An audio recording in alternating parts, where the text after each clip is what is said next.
Grogrus and Gragras to introduce to the show our first guest. They are famous for playing an iconic role in a movie that hasn't come out yet and an unknown role in a movie that doesn't come out for 2 more years. Rachel Zegler and let me get this right. I want to get this right. Sorry, Rachel, just hold on 1 second. I'm trying to get this Rachel, right. don't say anything. Just hang on there for 1 second, Rachel. Patrick, let's keep clapping in slow motion silently. We can practice our losing faces for the Golden Globe. Okay, sorry, I just had to do a Google search to confirm what this guest had typed out. Yes. Our next guest, and this is verbatim what they typed in the private chat for their intro. All lowercase, Adam Pally, and an emoji of a person in a motorized wheelchair. Representation at its finest. Yes. There it is.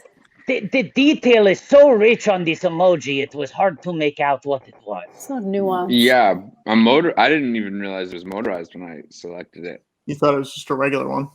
That's what Google told me. Google refers to it as person in the motorized wheelchair on Emojipedia. That's the result I got. That's great. Thank you for having me. How are you guys doing? Thank you. To the show. I'm doing, I'm doing shitty. I think probably like everybody. Yeah. Right. There it is. That's it. Rachel. Thanks, everyone. Scale of 1 to 10 shittiness, Rachel. Where are you? Like a 7.5, I think. Okay. Oh, the remote has been located, so now I'm at an 8. Okay.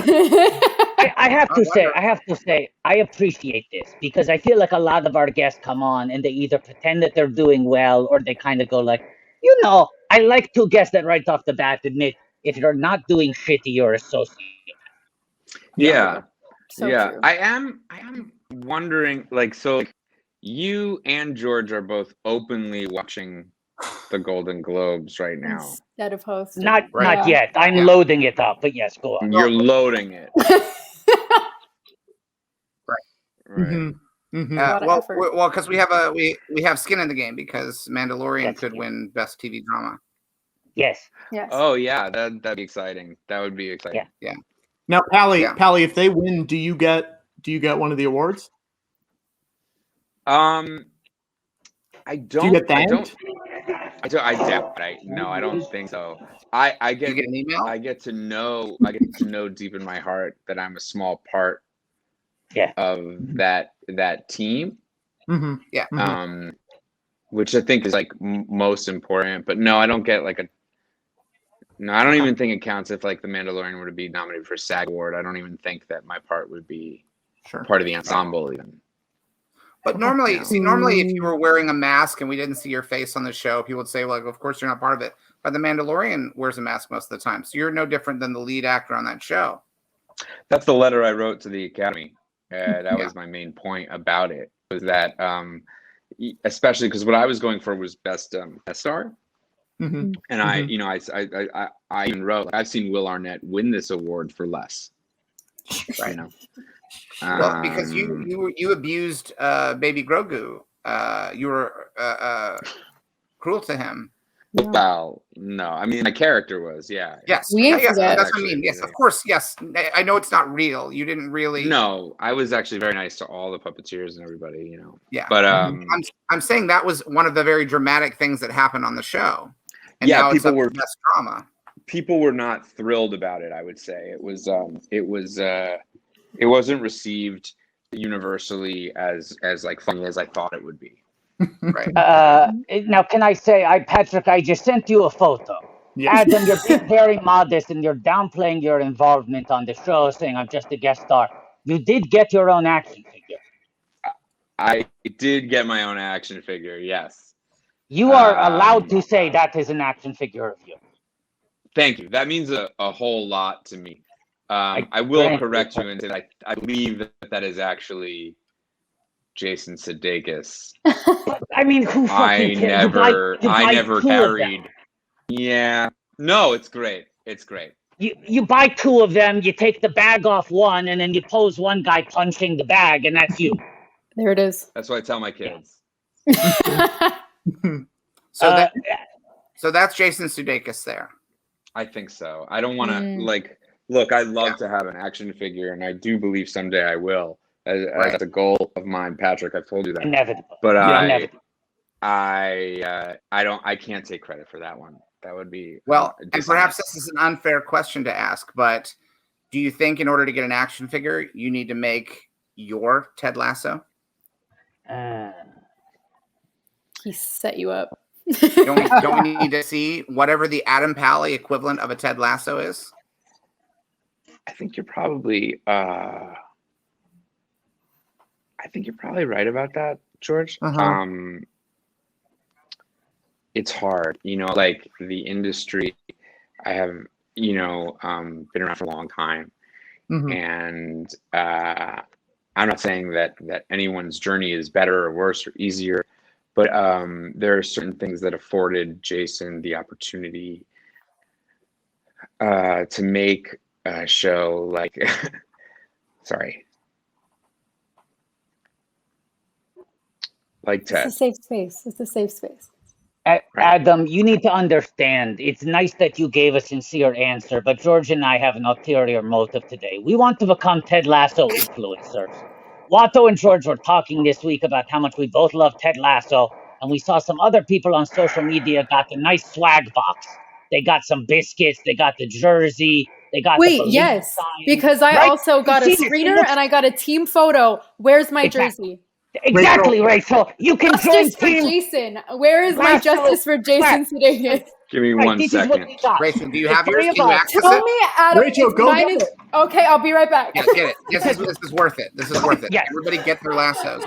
Because right now we know that three of us only got the photo and the screener, and George also has a little toy lasso, but that didn't come with the package. What we want is the full box. I didn't get Lasso. I'm so mad I didn't get Lasso. I got so many of I don't need the 5 Bloods. It's on Netflix, Well, Patrick, this is obviously a guild thing, and the Rat Guild of America doesn't. Where is my jersey, Jason Sudeikis? Yes. Give us the jersey. Now what's this? Oh, no. Tell me what is happening.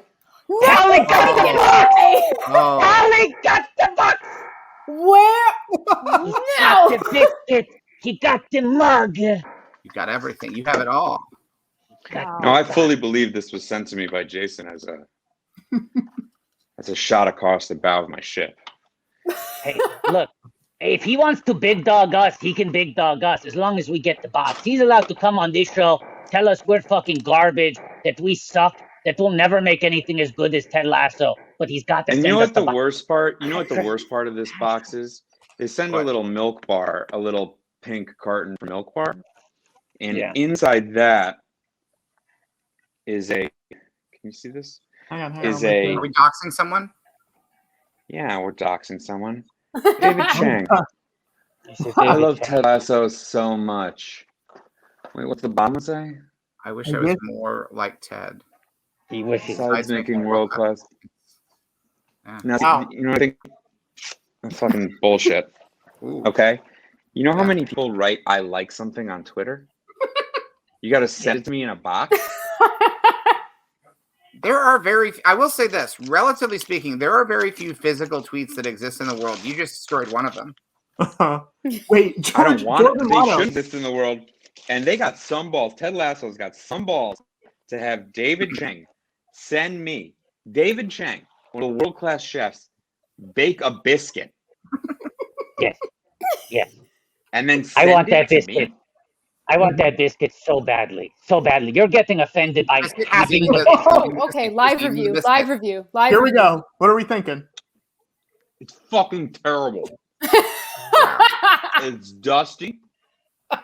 You know what? I've had better old biscuits. Can I ask a question? How long have you had it for? I'm eating it pretty fresh. I've only had it about a month.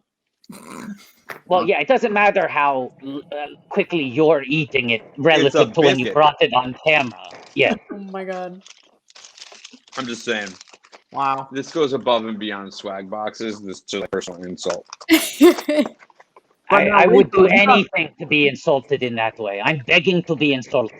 Now, and Rachel, you're on record now. You want the mug. You want the biscuit. Well, look, I'm just saying. I'm just saying, we I need to framed hear you it. say it. I need to hear you say the We word. framed the photo of the team, okay? Where's my biscuits? Yeah, I didn't frame Rachel, it. I think if you tweeted, "I want the Ted Lasso biscuit," you would get the Ted Lasso. You know, I biscuit. forget my power in that sense sometimes. You're totally right. You're Yeah. totally It's like right. one time I did that about Time Warner and it worked out. There you go. Now, Okay. Otto, I think you guys could tweet those David Chang tweets verbatim. Patrick, And- I'm way ahead of you. I'm 4 tweets into the David Chang thread. Great. How do I? I'm way ahead of you. Good. Oh my God. Is it a mug and a biscuit? Is there anything else? No, there was like Tea. tea and some like gummy And it was David Chang. Mm-hmm. David Chang. Or is there anything else you other want than me to the do it? mug? The mug and the biscuit. Are you drawing? And the physical copy of the Drawing David what Chang he looked tweet? like? Are you drawing a cop? This No, is no. like I just you- want to list what I have want. been I want the mug. I want the biscuit. I This- want the this- physical this copy of the feels David like- Chang tweet. It feels like I was assaulted by the Ted Lasso gift box, and I came to you, the officer, and you're like, "Tell me exactly what was in there." Oh, just one big animated film. This is a personal attack from Ted Lasso. Oh. Yeah. Rachel, did you get any more screeners? Were there any other exciting things that got sent to you besides just the group photo? This is actually my first screener ever that I've ever received. Wow. And it's the only one I've ever received. Yeah. But Well, I'm excited about it. So, you If know. you Screens need are all the- digital if now. you need the crew too, let me know. I will, I will be emailing you shortly about getting my copy of the Crudes. Mm-hmm. Sure. Yeah, I but cannot you live can't without get my it- Crudes too. You can't get something like this digitally. Yeah. It's too nice. Right. You got to put it in a frame. Now, we should call. It's too early to ask this question, Rachel. What's your Ted Lasso going to be? Because I believe it's in the spirit of the show that everyone gets eventually. Everyone you find has a what your Ted Lasso. is. Everyone has a Ted Lasso. Everyone's What's got a yours? lasso in them. What if I made my Ted Lasso and I don't even know it? Yeah. What if Yeah. yeah. I mean, it's possible. You think Champagne Hill could be your Ted Lasso? Yeah, what do you think That my was- Ted Lasso is? That's in my opinion, that's what I want to know. We've Rachel, known each other for a long time now, about 26 minutes. What do you think my Ted Lasso is? I mean, can I throw you a pitch? You absolutely can. If I'm stepping back and looking at your career in the macro and trying to Right. figure out what it's all been building up to, Exactly. Right. I would say West Shazam's story. That West, feels to yeah. me like Mm. that's Yeah. You think a Ted mix Lasso of felt- both? You know, that It really felt like a encapsulates culmination. everything I've ever done. Somehow Yeah. you did it. Right. You know, It- there's I mean- so much that I've done in my career, and you were Yes. able to just like that's your mind. Well, yeah. I think you're even kind of reducing my mind a little bit because I'm not just summing up what you've done, I'm summing up what you have yet to do. It's so true. Wow. Yeah. What you are contractually obligated but have not yet done. And Now- that's life. Mhm. Now, Joe Kudas in the chat is saying Adam's Ted Lasso is the CBS Late Show episode. Mm. Yeah, they said that one episode. You did one. Thank you. That's I the did one. complete series. Yes. Yes, the complete series. Yeah. No, I think I prefer to think of it like this. To answer your question honestly, I'd say that I'm focused rather on doing my Ted Lasso and more on my uncut gems. How's that? Mm-hmm. Yeah. Right? Everyone's got an uncut gems in them too. Yeah. Right. Right. Although they have a very different. I think you could have both because the thing is, a Ted Lasso is the thing that makes people feel like, oh, good to be alive. I feel it gives me a sense of hope and optimism. And Uncut Gems is sort of like, oh boy, that was really intense. Like it's sort of like, Yeah. I think let's not deprive you. Let's not make this an either or. I think No, you have an no. Uncut Gems in you and a Ted Lasso. Mm. I like to think. I mean, I did my best on that in Champagne Hill, and less people saw that than like shorts Oh, there it at a is. gas station. Oh, that's Sure. nice. Finally. That's nice. Let's but not I make it think Ted that, Lasso. Let's let Adam pick a different first letter or last letter in Ted. Would you rather not be, because Ted Lasso, that's Sudeikis. You don't want to just be in Sudeikis fan art. Would you be Ned Lasso or Ted Lasso or Ted Lasso? Ted Lasso? Yeah. I think Zed. I'd be Jed. I think I'd be Jed Jasso. Jed Yeah, Jasso. Jasso. So Okay. true. Jed. Now, what Jasso. does he do? What does he do? Jed Jasso. Yeah. He's a music teacher. Where? What? Where? These are the big three. The name. Where does the job. Where does he end up, or where does he start? Yeah. No, where does he end up? He ends up in Bangladesh. He starts in Atlanta. There we go. Right. Right. Okay. All right. Now, And Rachel. he's teaching like big band. He's teaching like, kind of like the big, like, kind of My like favorite genre of music. big. Yeah. Yeah. That's great. And then he has to go to Bangladesh and teach at a high school there. Great. I feel like part of the thing at them in Ted Lasso is like, oh, he coaches American football, and then he goes to England and he coaches European football, right? So I wonder if he starts out in Atlanta teaching big band, when he ends up in Bangladesh, it should be a very little, like a tiny little. Is that a? I'm sorry. Is that a pitch? Are you pitching? It's a pitch. We're It's in a the room. pitch. I like It's it. I we're think in the it's room. good.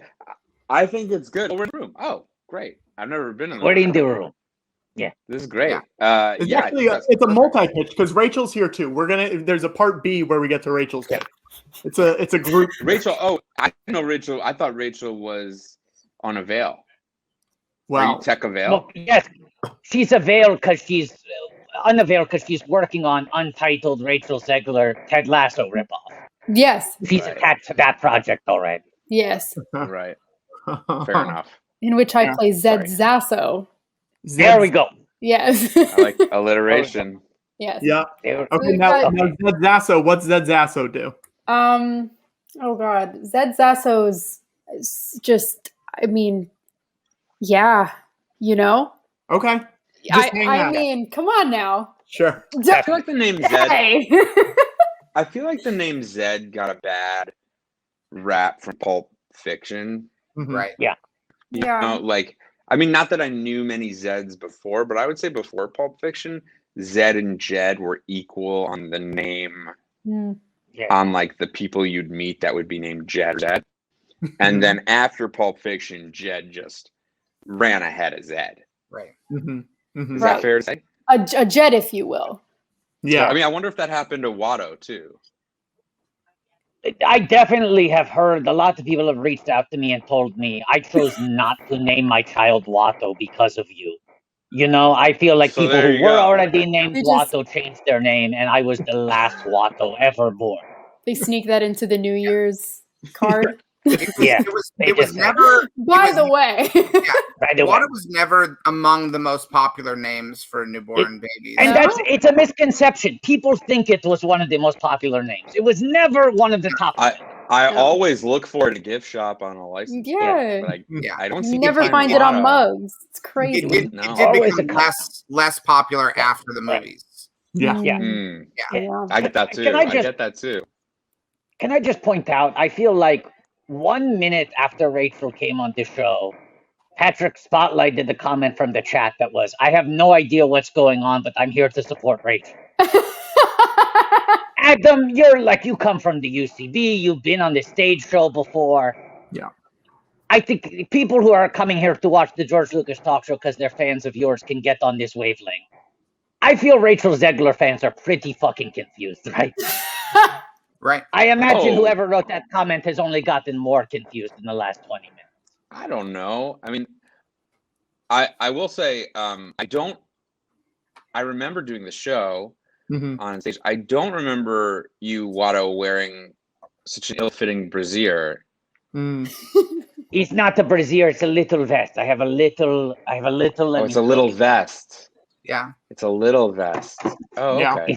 It's a little vest. Oh. It's a Yeah. little vest. Well, Not to be little vests confused with kind big of vests. little vests in some ways are brassieres. Little vest, big belly. Sure, if you want to say so, fine. If that makes you Yeah. happy, it's a brassiere. I think it speaks to you as a class act, Pally, because when you were on the show, you were very much eyes up here.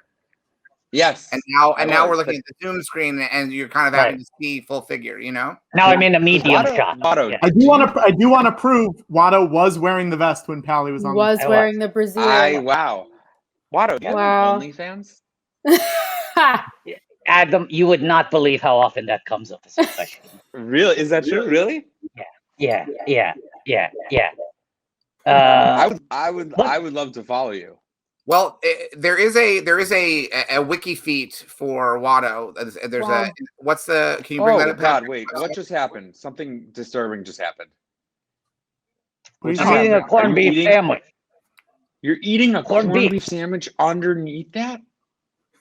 His And nose? breathing Yeah. through your nose into that thing? His nose. It Yeah. might Is his Yeah, nose. eating a corned beef sandwich. Look, I try to pay respect to the guests every week. I wait to eat my dinner until the show goes live, so that way I can write it off as a tax expense, right? A business expense. There it is. That's not paying respect to the guest. That's doing something. No, it for is. your I feel benefit. respected. That's only I don't know. for you. That's It's only for your respect. benefit. I It's feel respect. respected here. Thank you, What's Rachel, and respecting you're about the that? one I It's was for your looking for. benefit. No, because I order specific items in tribute to the guests. You didn't tell us that. Well, that's what I'm about. I'm trying to tell figure out what our link is. So so a corned beef sandwich. So me and Rachel made you think of a corned beef sandwich? yeah, Is there more to it, Watto, or is that it? Yeah. Don't focus on the corned beef. but Oh, no, what part okay. of the Also- sandwich do you want me to not focus sure on? what part to focus on. Then It's not part of the sandwich. The sandwich was my main. You didn't ask me about my side order. what's the okay? Oh, I got wedge lettuce. It's a wedge side story I'm telling here. Oh, no. I'm telling a little wedge side yes, story. absolutely, That is absolutely. a long walk. Hell yeah, I've taken in longer. that in was a good. pandemic. I've taken longer. It all goes downhill from here, guys. Does Adams Okay. have something, or are we just talking wedge right now? No, I couldn't figure it out. That's it. Sorry, Adam. Champagne. You can figure out a food analogy for anything with me. I don't know. What do you want? Don't you have enough? I mean, You got the whole Ted Lasso box. This is all we've got, okay? Yeah, come on. Right? no, I didn't mean it like that. I didn't mean like where's mine. I just meant more like I feel like with the wealth of thank you, Pally Strami, with the That's pretty wealth good. of both like career and deli meats that I've publicly consumed, I feel Sure, like it's like a sure. very easy marriage. Wait, Watto, I don't know. hang on. Adam, I'm going to take you off screen for 1 second just so I can talk to Watto really quick. Just stay right here. Do you have any hot sauce? You must have hot sauce, Watto. Yeah, why? Go get some hot sauce. Why? We'll explain it in a little bit. Just go grab some hot sauce. Fine. I'm going to bring Adam back, okay? Hey, Adam. Sorry about that. He doesn't need to go get hot sauce. Yeah, no, he does. He disrespected No. you a little. No, No, he didn't. No, he Adam, didn't. I was I- more no. That is a reach of a reference too. Like I don't think that's too much in the other. Maybe we could split the diff. Do you want him? He can go get a happy ending. Do you want that? I feel like that would be more like at least more Yeah. in the realm Right. of like Yeah. what people right. would know. He also I'd rather honestly that. could have just gotten some champagne to drink with it, and that would have been a really easy thing, So right? That's fine. That would have been great. Yeah. I mean, that's what I'm saying. There's so many options that the one that you guys chose seems This is like, entirely a Watto. This is entirely a Watto bit. I don't want you to think that Patrick and I are connected to this part of the show. Mm-mm. I don't think that you guys even are part of the show. Barely. It's barely. I don't. I think this is his jam. Rachel, Yes. what's it like to be in a movie?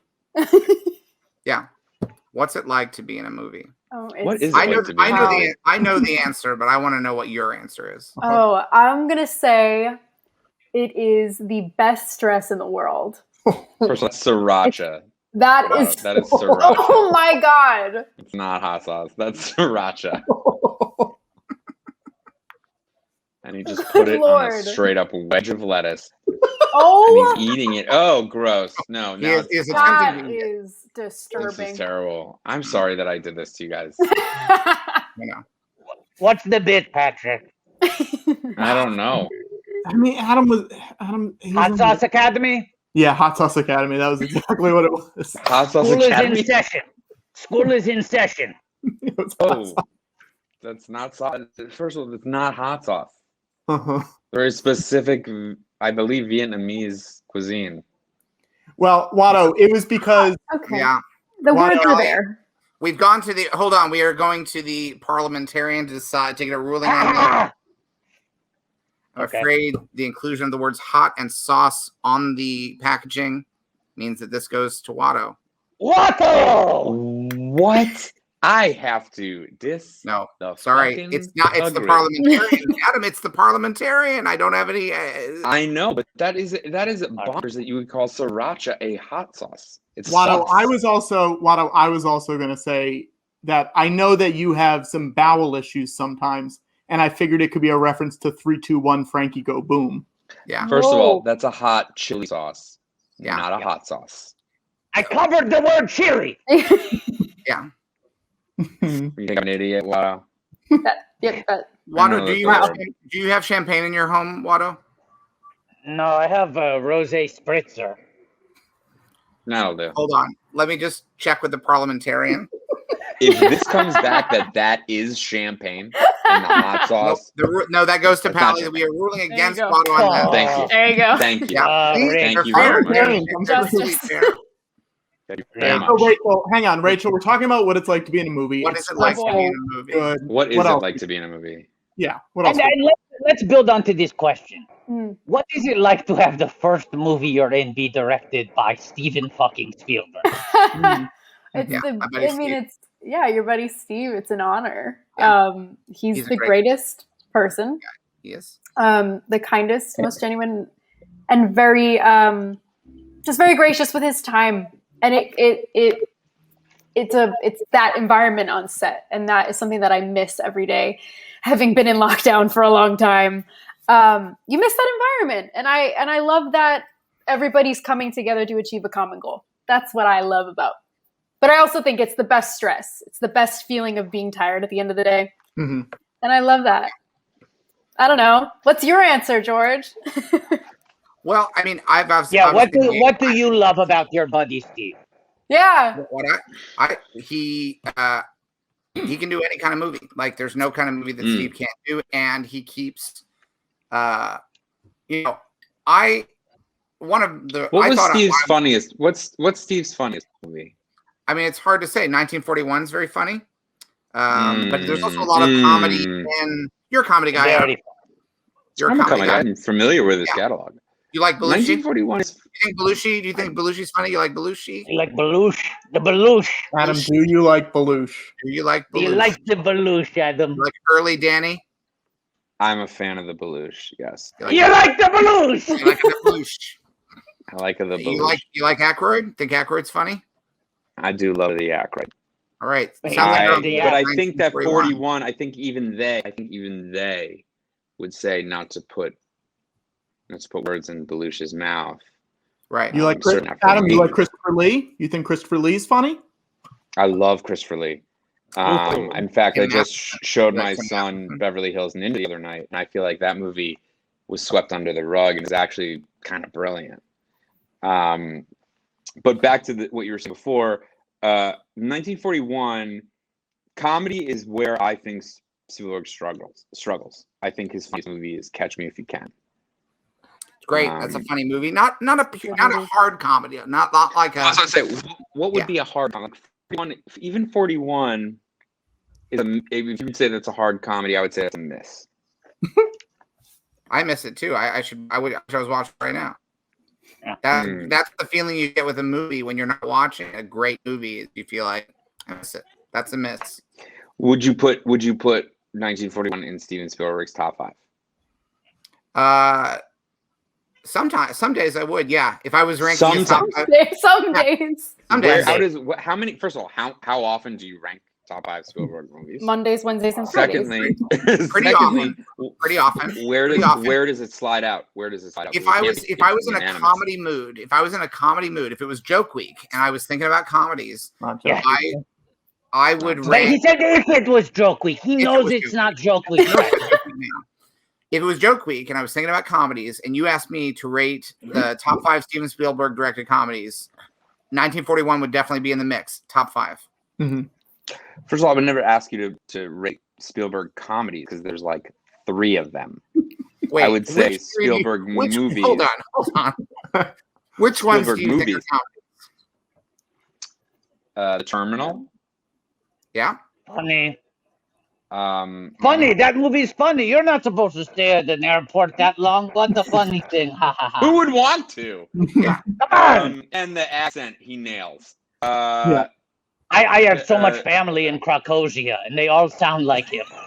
Victor Navorsky. They all have the Victor Then- Navorsky accent. Catch Me If You Can and 1941. I think those are his only comedies. Can I throw one in? Can I throw one in? I suppose the BFG is a hard drama. The BFG is It's got a bunch of farting dogs in it, Adam. That's a hard comedy. Guys. But it's just because you're attempting to get a laugh doesn't mean you're a comedy.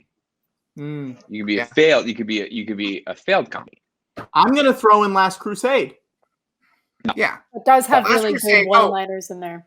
Adam, Last Crusade is Frasier with Nazis. It's Come on. Oh no, I have to look at Favorite my line stats from again. Last Crusade. I Go. have to rewatch Talk Last in the Crusade. street.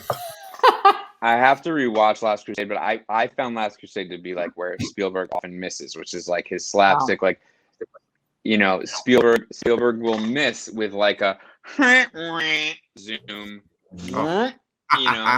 I want to ask Rachel, how many flat out laughs do you get in West Side Story? Now this is not a spoiler. How many I just laughs do want you to get? say that I had less days. I had more days where I had to cry on set than Okay. anything else. Mhm. Okay, Right. all right. Right. Okay. Even in There's the not a lot of scenes where humor. it wasn't a crying thing, Steven would take me aside, and be like, "Love what you did there." Cry, and I'd be like, "Okay, all right, but how about I don't?" Are you good at crying on command? I'm very good at crying on Now, camera. Rachel, Don't make me. We would I never did make my it. makeup, Patrick. I did my makeup. This is expensive mascara. Do you want to pay me for my mascara, Patrick? Can you do, Look, I'm can also you do very a good dry, at can rolling you do a tears. dry cry? Can you do a dry cry that's can you more do a like dry cry? like that? Of Like a course, wah, yeah. like a I always start. like an Anakin, you're breaking my heart cry. Yeah. Yes. Totally, yeah. Right. So yes, exactly. For inspiration, think of the saddest scene in the history of movies. Anakin, you're breaking my heart. Right, sure, exactly. You got it. Yeah. Mm. All right. Adam, what are your top 5 funny movies? Hey, wait, Patrick! Oh, I didn't know. This is the thing. Patrick, hold on one second. I'll just We go. finally got Rachel to agree to do a dry cry. She goes, okay. She preps herself. She comes in with a new question. This is the thing you do where you set someone up for something, and right when they agree to do it, you change the subject. I didn't think she was I'm going to do it. I thought disturbed you by wanted us to move- Watto's. Yeah. I'm thought you wanted us disturbed to move on. by a couple things Watto said there. Go on. I mean, first of all, finally got her to do a dry cry. Finally got her to do a dry cry. That was Don't the worry, first Adam. mention of it. That was the first mention of it. No one needs Rachel You're to do losing her anything. into the dark. Ad- Disappearing. Adam, Okay. Adam, I understand you feel left out. We're going to ask you to do a dry cry. We're now. gonna get a dry cry from you as well if you're up for it. I'm shocked from you. And Watto, the second thing was like quite disturbing. Was the volume and tone of your voice. Okay.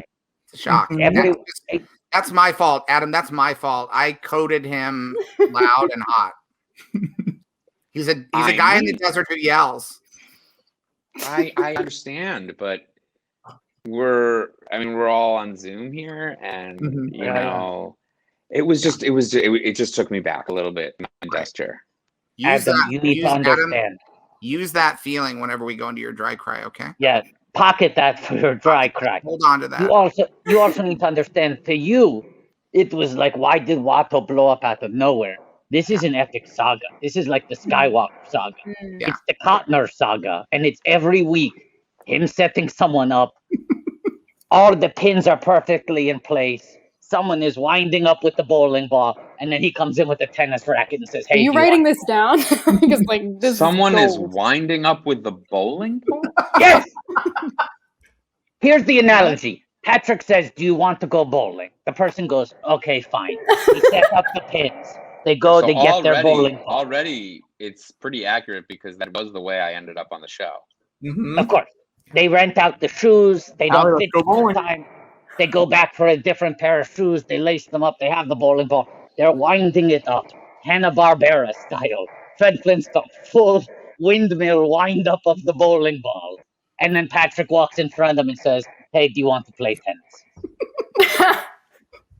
He's got the racket and everything. I followed that right to the end. All right, fine. Rachel, if you want to do a dry cry, Anakin, you're breaking my heart. Absolutely. I'm trying to get you out of it, but Wait a I second. am nothing if Patrick, not always prepared to do a dry cry to Anakin, you're Patrick- breaking my heart. Thank Patrick, you. why so pushy? Don't act like we need Rachel to do a dry cry. If she wants to do it, she'll do it, but don't push her.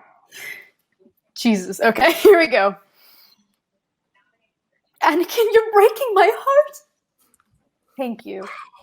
Thank you so great. much. wow. Wow. Thank Very you. good. Is it, Thank you. honestly, I'm not exaggerating. I don't know if it's too late for the Golden Globes to just print up an honorary one tonight. You know, it's only 8:51 Eastern Standard Time. I will be expecting it to arrive by 10. It's Yeah. a digital age. They should be able to do some on-demand Globes. Pally, Yeah. are you ready? Do you want me to do a dry cry first, or are you ready? Are you ready to go? No, you should go last. It's your show. So true, Adam. So true. Thanks. I'm a generous actor. Great. Aren't we all? We've heard. Yes, we all are. What's the line? Anakin, you're breaking my heart. No tears, please. Keep Dry. it dry. Keep it dry. Could I have a read, not necessarily to follow, to inspire? Yeah, sure. Here we go. Rachel, go ahead. One more time. Here we go. All right. Anakin, you're breaking my heart. Oh, Wow. Yeah. I It's was because thinking I was gonna Anakin's do breaking it. her heart. That's exactly why what- she says it. Rachel, that's exactly why. Oh my God! Is that what you intended? That's Yeah, what I got read- from watching Yes, it. the, So the I mean, subtext genius, is the text. genius. Mm. All right. are you ready? Mhm. Anakin, breaking my heart. That's good. That's so good. Very good. Rachel, the only reason that we didn't apply the applause is a new part of it. I feel like we owe you a round of applause because we were so stunned by both cases. No, that's Yeah, I would please, clap it please, too. I don't think please, that it needs an please, either or. please. I don't need All right. validation. Hold on. I'm just an actor.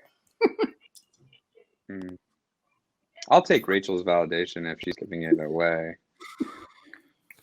All right, ignore the. I'm going to say a word that we would cut out if we were using it. It just gets me to where I need to be. Okay. Mhm. Hey, Anakin, you're breaking my heart. Now we should explain for a guest. George, of course, is more known as a retired filmmaker, but he, of course, has done some acting in the past. And so often he has to kind of recreate the process that helped him get into character for his role as bystander in Beverly Hills Cop 3, in which Axel Foley runs in front of him to try to stop a crime. George thinks that he is cutting him in line for a ride. And George says, "You want to give us another reading, George?" Hey.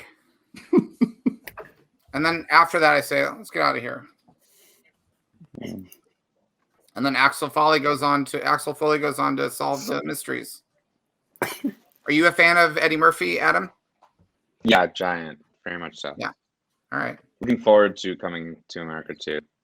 Yes.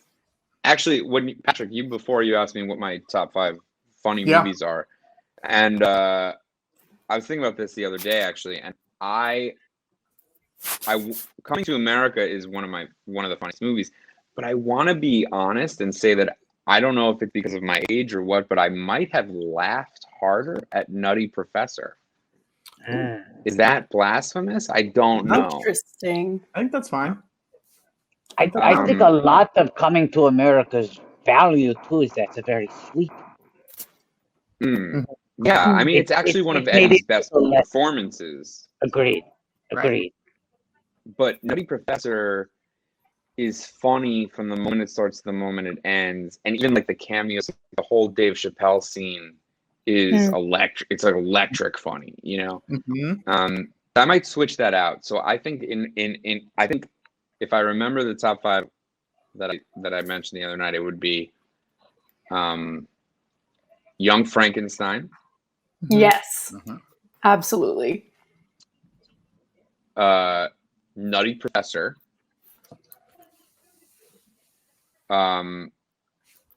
Girls Trip. And this is where I started to kind of, there's a lot of bleeding in and out. Home Alone. All right. And hold on, I want to make sure I wrote it down. I want to make sure I get it. Yeah, the full title, Adam, is Star Wars Episode 1: The Phantom Menace. That's the full title. Of the funniest movie. Yeah, that's number 1. You got it. God, hold on, wait. I gotta get it right. I found it, Adam, because you tweeted this. Okay. Okay, cool. You said Young Frankenstein, Coming to America, Girls Trip, Home Alone, Tommy Boy. Tommy Boy. I would say Tommy Boy. Tommy Boy, and yeah, but I would replace Coming to America with Nutty Professor. Adam, could you do me a favor? Yeah. Do you have a printer? Yeah. Could you print out that tweet and mail it? No problem. I'd love to get a physical Patrick, copy. could you send that to me and send it to me on a link? Yeah, sure. Hang on one second. Great. A hard you. copy of the tweet. Yeah. That'd be great. But those are my top 5 funny. Could I ask you guys what yours were? Absolutely. I'll go last because I think as the host of the show, I could go now if everyone wants me to, but I'll go last because I feel. No, I don't need to hear it first. All right, Rachel, do you have? Do you like to, first of all, do you like listing movies? Is listing movies the thing you like doing? I do. Because I watch a lot of movies. So do you have a top 5 comedies or I'm trying to think of 5, but my list is kind of inspired by Adam's because he brought up a couple that I haven't thought of in a while. And that's like Mel Brooks' entire filmography. So I have to say Young Frankenstein's up there. I love Spaceballs. I love I love Blazing Saddles. I think Blazing Saddles is fucking hilarious. George, how do you feel about Spaceballs? That's in my top 5 comedies. It's in my list. It's in your list. Oh, yeah. Nice. See, that is information that I'm actually eager to know. Yeah, I love it. I think Bill and Ted's is in mine too. Like the first Bill and Ted's is one of my favorite movies that I could just laugh at forever. Coming to America, definitely. I love Coming to America. The sexual chocolate scene, the "She's Your Queen" is so hilarious every time. And also Bringing Up Baby. I love Bringing Up Baby. Yes. Rachel, you think Coming to America is funnier than Nutty Professor? I'm going to say I like the gags in Coming to America more than I like the gags in Nutty Professor. But I think that if you're looking at amount of gags and amount of times that you laugh, probably Nutty Professor.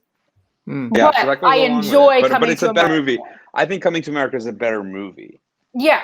Like if you're trying to follow a story arc, you'd probably want to sit down and watch something that you get really invested in, like Coming to America.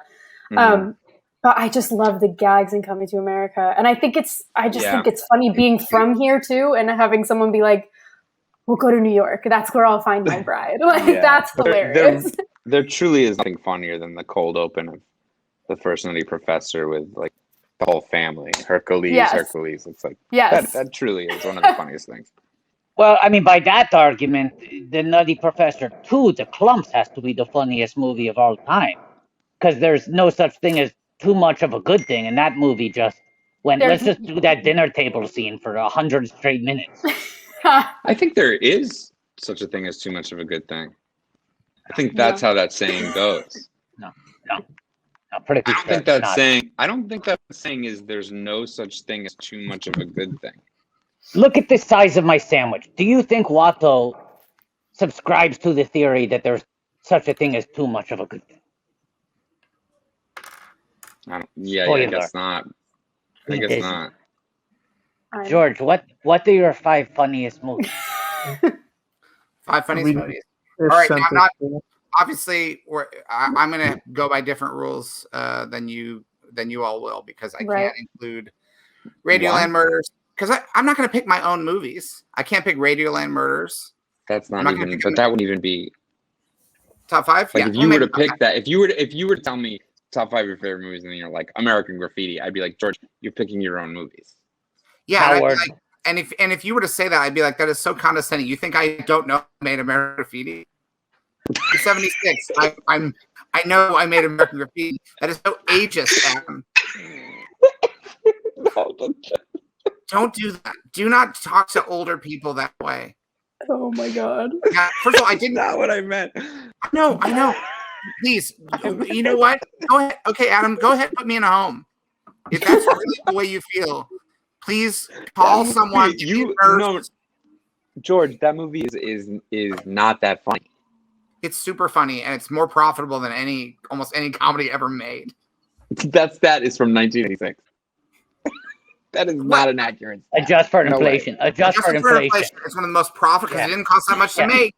Yes, ratio of cost to profit. I will not adjust for inflation. No, Adam, you will. Adam, you will adjust. I will not. I will. You not. will. That movie, You're already doing it. You're already doing it, Adam. You could Adam, argue you're not doing it. I know you're already adjusting that for movie inflation. will be not that funny and not that profitable.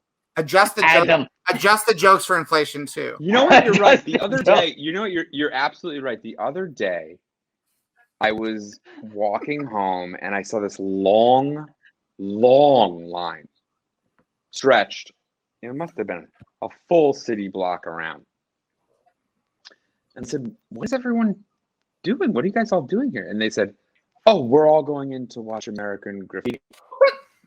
In the middle of a pandemic. I said, yes, this is a huge pandemic. That's not going to stop us from watching the funniest movie of all time, American Graffiti. And I've heard that you can find this all over the country, these kind of American Graffiti screenings that pop up that are super well attended. Yeah. I think you're right, George. Yeah. Right. And George made a good point, which is you also have to adjust the laughs for inflation.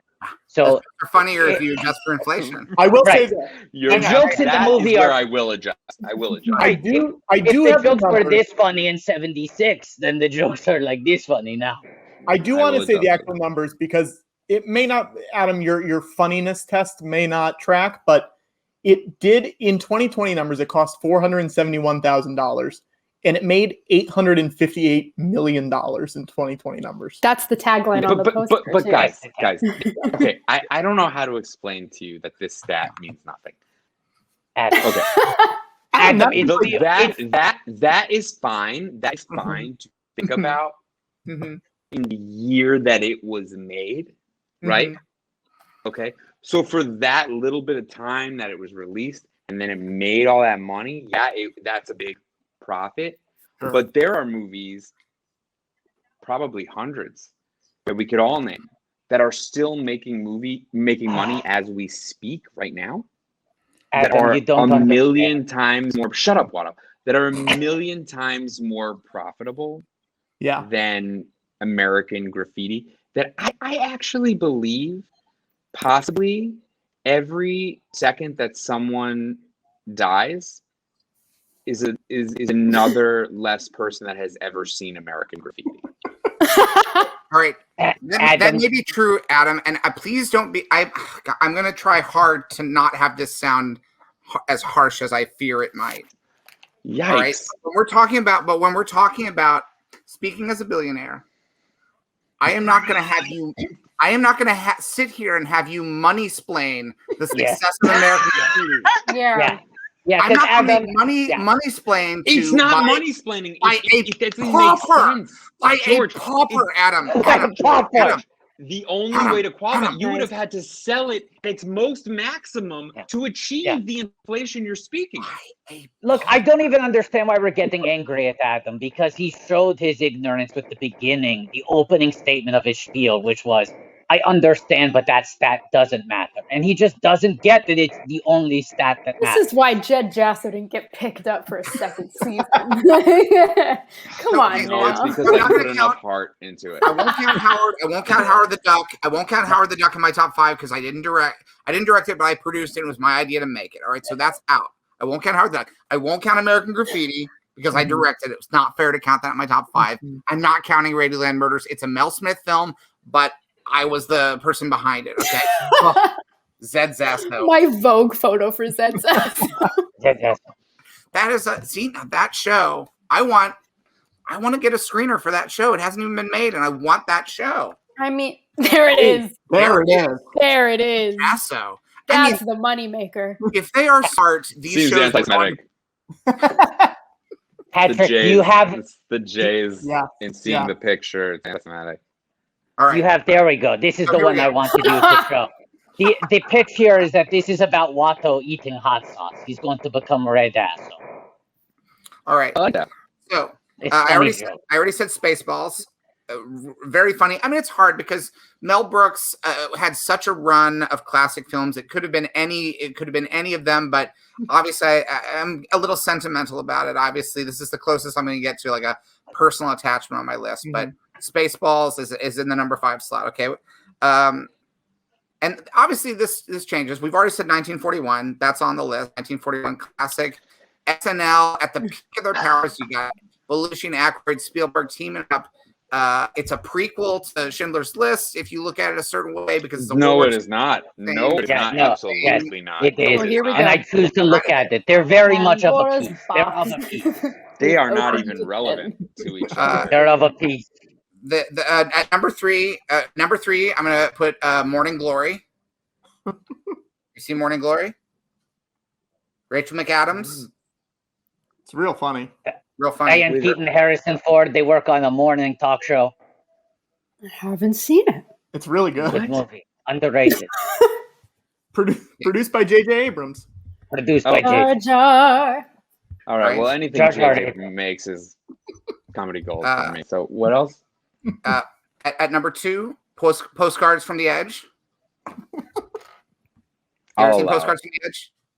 Directed by Mike Nichols, written by Carrie Fisher.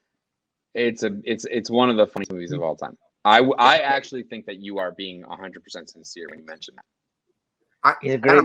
I've been sincere. Everything I've done that wasn't overtly a comedy bit on the show is just me being sincere. That's what the show is. There it is. Absolutely. There's no way to decipher that. Absolutely not. Got as much heart as Jed I Lasso. refuse that sentence as pure fiction.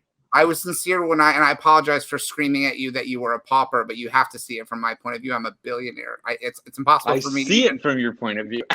Right. All right, carry on, George. I'm sorry. And the number 1 slot, and this is people are gonna get mad, but I hope not. Francis Ford Coppola's 1996 masterpiece, Jack. I don't want to hear it. Don't. Funny movie. He's my mentor. Movie. Yeah. He's my mentor. I miss Robin. Robin, I thought was hilarious. You don't think Robin was hilarious? I think Robin's great. No, I miss Robin every day. Yeah. Miss Bill Cosby. There's a lot of people in that movie. He plays the doctor. That's just a pause. There's a lot of people A in that pause movie. tells you all you need to know. That's the thing. That's the one thing I hesitate about is obviously watching Jack in 2021 is a much different experience than watching it in the theater in 1996. I won't deny it. But he's my mentor, and I can't. When I look at that, you don't have to put your mentor's movies. Picture of Like all you of don't us. have to.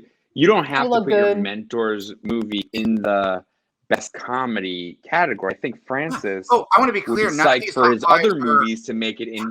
Like I don't think he would be offended if you said, "Well, there are other comedic filmmakers that make better comedies than Francis."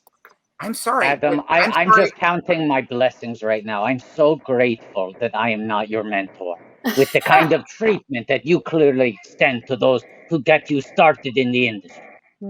Adam, hang on, George, Adam, who is your mentor? Who's your mentor, Adam? My mentor. Rachel, same question. Question goes for both of you. I mean, mine's kind of a given. It's our buddy Steve.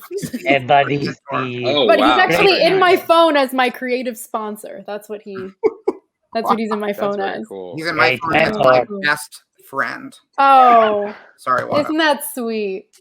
He's fine. I'm number 2. I don't know. I would be remiss to claim a mentor because I feel that possibly those people would then be offended and say absolutely not. Mm-hmm. Right. You know what I mean? Mm-hmm. Who taught your maybe 201? When you were in 201, who was your teacher? Paul Scheer. All right, that's it. That's the answer. That's your mentor. That's the answer. That's where you learned about game. It was Paul Scheer, friend of the show. Yeah. Nice. Yeah, Paul. I guess Paul is my mentor. I would say, I will accept that and say, I guess Paul is my mentor. Because from that moment, I was like, I want to do what you're doing. Like, you are so funny. I want to do what you're doing. And he, in turn, was like, I think you're funny too. And like, kind of carried me through. So yeah, and now you have become, over the years, a human giant of comedy. In my estimation. Sure. I mean, I don't know. I mean, thank you. I think even cooler than that is that I have gotten to, through the years, become friends with Paul and like work with him. And that is really cool. That like you can like we like work on stuff together now. Like Can I say Bubbling Under at number 6? Can I say Bubbling Under? Pop Star, Never Stop, Never Stopping. That was on my list, George. That was on my list. I love that movie. That movie is hilarious. And Paul has one of the funniest parts in that movie. Love that scene. It's so simple, but the way he says the line, "Oh no," is great. It's so funny. That movie doesn't get enough. That movie doesn't get enough love, especially. I think that is MacGruber related. MacGruber's on my list too. You know what? And I love MacGruber, but I feel like MacGruber sometimes takes a little shine from Popstar. You know what? I'm gonna knock Jack from the number 1 spot. I'm gonna move Jack. Wow! Whoa! Popstar, Never Stop, Never Stopping. I might wake up tomorrow and realize, what have I done to Francis? I'm gonna put it right back. But everyone who hasn't seen Popstar, Never Stop, Never Stopping. It's one of the great films of the 21st century. And so many great cameos, like Chris Redd happens to be extremely funny. Extremely funny in Popstar. Incredible performance. Yeah, that movie is. Rachel, have you seen Popstar Never Stop? I haven't. I gotta put it on my list. It's the original movie musical, Rachel. Oh my goodness! There we go. I don't think that's true. Nope, it is. It's on the list. So the list doesn't lie. Movie. That's actually what it's saying. That wasn't.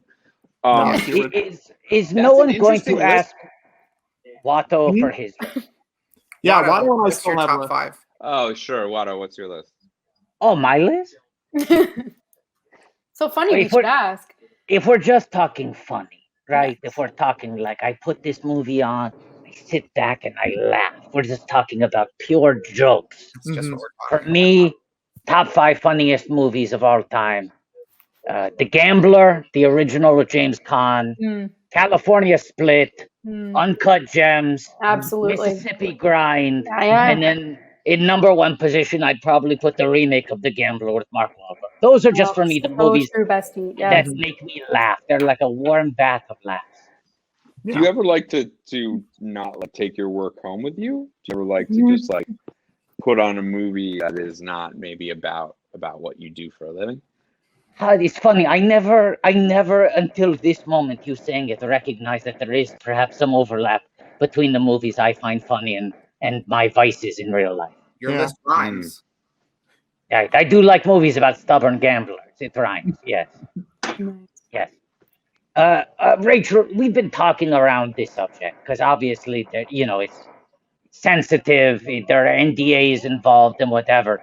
But the news did come out this week. You're the first person to benefit from a pre-George Lucas talk show bump. Usually people get the career bump after they appear on the show. Right. You're the first person where the booking, the announcement gave you the bump. And I want to get my details right here. Yeah. But in the news story, it said you've been added to the cast of Shazam 2, and the name of your character is the key role. So is this a character from the DC Comics? Is this a hero or a villain? Who is the key role? Right. I'm the undisclosed key role. And I mean, what am I if not undisclosed?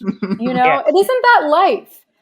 Right. It's like the Amazing Spider-Man, the undisclosed key role. I'm the undisclosed key role. And when I get my standalone film, undisclosed key and role, that's 1, 2, 3. So it goes together, obviously. Come on. You can. It works out. So I'm undisclosed key role. And I actually didn't know that news was dropping at all. So I didn't tell you. I found out that morning. And then did you know you didn't know you were in the movie till they announced it? Well, I had found out that morning, and then about 6 hours later, the whole world knew. Wow. So it was a bit overwhelming. So it does. It does. It really, really does. I think it's awesome. It's got to be cool to work with Shaq. Oh, yeah. Yeah, Kazam. So true. Mm-hmm. and they're adding Sinbad to this one, right? This is kind absolutely. The Freddy versus Jason team-up movie. Yeah. Right. Yeah. Now, my question is, what advice can Gary the cameraman give to undisclosed key role about being in a superhero movie? I would say I don't like to talk as like it's not, I wouldn't like go into my character's voice or whatever. Yeah. But I would just say Rachel, like as an actor, the advice I would give, and this is just from stuff that I have learned in the Marvel universe. I don't know if DC is the same. When you're on set and you're like doing all the stuff and everything, and you're like, kind of like you're forming your little world, you're making your relationships with people around. I don't think there's any need to make anti-Semitic jokes. So true. It's not necessary. No, like, you don't need to do and that. I learned that like right away. Yeah. Right. That's good. It's interesting. That's a very different process than making a Star Wars movie. I guess it's actually different. I had the same experience on Star Wars. Well, I'm talking about one that George directed. It was different back what George directed. Yeah, it must have been. Favreau had a way less. Yeah, what? It seems like there's a common denominator here. Yeah, going with a smile. That little gleam in your eye. Be loose. Be able to be able to say, like, this is what I was thinking, but I'm willing to change it. Right. And then I would say avoid making references to like Jews owning the banks.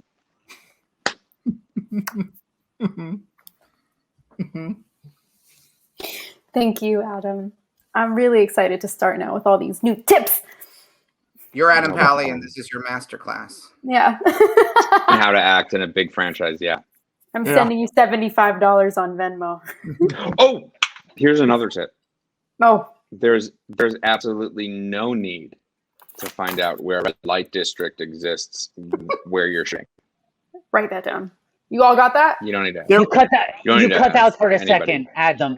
You cut out for a second. How do I find out where the red light district is? No. I was saying there's no need to even wonder or ask people. Oh, you don't wonder or ask other actors or direct. Most likely you're in a remote location. Yeah, and a red light district is not even. I get what you're saying. Yeah, no, you're saying find that out far in advance so you don't have to bother the cast. I'm just saying you don't have to ask anybody. Yeah. Right. Do your research. That, I think that's everything. Okay. At the risk of being too personally revealing, I've always hated the idea of a red light district, both because I'm sexually unadventurous. It's not something I'm not interested in, sexuality or sensuality, and I like to drive. I like to drive fast. So red light, my associations are entirely negative. Right. I would love to know where's the green light district. No one ever asks that, and that's where I'd like to know. You associate like a red light district with like a long time getting home. Yeah. Yes, and I want to drive fast. I don't want to be stopping. So I want to know where you can go. Like now, this is pod racing. Now this is pod racing. Now this is pod racing. You know, I have takes of where he emphasizes every word different. I had him go through it, so it was like now this is pod racing. Now this is pod racing. You know what else, Rachel? Wait, hang on, he's got another one. Oh yeah. You know what else I will say in all seriousness? This is like, try not to forget if you have a kid. Yeah, I hate when that happens. It's so funny that you should bring it up because it's happened to me before. So and you're not even talking about the character, you're talking about real life. No, real life. Yeah, like when you get to set and you present who you are to these people. If you've come down there with your child, like if you're caring for them, try to remember that you did. It was just like a small thing. Are that you happened speaking that- from experience, Adam Pally? Yeah, totally. It was a small thing that set me out on the wrong foot with Shane Black on Iron Man 3. Right. But after he grabbed my kid from the wake, it was fine. Now, I'll tell you this, Rachel. The wake of the water. Right. Yeah. Totally. Absolutely. If you are in danger, I mean, I'm a good dad, and parenthood's always been a priority. But Of course. one helpful way, if you need a reminder of that you have kids and who they are, Right. produce action figures. Oh my, so of your true. children in Very helpful. in the world of. I don't presume to know whether you have created a fictional world, but it can be a fictional world that you're just an actor in. Right. Like I'm just an actor there as Baron Papanoida. Mm-hmm. And there's the 3 of my kids that I had at that time. Mm-hmm. All a family. Oh, Rachel, you know what else? What? This is good. Yeah. If you're gonna be on, I don't know how DC operates versus Marvel, but I would say like there's no need to use your co-stars' credit cards. I mean, No, I felt that way too when I got there. no I need. felt that way too, but there's no need. Like really, None. you don't need. Not really. No, I think it gets better to use your own. Just from experience. I mean, I guess. Rachel, if you you're are gonna laughing use and it- questioning this. Just keep it in mind. Keep No, it in mind. If you are going to use Absolutely. it, buy something that can't break. Right. Okay. Now I'd I like to also, What I am I just going want to use Zach Levi's card for? That can't I break. want to quickly let people know that Jason Sudeikis just won Best Actor in a TV comedy. Justice for That's Jason. for Lasso. That's right, At baby. Lasso. Believe. Oh, Lasso. Oh, Now let's Get turn that this out of here, Pat. around Said because we're I feel like Adam, you've just provided some very good advice. But Adam, you haven't been in a movie musical, have you? yeah. Have you? I have. Which one? You and What Freak musical? Dance? It was Okay. called Band-Aid. Band-Aid, yes. Now was Good it now movie. this is Won- but this is It where the won music, it won a couple of awards. It's not a big deal. right. Right. But it's not a musical where the reality is they break into song. It's about a band that plays music that is heard in world. Yes. It's diegetic, if that's what you're asking. So it's like a movie with oh, music. Thank you. No, it's a musical. Like we you sing the once song. again. Thank you. You think I don't know what diegetic is? I didn't say that. I I'm just 76 years old, and you just think, oh, I've No, forgotten all the words. George. No, just normally, if someone knows what a word means, forgotten they about lead Band-Aid. with the You think I've word and forgotten then they explain it the after. TV. But I haven't seen Band-Aid. You're crazy. I watched it a ton. I'm sure you have. have. It is a diegetic musical, Yeah. which means that we You do haven't had to perform burst into songs. song and sing. You know what? I think you'd be great singing "Dear Officer Krupke."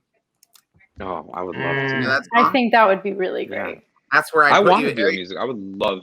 Like I was actually Now it's thinking this your the turn, other day. Rachel, to give Adam To give advice Adam pointers do about when you're in a big classical traditional style movie. totally. Mhm. Totally. Rachel, have you seen The Greatest Showman with Hugh Jackman and Zac I Efron? have. I really like that musical. Just a lot of music. That's really nice. I like that you like it. I feel like you love it too. And I don't know, like if we were gonna if I was gonna remake a musical, I feel like that would be the one. That would be the one. You wouldn't choose any other. That's the Very one. recent. There's a vast catalog of me. You're gonna Have have you to wait seen a such a musical long before? time. Like, I've seen many. have you? Many. And that's Yeah. the one, right? Yes, that's my favorite. Totally. And who would you play? Both Hugh Jackman and Zac Efron's part. You would play, both the greatest and the showman. Understood. Uh-huh. Plum Yeah. style. Well, I think the fun thing about the musical is that they're both the greatest showman. The greatest showman, They're exactly. So there. Yeah. That's Rachel, it's weird. You're acting like Adam's choice is weird when the movie itself proclaims this is the greatest show. I mean, doesn't it ever? It's inarguably the greatest Several movie times musical, over. because I mean, it could be tells you. argued that because they proclaim it for themselves, that I it mean, is. I'll say this: D.E. Morris in the chat says Pally could be the Music Man, and I don't disagree. We've got trouble. I would do the Music Man. I mean, it's very much like a Craig Bierko. Yeah, Craig Bierko did it. Yeah. I feel like Mhm. my Music Man would be a little less intense. sure. You know, but Sure. you know what I don't love about being labeled as like that's the role I could play. He's a grifter. You know, it's like there is Yeah. a level that people look at me and they don't trust me, which is like I don't. You know, like I think I could play Tevye. I think I'd make an interesting Oh, hell Tevye. yeah. But I think a lot of people probably think I play a better Laser Wolf. Yeah. Mm, Also, the fact that you're a pauper, I think I I'm would not a believe that if you pauper. were to That's in comparison, maybe. compared to me. And so I feel like for you to sing a hypothetical song about if, like, I could never pull off Tevye. If I were a rich man, a deedle deedle. Right. Everyone There's knows. no if. Everyone People know, knows. like, No if. what? Yeah. Oh, you're not 20. They know I'm not Also, 20 years old. it's a baritone. So That's the Yeah. first show I ever did was Fiddler on the Roof. That's Really? Really? Yeah. What'd you play? Still. I was the second youngest daughter, Sprinza. Oh, Sprinza is an underrated part. I agree. She brings in the potatoes in the first scene. Hold on to your potatoes. Hold on to them. And they were moldy by the end of the run. It's really cute, really glamorous. Look at how far we've come. Rachel, I would if they love let to see a production of Fiddler with you two in it. I Oh. would love to. Honestly, I would love to do a musical of that stature. I begged a bunch of people, but they always say to me, "We're just trying to get to the tunnel. You don't have to come up to our window." Bull. Ooh. I mean, Rachel, what is the advice that you would give to Adam if this is your About masterclass? working on a music. This Mhm. is I'm Rachel Zegler, and this is my masterclass. Yeah. Yes, Yeah. right. How do you You act know- in a big A-list movie musical? I would say you do have to wear the white dress everywhere. You do. Even though it's 100 degrees out, you have to wear the white dress, Adam. Yeah. This is It's good iconic. universal experience. This Yes, is universal. for all musicals, Anyone. there is an iconic what Evita. Like, come on. This is it's the episode 4 syndrome where it's like you're the princess. Yeah. Yeah. You're Oh, the princess, you're Adam. princess. You You're wear the princess. white dress. You wear the white dress. You have to. You wear the white I dress. think you wear the guys are white making dress. a lot of sense. I- Making a lot of sense. That's it. Oh, this is pod That's racing. all I want in my life. So that's my first tip, I think. I'm trying to think of more because being in a movie musical is hard, and I lived like a nun for like 6 months. So, I don't think you have to live like a nun. Sure. How You did gotta No, protect I the did a Dolce. play. I did a play that wasn't a musical. That was just like a play. Mm-hmm. play? We just call them plays. That's the only similarity. What play was it? What'd you What do? play? It was called Cardinal, Gorge. Like the bird? We love a bird. like the bird. Yeah, it was about Chinese immigration. It was at the second stage with Anna Klumsky. Amazing. Mm-hmm. We love It wasn't that. a musical, but I definitely understand that life. Play. It's a rigorous. It was a play. I Lifestyle. believe, George, I invited you several times to come down. Wow. I By saw that it. tone, I'm assuming You George saw did it. not come. George saw it. A twist. It's good. And what was I your actually favorite do part, believe- George? I actually, in all honesty, do believe George saw it. Wow. George, what do you remember from it? Yeah, George, share some specifics. We would from like when the you, favorite part. George Lucas, Cardinal. saw It the was part. long. It was long, George. It's 2.5 hours about Chinese immigration. I remember, but here's the thing. I knew it was long, but I remember not feeling like it was long. I remember being stunned Wow. when I remember being, because I saw it with Melody. I remember being stunned that it was as short as it was. I thought maybe there's another act Hmm. at the end of it. I said, Just that's it. four. I said, yeah. Yeah. But you don't but- remember? Is there anything specific from the show that you remember, George? Like your favorite line of Adams, Yeah. maybe? Yeah, scenes. Well, I did. These You know, games. I don't. When I go to plays, I don't memorize the lines of the actors in the play. Sure. Of course. No, Well, neither maybe do just viewers of movies. No. right. Not at Just all. tell No, us this about is Adam's fabulous. character in the broadest strokes imaginable. In the broadest strokes And imaginable. look at us in the You know eyes what? while you're telling us. You know Don't what? look down. I'd actually Right. like more specific than the broadest. Okay, Right. let's funnel in. Right. Well, Chlumsky, if I'm remembering correctly, she returns from Klumsky. Brooklyn. Klumsky. Klumsky. Good Klumsky. start. Yeah. Strong. Not the professor to the Klumsky, am I right? Yeah. She comes Now, back George- to her home. She comes back to her George. hometown. Yeah. George, I can Yeah. see the Wikipedia page in Your your glass. glasses. Yeah. I can see it in your glasses. No, you can't. Yes, I can. Look, We I see can. you And I clicking can around. also You're notice clicking that around. your glasses are a weird shape of neither circle nor square. you're seeing the reflection of the show. Oh, great. See, Terrific. if you look close enough, you'll probably see yourself, right? George, close your eyes and explain it. Like, really get into it. Just keep those eyes closed. Take the glasses All off. right. Yeah. Oh, I'll take the glasses off. No Yeah, problem. eyes closed though. Eyes all the way closed. Yeah. All the way. Mm-hmm. Yeah. Squeeze them. Not the Gilbert Godfrey. Don't Mm-hmm. put Gilbert Godfrey. All French the way Stewart. close. You're French Yeah. Stewart. Just cover them. You're Just French cover them up out like of this. control right now. Uh-oh. Third I need rock to put my from the glasses back sun. on if I'm going to cover them. Okay. All right. All right. You know what? Turn around. Just turn around, George. Turn Okay. around. Sorry, I almost spilled the Turn drink. All around. right. All right. Go ahead, George.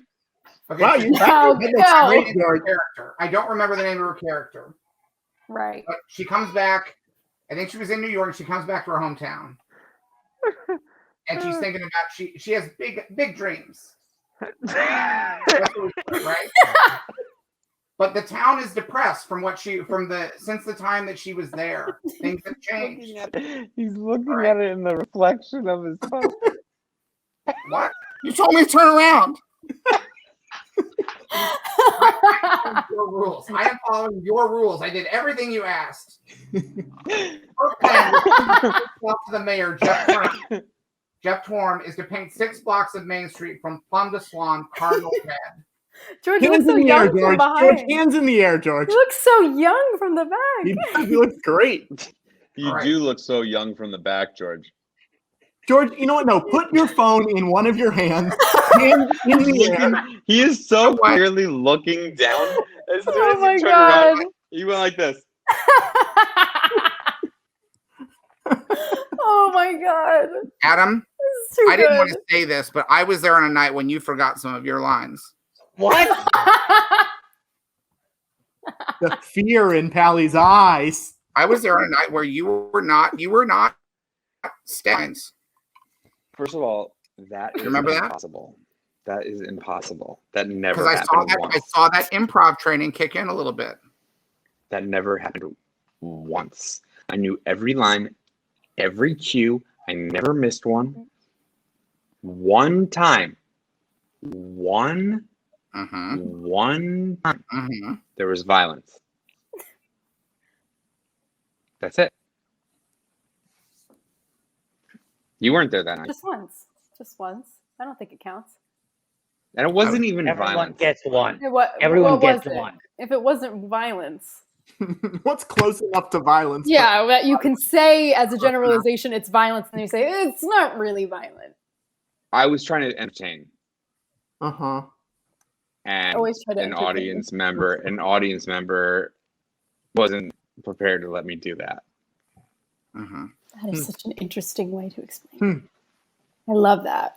The But things you we weren't there goof that night, George. off. I would have known, George. Anytime a celebrity comes, I told the box office, send them to my dressing room right after. Yeah, they told me that, and I said, "You act like I wasn't here. Oh, that's cool. I'm not going to be manipulated by a pauper." Oh, Send me to his dressing room. What are you going to do? Paint me like one of your French girls? George, Yes. I have been nominated for a Critics' Choice Best Supporting Actor. Yeah, and you were robbed. You should have won it. You should have won it. You should have won. Do not talk to me like that. Okay. I am a billionaire, Adam, and I'm 76 years old. This feels like a I understand. And I am. I may not. I may have Rachel's issues right. with liquidity. I I may have something that should. I may have liquidity issues with my finances right now, but that does not mean you can talk to me like that. When I call you a pauper, first of all, I can, but second of all, when I call you a pauper, you understand that you might be reasonably well off. It's all relative. Stop taking pauses to smoke your pipe. I don't smoke a pipe.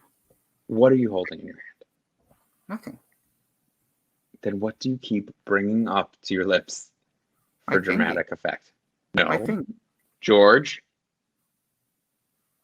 This. What is that? It is just some seltzer in a Skywalker Ranch fire department mug. Because you know we have a fire department here on the ranch. You wanted one bird. Rachel. Yes.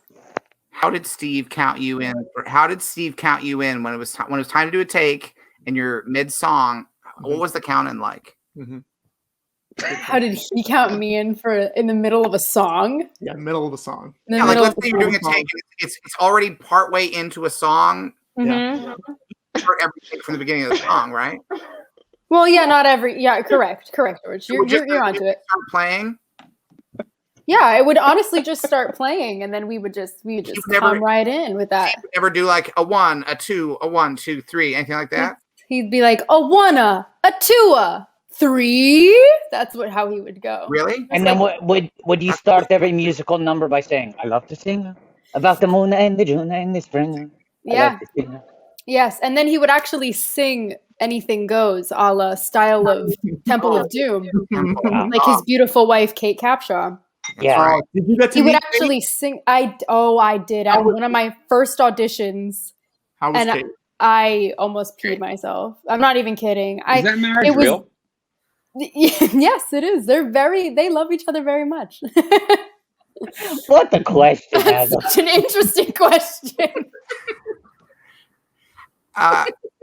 Did Steve ever sing on set? Did you ever hear him sing a little bit? Did he ever sing? I did. He's got a beautiful voice. He won't say that he does, but he can sing. He's got great pipes. I used to say that he could take my part in the movie. I don't want that I don't think happen. it's politically correct, not at all. Hang on. I do want to see some fan art of that. Come on now. In case anyone wants to. Come on now. Let's do it. Yeah. Come on now. Now, Rachel, were you? Hold on, Patrick. Should we be singing more of this show than we are? I think maybe. Rachel, were you in Hamilton? I was never in Hamilton. No. Look at this. I auditioned many times. They never cast me. Look at that. Really? I'm the key. Someone, I believe, found a real DC character named the Key, who Rachel is definitely playing. That's so funny. I did not know that existed. Am I a terrible DC employee? No, you're doing great. That exists. Okay. Now, Rachel, when I get fired. Did you sing live on set, or did you pre-record it and then sing with it? I'm not sure if I can tell you. Okay, that's okay. But I'm going to say it's going to be really exciting to see on December 10th. Great. It's going to be really exciting to see, I think. And then I'm so excited to talk about what we did. It also feels really good. It must feel really good to be able to, because of the delays and everything, to be able to promote.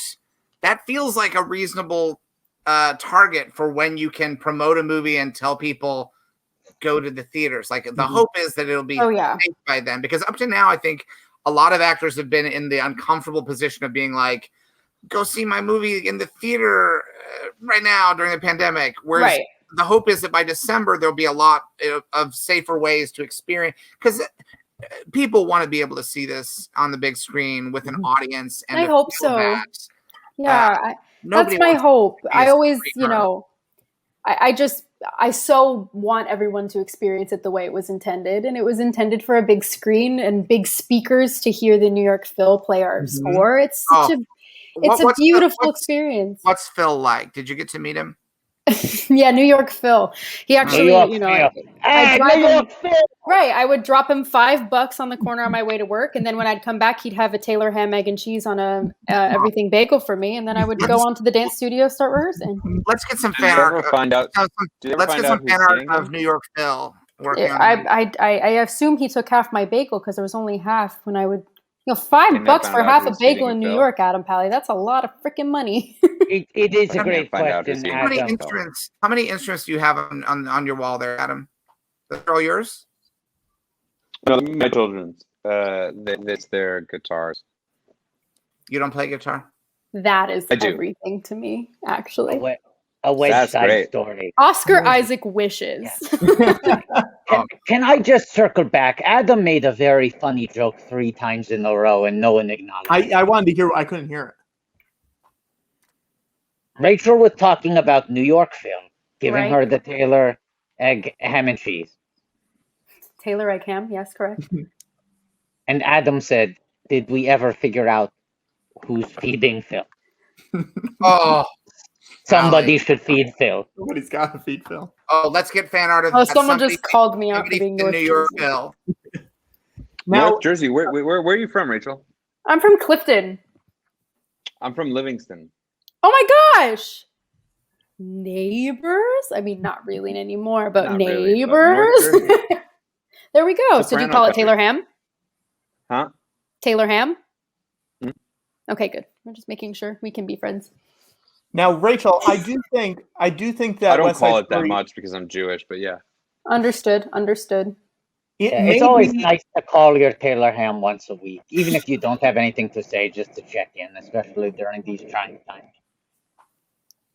West Side Story might be the first movie I think to maybe make $100 million in the U.S. in theaters. And Adam, I believe, post pandemic. But Adam, I believe That's your prediction. You're making a my prediction to make That's this my clear. prediction. You said it with the confidence of a time traveler. Here's, Reporting back. here's why I'm saying it is because Adam, you're in, I believe, the last movie to make $100 million in theaters, Correct. Mhm. I and know. nothing's done it in between. Sonic Yeah. the Hedgehog, the last blockbuster. Really? No, Yeah. you're the And- that's No. the last The one. last, the last big hit pre-pandemic, and you were a Yeah. part of it. And you know what I'm doing in my head, Adam?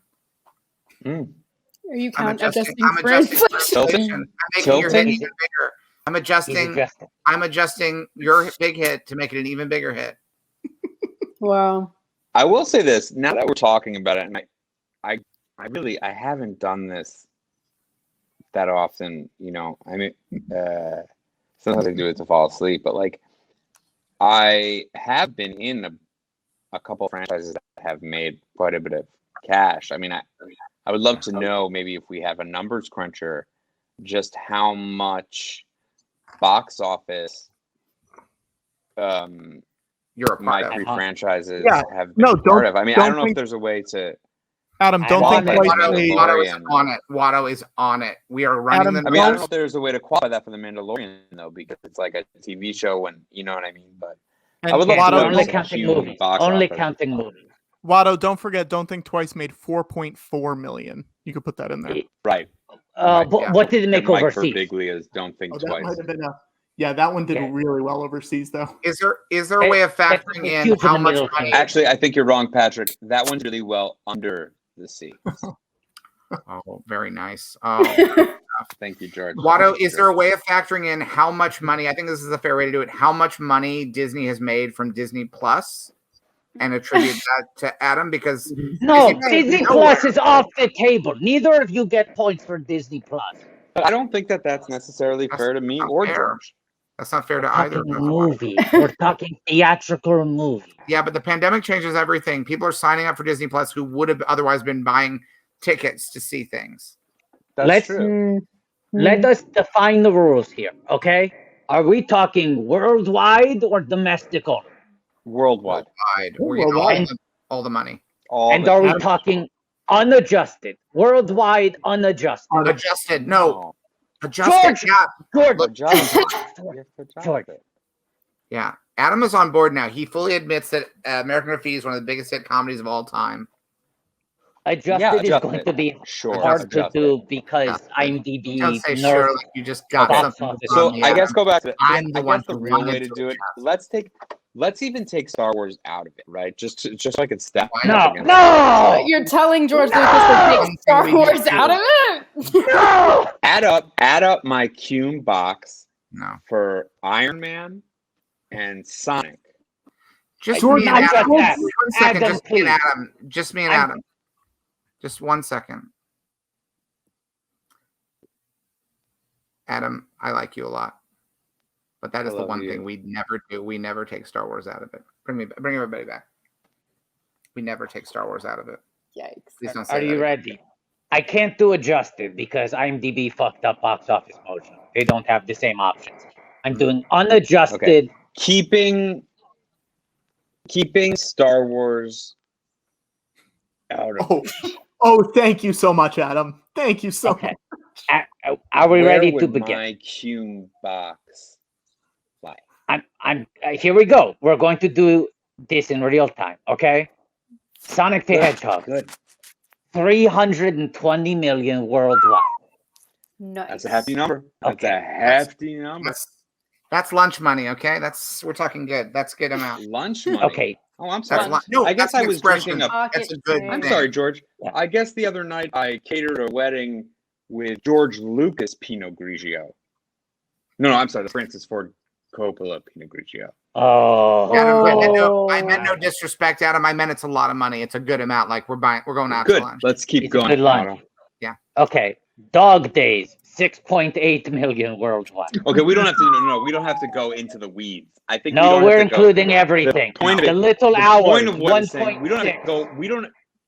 What was that? Band Aid. The Little Hours. 1.6 worldwide. But we don't need to do this. These are independent movies that are made for a different reason than box office. Band Aid. You know, 248,000 worldwide. that's not adjusted for streaming. I think what we're doing here is we've lost Theatrical. track of the real question, We're talking theatrical which here. is like You think Middle I but don't- not school. all the movies. Adam, Middle let me- school, the worst years of my life. 23. So that's 23 million. 23 million. 23 million. 23 million. That's 23 nothing to million. sneeze at. Hey, That's Dirty nothing to Grandpa, sneeze at. 94. I don't know a lot of actors. I don't know a lot of actors that can open a movie and carry it 23 million. Mm-hmm. Dirty Grandpa. How much Dirty Grandpa, Watto? Dirty Grandpa. Dirty Grandpa? 94 worldwide. 94 Oh my God. million on carrying The with that DG. title. With that title. Because of that title. George, in spite of that title. No. In spite of that Nobody, title. nobody, I don't remember nobody, seeing Nobody who bought a ticket for Dirty Grandpa was like, the title I'm a little off on, but I'll watch the movie. 100% disagree. They bought it and they were like, Robert De Niro and Adam Pally in a small part? I'm in. No matter the title. Right. There it is. What's next, Watto? I know I got a couple more. Is that it? Okay. Wait. No. We got the big one. Here we go. Ready? Dirty Grandpa, 94. Next up, this is big. Slow Learners, 22,000 worldwide. Okay, but that but that again, that was made for $575. Oh, And so so the cost so of much the like thing- the cost of the thing, American Graffiti, you have I to love adjust for the inflation. You have to hero's adjust for journey that inflation. you are going on in this is something that Joseph Campbell would look at and say, yes, this is where you go. You go from laughing First of at all, the idea. I appreciate that. I love the Eagles. Secondly, you have to really look at inflation, like you were saying. You have to adjust. Patrick, while Watto is doing this, do you want to go ahead and tell us what the box office grosses are for West Side Story and Shazam 2? Yeah. Come on. Yeah, you do that Come math. on, baby. Meanwhile, Give me Yahtzee. Give me Yahtzee. Give me Yahtzee. We want Meanwhile, worldwide. We want worldwide. Watto, have I crossed $1 billion yet? no, you're at 450, but hold on. This one might really move the Calm needle. down. Calm down. Search Party, 118,000 worldwide. Wait, I thought we were Again. counting TV shows. Different. Okay. I know. That movie's that's technically not an Adam Pally movie. That's a TJ Miller movie, and so that movie did well.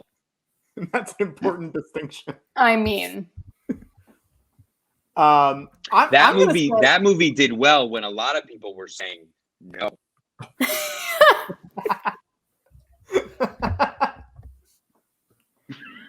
oh my god. Rachel, did Steve ever talk about me when you were working on the movie? Did my name ever come up? Oh yes, so often because he knows I'm a really big Star Wars fan.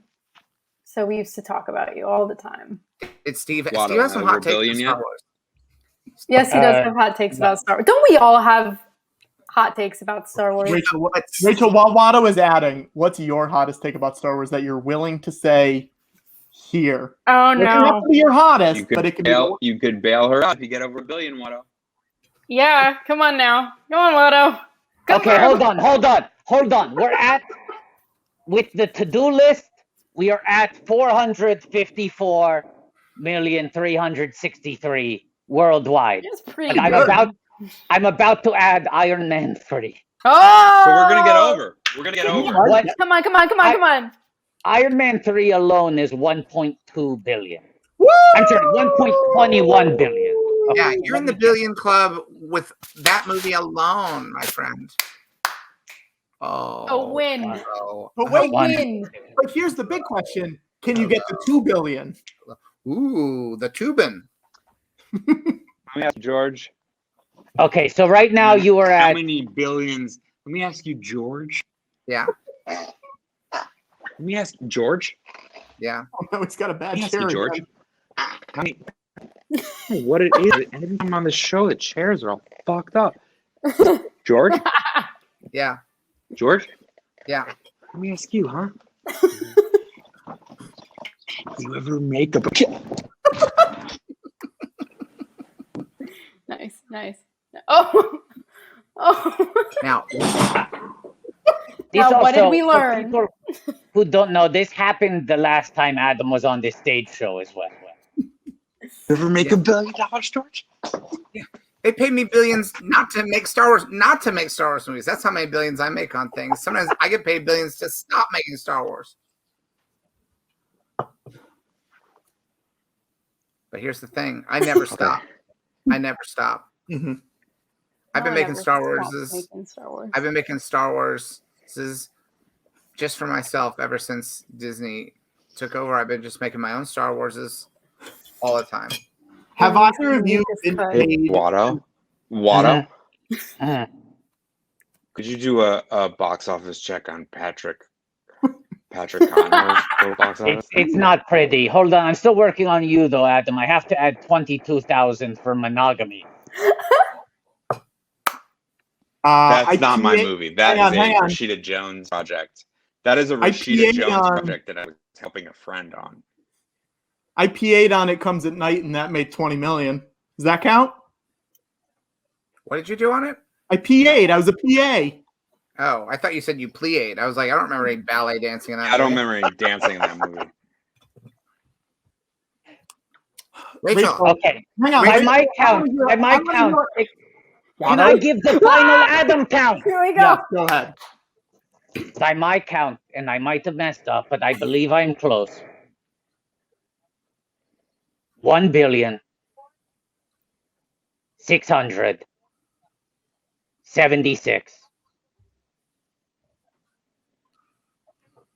1,676,468. That's pretty good. Come on Wow. now. Hold on. Come Is on that, now. George, besides you, is that the most box office that has been on this show? I don't know. I think Whoopi's way ahead. Right? Whoopi's ahead. Come on, Sister Act. Come on, Sister Act. No way. Now I'm gonna do the Whoopi does George. not have $1 billion. Whoopi does not have $1 billion movie in her. She's in Lion Excuse me. King. She's in Lion King. She's in Toy Story 3, baby. She plays Stretch the Octopus. Yes, she does. She's in Snow Buddies, Adam. Yeah. Fucking Whoopi. It's always Whoopi. Whoopi. The color purple? Come on. Color purple. Bringing it Buddy back. Steve. Bring it back to our Buddy buddy Steve. Steve. Yeah, she's got to be in some Star Treks. Yes, she's in several. Yeah. Rachel, on now. tell me these hot takes. I want to hear a hot take. I want to get Yeah, one. Yeah. I'm going to do the George math. The thing is, okay, you know what's so funny is that I'm not immersed in a lot of like conversation about it. So I don't know if it's a hot take. I just know that it's my take. Okay. Right. Can't stand the remaster. Can't fucking stand it. I'm sorry, George. The special editions? I don't like it. I'm sorry. Have you seen it? Well, which one have you seen? Did you watch it on Disney Plus? No. Okay, so you haven't seen the McClunky. You haven't seen. So should I do that? Are you recommending it?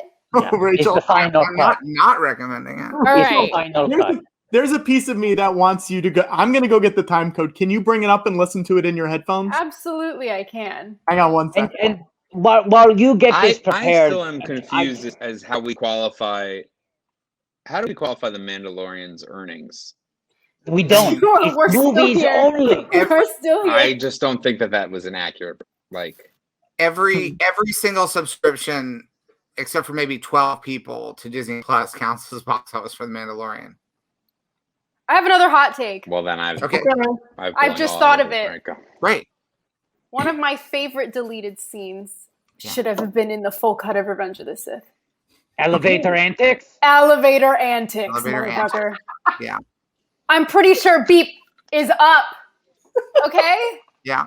Where was it? What happened, George? Rachel came to play. Rachel came to fucking play. Yeah, I take no prisoners, Watto. It was unlike some people. It was too funny. It was too funny. It was too funny? Yeah. Come on now. No, we tested it. And by tested, I mean I showed it to Rick McCallum, and he didn't stop laughing. He was still laughing when Padme died, and I was like, we gotta cut it. It's too funny. Did he laugh at the dry cry? He did. Did Rick McCallum laugh at the dry cry? Yeah. Did he laugh? Wherever he is, Prague or wherever, sure. Yeah, he's out there laughing. I have a question. Mm-hmm. There is the dry cry in the movie, not your dry cry tonight. I have question. Mm-hmm. Great. There is concept art out there. Yeah. Padme's holding a dagger on Mustafar. What's that about, George? Whittling. She has a hobby. This was a whole subplot that we cut out. Was that when I'm going to head out. Yeah. Adam, Adam, I got to say, Adam knew what I was about to say. What I was about to say is 5,791,530,210. Yeah. Wait, hang on. George Watto, I know since Rachel's bringing this up, it feels like we're in a new part of the show. Yeah. Is that okay? I feel like it's time. Yeah. Yeah, I should also mention my ring light died for good an hour ago, and I've been trying to fix it. I think it's just that's what Watto gets for buying a fucking $40 ring light month 2 of the pandemic. Hang on. And Patrick? Yeah. Thanks. For what, George? That's you always ask for an edit point so we can edit on YouTube between the end of the regular show and the beginning of the after show. So I always think the after show is like sassy, right? I mean, this is when things get unbuttoned. Okay, so this is a very different show now, Rachel. Very different show. Yeah. I'm scared. Feels different now, but there's going to be some carry through. There's going to be some things that are the same and some things that are different. Much like episodes 4 through 9, there's going to be some carry through. Yeah. I just want to clarify because Rachel was saying, and I think wisely in terms of your own mental health, that you try to stay out of the Star Wars conversations. You just have your own opinion. I can't tweet about it. People get mad. You think I'm tweeting about yeah, it's you think I'm like tweeting about political candidates. And I mean, and you have a Star Wars line in your bio, do you not, on Twitter? My header is you must do what is right. Mm-hmm. Something like that. Sorry, bad fan. I'm sorry. It's right, of course. Yes. You must do what you feel is right. You also list a galaxy far, far away as your location. Yeah. I just want to say because you stay out of the conversation, which is good. Whoa! Yeah. Thank you. You want a lightsaber fight? Hang on, Watto. We'll It's the after show. Yeah. I know. Oh! My blade's down. It's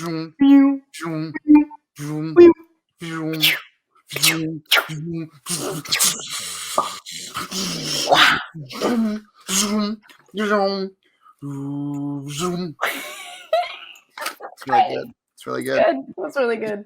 That's my official audition, by the way. Anyone out there? Yeah. Rachel, what would you want to play if they're like you're auditioning for Star Wars? You can do whatever you want. What is I just want to be Force sensitive. Mm-hmm. That's my. They want to make me on the dark side. Fine. You want to put me on the light side? Fine. I mean, I'm just so. I truly would do anything to be any part of it. If I got to choose, I want to be Force sensitive. That's it. Would you want to be a Will? Would you want to be a Will? Absolutely. Because we haven't really shown that. Mm-hmm. I'd be anything. If they ask, I say yes. That's it. Hang on. Two updates. Okay. I got the ring light working again. Nice. There we go. Deeper into Star Wars hot takes. I just want to make it very clear because Rachel is saying that she is out of the conversation. She doesn't engage with Star Wars dialogue online. You should know, Rachel, that wishing that elevator antics was in Revenge of the Sith a very popular opinion. Is it really? Commonly shared. Not liking the special editions, very unpopular opinion. Sorry about it. You might be the only one online who doesn't like the special. The only person. No regrets. We could go on talking. I just thought you should know you're very much in the minority there. People online. That's okay. The knife, to answer your question. Right. I gave Padme a hobby, and there were lots of scenes where she would like get a little piece of space wood and would be like carving little things, and it just was not serving the story at all. Totly. I have probably close to an hour of footage of Padme whittling. And I hated cutting it because it was such a nice detail. I was like, oh, she does this to relax. It's so ironic that you cut the cutting. That's crazy. Yeah. That poetic. Yes. and that was, I think, the reason why it was some of the last stuff we took out of the movie, because I'm like, we can't cut the cutting. Right. So she was rolling up to Mustafar. Yeah. To practice her hobby, not anything else. Well, because like if you whittling hot wood, it'll go to the curve of the knife even easier if the wood is hot. Right. Cuts like butter. So she's like, I'm here, I'm pregnant, my baby daddy's doing some shady shit, but I've got hobbies to upkeep. Yeah. Yes. I mean, it makes total sense. Keep your mind active. Oh. Let's save this. Rachel. Save it? Save it? Save it, Watto. You think we should save the ringing of the butter bell? Oh my god. It was mentioned. I would save this. It's Norman Rockwell time. It's Norman Rockwell time. It absolutely is. It's always Norman Rockwell time. You knew, because your buddy Steve taught you. Oh my gosh, I've seen them in front of my face. It's Okay, very intimidating to see real Norman Rockwells in front of your face. It's like very scary. To talk about this. So you have been to Steve's house and you've seen the I have not been to his home, no, but I've been to the Amblin offices in Universal City. Okay. Now we're talking. Rockwell. Which Rockwells do you remember seeing? I couldn't even tell you, but I remember there was one that was actually a copy, and it was out there in the open, like just the open air, wasn't covered by glass, and he was showing us all of the pieces, and we were just looking, and he was like, and this one isn't covered by glass. Why isn't this covered by glass? And someone just peeked their hat and they were like, you're getting it covered, but like that's a copy. That doesn't even, like, it was the most magical moment because he had a question and someone just peeked their head out of a door and answered it. It was but also the revelation of that moment is that your buddy Steve, my buddy Steve, looking at a square inch of wall that is not covered by Rockwell, that even when he goes to get his Rockwell properly reframed and glassed, they put the copy in its place. Yeah. It has to be a placeholder. There has to be a place for come on now. Yeah. You know. Yeah. Yes. Just You think. have to. I'm not gonna not look at Rockwell while I'm getting my Rockwell covered. You got That would to. just be silly. Yeah. Look, if getting a Rockwell covered meant that you weren't going to get to look at that Rockwell, no one would ever get their Rockwells covered. Yeah. You got to cover those Rockwells, but when you're getting your Rockwells covered, you got to have some fake Rockwells. Right. You could say that is your cover Rockwell. You got.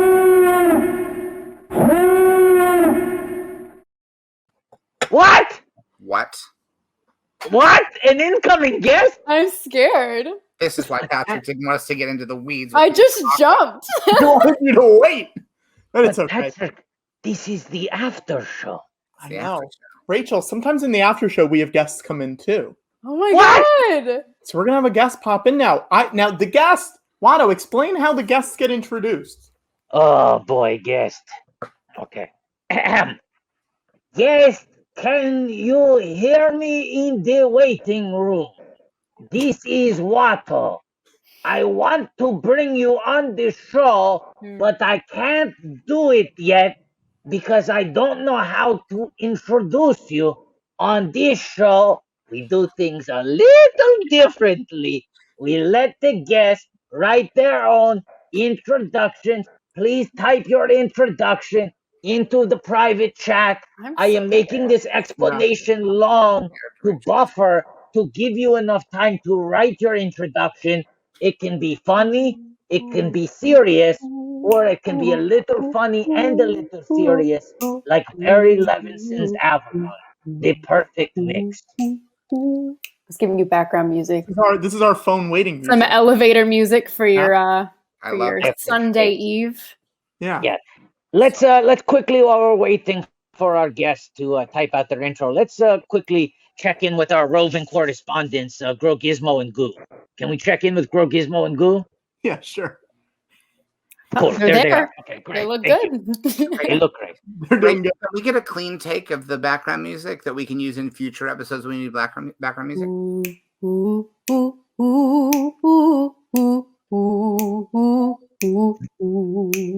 There you go. You could loop it. Okay. Great. I mean, can we do it? I'm sorry. Hang on. Maybe that should be our end credits music from now Oh on. yes. Perfect. I think it's good, but just to give ourselves the option, and we just don't want to have to fix this in post. We want to do this live on set.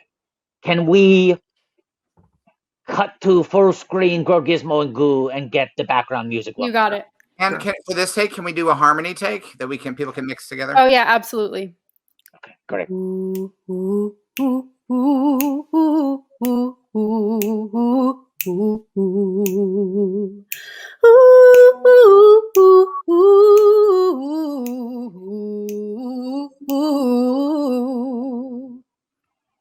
There you go. I think that's pretty solid. That's pretty good. All right, Watto, we have the introduction in there. I'm so... Please welcome our secret weapon in Golden Globe counter-programming, a writer for The Conan Show, Mike Sweeney! Yay! Oh, what a surprise! Here we are. What a treat for all your fans. Thank you for being here, Mike. How are you? I'm great. It's my pleasure. Thank you for inviting me. I'm very honored to be here. Well, we're honored to have you, Mike. Thank you. Mike, this is Rachel. Rachel, this is Mike. Hi, Mike. Nice Hi, to Rachel. meet you. How are you? Nice to meet you. I'm doing well. How are you doing? I didn't ask how you were. Oh, But now I will. How are you? How are you doing? I'm doing. I'm still breathing and I've got my health. Can't ask for much more. Now, Mike, were you watching the Golden Globes? What's your night been like so far? I watched the Golden Globes, and how did it feel? I watched the beginning. I watched the opening monologue. Okay. Which, Tina Fey's in New York and Amy Poehler's in LA. So they were split screened, which, I mean, I think they're more fun when they're together, but they did a great job. Good. And they had lots of great jobs. I hate that kind of comedy. Just like two people on different coasts. Right? They even attempted things with people on 5 different screens. And I was like, nightmare. No. Absolute nightmare. the timing gets all fucked up. Everyone's talking Just over look at us each other. now, yeah. Right. Can you even imagine trying to do something with $5? How do you? I just don't even think this doesn't even make any sense. It's so difficult my to God. achieve. I don't Yes, even absolutely. understand. It's Right. being I so mean, you're just wild. praying for the commercials. Just tonight. Right. It's all about timing. Definitely. timing. Yes, Yeah. Finally, someone says it. Thank you, Watto. Now, Mike, I'm sure you've written for award shows in the past. Are they Are they a pain to write for? Are they fun to write for? What's the hardest part of writing for an award show? I've written for some Emmy Awards. Yeah. So when Conan O'Brien hosted. So the hardest part is it's actually fun the whole way through. Oh God, what a lie. No, it's you know what's weird? When you get there are these other producers that you've never worked with before. Yeah. And we like when we did the Emmys, we're used to doing like 5 shows a week.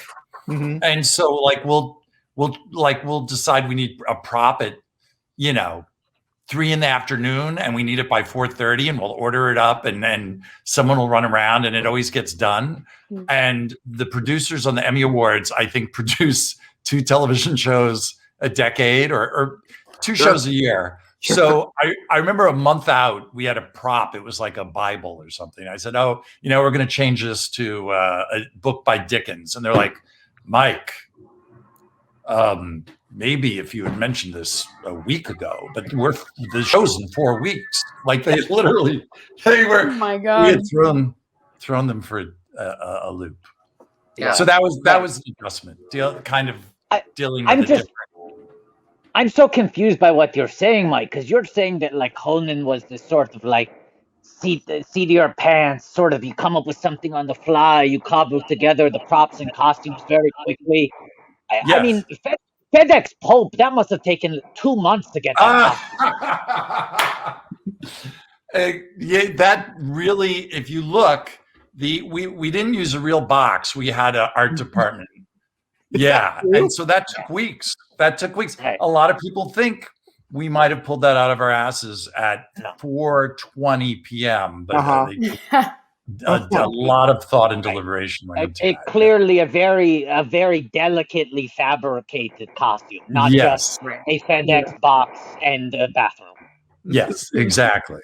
Well, yeah, I'm glad you appreciate that, because a lot of people do think a lot of the Conan show is just thrown together at the last minute, and that's of course the appearance we want to give, but couldn't be farther from the truth. Like your show. Yeah, exactly. Now, Mike, I'm looking here on your IMDb, and you early on in Conan, you were the warm-up comic too. Am I remembering that right? I was. Yeah, but you also did stand up on the show sometimes. Oh, I did stand up on the show once. Okay. And it was horrible. Do you remember who the guests were that night? I remember I had to follow an author named is it Caleb Carr? Caleb Carr, but the lead guest. Watto, George Lucas. You're real close. Rachel's mother. I don't know. Yeah, Steven Spielberg. Billy D. Williams. Oh my God! Really? I had no idea.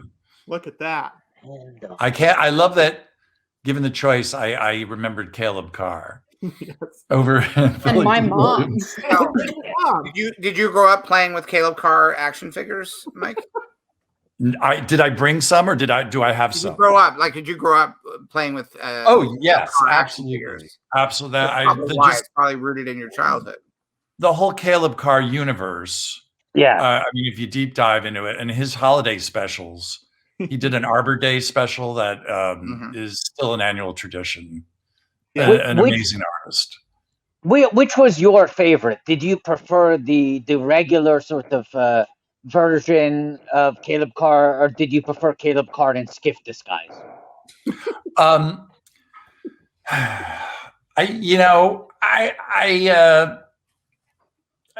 Anything Caleb Carr. I'm such a huge fan that I will lap up anything Caleb Carr. Now, Caleb Carr doesn't matter what he's serving up. I'm so glad this is what we're talking about. Caleb Carr, I'm looking at his Wikipedia page right now. He's given partial story credit for the Exorcist prequel. Oh. Which one? Which one? Both of them, Watto. Wait, you're talking about not the TV. There was a TV show, The Exorcist. Yeah, no, this is a Watto. Do you know the story about the Exorcist prequel movies? Yes, right. So Paul Schrader, the king of the Facebook statuses. Yeah. Writer of Taxi Driver. Right. Got hired to do writer director Exorcist. of Hardcore. Writer director of Hardcore. Of course, many credits. Man kicked out of many online poker games. Got hired to write and direct an Exorcist prequel in the early 2000s, starring Stellan Skarsgård. A very safe series of choices. Stellan Skarsgård, Paul Schrader, people who are not known for making transgressive films. Let them reboot one of your most valuable franchises. They make this movie. They deliver it to Warner Brothers. Warner Brothers goes, "Are you fucking kidding me?" They go, "Not only are you fired, we can't even reshoot this thing and resalvage it. Let's just put it on a shelf." And they just threw out the whole movie, rehired Stellan Skarsgård, and then got Rennie Harlan, director of Cutthroat Island. And they were like, "Can you just do it normal?" And he made then a whole different Exorcist prequel called Exorcist the Beginning. And then, like a year later, Warner Brothers was like, "We'll take it off the shelf." And then they released the Paul Schrader movie called Dominion, a prequel to The Exorcist. It's just a prequel. It's not the prequel, it's a prequel. So they both have the same question. No. They come from the same central story. Yes. Question, Rachel. Why? Question. How do you know? Why are you a plethora of knowledge about this? Watto's got the broken brain. You know. I think that's a great new way to go, because they always have several endings you can choose from often for a movie, and now I think multiple prequels is a new way to go. We know a lot about prequels here. There you go. Yeah, I think I'm not opposed to tinkering with a prequel. I like to tinker, but another one, like an alternate one, I don't know. A whole different one. This way lies madness. I don't know. I don't like the idea of a world where another filmmaker could do an alternate take of a prequel or a prequel trilogy. Because what if people like that? What if people like that prequel trilogy? Well, George, are there any movies that you see where you would like, oh, you know what, if I could add some CGI to this? I would really bring it up. Can I say that? And I know this was a matter of budget and timing and everything, but every time there was a character on Conan, I was like, give me a week and we can render this in CGI and really make it look solid. Right.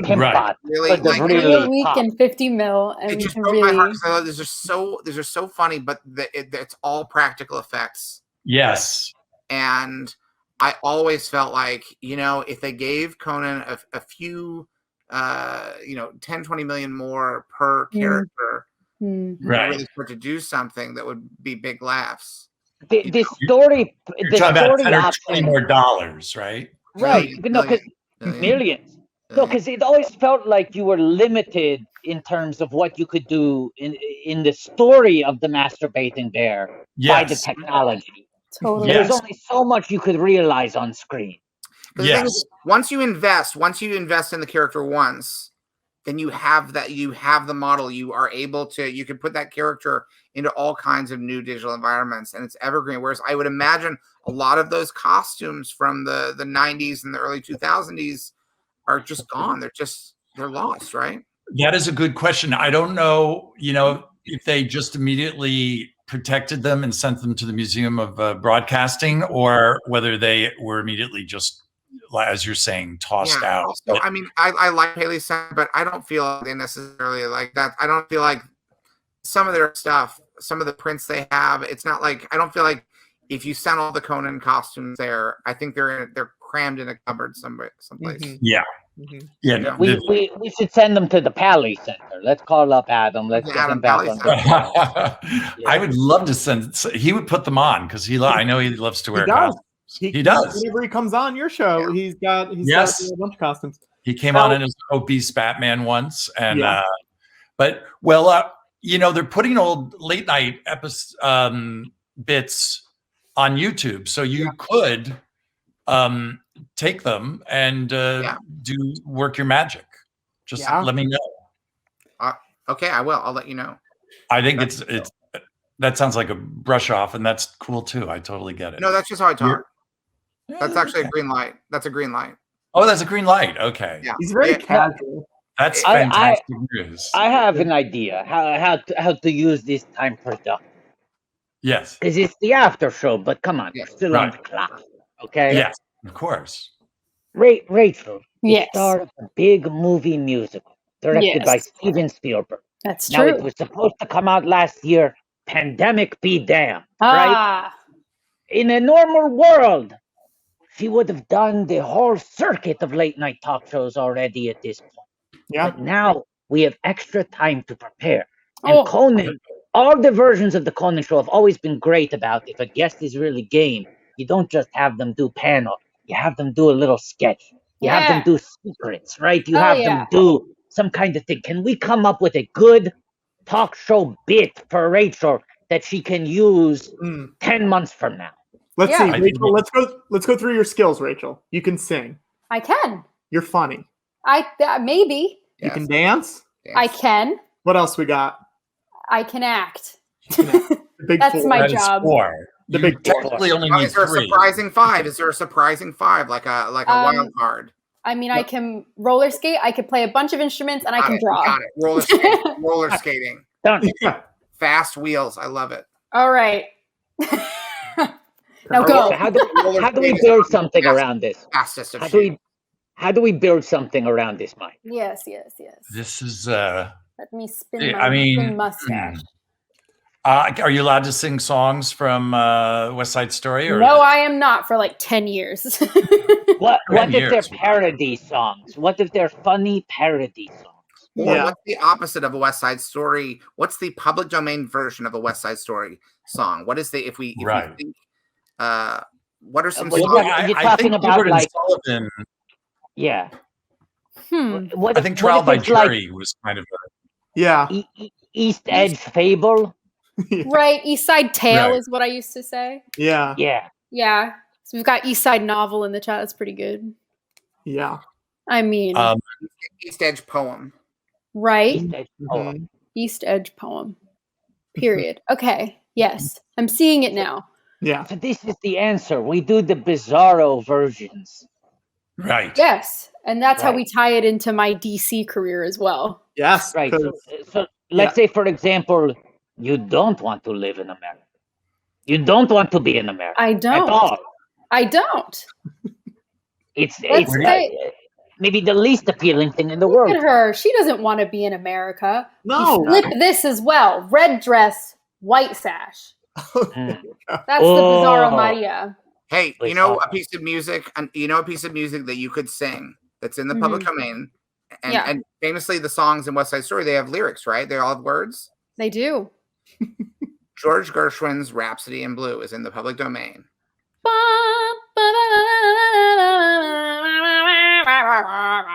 Yeah, absolutely. And I'll do it just like that. I think I'm studio ready. Yeah. That was fantastic. Thank you. Well, you're all set, and you're going to be on Conan 10 months from now, right, Wado? Yeah. Come on now. Let's make the plan. I just saw a really good suggestion in the chat. Mm-hmm. Yes. Because, of course, your character's name is Maria. Maria, see. Jackson Shirley said, what if this character's name is Wario? Oh, like Wario and Mario. Like Wario. Right. Yeah. Right. Yeah. So I have a mine. And like a spiky mustache. A mustache that looks very hard angle. Well, I was already twisting mine before. Right. Did you And see? this one is, I'm getting away. Yes. So, Mike, how do you take all of these things and make them funny? Yes. Because, yes. All the things we just talked about? Yeah. I would hand that over to a segment producer, and they would take care of it. Great. And then we're done. Could we get like Schlansky to take a look at this? Jordan Schlansky, it would be a great guest on your show. I don't know if you've thought about that. I think we've tried. Oh, is that true? I've many times said we should really try to get. I'll say hypothetically didn't get a response, but it's okay. That's not what we're here for today. We're not talking about that. No, we won't talk about that at all. Forget Schlansky. I don't know who brought him up. Not me. And here's my thought. You say segment producer, and yes. my mind immediately goes to imagining some sort of an earthworm type creature who's segmented. So it would literally be that you hand it off to this like worm-like creature. Yeah. Yes. We have creatures literally that produce the guest segments on the show. Yeah. There it is. What has been the biggest what's been the hardest thing for the crew as a whole adjusting to the last year? That was I mean, initially it was, we always like big challenges, but then usually the challenges are, they're finite. Like you're moving, you're going to do a week of shows in a new city. Yeah. And so that's a big kind of fun new inspiration. But this just, I think, got kind of once it bogged down, you don't know how it's going to end. So I think that's a big challenge creatively. Yeah. Just the repetition of everything. Sure. Yeah. What made a good interview or sketch on the show? Like what, for Rachel, what would make a good talk show interview in your eyes? Yeah. What do you look for? I'm going to take notes. I think just being yourself, and which you seem very good at doing. So thank you very much. Yeah. So and then everything, and you just tell stories about West Side Story that will get you in trouble with the other cast members and even the director. Yeah. Right. And then it'll go viral. Right. Yeah. But I think it would be worth it. I think so.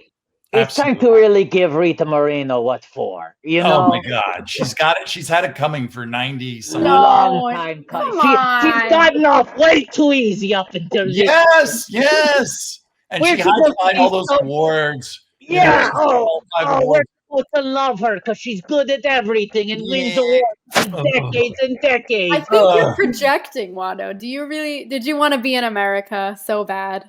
I wanted to be in America. You wanted to be in the purple dress. I get it. Where are you, Wado? I feel like you're in an apartment in Queens.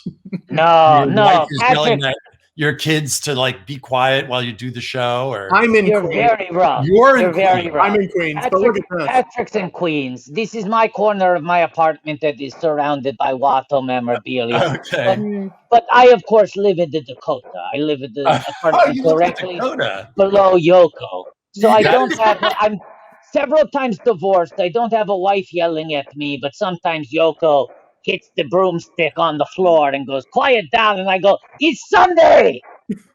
So you're like an interstellar Larry King. You've had several I didn't know you had many wives. Many, too many. Wow. Do you ever see Yoko? Yeah. Well, look, I've been trying to be very respectful. We're very close, but you're neighbors. I just mean in the elevator or the hallway or. Well, the pandemic, it's been different. I mean, we used to go over to each other's places for the nightcap every other night. And talk about building. Are there a lot of building issues at the Dakota? Tons. That place is a fucking dump. It's a dump. Yeah. But I feel I've been trying to be respectful of Yoko's health, but we have tin can radios. I threw a tin can up to her and she caught it. And they've done so much renovation of that building. They've never updated the tin can system. They never did. I had to make it myself like a peasant. Wow. I just had to carefully cut open 2 spaghetti-o cans, throw them up to Yoko Ono. If they work, they work. The walls in that building are famously 6 feet thick for some reason. Yeah. Yes. Yeah. It's a Dakota true fact. Rachel, you have Dakota architectural detail facts like that for an interview. That's going to make it a home run. Right. That's how I win over the audience. Yeah. Watch me and don't do anything I do, and you're going to do incredibly well. Here's the thing I've noticed. a lot of famous people do on talk shows. They try to tell stories that are a little bit humbling, of like, oh, do you ever get noticed on the street? And then it's a story of how they think you're someone else. Yeah. Yes. It's very, and you see right through it, right? Right. So they should just come on but then if you go the other way and brag, it's tough. I think the thing to do is stop doing talk shows. No one should do them.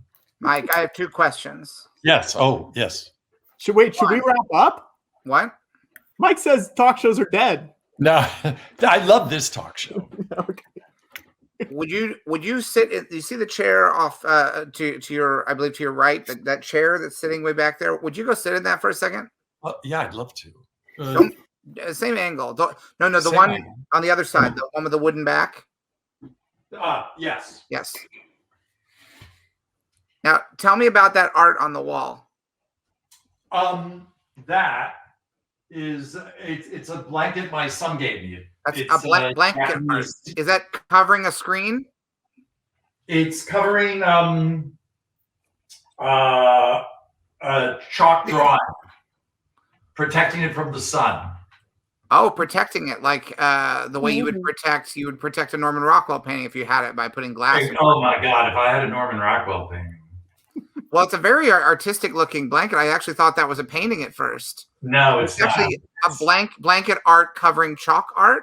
Yeah, exactly. It's Why do I see a little reflection peeking out in the corner? Is the chalk art got glass in front of it?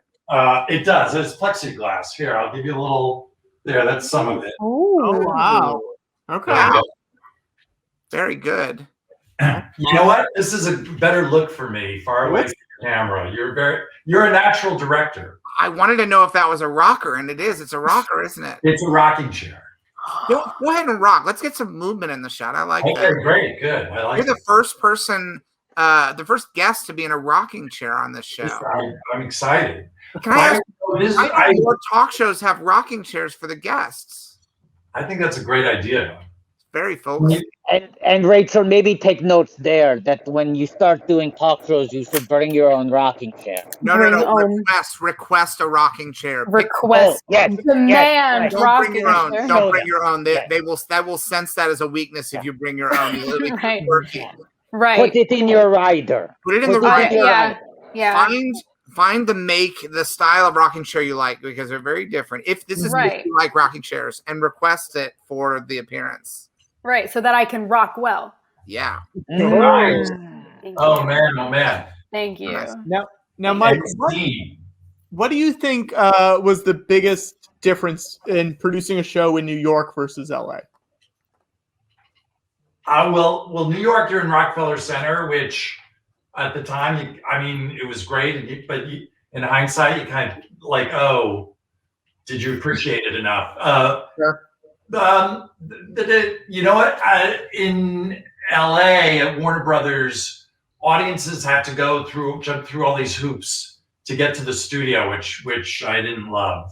Yeah, they have to line up and then walk in the sun half a mile through the studio to get to our sound stage, which isn't very. Doesn't seem. It seems antithetical to showbiz. Sure. Yeah. I'm sorry I didn't decorate this office more. I have all this stuff. I love it. To hang up. What's that pillow like on the other chair? Is that a comfy pillow or decorative? Yeah, there's a coffee pillow. This is a highway sign. Right, as you would. Was that a beehive? Was that a beehive? There's a beehive. It's from Utah. That's the Honey Highway? Honey Highway? Sure. Oh, sure. Yeah. Yeah, this is a movie. I got to meet the great director who did this movie. I love it. Harvey Korman. Yeah. From the Star Wars Holiday Special and Radioland Murder. Let's see. Someone gave me this as a gift, Teddy Bear by Red Sovine. Oh. Have you listened to it? I think it's still in the wrap. Should I stay in the rocking chair? Do you want me to leave? I can leave the room entirely. I feel like you were like, Yeah, the rocking chair's good. And then what's on the other side of that door? No. Unless you have something to offer, don't go through those doors. Okay. But if you ever want to sit in the other chair just to show what that feels like, I wouldn't say no to that. Whatever you want me to do. I wish I had more chairs. I mean, Rachel, the reason we didn't ask you to do this is because you live in a black void of nothing. I know. Right. Limited option. There's all that stuff on the table there, Mike. There's let's see, a Mets banner. There you go.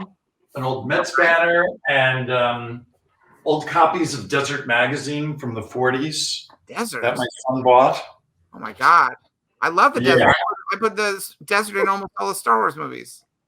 I'm sorry, what's that? I put deserts in a bunch of Star Wars movies. I've always Yes. I think I probably have a few back issues of that. Maybe that helped. I may have borrowed some stuff from those. That might have inspired you. Yeah. You shot in Death Valley, right? A few scenes. Yeah. Right. Yeah. We did get some fan art I want to show. This is Rachel earlier. Oh my God. Someone lit up the lightsaber. That's my dream. Oh, wow. That's amazing.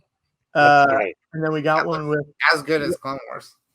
Yes. We did get one with Mike and Rachel. Let me pull that one up. Oh, boy. Yes. This is you guys starring in East Side Poem. Absolutely.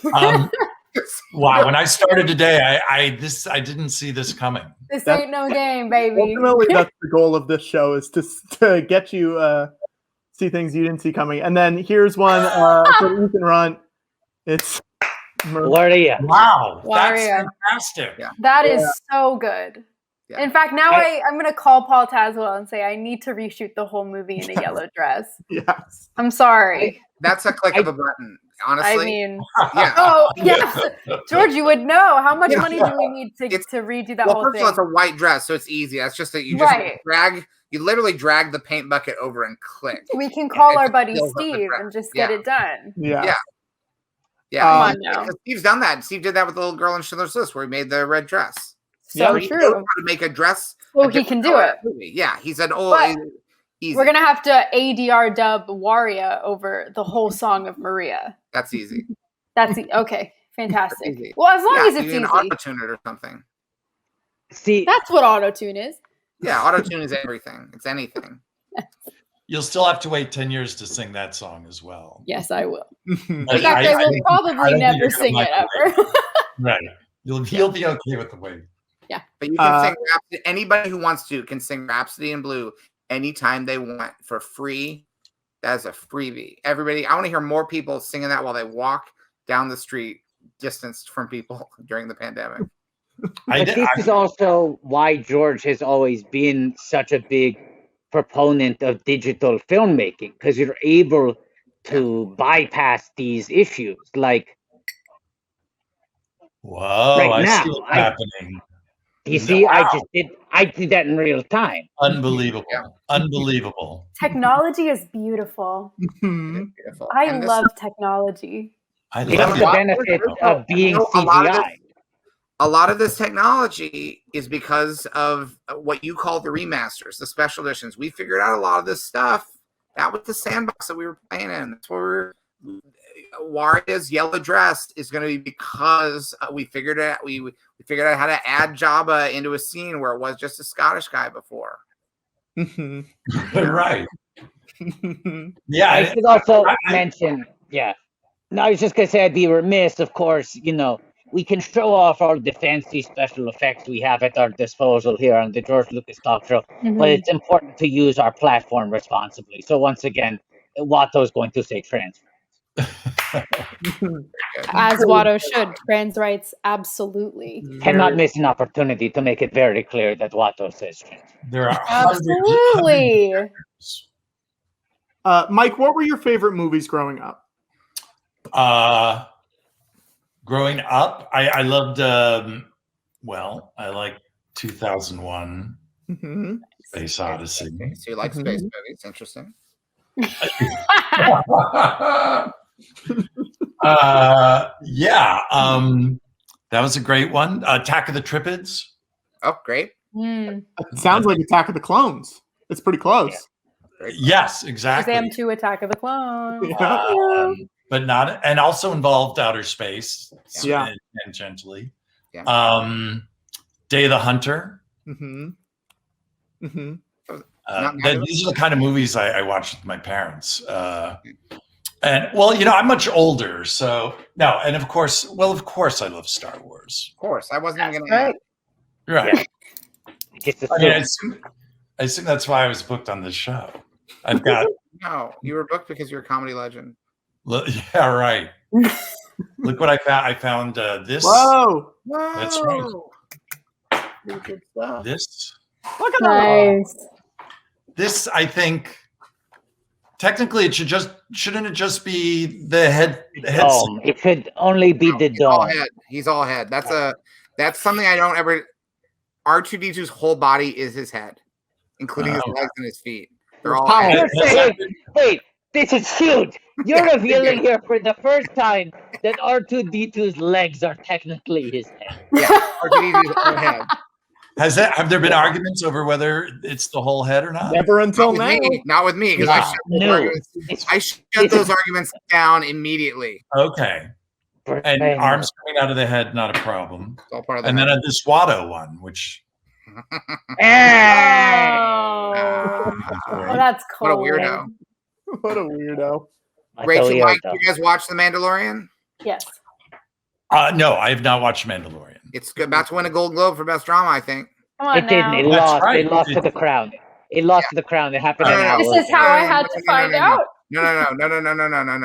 We don't know. We don't know. No one Know knows. who won. No one I know. I know. No, I've been I don't- watching. We The don't Crown know. won. There could They be a cut to the moonlight, Crown. moonlight situation. It Okay, could be. maybe it's going to be a Moonlight. All I'm saying No, is it was There's an been a hour. mistake. The Mandalorian, you guys won. Get up here. This isn't a joke. Get up here. Guys, it was Ted Lasso all along. Lasso. Lasso. Also, Lasso lost. Can you? George, how do you feel about Mandalorian? Like, do you? I love it.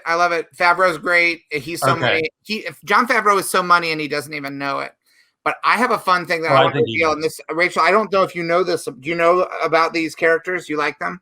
Yes, I do. I enjoy Do you want to them learn very something? much. Do you want to learn? I a would secret? love to learn something. All right, this is something about these characters. Viewers of this show already know this, but it's not something that's really going to be revealed until season 3. Okay, you ready? Oh wow! Oh wow! Twist. It's a twist. Get ready. Don't tell anybody what you're about to find out. I won't This tell is anyone, and exclusive. definitely not everyone in the chat. Top secret information. I'm not going to tell. Uh, They were lollipops all along.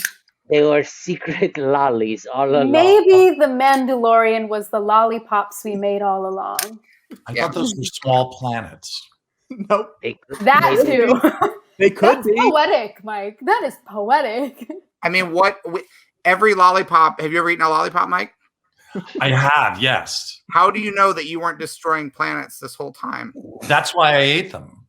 Yeah. Oh, that is a That's fast a very response. Horton Hears a Who type. Want to feel like a big man, huh, Mike? I did. Yeah, big. You know what? It worked. Mike is the Galactus of lollipops. I ate a lollipop while watching 2001.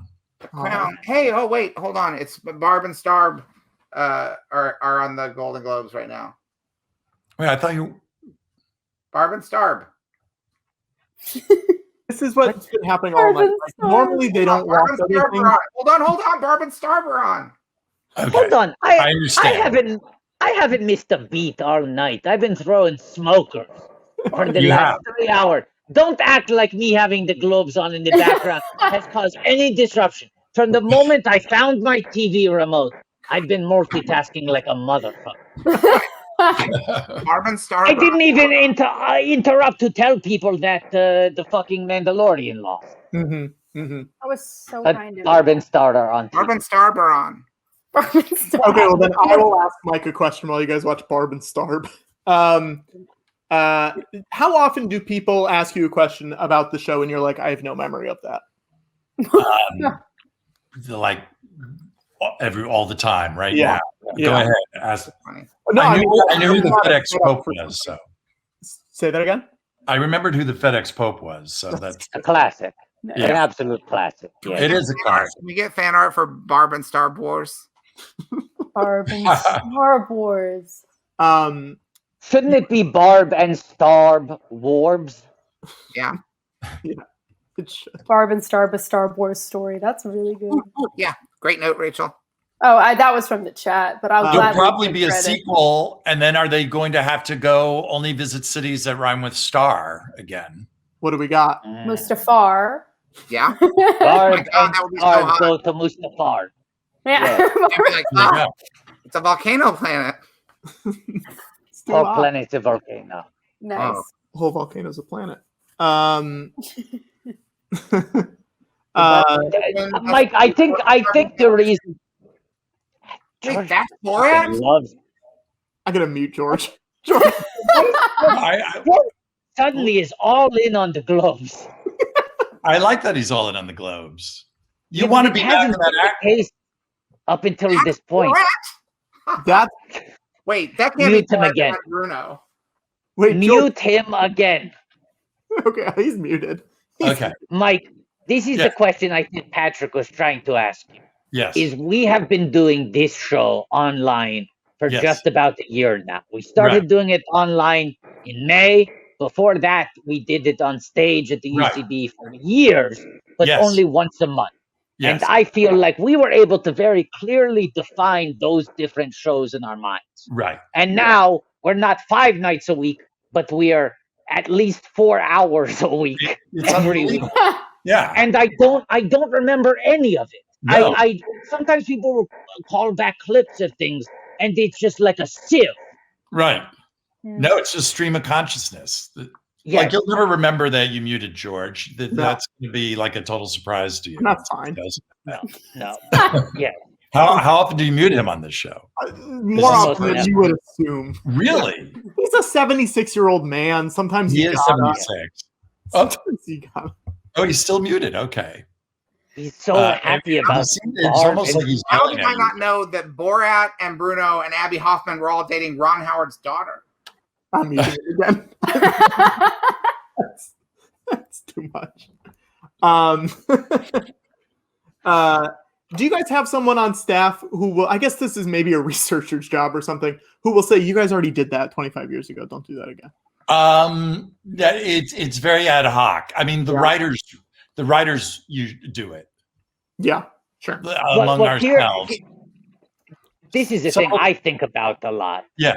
Like, it used to be you could assume you do the show, it's done, maybe Yes. it will repeat at some point, but it's Right. not like everyone's watching every episode, and if you do a similar bit twice, people are going to be up in arms. Now everything is cataloged, it's remembered, it's reviewable. Do you feel Right. like more pressure to try to differentiate every show? Yeah, you mean from all the other shows? And from your past episodes as well, like both. Oh, right. There's more talk shows on the air now than when you started, and also the entire history of Conan across 4 different permeations of Conan on late night are Right. all easily viewable at all times. Most of it is Yeah. very easy to rewatch. Sure. For the most part, yeah. For the When you're just, it's like you guys, if you're doing a high volume, you try to do the best you can.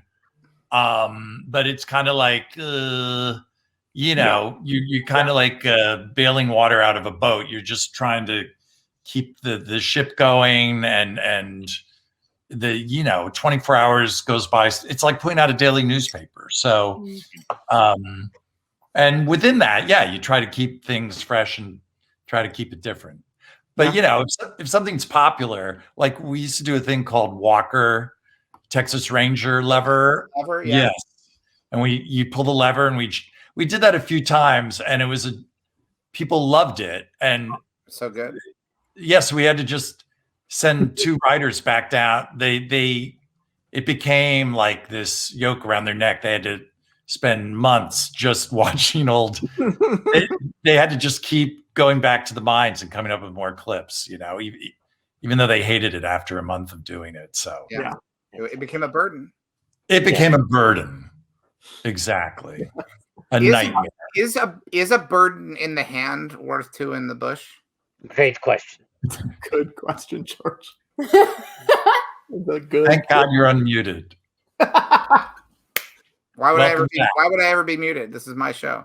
Oh, of course. They'd never mute you here. Hypothetically muted. No one would actually They ever would never do mute that. your microphone. I just never know when you're doing a bit.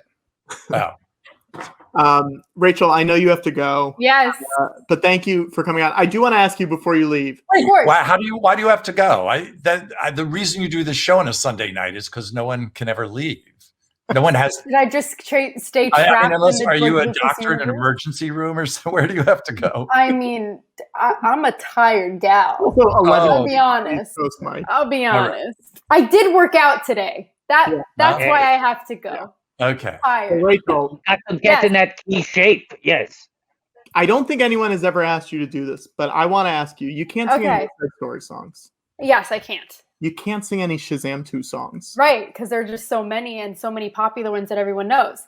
It's also hard to beat Shazam. No one beats Shazam. No one beats Shazam, bro. Can you sing your favorite Star Wars song for us? My favorite star. Oh my god, yeah.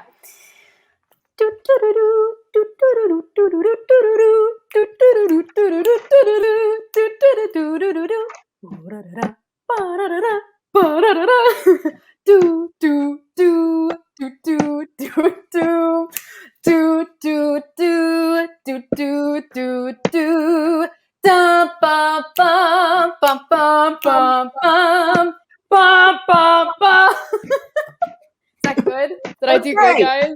That's great. Yeah, I met John Williams twice. I had the very great pleasure of meeting him twice, and the one thing I was able to tell him was that Rey's theme is one of the greatest pieces, I think, in the entire Star Wars universe, and that is something I'm going to take with me to my grave. That's awesome. Thank you so much for having me today, Thank you guys. for coming It's on. been Come such back. a fun time. Mike, it was so nice to meet you. It is very nice meeting you. Oh my Rachel, I God. didn't have I'm time to go excited to see your grab. movie now. Oh, thanks.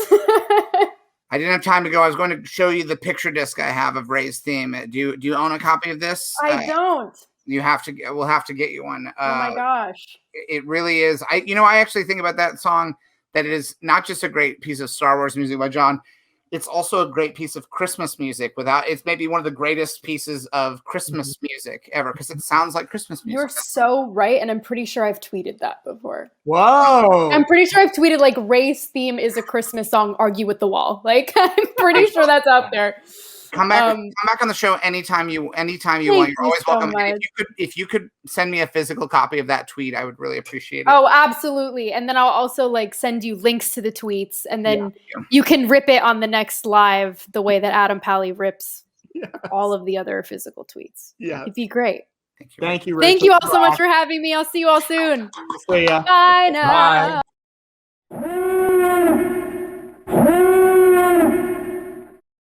What? Yeah. Rachel! Something's happening with the stream. We're offline.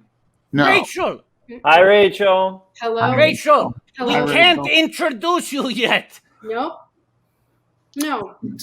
Let's talk about it, Watto. Let's talk about how none of you reached out to me to congratulate me on my Emmy for Zed Zasso. None of you reached out to me. Wow. I won all of the awards. All of them came to me. Latina Queen won all of the Emmys, and you said nothing. What is Zed Lasso? Zed Zasso? Zed, what is Zed Ben. Zasso? Ben. This guy. Ben, Monique, this is Rachel. Yeah. Introduce you guys. Rachel. Hi. I can't believe you're in a dark room while you do this. Well, this is the basement where the Emmys are holding me ever since I won for Zed Zasso. Zed Zasso. Okay. Explain Zed Zed Zasso. Zasso, Rachel. Must I? I think it needs no explanation. I'd like to hear George talk about Zed Zasso, considering no one's talked about it to me since I was last on the show. Rachel, I am furious to hear this because I sent a literal semi-truck filled with authentically hand-baked by me Zed Zasso little flavorful biscuits in tiny little boxes. Yeah. Thousands of tiny little boxes. Yeah. You did not receive the I don't baked think treats? I would have come here with grievances if I had received said semi-truck, George Lucas, retired Rachel. filmmaker George Lucas. All right. Rachel, I am horrified. If he goes to hear Rachel's this. room right now, if everybody's in Patrick's house, I will lose my mind. Kicks down the door. I don't know, Rachel. Song to Zed Zasso. Rachel, I have something to say to you. Yes, Watto, please. I am horrified to hear this. Oh, wow. I am horrified to hear this because much like how George sent you thousands of little boxes with little biscuits that somehow got lost, and it was not his fault that you did not hear congratulations. Right. I forgot to write to you. Wait, so you don't eat through the nose? Isn't the nose usually picked to? So essentially, Oh, I don't know, Ben. Do you not eat through the nose? Sorry, I didn't get to finish. Sorry, Watto. But essentially, if you were an elephant, wouldn't you use your nose to pick up the pizza and put it into your mouth? Well, I'm not an elephant. I'm a toydarian, aren't I? Sorry. Anti-mind tricks don't work on him. Thank you. Only money. Only money. He Watto, loves stop. money, Ben. He loves money. If you got the problem with how much I like money in relation to the size of my nose, then take it up with George. I do actually have quite a bit of, but there is okay. Take it up with George. Believe that I sent them. Is that the hashtag now? Everyone knows that's Zed Zasso's famous trademark, is that he puts It's the word true. believe up when he wants people to believe him. Is Zed Zasso very similar to Ted Lasso? Let's not get it confused. I don't think. I don't even know what that is. Can you tell me who's the lead character? Like, what's Zed Zasso like? Just give me like. The lead character is Zed Zasso. Yeah, and what is he like? He's really nice. He's Really just nice. a nice guy.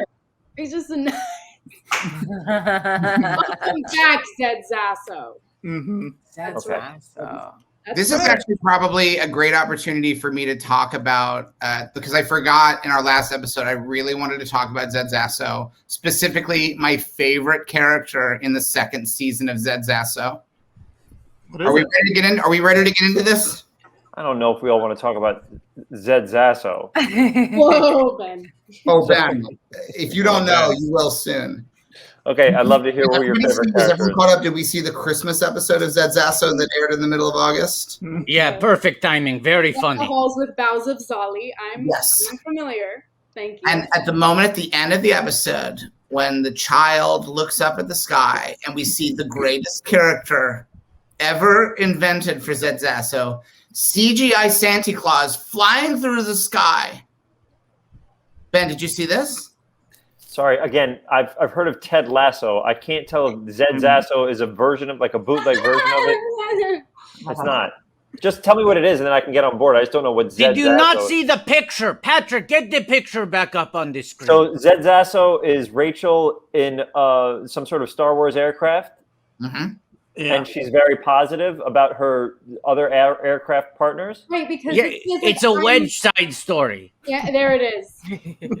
That's so Okay. It's a wedge side story in that it's a side story about the people who spend time with Wedge. Because Rachel, you're in West Side Story, so it's a Wedge Side Story. True. In theaters only December 10th. Tell your friends. It's a Wedge side story. Put it in full screen while he gets it. Huh? I didn't see Full Wedge screen, Ben is Side getting it. Story. I got it. Wedge Side. So wait a second. So basically, Rachel, that means that you've worked with Steven Spielberg, who's very close friends with George Lucas. Yeah, that's Did his he buddy ever- Steve. Did he ever talk to you about George? Yes. And does he ever? He talks to you a lot about the George Lucas talk show, Oh, right? all the time. He's like, Rachel, stop dropping my name on the George Lucas talk show. Wow. Oh my God. Is Steve an editor on Wikipedia? Oh. Because Wikipedia famously said they criticized the George Lucas Talk Show's page for being too name droppy. Yeah. Just because we listed some people who had been on the show and they said that's too name droppy. Wikipedia is just a bunch of dropped names. That's all Wikipedia is. It's true. I have a question for Rachel. Rachel, Yes. what are your what are your thoughts on drinking applesauce? Oh, great question. Rachel Great versus question. eating? Is that what the... Oh, Rachel just got on the What stream. Rachel this just got man's on the doing stream. right now. Oh, retired filmmaker George Lucas. Yeah. What would your buddy Steve say? You'd say that seems like a healthy snack. I don't think He that's wouldn't. what he'd say. He wouldn't. You wouldn't. I'm starting to think he's not everybody at all. There's Right? no sugar added. It's unsweetened.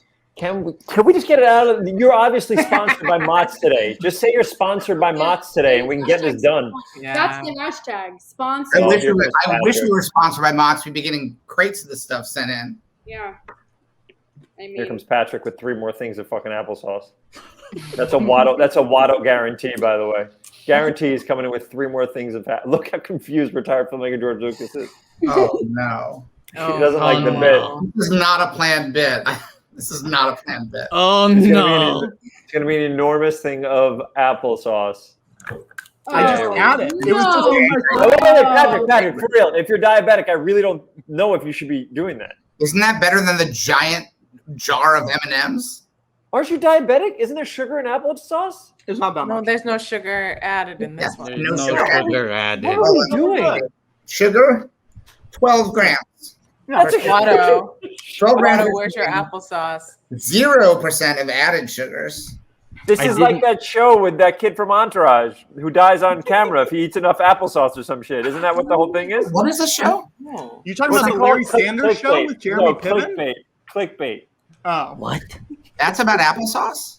Yeah, the whole thing is if he doesn't eat enough applesauce, and that video gets 5 million views, he dies or something like that. that Oh my can't be. God, that's a great show. Monique I asked. like Excuse I me, like that- Patrick. I like that Ben refers to Adrian Grenier as a kid. I Excuse really me, do. Patrick. He's I probably just turned almost 40. 50. Go ahead, Bob. Excuse me, Patrick. Excuse me, Patrick. Make him full screen, Patrick. Stop eating for a second and make him full screen. Patrick. What? Excuse me. I'm sorry, Watto. Go ahead. Monique asked the question. Monique, full screen. Oh, it's sweetheart. you related, and I wanted to know where's your applesauce? Cut back to me. Here's my applesauce. Okay, there we go.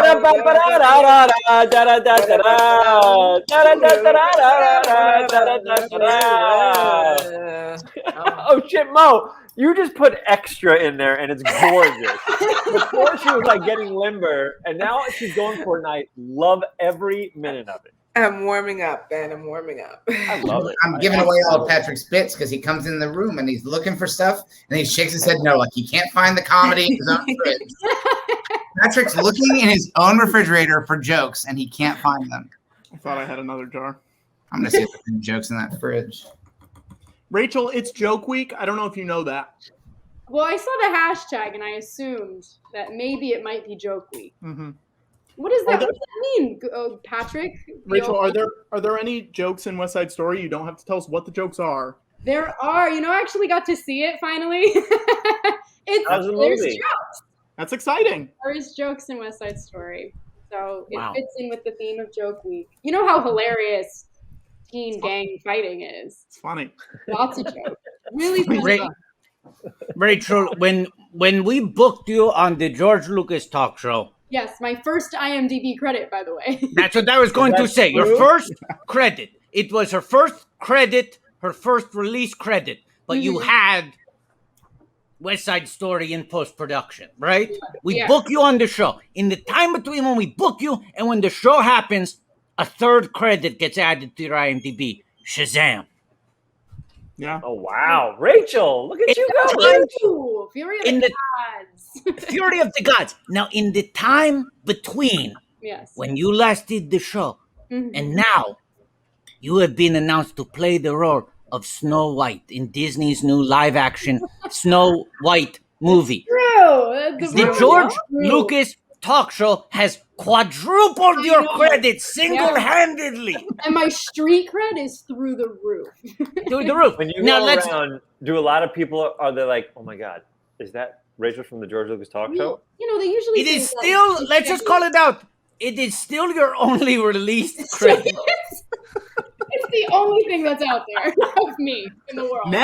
Now it will be two. What is it? 2/5 of your release. Yes, credits? 2/5. Like actually. Rachel, I was looking for people mentioning George Lucas Talk Show on Twitter, and there was one tweet that said, "I don't know, I can't find an interview from her except from this thing called the George Lucas Talk Show." Oh, I kind of love it. Like, how'd she get that role? Oh, did you see her on the George Lucas talk show? She was sipping applesauce and Spielberg sauce. Lord. I fear it's over for me now. Yeah. It's over. It's been a good run, guys. We had fun. You did great. So, are you doing Snow White now? Next year. Next year. 2022. Yes. 2022 shooting. I don't know when it'll release, but then again, with the streak I have with my projects, could be 18 years from now. Mm-hmm. Who knows? Because how long ago was West Side Story? Was that? We wrapped 2 years ago today. Wow. Happy anniversary. Wow. Happy anniversary. Happy anniversary. Thank Wow, you. so joke week of 2019? Yeah, Joke Week 2019 was. I bet that was a fun rap party. Lots of jokes at the rap party. Folks, I think we should make Rachel feel at home. Happy Rap Day to you. Sorry, Wada, what's happening? Happy Rap Day Didn't rap to anything, you. It was a couple of years ago, she said, right? 2 years ago, but on this day, it's the anniversary. Happy But you're not saying happy. You're not doing like a happy anniversary thing. You're just literally saying happy birthday. Thank you. Happy Rap Day to you.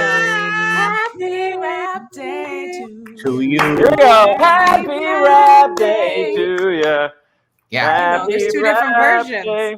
Yeah, Two different versions of the Happy Rap Day Rapping song. on the day. You know, it's been a Yeah. year since someone has sung Happy Rap Day to me. It's really nice to hear it. You Yeah. know? Wow, wow, wow. Wow, wow, wow. Wow, wow, wow. Oh my God. Wow, wow, we were. Right, guys? Wada, Yeah, no, I'll say hi. George, is everything Wait, okay? stop, Who are you stop. talking Is Spielberg to, calling your George? phone right now, George?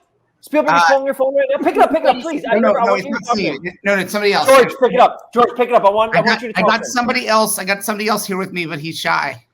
Oh, who is it? Let me get it ready. He's excited to see Ben. He's excited to see Ben. Yeah. Let me get it I'm ready. excited to see Ben. Come on and say hi. It's gonna be BB-8. It's gonna be BB-8. The joke is ruined. It's gonna be BB. Hey, Okay. oh look, it's little Sonic the Hedgehog. Whoa. Oh, Okay. look at that. Should have been BB-8, I think. Yeah. Yeah, to play with the theme, right, Mo? Kind of like the theme of the Yeah. Look how cute he is. Ben, Did you you were buy that? you were the show? voice of Sonic the Hedgehog in the Sonic the Hedgehog movie. I was, yes. Yeah. I was. I don't know if you know about this. Have you heard about this? Did you hear about this, Ben? That I was the voice of Sonic? Yeah, no, you You didn't. heard about this? Hear about it? Yeah, You heard I was about in it. it. Yeah. I was. Yeah. This is the real Sonic the Hedgehog, and he was very impressed with your portrayal. May I hear his voice? Can I talk to Sonic for a second? No, You go he's off the shy. stage, He's George. shy. George, you go off a little bit. I just want to talk to Sonic for a little bit. So get your head off there, and I just want to talk to Sonic. All right. Okay. Sonic, first of all, let me say that I'm a huge fan. I played you when I was a kid. I think you're great, and I always want to know what your voice sound like. I did what I think you sound like. Let me hear what you sound like. You played me when you were a kid? Sonic, are you smoking cigarettes? You played me when you were a kid? There's a video game of you in 1991 that came out. It's called Oh, Sonic. I thought you meant that you recorded the movie so long ago. Is this your thing, son? Are you what type of hedgehog are you? I'm a Sonic the Hedgehog. Okay. All right. You recorded it when you were a man, though, right? Sorry? You said you played me when you were a kid, but you recorded the lines for the movie when you were a man, though, right? An adult? Yeah, I did it a couple of years ago. You understand why I was confused, Ben? Sonic, you don't seem like a good dude. Why? Just the way you what do you do usually during your day? During the day, mostly volunteer for charity. Oh, that's great. What type of charity? Just people in need, helping people out. Like what? What? I'm just afraid that the charity is going to be something I'm not going to be proud of. No, like people who are like, help me, help me. All right. Nice to meet you, Sonic. Wow, we don't have chemistry at all. Oh, hey, Rachel. Hey, buddy. I'm really nervous. I feel like Ben didn't like me. I don't know why. He didn't. No, Ben was just nervous. You're like, That's why I he's didn't want waiting to and you're talk to him. I was really so freaking him out. I'm a big fan, Rachel. I've seen both of the episodes of the George Lucas talk show. I saw the first one and I saw what you've done in this one up to this point. Oh, well, you're a big fan. That's really, I'm a big fan of you, Sonic. I appreciate all you do for this world, like smoke 3 packs a day.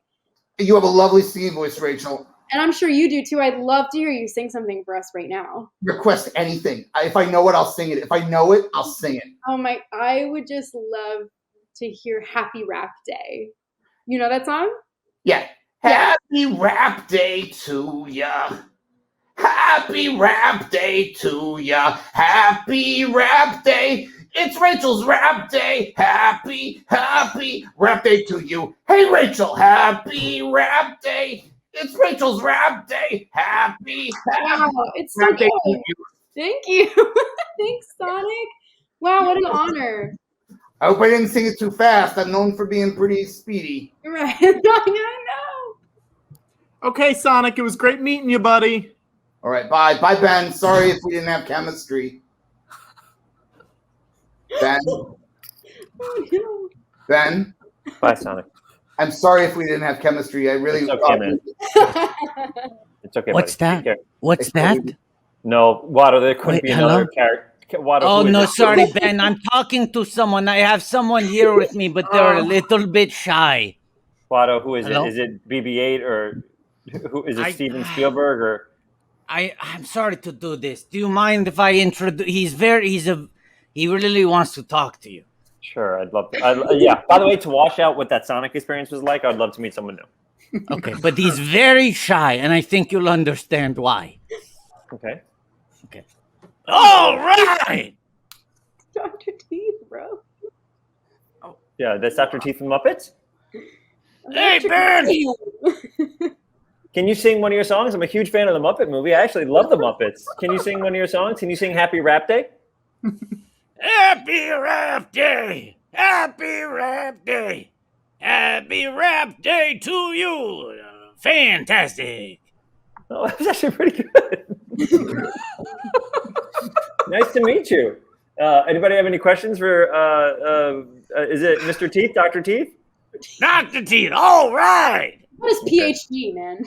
What is your PhD in? Rachel, that's a great question. What's your PhD in? Teeth! So are you a dentist?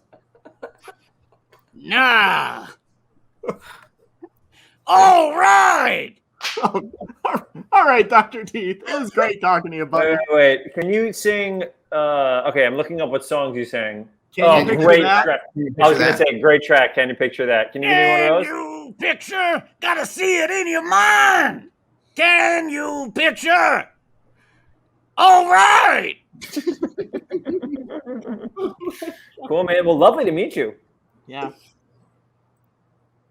All right. You're probably going to say, all right. Let's do it. Bye, now. Dr. Teeth. Bye, Dr. Teeth. Bye, Dr. Teeth. Bye, Dr. Teeth. Oh, what was that? What was that? You- Oh, no, Mo. There's no way, Mo. There's no way. Mo, there's just no way. Oh, my friend just wants to come out and say. Who is it? It's just insane that everybody has their friend coming out right now. Isn't that crazy that nobody like? All right. Oh, hello, it's me, Guy. Whoopi Goldberg from Star Trek. Joe Whoopi Goldberg. Guinan from Star Trek. I'm sorry, I know this is a Star Wars party, but we're doing raspy voices. I thought I'd come visit. I'm a She's huge fan. singing, talking to us through a television. Well, Wait, if how it's through a else? television, then that must be. Is it the actual Whoopi? May I ask you questions about Sister Act and comic relief? Oh, I was hoping you would. Yeah. Fantastic. So Sister Act 1 and Sister Act 2, they were kind of like different movies and different fields. Sister Act 1, I loved. I mean, Mark Shaman did the music for Sister Act 1, who's a genius, right? Yeah. Oh, Tell me what it was like working with Mark. Yeah. Well, let me tell you, you couldn't shame Mark Shaman. He was. Ba, ba, ba, ba, da, da. Da, da, da, da.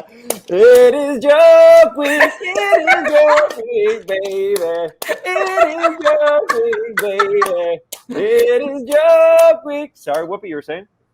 Oh, well, one thing interesting is Happy Rap Day and it is Joke Week and Happy Birthday. It's all the same song. I don't know if you knew that. All He's by Mark also Shaman. George Week. He's George Week, Joke Week, and Rap Day. It's insane. Oh, it's hard. It's hard to stay center in a. Anyways, I have a question for Ben. Oh, Wow. Whoopi. By the way, I'm a huge fan of yours. Sincerely, I can't wait. Honestly, Ben, do you know her? Do you know her work from the George Lucas talk show? I'm sorry, did Whoopi Goldberg come on the George Lucas talk show? Yeah, Yes, it's one of Ben. her credits. No, not the Whoopi Goldberg. Yes. Ben. Yes, I was there. I was Also, there. Patrick, bring up Whoopi, the I don't know if IMDb. you Patrick, remember bring this. up the IMDb for the show. Sure. Whoopi, I I will don't know if lose you remember this. my but mind. Canonically, you and Wano have dated, Whoopi. Yeah.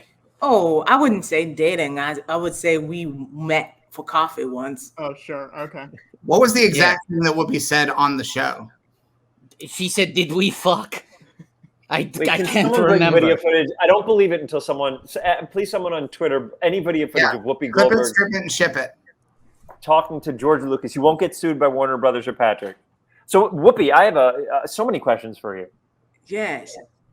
Oh, but I had a question for you. But let's look at what's happening. IMDb. You know, I had to pay for this service. I'm glad all my credits are showing. Uh-huh. Rita Moreno, full circle for Rachel. Moreno. There you go. Yeah. Full circle. That was me. I did that. Whoop, whoop, Okay, whoop. so what was it like in Ghost, the Yes. film Ghost, which you were Patrick fantastic. Swayze. Patrick Thank Swayze. you. What was it like working with Patrick? Never mind, Ben. This is not Ghost Week. It's not the Ghost Week. Let me Then tell we'll you allow this. You can't sway Patrick Swayze. Oh my God! Are you He kidding me? is a rock. Banana. You, Whoopi, hold on, there you stay on are. this. There Stay you on are this. with You He Tom got really was on it. you got Whoopi Goldberg. You got Whoopi Goldberg and Shia LaBeouf on the same show. Tom Everett Scott. That's Tom. I Everett think Scott. that's a joke about you, Patrick. Yeah, Thank you, Watto. It is joke week. And I liked it. I thought it was funny. Whoopi had to go. I'm sorry, y'all. Oh, Whoopi had to go, Berg? Ah, Yeah. Yeah, she had the Goldberg. Yeah, baby. Wow. I'm trying to think of who. I think some people are here that want to talk as well, but I can't do their voices. What? Yeah, You should I feel bring bad. them out. They're asking to come out. I don't know if Yeah. I should. are they shy? They're so shy. All right, let me 1 second. It's okay. Come here. You're fine.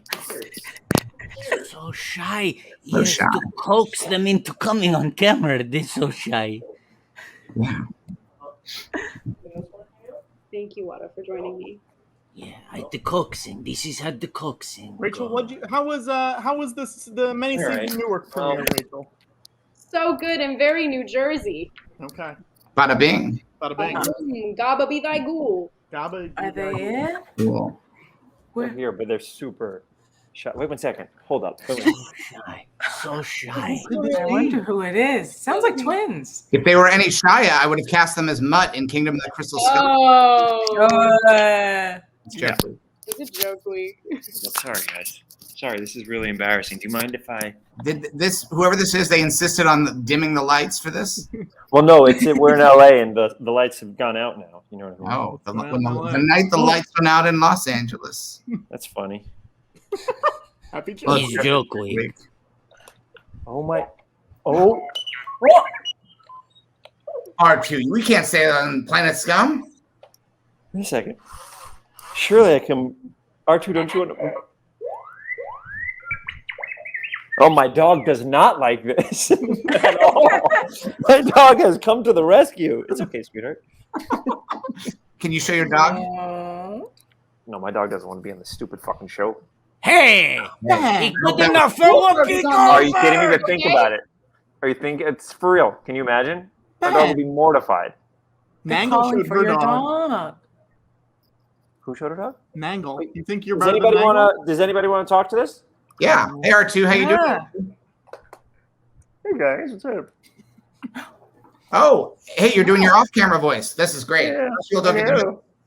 George, what are you up to, man? I haven't seen you in so long. What's up, George? I've been working on the museum. We're getting the museum ready. It's going to open in Oh, I know. I was told that I had to be there or be square, but I'm not square, George. No, you're not square. You're rounded at the top, and you have a lot of circumference to you. I'm surprised you haven't been knighted. George, yes, George? yes. Why didn't you put me in American Graffiti, George? Oh, George. Oh, well, because I thought it would be distracting if you were in there, even though, and this is maybe a bit of a exclusive, but you know, the Star Wars movies took place a long time before the American Graffiti trilogy. Yeah, but you had the idea. You had the idea a long time ago. ago. I know. But what I'm saying chronologically in the world of the saga, you are still alive during the time of Radioland and American and More American Graffiti. Yeah, but why aren't I in those? What? Why aren't I in those? Because my plan always was to do a fourth film in the American Graffiti series where we would reveal that you had been around silently observing all of those activities. George, you talk so slowly that to get an answer from you is so boring. By the time you get the answer, you just don't want to hear it anymore. That's why I'm a Watto guy. I'm a Watto man because you take so long. Okay. Well, you want to talk to me? Okay. Wait, can I see Watto talk to Watto, please? Hello, Watto. Who the fuck are you? I'm Watto, the No, you are not Watto. You are not Watto. I am Watto. You are not the Watto. Well, how about this then? I'm going to drop a sandwich at the window. Ah, there it goes. Now I prove that I'm a Watto. No, that's what I do, but only for charity. Maybe. We are both Watto. Two Wattos? A tale of two Wattos? A tale of two Wattos? Or maybe, just maybe, is Joke Week. Oh my god. Wow. How long is this show? Ben, ask us, 40. Ben, ask the three of us, ask me and Watto and Patrick how we're doing. Hey, Watto. Yeah. Patrick. Yeah. George. Yeah. How you guys doing? Just peachy. Okay. I think that's enough for me. Oh God. Oh, yeah, Ben, for sure. Ben's gone. Okay. Yeah. That was the joke that I found in Patrick's fridge when he couldn't find any jokes. He had 3 cans of sliced peaches in that fridge. And I thought that was a little funny. You had canned the peaches in their cans in the fridge? Cans of sliced peaches in the fridge. So when you open up the cans, the peaches are cold and the syrup. Oh no! You don't put cans in the fridge. That's not how that works. Happy Belly. Our friends at Happy Belly. These are yellow plain sliced peaches. What are you doing? These are Amazon peaches. Amazon peaches? Jesus Christ! I don't think that bald man needs your money from the peaches, dude. These peaches sent that man to space for 2 minutes. Yeah, Patrick, why not support the local peach man on the corner? What's wrong with the local peach man? I was just living in Atlanta. You want peaches? Go there, dude. You don't need to go to Amazon for your peaches. No. I'm going to do a little sketch if you'll permit me, all right? Please. Maybe we should cast some of our friends in this sketch with you. Yeah, let's do the sketch. Rachel, will you play the local peach farmer? Okay. And Monique, will you play Patrick? Oh, hell yeah.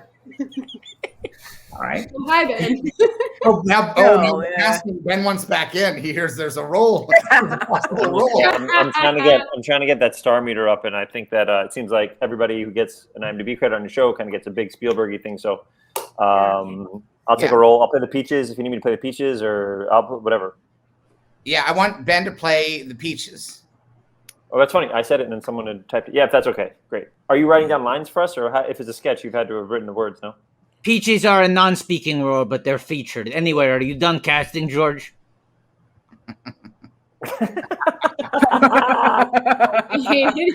awesome.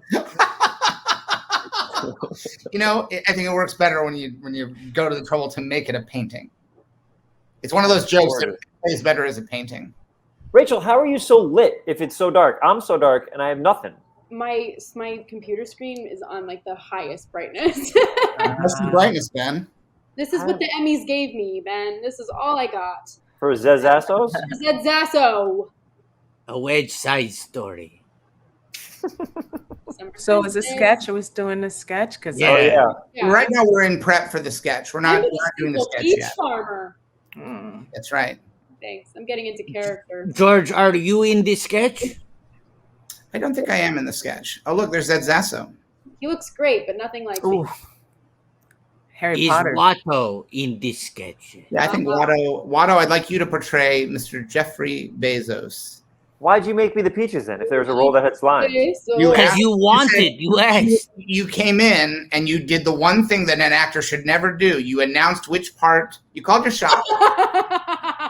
It's fine. Patrick, can we get a screen grab of Ben that we can use for the Peaches? No, I'm not. I'll sue you. I'll sue you if you use my screen. For real, I'll sue you. I would love nothing more than to face you in open court, Ben Schwartz. I will sue you right now. I'll sue you. I don't care about anything. George, I don't even care. I'll sue you if you don't let me play the Peaches. You like a bug, Ben. So you can't press anything. You don't crush or press anything. The only thing you crush is your apples for your applesauce. Do you hear me, I don't old man? crush them. They come pre-crushed. And I pay for it. No, Mo. Give it to me, Mo. Give it to me, Mo. Give it to me, Mo. Give it. All right, let's start this sketch, George. I want to hear this sketch. Hold on, before we get to this, here's me in open court. Oh my God, it's 7. It's almost 7, and we're still doing this. Yes, yes, Your Honor. Later here. It was that man, Benjamin Schwartz. I know you're not pointing to me. I'm just a can of peaches. Oh, this is me in the courtroom. Different sketch. Peaches. This is different sketch. Yes, Your Honor. It was that man, Benjamin Schwartz from Parks and Rec. That did what? He was Peaches. He was Peaches in the sketch. And then we show the sketch to the judge. The judge laughs so hard that he throws out your court case and he says, Benjamin Schwartz, don't you ever bring one of these frivolous lawsuits into my courtroom ever again. You have wasted the people of Skywalker Ranch's time. Judge, may I first say that this thing should never come to this courthouse. I got the case moved to Skywalker Ranch. We have our own. It should never have happened here because it's obviously going to slide in George's favor. Of course, we're at where he lives. That's insane. Overruled. Overruled because you're here. Can we please get a real overruled judge? Because you're overruled. No, please, no matter why, you're overruled because you're overruled. Them's the rule. Ding dong. Patrick at the front door. Hello. Hi, I'm Patrick Cote Noir. I am famously diabetic. Okay. At the front door. Yes, Patrick, are you here to help me? Yeah, I brought you some peaches. I'm a peach farmer. Cold. I keep them in the fridge like a strange. I'm not going to judge. I won't judge myself. No. I think it's something No, go with your instinct. Say what Patrick is for keeping those. Okay, I'm a freak. An actor should always judge their characters. That's the first rule of acting. I put posters up in my kitchen and I put peaches in my fridge. That's how you win. Yeah. Anyways, I'm here to help you win. Thank you very much. And I heard a beet farmer was here, but they didn't ding dong, so they didn't come into the room. They must still be outside. They must be outside the room. Hey guys, it's me. I'm but a local peach farmer. Do you want to come in?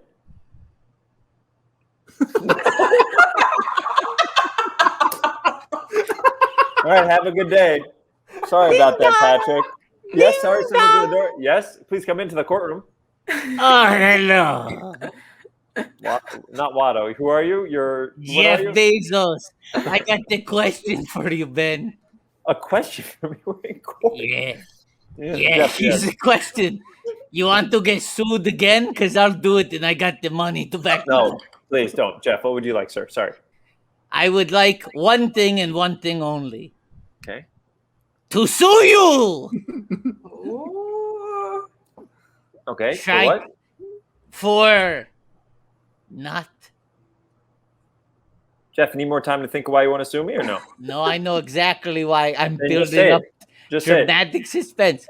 I am going to sue me. You told me. You for what? For Well, not being. If you need more time.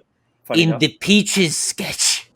In the Peaches sketch. The sketch, I played Peaches. I had no lines. And your resentment over the casting shown through. No one likes an unhappy actor. There are no smart parts. This Only sketch is too small meta. actors. You I got don't to like put this. your heart into the role of the Peaches. Oh, put your heart into the comedy. Is that what you're saying? Yeah. I'm Peach Farmer. Are you inside? Can you tell us where you are? Ding dong! I'm gonna go outside for a second.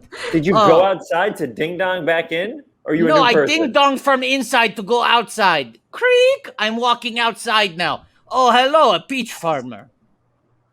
Hi, Jeff Bezos. I love that song that Bo Burnham wrote about you. I'm a peach. Oh, peach farmer. I love peaches. I've always wanted to have my own line of Amazon branded peaches. Have you ever considered funding local farms to bring you said peaches instead of mass producing somewhere else and not paying your workers? Peach farmer, what a great idea. Guess what? What? You just got yourself a deal. Really? Let's shake hands on it. Shake, shake. Great. You know, I'm just So a nice. small peach farmer in this big, big world. Yeah. I'm so happy to have met you. This is so great. By the way, the terms of the deal are you have to give me 1 billion peaches in the next hour. I'm Amazon. dong. That's the inventory I need. Wait, ding dong, Sure, ding that's dong. going to be Ding dong, ding okay. dong. Ding dong. Wait, should ding be dong. where Wait, what's up? outside. Ding dong outside? Where are we? Yeah, Ding dong yeah. outside? My heart. There's a door to outside, and I'm ding dong. I'm going to Let open me the out. door to the inside. Peach farmer, wait 1 second. I'm going to open the door to the inside. Okay. Creak. Uh-oh, it's me, Bo Burnham. I'm inside. Oh, dun, dun, dun. I don't know why I went John Cena. Dun, dun, dun, dun. Dun, dun, dun, dun. Oh, I missed it. I was out. You were- Oh, you were John going- Cena's here? You were out or you were inside? I just gave a really good dry cry too. You did a great dry cry. Isn't it, guys? Great dry cry. This is why Rachel, I got can you baby. Rachel, can you do just one line of your audition for West Side Story? Any one line. Okay. For my audition. Do you need Yeah. anything from us or no? I just need I need someone to be Steven. Obviously, it would be George, right? Right. Yeah. Yeah. Yeah. So George, love just give me any direction, and I'll do a line from my first audition for West Has Side. to be a real line, Rachel. It has to be a real line. One that was But- from my audition, or one that made it into the film. Ben? Audition. Yeah. Because Mo and But I no talk about audition spoilers. stories. Yeah, don't tell us what happened in the movie that came out 50 years ago, 30 years ago. Okay. 30? Well, 50. George, I'd like some direction, please. All right. This is gonna be a great movie. I'm very excited that you're part of it, or that you're gonna be part of it. Well, Audition. It's an audition. We don't know that yet, so I knew that. I'm Steve. I have a good instinct. right. Sorry, how silly of me. What a fool I've been. I like the fact that you owned it, and that's part of the reason why I have a good feeling that you're probably going to be Maria. But it's yours. The part is yours to lose at this point, basically. It's the first audition, Steve. Let other people. Jesus, you're rushing so quickly. You realize I I said auditioned this for to everybody. The years. part is yours to lose. This is how I do it. The Oh, part is yours to lose. part is mine to lose. And that's what I do. When someone comes in, I cast them immediately and I say, the audition is up for whether you lose the part then. So you sign paperwork before anybody says one Yeah. word in audition. Let's fill out all the paperwork. Because if they're really if it's meant to be, it works great. And this is what you say to literally everyone who auditions for any part in any of your movies. I don't know, Absolutely, Willow took me absolutely. so long to book. Yeah. All right, Steve, please, to the audition. All right. Tell Bernardo I don't want to go to the dance. I got los calambres. That Perfect. means Right. cramps in Spanish. Wow. That was a line from my audition. Thank you, everyone.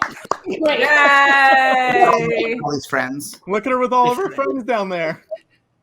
Oh, that looks so good. The gang's all here. The The gang's gang all is all here. there. I The hope- wrecking crew.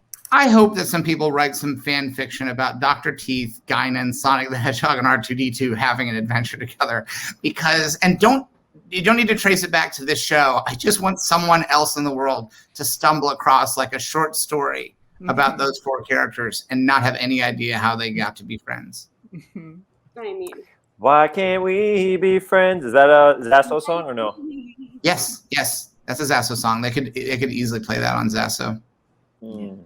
well, on that note, Whoa. Oh, can we just leave whenever we want? Ben, this is like when you could have clicked your feet an hour ago. You could have been gone. All right. Click. There's more IMDb credits to get on there. Is that the only reason why you're coming back on this show, Rachel? Yeah, to just keep stacking up credits until my movie comes out. Rachel, it has been pointed out that since you played the role of the local peach farmer, that is now your first non-self IMDb credit to be released. I mean, someone get that up there. I think I killed it, and the Academy's already calling. So I just want to say thanks. And this may be the last time you hear from me. I'm blowing up. Wow. Rachel, we will always be friends. Yeah, Rachel, why do I suspect you'll be back here on the George Lucas Talk Show the next time you want a blockbuster role? Hey, because, I love being on the George Lucas Talk Show. I remember my roots. I don't forget from whence I came, Watto. That's right. This was my first release credit, after all. It's true. Yeah. One day, we go through my IMDb thanks credit, where people thank me in their speeches, and then maybe someday someone will thank Patrick, me. let's get a thanks up right now. Thanks, Rachel. We'll give you a special thanks. We're going to give you Rachel. extra special super thanks. Can we get that credit? I'll try. Patrick's a little IMDb goblin, so he can make it happen. I'll try. Thank you. All right. Thank I you, have a Rachel. question. I have been on George Lucas Talk Show. This will be third time. Ooh. Have an IMDb credit. Yes, you do. Yes, you I do. don't. I just checked I just checked. Go check again, Monique. Do I have an IMDb credit from the George Lucas? Really? Get ready. Yeah. Oh, Ben's already going to sue for that. Get ready. Rachel, you got to go. I do have to go, but I love Bye, you. Rachel. Nice to meet you. Bye. I'm also going to be leaving soon. Once we prove. But Rachel, nice to meet you. Nice to meet you too. Bye, Nice to meet you, Rachel. Lasso for Clear Skin. And West Side Story is in theaters December 10th. December 10th. Bye. Oh. George, I tweeted about how funny it was that Rachel called Spielberg my buddy Steve on the live stream, and she just faved it. And I feel like she should not be on Twitter right now. She should be at the show. Or on this show. Let Rachel know she wants to come on the. You send her the stream? I didn't send her the stream, but I'll send her the stream, Patrick. She might be backstage tweeting. I'm going to say, Rachel, if you have a message to send, the G. Lucas Talk Show is doing a competing Oscar stream. And all the Zed Zasso heads are here. All the Zed Zasso heads are here. Okay.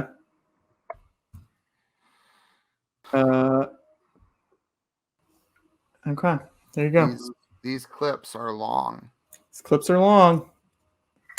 They cut a lot of things out of the Oscars so that they could show a solid 60 seconds from every nominated film. It's worth it. Hashtag worth it. Hashtag worth it. But I want to see more chyrons. Yeah. Identifying who we're looking at. Yeah. Because that's how you get to know people. Name tags. It's true. All right, hold on. Winner? Chicken dinner? Chicken dinner. No, not me, George, David Yoder. Wait, who won? Hold on. Troy Kutzer. She's just saying names. This is the first Oscar in nomination for Troy Kutzer. Oh, he won. Second Deaf actor to win. Good for him. George, mute your stream. Look at this. David Yoder sent us an Nancy Hall action figure. Very good. Good for him. Yeah. He's very good in that movie. Yeah. This is good. I know there are people watching with closed captioning, but I'll say it again. Could have used a chyron instead of just vocally identifying the actor. Wait, Rachel retweeted my tweet. I did not even notice that. Now it's just getting a lot of faves from. What a weird. Twitter's so weird, guys. It's got 400 likes. What? Oh, it's so funny. So funny. Oh, J.K. Simmons, George. He didn't win. Tempo. Not my tempo. And it wasn't Oscar's tempo. Uh-huh. It's too bad. Did you send her the stream link? I didn't send her the stream link, George. Patrick, send her the stream link. Be a cool guy for George, once. I'll let you DM her the stream link. Patrick, I'm not asking. I'm not DMing her the stream link. Patrick, what do you tell people? What do you tell people? Okay, fine. I'll DM her the stream link. Who knows?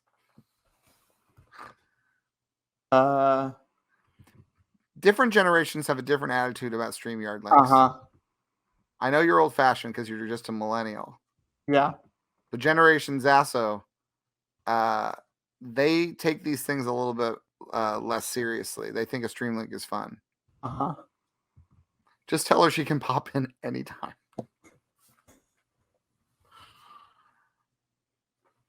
And be aware if will you get an alert if she comes into the I will pay attention. Yeah. Okay, I sent her the stream link. Listen, it's not gonna happen, but I sent her the stream link. Patrick, you don't know that. You don't know that.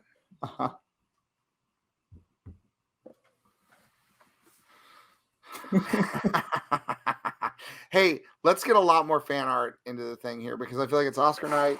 It's Oscar night. Yeah. Yeah, I agree.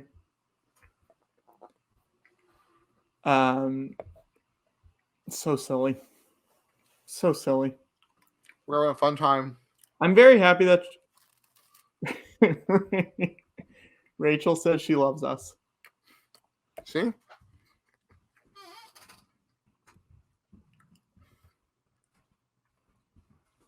going really well. This is a good Oscar show. Yeah. Rachel says she loves us, everybody. She wanted me to let you on that. Oh my God. Rachel! Rachel! Backstage at the Oscars. Go back to the show, Rachel! What are you doing? I'm backstage at the Oscars waiting for my boyfriend to get out of the bathroom, and he just did. We're going to our seats. George, my buddy Steve. You're doing so great. You're doing so Your great. buddy Steve is here and doing the thing, and we love you guys. Rachel, you're just, the best. I just want to tell you guys to vote for Zed Zasso next time at Zasso. the Emmys. I'm walking back to my seat now. Oh, wait, I brought my champagne glass. I shouldn't have done that. Hey, it's Oscar night. It's Oscar night. Guys, okay, so I'm on the George Lucas talk show right now. Say Oh hi. my God. Hi, Guys, how are this is you? Josh. What's up? Hi, Josh Josh. knows our buddy Steve. That's true. It's great, right? I'm just joking. He said who? George would never say who to our buddy Steve. Only as a joke. Only as a joke would you say, yeah, we our buddy Steve and I smooched in the audience. Not on the lips, don't worry, that would be weird. That would be weird. Hey, I'd kiss him. I can't believe I joined the George Lucas talk show while at the I Oscars. can't either. You're so insane, Rachel. Guys, Patrick sent me the link and I was like, you know what? Fuck it. Yeah. Oscar night. Let's go, bitch. Oscar night, baby. Oscar night. Let's go. This is only going to happen probably once in my whole career, so we have to No, milk it not while true. it's worth. This is going to be a regular segment. We're making bumpers. We are making waves, making bumpers. It's right. happening. I love you guys. I'm going to go and get in an elevator now, but I'll see you soon. Have Oscar so night much elevator. fun. Have a great time. Good Bye. seeing you. Bye. Bye. Patrick. Bye, Rachel. Patrick, what do you have to say to me? What do you have to say to me? I'm sorry. Patrick, this is a lesson. You need to be better at your job. You need to be better in life. You need to seize these opportunities. That was the fastest we've ever gotten someone on the show. And it's Oscar night. And you would have just, hung out with me? And we watched the Oscars? That's what this was going to be? Patrick, I want you to take this moment to build the muscle memory, to know that you have to take these opportunities. Imagine if I'd never made Star Wars. Imagine. Yeah. Yes. Dune would not be winning all these Oscars tonight. Because no one would know how to make a movie look like that if there hadn't already been 12 movies that look like that. Yeah, that's a great point. Yeah.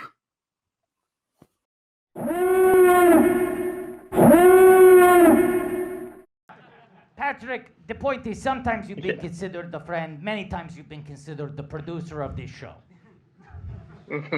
You often book the guests. Maybe chief among your responsibilities. Yeah. We had 2 book guests.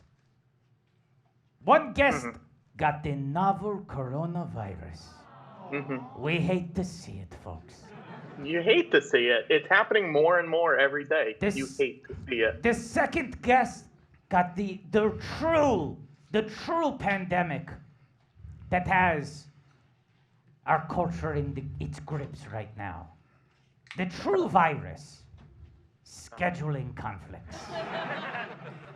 We had another guest maybe lined up to go. They got the novel coronavirus. Yeah. So Friday about 5 p.m., suddenly everything was bad. Oh, you should see our DMs. Falling apart. Back and forth. And for those who don't know, Friday, 5 p.m., it's like the weekend. It's the freaking weekend, baby. So everyone's working for it. Right, and now they've stopped working because they've gotten to it. Yeah. So we can't go through reps. Usually the domain of Patrick Kottner. He goes through the reps. The reps. I love reps. I love reps. He famously. can't rips through the reps. And we know it's Friday. Reps usually wouldn't be back into office until Monday. But now it's the holidays. Most of them are off for the rest of the year. So we're going through our Rolodex. Who do we have? Immediate New York.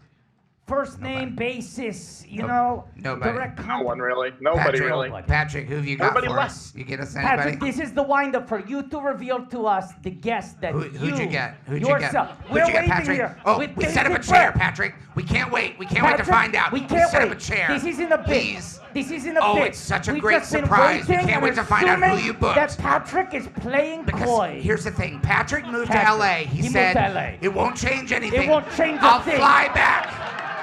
The first thing he said was, I'll fly back. He said, I'll fly back for every show. Right. We booked a show. He said, I can't fly back.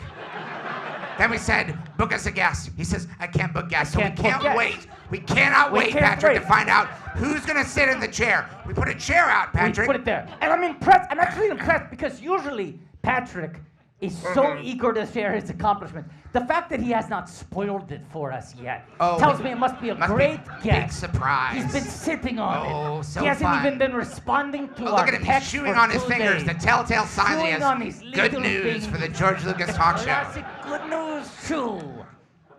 Look, I tried.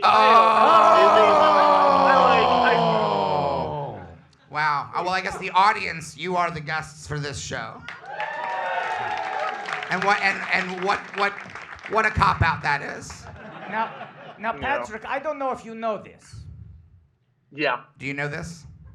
I don't know. What is it? Look, we're not hiring a new producer. We're not but hiring a we new do need producer. someone on the ground helping us here in person. Eyes and ears. We need Sure, someone just sure. helping I us. understand that. Boots on the ground. We need boots on the ground. Yeah. We got your eyes and ears. We don't got your boots. We need Patrick, we need your boots on the ground. We need your boots on the ground. We need your boots on the ground, Patrick. Think of it this Yeah. way. Donald can be the eyes and ears, but you need a Mickey to get in the wreath with you. Bad analogy now I'm realizing as we're about to bring out a friend who is helping us very generously. An old friend of George Lucas Talk Show, our friend Ramona, is helping us out here tonight. Ramona, come out for a second. Thank you very much for helping out. And look. And Ramona, fully enjoy the chair because it's a chair for guests, and you're now a guest. Back, relax. And what? Yeah. Happy Life Day. Thank you. Happy Life Day. Thank you so much for helping out. I know, you had no aspirations of becoming the producer of the George Lucas Talk Show. None whatsoever. You're not And you're trying still to not. steal And you're my- still not, Patrick! Ramona. Let's pull him off the screen for a second. Hey, no, don't pull me off. Goodbye, Patrick. Hey, now you've been helpful. You got me some empanadas. You helped George and I put on our Life Day robes. All That's this has true, been helpful. yeah. We don't want to ask too much of you, What can I do? but it just feels like there's Can no harm in, you wrestle up a guest? there's no harm in asking. Can you wrestle up a guest? Like, do you have friends? Do you have people you can reach out to? I can see what I can do. See what you can do. That's what all you we can can ask for, right? That's all you can ask That's what for. we ask for from Patrick. All right, so we'll see. This is a great bit. Let's see what we can. This is a great bit. Ramona, you have like an hour and change if there's anyone you can get. Yes, CV, this is a great, could be a new bit on the show. You can come back every month. It'd be great. This is a great bit. Scrounging up, Because yes. Patrick, so often we ask him to do something and he's afraid to ask. He's afraid. All we want to do is ask. Patrick. Yeah. All right. Patrick. See how easy that was? What?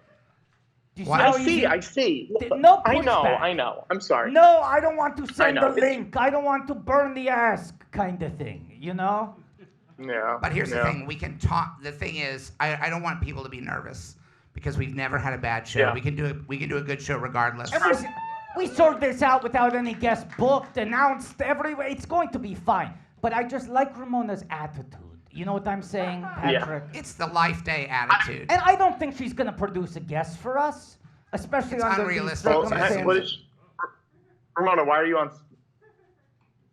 Oh, okay. Wait, what did she say? Grogos and Gragas, please welcome to the stage Rachel Zegler.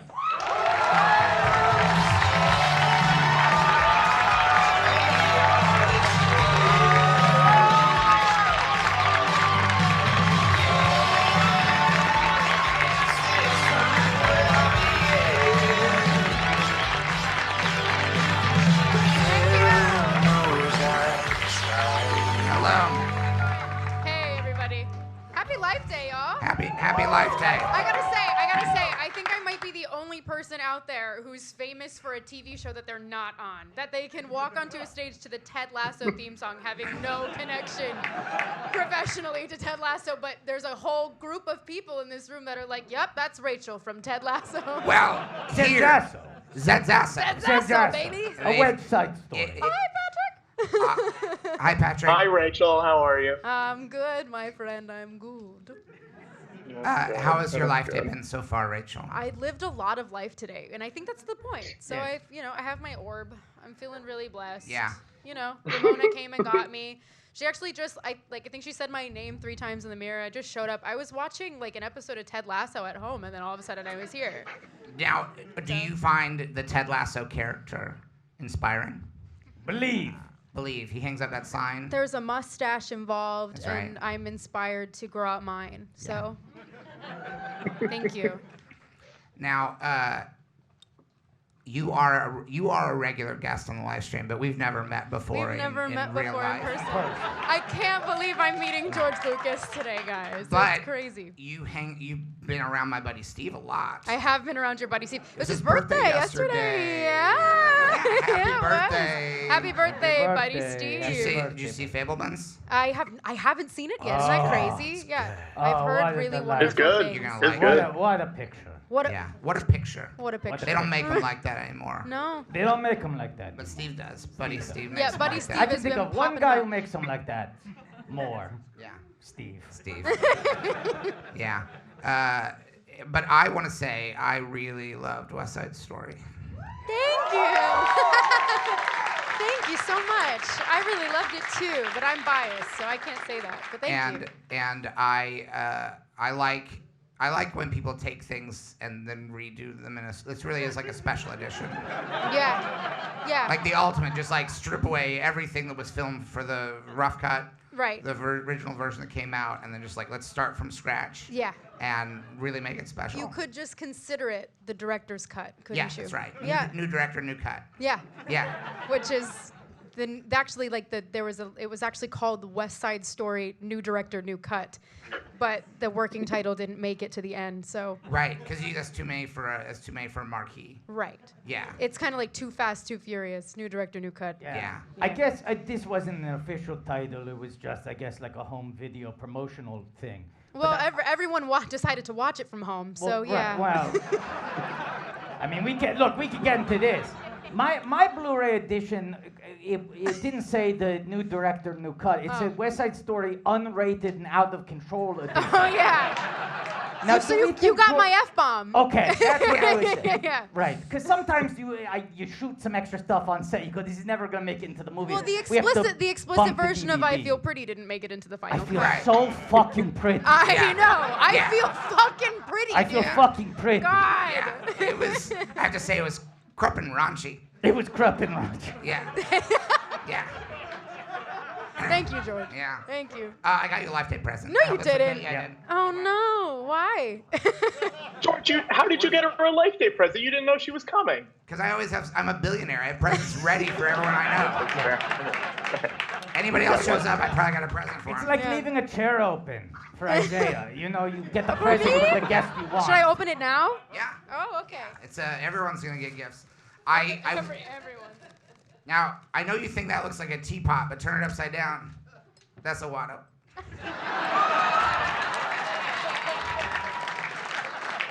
Rachel, my friend, you got Watto. Your nose is looking a little different today, bud. Nope, exactly the same. Identical. It's like you're holding up a mirror, and I'm like, that's. Yeah. Who am I talking to? Yeah, so it was a lidless teapot. You don't say. It was. Right. You could put things in it. You could use it as a flower pot, put it in an upside down water flower pot. But if you turn it upside down, it becomes a work of art. And you could set it down like that. I think it'll sit. Yeah, I think it will. Okay. I believe it will. To quote Ted Lasso. Look at that. People were astonished, like you did a magic trick. I know. I kind of feel like. You got actual awes and gasps from it. Yeah, that's power. And Patrick, take note. Sometimes it's that easy. All you have to do is try. Patrick, do you have a question for Rachel?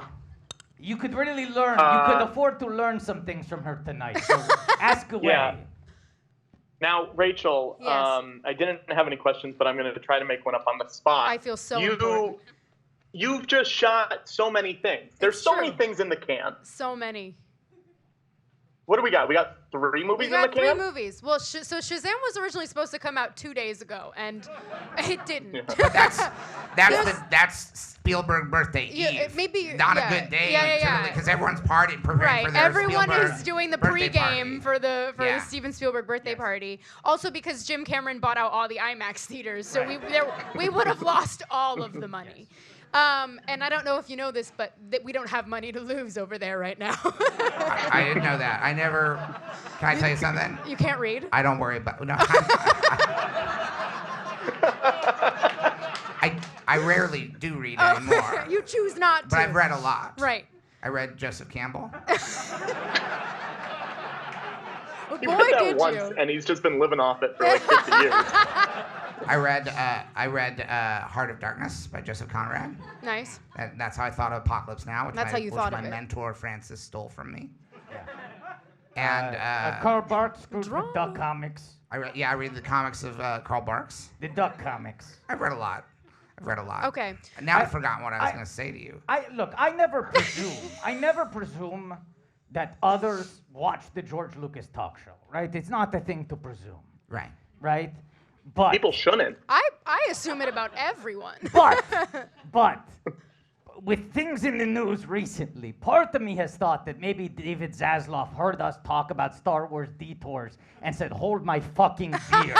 Yeah. You want to see how much shit I can put on the shelf? You want to see what's gonna not come out?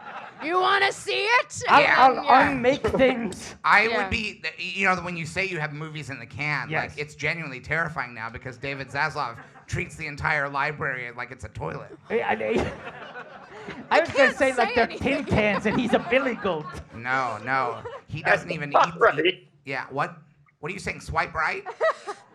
You're turning this into your dating pool, Patrick. This is a show. What are you trying to say, Patrick? I was trying to move on from the Zaslav talk. I never got to finish my question, though. Oh, true. Shazam in the can, coming out March 7th. Oh, shit. March.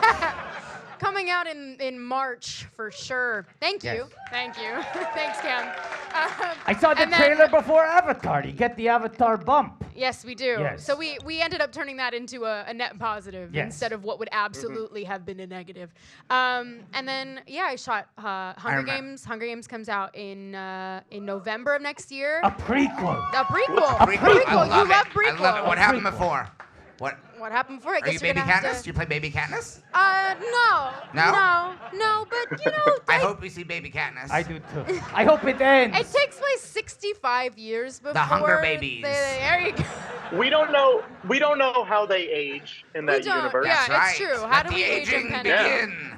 Here's what I wanted. I want the final scene to be a little girl sitting in her bedroom. And her mom comes in and goes, "Is everything okay?" And the girl goes, "Yes, I'm just thinking, someday I will name my granddaughter Katniss." And that way the timeline works out. I guess you're gonna have to watch to find out. Rachel, what's Snow the White comes out like tiniest Snow White! 10 spoiler? years. Snow White! Snow White. Disney princess, Patrick! Royalty! Thank you. I know. Sorry, Patrick, what was your question? What's the smallest Hunger Games spoiler you can give without getting in trouble? The word Katniss is in it. What? Wow! I just got fired, guys. I gotta. No, read the book. The book's out there. I can't possibly spoil it for you. It's all written out. The script is basically out there for you to consume. I remember what I was going to say before. You mentioned money as if it was something to worry about, and I was going to tell you I don't ever worry about money. Oh. No, I mentioned illiteracy, and then you were going to talk about money. Yeah. Okay, yeah. We talked about it both now. We've covered it. It's great. Yeah, it's fantastic. We don't worry about money. Snow White. Snow White. Seven friends of hers. Seven New friends. minors, yeah. Yeah. Not O-R, Not children. They ER. work in a diamond mine. ER. They dig When the whole Disney day pitched through that to me, I was like, in we a need to mine clarify. where 1,000 diamonds shine. Yeah. But they're working adult hours twist, because they though. are. Yeah. Yes. Yeah. Patrick, what? It would. Patrick, no. It would be a I fun. can't wait to hear. I cannot wait to hear what. I hope it's worth it. I can't wait to hear. It's not. I was going to say it would be a fun twist if in this one they changed the dwarves to be also children, minors, but that's okay. Don't worry about it. It's fine. A fun twist. Don't worry They about were it. children who worked in a diamond mine.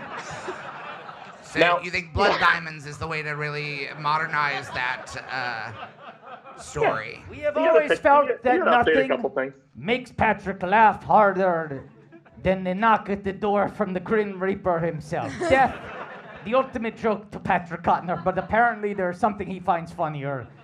Blood, diamonds, mined through the work of child labor.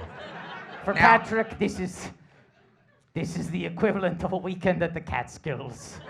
Now, I'm remembering an interaction, and I genuinely don't remember whether I sent you this or not. Okay. When it was announced that you were going to be Snow White. Okay. Oh, okay. I might have. Or maybe I just thought about it and Also, then I thought... basically was like, I blacked out after the news came out because people were so horrendously mean. So I think I sent you... I think I sent you a link. Wait a second. Online? People were on Twitter About a movie being produced by the Walt Disney Company?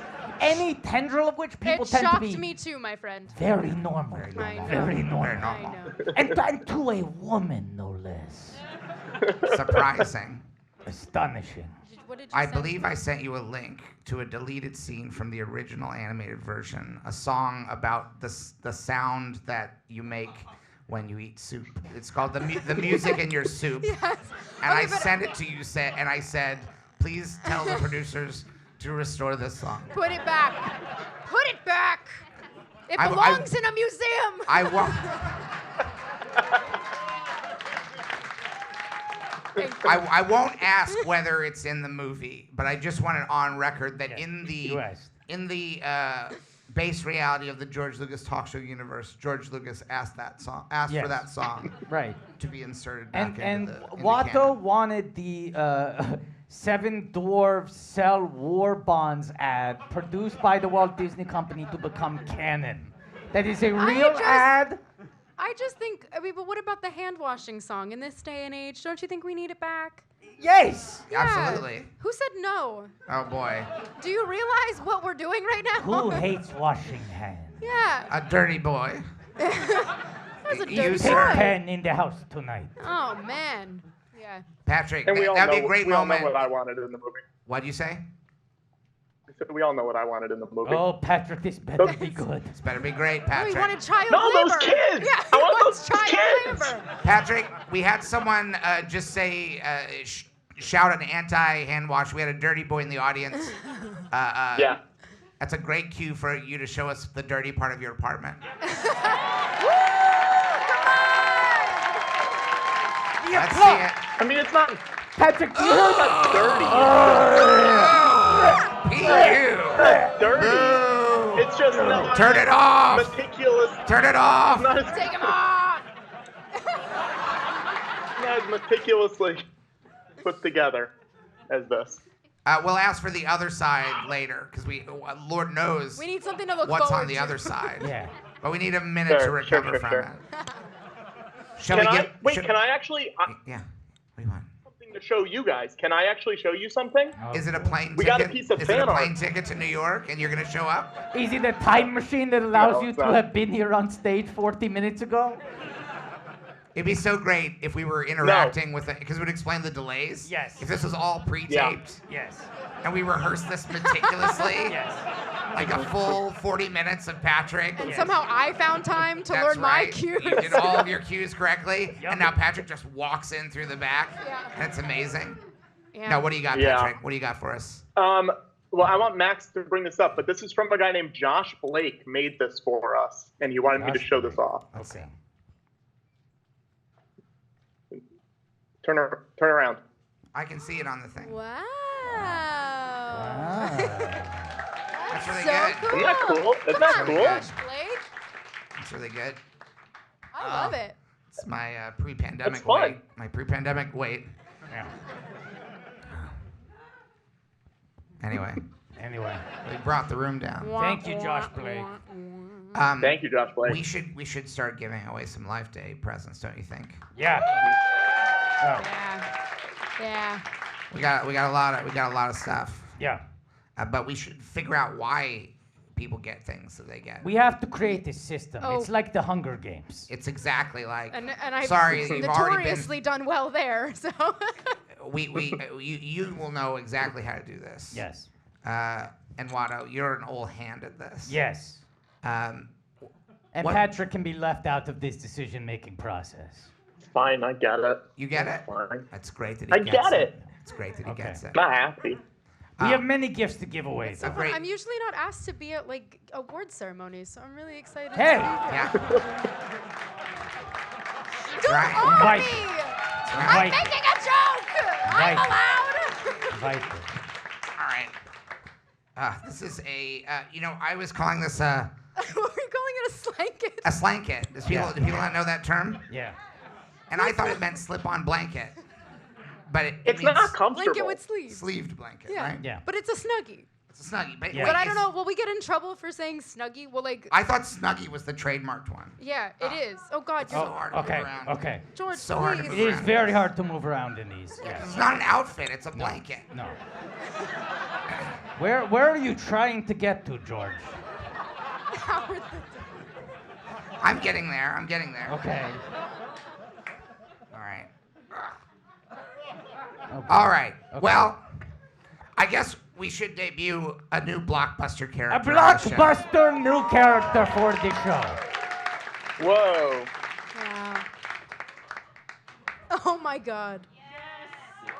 Wow. Oh, yeah. There he is. Misa wants to wish you a happy Life Day. What?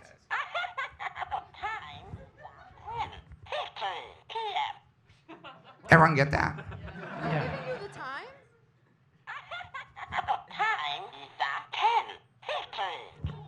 All right, Oh it's my 2 minutes God. fast. But it also says 40 different phrases. Hello, Mr. Jaja Banks. Mr. Day starting pretty okay day with the frisky morning munchie. Where is he going? Mr. Carmen, Mr. Carmen. George, can we share this character's proper name? Because I'm seeing it right there in the package. Jar Jar Binks wake up system. This Wake is up, sister! the Jar Jar Binks wake up system, your time-telling friend. Finally, after all these years, you can wake up to Jar Jar shouting, Misa coming, Misa coming. Usually I only hear that in my dreams, you know what I'm saying?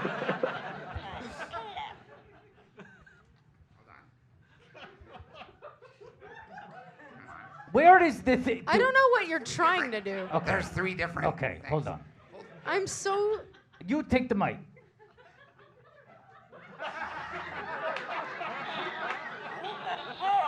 Tired. This has been a long day, eh? Misha thinks it's a bedtime. Oh, this is cozy. Good night, sir. Tomorrow is starting with the morning munching. Oh, muy, I love yours.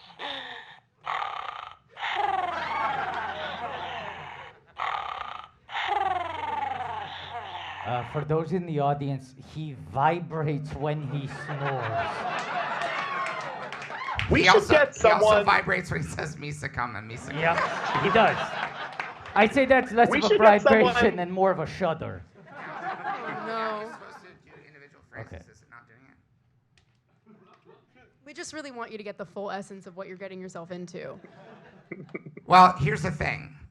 We're going to give this little guy away. Okay. Yeah. Okay. And I want to make it clear to anyone who wants to own this. Who thinks they want to own this? Who thinks? Show of hands. Wow. Show of hands. And most people should. Now let me say this. On the hour, he tells you what hour it is. Invaluable. In this day and age, invaluable.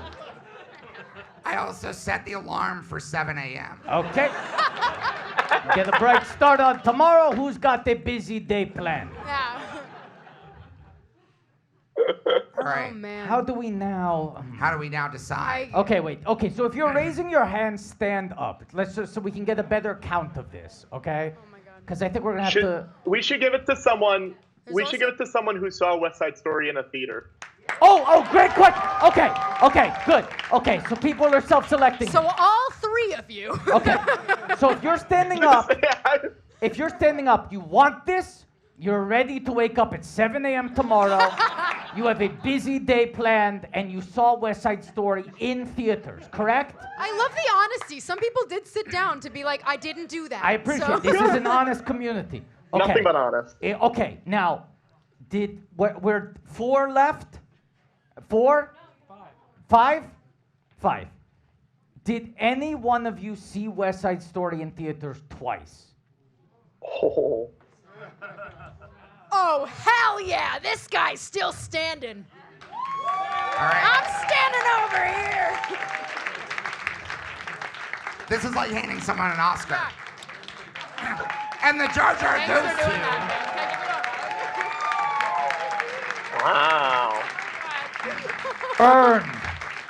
Earned. Now, we've For made. the record, I saw it twice in theaters, Rachel.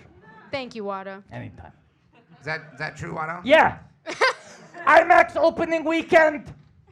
And then IMAX. IMAX opening weekend. For what reason? Lincoln Square. Nice. And That's then- actually, that is where the whole IMAX? cast saw it for the first time at Lincoln Square AMC. Maybe the best screen in New York City. And It's then I true. saw it 6 weeks later in Mount Kisco. Only other people in the The theater were an land- old couple who The land of the Eiffel Tower. Yes.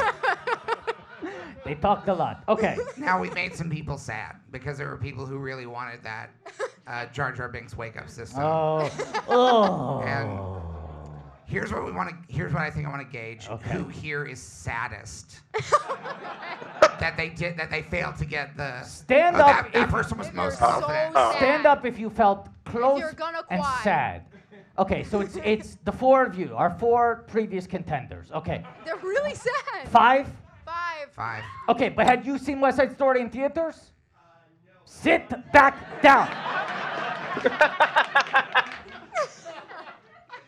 I'm sorry, you'll get the chance later, but not for this. I think we Yeah, should you'll have get a chance when Hunger Games comes out. Yeah. I think we should have a sad off. That's how you George. get- I think we Yeah. should find a Sad way off. to actually gauge the level of A sadness. dry cry, I think, A is a great dry way. cry. Dry cry. Right there. I think we need an Anakin, you're breaking my heart off. Okay. Great call. Great. I once beat Adam Pally at a dry cry contest. Well, Famously, the yeah. jury's still out, I guess. No, you beat him. Okay, I'll tell him. Ramona. You beat him. Ramona. Are you back? Yeah. Okay. I'm going to hand you my mic. Okay. And what we're going to need is from each of these audience members. Or is there an extra mic back there? Yeah, there's one over Oh, perfect. Okay. So it's these four standing right here. We're gonna go to them one at a time, and we want to hear their best delivery of Anakin. You are breaking my heart. Now, by best, I don't mean emotional. No. I'm not going to be judging it based on human emotion. No. Never that, George. I just want you to say the words in a way that I could picture being in one of the movies. But let's also just clarify. We have one of Hollywood's brightest new stars sitting here today. Where? Who is going to be the official judge here. Oh no! Along with master filmmaker George Lucas. George Lucas is here, and you're like, Rachel's the 50-50. No, because here's why. Rachel Zegler, queen of the dry cry. We want to see your sadness, but God forbid if you shed a single real tear, you are eliminated. Done. Instantly. And that's hard. To be a dry cry. All right. All right. Say your name Yeah. and then give us Nice hat. your line rating and dry cry. Okay, Michael. Hello, Michael. Michael, like the microphone. Yes. Any relation? Are you related to guys the microphone? yeah. If you are, you're disqualified. No Okay. Nepo babies. You read the All right. Vulture. We all article. read. We all read the nepotism. Baby. I was not in it. So Good. okay. So dry cry. Dry cry. Anakin, you're breaking my heart. Oh, come on. Okay. Yeah. Okay. That was really heartfelt. Okay. Dry. And that hat. Check out Thank that you, hat Michael. too. George Lucas talk show hat. Get some bonus points for that. Our people will call your people. All right, what's your name? Hi, I'm Sean. Sean? Hi, Sean. All right. Anakin, you're breaking my heart. Yeah. Okay, and wait. And show us the eyes. Yeah. Hold up your finger. Dry. Gotcha. Dry. Okay. Okay. Thank you. Thank you, Ramon. Thank you, Ramona. Okay. So thorough. Hello. Hi. Name, please. Devin. What is that stupid shirt you're wearing? Normally I wouldn't wear it outside the house, Yeah. but I.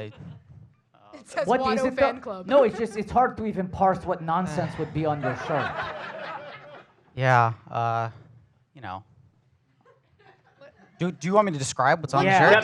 Devin, Exactly what we're I asking. can't see it, Devin. There's a Yeah. stick figure drawing of a snowman or some sort of snowman-like figure. Okay. Olaf? Is it Olaf? 6 or 1, you know, whatever. It's not Basically Olaf? the same thing. Below that is a wanna message. confirm whether A it's message Olaf which or not. reads.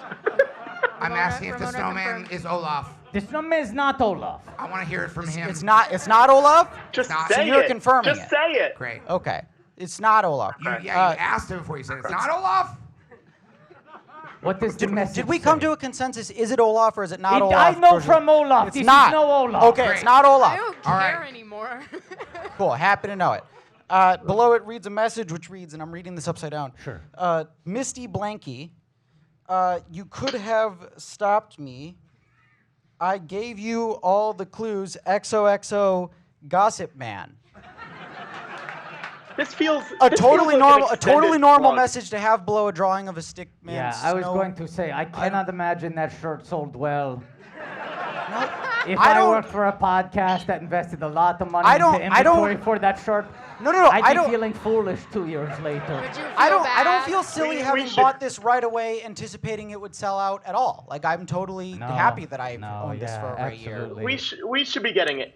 We should be getting ad money for this. Yeah. Devin, have you ever frequented a dry cry? No. Okay. Would you like to give it your best shot? Yeah, I'll do my best. Okay. How fucked up would it be if I just said something else? I'm just kidding. Really fucked up. Don't Pretty play fucked the up, odds here, don't. man. What's the line again? I assume Anakin, it's you're spelled- breaking my heart. Red flag, guys. Great dialogue. Great line of dialogue. It's good.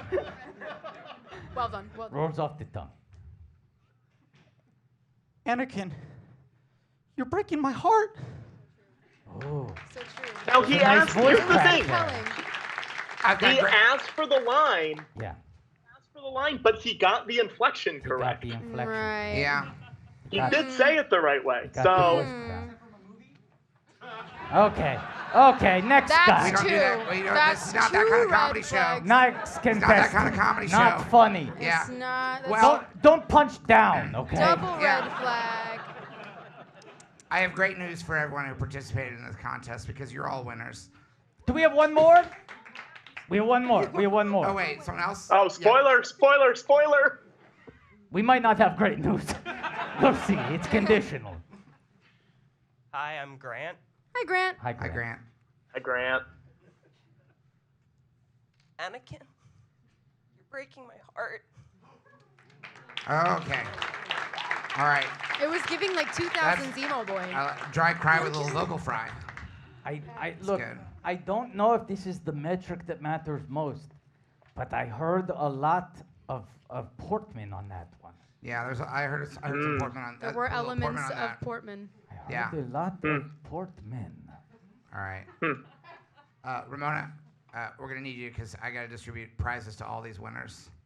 Because, Rachel, what do you think? It's an impossible task. It's impossible. We can't. We're only human, right? Yeah. We're only human and who are we to judge? And Watto. Who are we to judge other than the judges of this specific contest? Yeah. Who are we to Who judge are we to besides judge the Hollywood besides elite? the Hollywood stars of yesterday and tomorrow, right? Yes. Right? Right. And Today? Watto, No, tomorrow was better. Fuck! Tomorrow was better. Tomorrow's Because you know what? It's 10:25. Today is almost over. You don't want to be the star today. So for an hour and a half, I am no longer. Yeah. I'm not. You can be a Who star. knows? The stars of tomorrow include some overlap with stars of today. But I didn't want to say you're a star of today and tomorrow because that sounds like you're overextending yourself. And boy, am I. Yeah. Yeah. Isn't that the problem with this industry? The multi-hyphenates. Oh my god. Focus on one thing. Yeah. Be the star of tomorrow or today. Pick a lane. Pick one. Yes. So the gentleman who had such difficulty describing his T-shirt. Yeah. And that definitely, the fault was on the gentleman and not the shirt. Yes. But Shirt was great. But I mean, in the defense of the shirt, when asked a simple question to confirm whether or not the snowman was Olaf, he hedged. Sure. But And I have to say it cost him. Devin. This is Devin, the shirt Devin? man? Yes. Devin the shirt man? Devin the shirt. And then, following an excellent dry cry performance, we would agree, excellent dry cry. Yeah. He then made a joke at the expense of the prequels. Of the retired filmmaker George Lucas, That's right. who was right in front of him. I think that's disqualifying. I think that's out. Oh. No, he still won. He still won. Still won. He won teeny tiny little Darth Vader. Hey! All right. He's just teeny all right. tiny. Teeny tiny. Look how tiny. Teeny Look how tiny. tiny it is. Teeny I can tiny. attest. I can attest. It is very tiny. Yeah. And Patrick, just so you I'm know, the authenticator. there's only one thing we've established as being disqualifying in this competition. Presently being in Los Angeles. Yeah.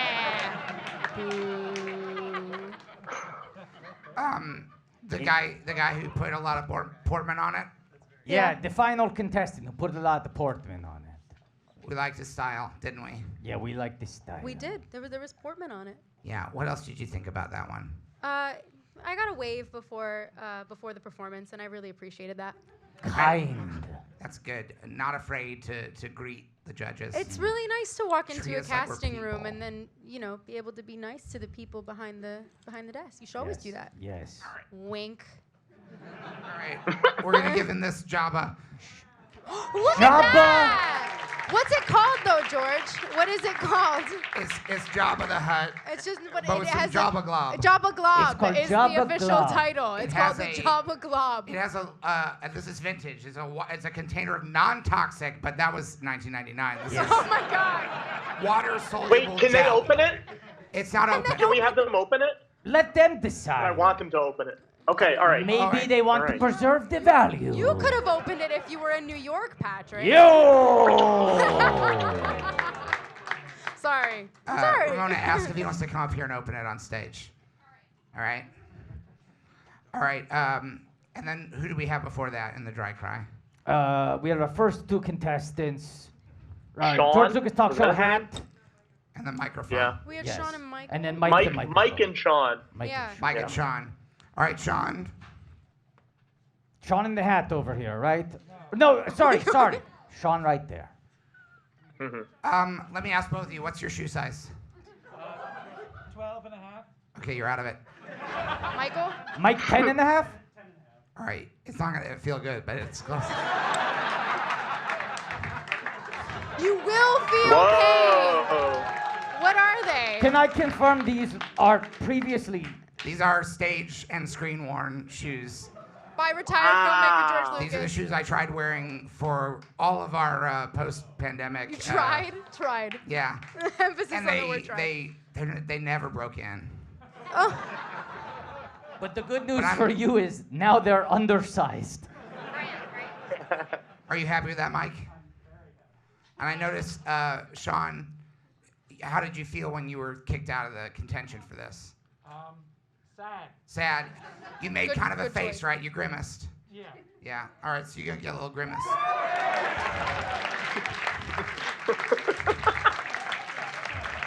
Everyone needs a little Those are grimace. from the recent Happy Meals for adults that you could go and go to order them at the McDonald's, and the staff was very unhappy that these were made because all these adults started getting Happy Meals, and they were too expensive, and they come with like art. It's like Grimace with a lot of eyes. It's like street art. Yeah. How did I not know about this? Well, yeah, Cactus. Was it Cactus Man? Yeah. Oh wait, no, are you Cactus Man? You said it like you would've were. been, Like, that would have "Cactus been Man." crazy. All right. So we given all the prizes right for We that? did that. I mean, I have some prizes backstage, and I have a gift for you, George. But do you not have anything further for the audience right now? Maybe I. Well. Grant is willing to open the thing. Oh. Grant, you're willing to? You willing to open your Jabba Glob? Come on up, Grant. Sounds Jabba really Glob. wrong. Here we go. Here we Open go. your Jabba Glob. That's very brave. That's very brave. Grant, I didn't realize you have also shown up in costume. Wow. Your mocap suit. I'm in my mocap. Hey. Oh my God, you were filming Way of Water, right? Grant. Did you sit in the throne? You sat in the throne, my friend.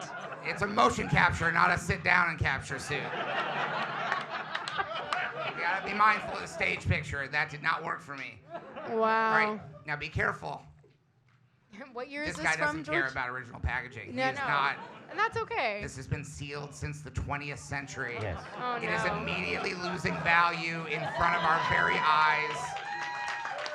Now, George, you pointed out that the goop was labeled as non-toxic in 1999. That's right, but that's pre 9/11. I was gonna say, a lot of things. 9/11, as they said, changed everything. A lot of things that we didn't used to think are toxic now haven't held up as well since 1999. That's right, although some of them have won Grammys. Yes, some of them. Hey, I do want to be clear. This Jabba Glob is older than Rachel. Yes, it is.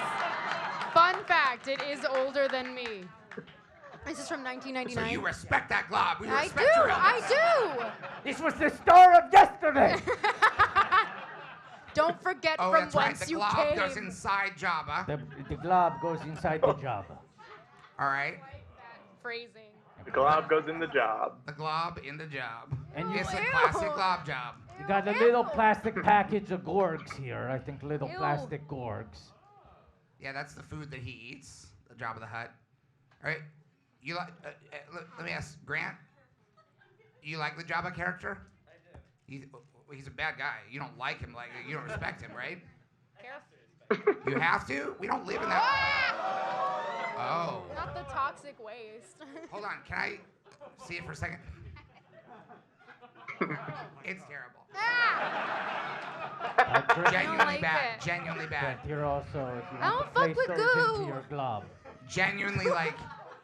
It's like it's. Oh, fuck with goo. Can Goo someone is else scary. confirm what it smells like? I want to. No, you don't have to. What if I die? Rachel doesn't fuck with goo. I don't fuck with goo. Ramona, how would you describe the smell of the Jabba goo? Jabba glob. Jabba glob. Kind of like vinegar and wheat paste. That's worse than I imagined. Okay. Yeah, it's not good. Okay, the gorgs are going into I the glob, I cannot believe that we're doing an unboxing. and then the gorg glob will go into the Jabba. It's getting violent. To be fair, Rachel, this isn't an unboxing. This is an unblobbing. Okay, looks good. Looks good. He's presenting it like a sommelier. Yeah, it's like.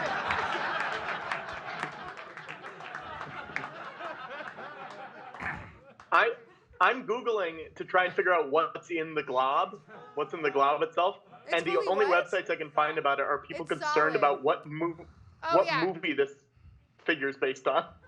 It's solid. So what happens when you put the Jabba back together? Does the glob... I think Devin's concern is that the glob might It's not want to solidified. move. Because it's 23 years old. I'm really Do you glad have I glob can't on your see. thumb, Grant? Yeah. I keep calling you Devin. I'm sorry. All right, you've done very good here. Grant, are you happy that you did this? Are you Very proud? happy. Grant, for your bravery, we're going to give you the second. Mint in box. In box. Mint in box. And Grant doesn't give a fuck about original packaging. He is going to take that apart. He's ripping it.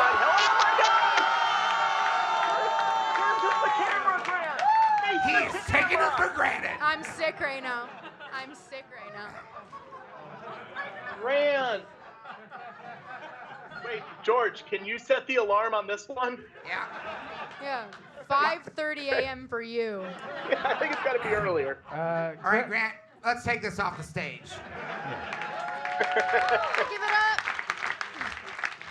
George, you make a good Wow. pitch, though. Grant should do a YouTube unboxing show called Taking It for Granted, where he just decimates packaging.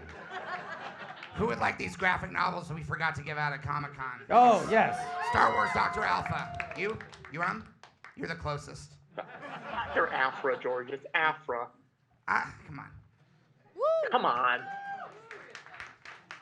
It's true that we had the writer of this comic on our Comic Con panel. Redistributing. Very sweet. Oh, look, he's sharing. You didn't want all Happy three. Life Day. A Passed Life the Day test. miracle. You passed the test. We got a lot more to give out, but do you have something you want to go off stage to take care of? It might take a moment, yeah. It might Okay. take a moment, but I'm sure the two of you can fill this stage. We will make conversation. We will, yeah. I'm here. Hubbub. Lotto, hubbub, I'm here hubbub, too. hubbub, hubbub, There's hubbub. three of Carrots, us. peas, and I carrots. said I'm watermelon, sure the two watermelon, of them watermelon. can fill this stage.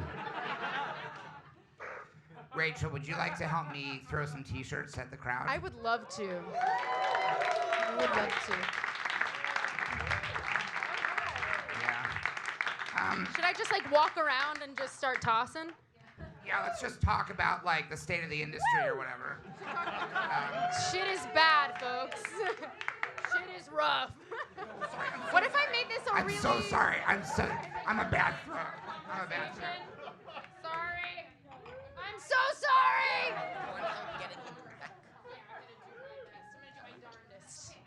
Rachel, do you still enjoy acting? Sorry? Do you want one? Rachel. What? Ooh, this is a good question. Do you What? still enjoy acting? Yeah, I really do. I love to act. Yeah. Fun fact about me, I am doing what I love for a living, and I feel really blessed. I have no one to thank but myself. And no, I mean, to be fair, I've gotten to make 2 movies with my boyfriend, which is pretty fun. He's watching, by the way, which is really fun. He's watching at home. Hi, honey. Yeah, that makes things a lot more fun. But Yeah, I'm putting together a museum with my wife. that's really fun. Is she watching at home? She doesn't watch this show. Okay. Yes, Rachel, Patrick. does he remember that he was on this show? He does. He does remember that backstage Oh, okay. All right, backstage at the Oscars, he was on the show. And he was gonna come tonight because he wanted to meet you guys. And I said, well, you know, Patrick's not gonna be there. And he said, And that's why I didn't go. See, that's I what get the it. Happy I Meal get it. boxes look like. oh shit. Okay. Can you reassemble that? Yeah, I'll do my best. Yeah. Guess who's I didn't back? realize the arts and crafts Guess would be who's asked. back? Oh I'm no. the king of the world! Oh no. Biggest movie star on the planet in the house! Oh.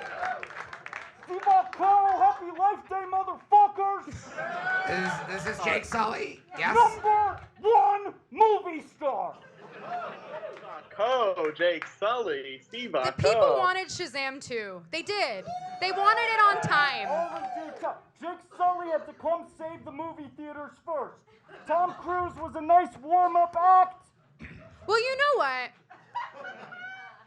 Anthea's coming, and the hierarchy of the DCU is about to change. Who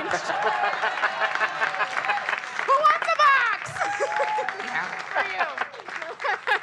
Now, Jake, first of all, congratulations on another big hit movie. All about legs this holiday season. You're basically king of the box office right now. Absolutely. And would you agree that, in a way, Avatar is kind of like a modern fairy tale? The ultimate. All right, how would you like to give away this book by Stephen King called Fairy Tale? And it's blue in honor of the Na'vi. Is it for me? No, it's not for you. Give it away. Who here has seen Avatar, The Way of Water, 6 times in theaters? Who had the time? Yeah, I don't know if it's technically possible. Yeah. And the movie To is have so seen long that 6 times. 4 days! Isn't the movie like saw a it day once. long, though? Yeah. Who here has seen The Way of Water? 3 times! Fuck. Twice! We're gonna be here a while. Twice? Twice, There's some twice twice. people out here. Wow. Twice again? No, there's someone else too, I think. Who's the other person that they saw it twice? Also in the back, do you see? Yeah? Do you want? I got it. I'm coming for you. Jake, I am a Jake, woman did you of get a the haircut? people. I am a woman of the people. I forgot the Jar Jar comes with a little robot, a little droid. And I don't want him I don't want him apart. He sits right next to him. Aww, Yeah, it's beautiful, right? that was really nice. George, I It's a gotta lifetime say, miracle. It's been so vindicating. It's been so satisfying. Biggest movie star in history. Starred the #1 biggest movie of all time. 13 years, everyone made fun of me. They said, oh, he's boring. We don't even remember his name. And the satisfaction, the victory lap of walking out here tonight and hearing this crowd unanimously chant, Jake Sully, Jake Sully. People were dying for me to They were return. chanting Star Wars detours. Jake Sully. You and I are very similar, Rachel. How? Unknown ingenues, Yeah. plucked by legendary directors Mm-hmm. to star in Best Picture nominees Mm-hmm. that are the best movies ever made. I know some of those words. Yeah. We had the same arc. Except I didn't book 4 more movies afterwards. I waited a while. Yeah, but you did eventually book 4 more movies. Yeah, 4 more Avatars, yeah. Yeah. Meanwhile, I'm just sitting on a fucking hard drive for 10 years. How long, Jake, before Avatar will be one of those things like, you know how they have like the AMC's The A-List or Yeah. like Regal Unlimited where you can just get an Avatar card and it lets you unlimited avatars at your local movie house? We tried to do it for this movie. Yeah. Which is why I asked if anyone had seen it 6 or 7 times yet. No, but I mean, once you have 10 Avatar movies made, which Right. is inevitable, right? Imminent, yeah. You're going to go into double digits because if the first 4 are hits, they're going to want to make 6 more, We're right? never gonna stop. Yeah, you're never going to stop? No. Is that a spoiler? Yeah, here's a spoiler. Yeah, All right. yeah. We will Yeah. never stop making Avatar. And that's a threat. Jake, you got a haircut, Jake. What do you mean? What are you talking about? You don't have your new trademark dreadlocks. That's a wig, Patrick. It's Do you movie not know how magic, movies are made? Patrick, you moved to LA and you don't realize that movies aren't real? You don't realize that That's a hard way to find out, buddy. You're talking to a blue look good. guy. Well, ask him where his dreads are? It looked good. I thought it was real. It looked good. The fun thing about doing it like this is that only you guys are mic'd for me, so I just assume the audience is laughing at everything. It's But been a very it's been weird- radio silent in here the entire time. I mean, I believe that. Especially when you come on screen, everybody just. Patrick, what you're missing is that the whole time there's this quiet hum of like, Jake Sully, Jake Sully. Like they're losing their fucking minds. You were the biggest stars in Hollywood on stage. The same time. I was in Beverly Hills Cop 3, which did pretty well. Yeah. Yeah, and you had a great line reading in that one too. Hey. Hey. Yeah. They say it's for horses, but it's also for actors. Right? Hey. It's my favorite. Rachel, I realize I know I gave you a Life Day gift already. Yeah. But I do have another gift that I have to give you. It's actually not even a gift. You're owed it. No. Which is that you sang a song on the On the George George Lucas Talk Lucas Show CD! record. Oh my god. Oh my gosh, this is so exciting. Yeah. I love something that says race theme Rachel Zegler by John Williams is so stupid. Yeah. And we did pay royalties. He made like a couple $100. He made a couple $100. Yeah, off of that. I love it. And I guess we need to find out if anybody in the audience has a record player. Oh my god, I'm on the cover. That guy said, yeah. I'm on the little K on the talk part. The guy who said, yeah. I didn't realize. Let me ask you, are you a happy record player person, or are you someone who's like, I only get a pressing from one plant in Germany? That's beautiful. Family, right? Avatar's all Family is about our family. fortress. Family is a fortress. Family is a fortress. Is your family a fortress, Is your sir? family a fortress, sir? All right, you want a George Lucas talk show record? Woo! And you get a record, and you get a record, and you get a record. Do you want all these records? George! What? I just got a pile of records. I don't need them all. What's in that pile, Random. George? What kinds are in there, George? All right, here. You don't have to go through them all. I don't want to George make your Lucas life Talk hard. Show? No, there's some. There's definitely some thrift store finds. Name what they are, George. You have to name what they are. Oh. Over the Garden Wall soundtrack. You like that? All right, you get that one too. This is so the community. Life Day, am I right, guys? There's like some Randy Newman. Life Day. Some Randy Newman. Yeah, I I got Randy fucking Newman. I'm a love big fan Randy of his. Newman. Randy Newman. Yeah, what do they got? Got Little Criminal. Yeah, I'll take that. Got Land of Dreams. Yeah, I find short people funny as a song because I hate them. Fucking the V, I'm 10 feet tall, bro. It's hard to be on language stage with you, that's Jake. offensive to listeners. What do you say, Rachel? I'm 5'2". It's really hard to be on stage with you. We've only Yeah, got. well, I see you. Thank you. I feel like I can't just list all the other I'm records. so glad that somebody cheered for my height. If you don't want any of these, pass them around. Nice. Make sure they get a good home, okay? It's just random stuff. From George Lucas, though, so tell your friends. Does anyone here have an active Yes? Napster account? Does anyone have an active Napster account? I feel like this is a good moment to promote. I have an EP coming this year. It's a Napster exclusive. It's exclusive to Napster Plus. It's called Songs in the Key of Jake. It's mostly me doing James Blunt covers, but I couldn't get the rights to You're Beautiful. So it's mostly James Blunt B-sides. Rachel, do you get tired of fans of this show tagging you and stuff about this show? No, I love it. I mean, No? like I said when I came out, I can't believe I'm like famous for being on a show that I'm not on. And also the amount of times I was working in London shooting Snow White, and the amount of people who came up to me who purely only knew me from this show and nothing else. Nothing else. Really? Yeah. Yes.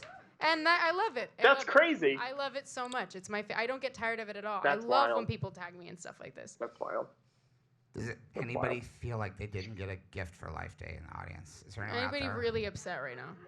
Yeah. Oh, it's there. Cactus Man. Oh yeah, no, Cactus Man needs You like something. Uno? You like Uno? Like the number or the card game? Or both. Because this has both. Hey. Do you want me to go The give Star Wars Uno. Cactus Man. You like that? Cactus Man. Cactus Man. Who is Cactus Man? I leave Patrick for doesn't one know show who you and are, there's a guy but called we do. Cactus Man? Happy Life Day. What? Uncle George. Gave me at one of your shows pre-pandemic. Pre-pandemic. I thought you were gonna just say the gift I gave everybody, which is the Star Wars universe, Beverly the Hills Indiana Cop Jones 3. universe, the American Graffiti trilogy. It's in my heart. It's yeah, but I gave you a real gift at the show. You did. What was it? I have treasured it, and I would love to hand it back so you can gift it to someone Ooh, else. that is at the this true meaning of Life The Day. true meaning of Life Day is regifting. Can I say, this spotlight on Cactus Man is amazing. It was like this was planned. Yeah, it was kind of beautiful, and I heard angels sing. in the Cactus Man is background. glowing. It's the anthology of Howard the Duck. Howard the Duck Anthology! Oh, wow. No Thanks, way Cactus to contain Man. him. Howard Well done. the Duck. Wow. Happy Life Oh, it's Day. the hardcover. Wow. Wow. Someone said Jesus. Now, if somebody doesn't bring it back next year, you're gonna look like a dick. This is a nice idea. If it's a Life Day tradition that every year someone returns it, You have gives to it bring it to back the on Life Yeah. Day. Next year, 100 people come back with a 35mm film strip from Tucker, the man in his dream. I'm here to Or return a it. random Randy Newman LP. No, I took those. I'm taking those back to Pandora with me. Okay. Who here wants Howard the Duck in hardcover, the complete? You're sitting right in front of Cactus Man. This book could have just gone. Do you know Cactus Man? This has not been prearranged. It's not a, like, make me look generous, but get the book back to me. I want to look like a big shot. I want the book back. Sit right in front of me. Oh my God. I'll have that book and the glory of giving. Did you like the movie Howard the Duck? I love the movie Howard the Duck, even beyond just the beautiful duck breasts. Never forget. Okay, that's not the way. That's not the way to my heart. By That the was way. the comment he chose. I'm famously unimaginative sexually. It's not my. It's not my. Anyway, I know I produced that movie, but I'm not. That's not me. Okay. Come up here. Do you like the other Marvel movies? But this is the best one. This is the best Marvel movie. You know for how. sure. You know what? Yeah, you Right really answer. stuck the landing. The That's good. origin of the Marvel Cinematic Universe. Absolutely. Yeah. Howard the Duck. When I was watching the trailer for Shazam 2, I noticed there's a part where it looks like you get hit by a blast. And Yeah. You're like, "Ah!" Yeah. You're like flying through the air. Yeah. And it's like clearly something happened to you that your character didn't want to happen to. Yeah. I'm I really figured glad you that got out that. just from your acting. I'm I was really like, glad you she got didn't that. choose to fly through the air like No, that. I didn't. She got blasted. I did. By something. Yeah. And I could tell that even though I don't know the plot of the movie. Only a good director would be able to point that out, I think. Absolutely, only a good director. Yeah. Has James Cameron ever pointed Rachel. something out like that for you, Jake? Yeah, he's like, yeah, Jake, you're in it. Just stay in it. You're perfect. Like, he'll point at me sometimes and be like, Jake, that is good. I love It is filmmaking as an art. Yeah. Yes, Patrick? Can you whisper a legitimate Shazam 2 spoiler into George's ear? Don't put the mics near it. I just want like a real, like this is a real spoiler. No. Yeah. I don't want that to happen in the Oh, movie. me neither. Or in real life. That'd be scary. Oh. Wait, George, can I whisper a real legit Avatar 5 spoiler to you? No, careful. No mics. Okay, no mics. No mics, George, okay? All right. Okay. Yeah. So you know how Avatar 2, they like meet the water people? Yeah. In They were jungle forest people. Yeah, in They live Avatar. in the trees. They love a tree. Right. They hate it when the tree get burned down. Right. Now they go to water friends. Yeah, and then the third movie Called is The Way of Water, and that's the way. right, Yeah. right. The third movie is called The Sound of Sand. Yeah. I hate sand. I It's, hate it's rough sand, and bro. horrible. Right. It gets everywhere. The fourth movie is called The Gust of Dust. Yeah. Or I like that they start rhyming. Yeah. Well, then it changes. The fifth one's called The Feel of Fire. It doesn't rhyme. It's back to just alliterative. They should call it. I would drop the alliteration called the ire of fire. Oh, that's good. Yeah, Fuck. tell I'll tell Jen- Jim to tell go Jen- back. tell Jen. You're good at this, Yeah. George. Yeah. Six one is called like it's called like Hey, can I pitch it? It should be yeah. called Avatar 6 of one, half a dozen of the other. Yeah, that's it. You got it. And then the same day he should drop the next 6 Avatar movies. Yeah. So like I'll have a ticket for Avatar 6, and then like, oh shit, there's 7, 8, 9, 10, 11, 12. Don't tell anyone though. I won't tell anyone. Jim will be so mad at me. Do you want me to tell you a Star Wars secret? Oh my God, yeah. All right. This is not. Luke Skywalker's nickname is Luke the Duke. Luke the Duke. Does Mark know? Skywalker. Did Mark know? I never told Mark. You never told Mark? Yeah. But his oh, sorry, I'm bad at this part of it. Secrets? It's a secret. I've been on mic the whole time.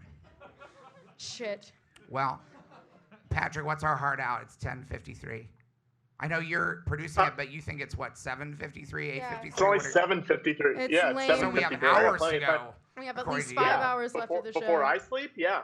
I would say wrap it up in 7 minutes, right? Oh, well, okay, I think Wada was getting some presents, right? So I should go back and grab them. I'll say this show's felt really sluggish to me just because I'm used to like 48 frames per hour. Yeah.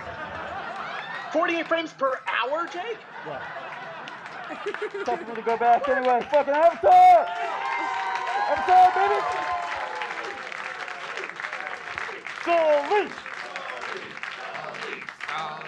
Sully. Jake Sully. He flies around just as good as that other Sully. Like I make that joke in New York. What? That's a happy New It's York a happy plane New York crash plane story, but still. It is. I mean, because that was like the closest thing to Avatar in real life, because you got all those birds, and then they die, and in Avatar, whenever something natural dies, everyone's like, ah, no. Yeah. There's probably like bird Avatar people, and they're like, the birds were where everything was. Right. And they're like, no, those birds were in the Jake Sully's plane. What are we doing? I don't know.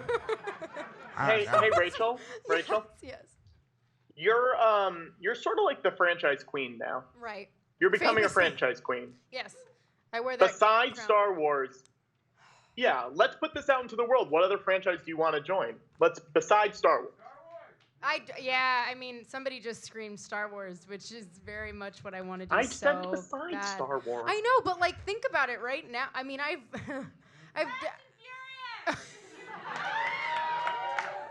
don't got friends. I got Shazamily, bro. I'm really, I mean, like, I'm really happy to be in the franchises that I'm in already. I'm in the Disney world realm. I'm in DC, which is You're pretty good putting that Happy Meal together. Would you be willing to join the McDonald Land? I would. I would love hang to around with Ronald and Grimace and the Fry You know Guys. what I want to do after seeing the Barbie trailer? Rachel as Birdie. Put me in a Mattel movie. Like, I want a movie about some kind. Give me Barbie 2. Give me something, because after seeing Polly that trailer, Pocket? I want in it. I will be Polly Pocket. Look at my earrings. They're super Polly Pocket. We can make it work. All right. Yeah. That's what I'm gonna pitch. Yeah. Yeah. If I can't be young Polly Ahsoka, Pocket. let me be. If I can't be young Ahsoka, let me be Barbie or Polly Pocket. Sure. Yeah. All right. Sorry. Hi. Good answer. There's whispering going on, and I feel left out. Do you want to talk? We need the microphone. Watto forgot his microphone. Watto. Go get your microphone, Watto. He was whispering to me frantically. Please, I need my mic. I was busy getting presents. My arms were full with generosity. Thanks, Watto. I have holographic Star Wars Valentines for the whole audience. For the whole audience. Wow. That's so lovely. Because Life Day, we want to be clear, Life Day is Yes. not Christmas. No. It's all the holidays. Yeah. Yes. And that includes Valentine's Day. I think I should have enough for everyone. Oh. But That's I really also sweet. got a present for my favorite retired filmmaker. Oh. That's me. It's a I don't even present. need to be named. Yeah. I know it's me. You know? it's me. How Yeah. did you know it was you? I just had a feeling. Okay. Like you couldn't. Like I'd be shocked if it was someone else. Right. I don't think of other people Right. who Something like, inside retired. of you is awake. Yes. Yeah. You had a Something feeling. inside of me is awake. You've given me many great gifts over the years, George. That's right. Remember Goofy and Mickey? Yeah, Goofy Mickey. Some may say that George gave you wings to make you fly. He gave me wings. He gave me a career. He gave me life. Have I ever told you you're my hero? My hero. And everything I would like to be. Because I could fly higher than an eagle. I didn't mean to do that. 'Cause you are the wings beneath my wings. That's beautiful, guys. Happy Life Day. The Way of Watto. Did he make that joke when he was out there? No. That felt like a No, gimme. that is that. The No, but Way that's of Watto. you can make that. I joke. can make that He joke. can't make that He joke. can't make that He joke. can't make that joke. That's, Anyway. that's a joke. If you're Toydarian, you can make that joke. The Toydarian can make the Anybody joke. else do not. That is not cool. Navi Not cannot okay. make that joke. Yeah, I can make it, but I'm basically a Toydarian. You get the pass. He Right. gets a Toydarian pass. He gets a Toydarian pass. Just don't give that face. Toydarians. Listen, the ultimate friendship. God damn it. I was going to say the ultimate gift you give me over the years was your friendship. The ultimate friendship. The only friendship you give me is your gift. So I want to gift you with a new friend. But another term for a friend here is a blockbuster new character. And one who is hyper topical. George, I would like to introduce to you Judah Macabot Jr.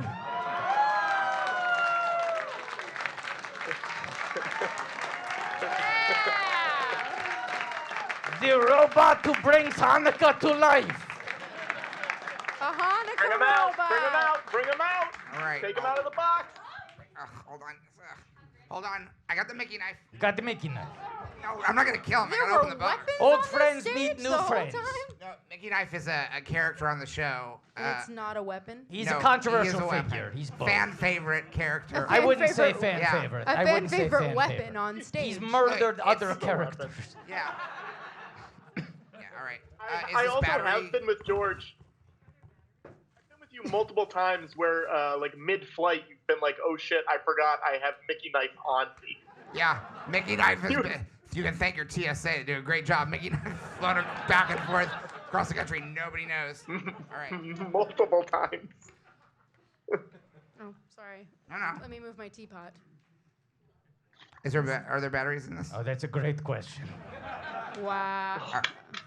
You have AAA's? Hold You on. have AAA's You just on have you? AAA batteries on you? Can I ask, in all honesty, is it because you thought there might be a new Judah Macabot tonight?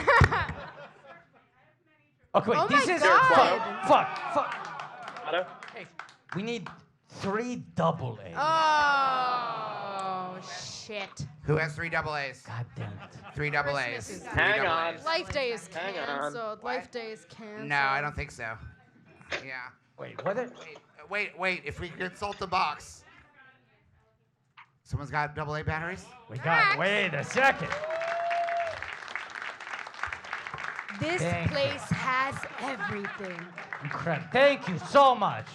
And thank you to the entire staff here at Caveat.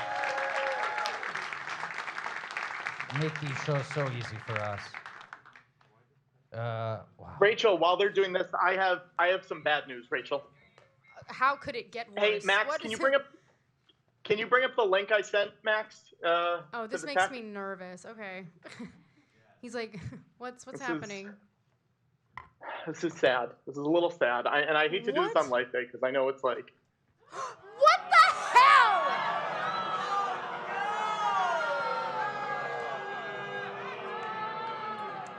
Okay. Let's not sorry. be too upset because Lily's lovely. We love Lily Collins.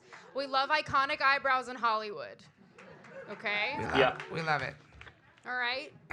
It's fine. I'm gonna see what else Mattel owns. Okay. That's right. I will be the Rock'em Sock'em robot. This is so I don't care. This is one of the least popular news segments on the show. Tell her about it. Nice. Yeah. That was really good. Yeah. That was really good. Where Patrick breaks the news. Yeah. Honestly, where he just crushes people's dreams live Yeah. on the air. On Life Day. Now, All right. okay, Rachel, you could be in the new Hot Wheels movie. Someone said Fast and Furious. What if you're in the Hot Wheels movie? Was that John Chu? Did John Chu say he's doing a Hot Wheels movie? I feel like I remember that. Is there a Hot Wheels? Oh my God. I feel like John Chu is directing a Hot Wheels. John Chu film. might have been attached to Hot. Okay. Am I right? Here it is. No, but I found something for Rachel. You found on okay, my June- agent on June- Patrick.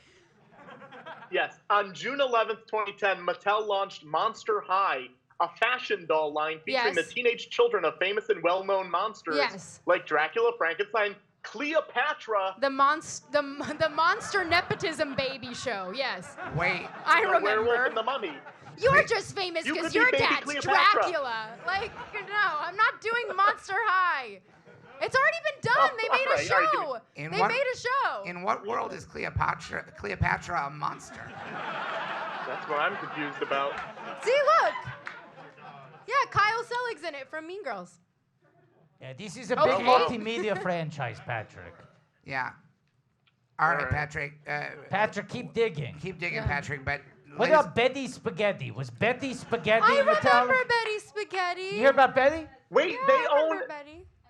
Uno. They own Uno. I will make the Uno film. Thank you, Cactus. Okay. Yeah. It will be literally 4 hours of me Uno reversing with like Robert De Niro. Yeah.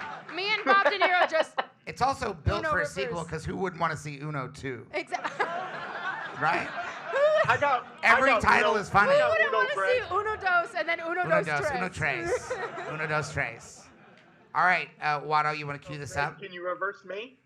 Nice. Separating the Valentine's Day cards, and they'll be up here at the table after we leave. People can take their own Valentine's Day cards. Yeah. Okay, ready? Cute. Folks, we're happy to introduce to the universe Judah Macabot Jr.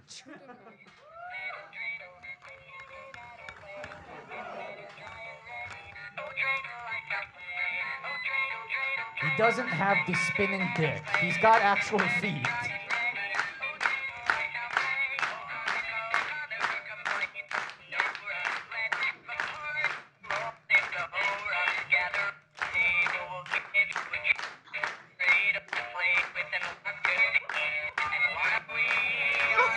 Oh, he's tapping. His hands are disco balls.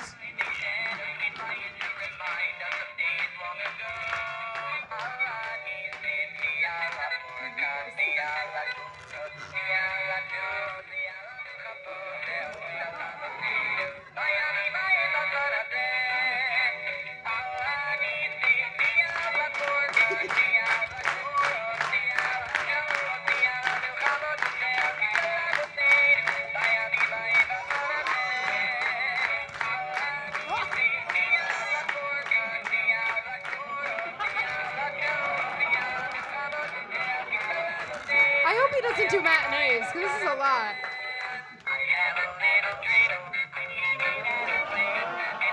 George, I should warn you, because I know we have a hard out at some point. One of the advertised features here is non-stop dancing. Non-stop. L'chaim, y'all.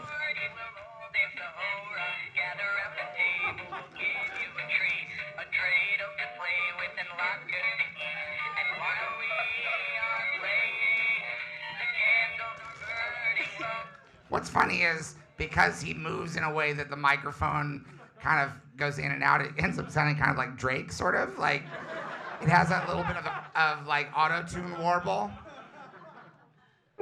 So Uno's been made, apparently. That's Oh, what was going on shit. behind you the entire time. Oh, no. Guys, it's Here I just was seeming like celebrating. I'm never gonna make another film, and that's okay.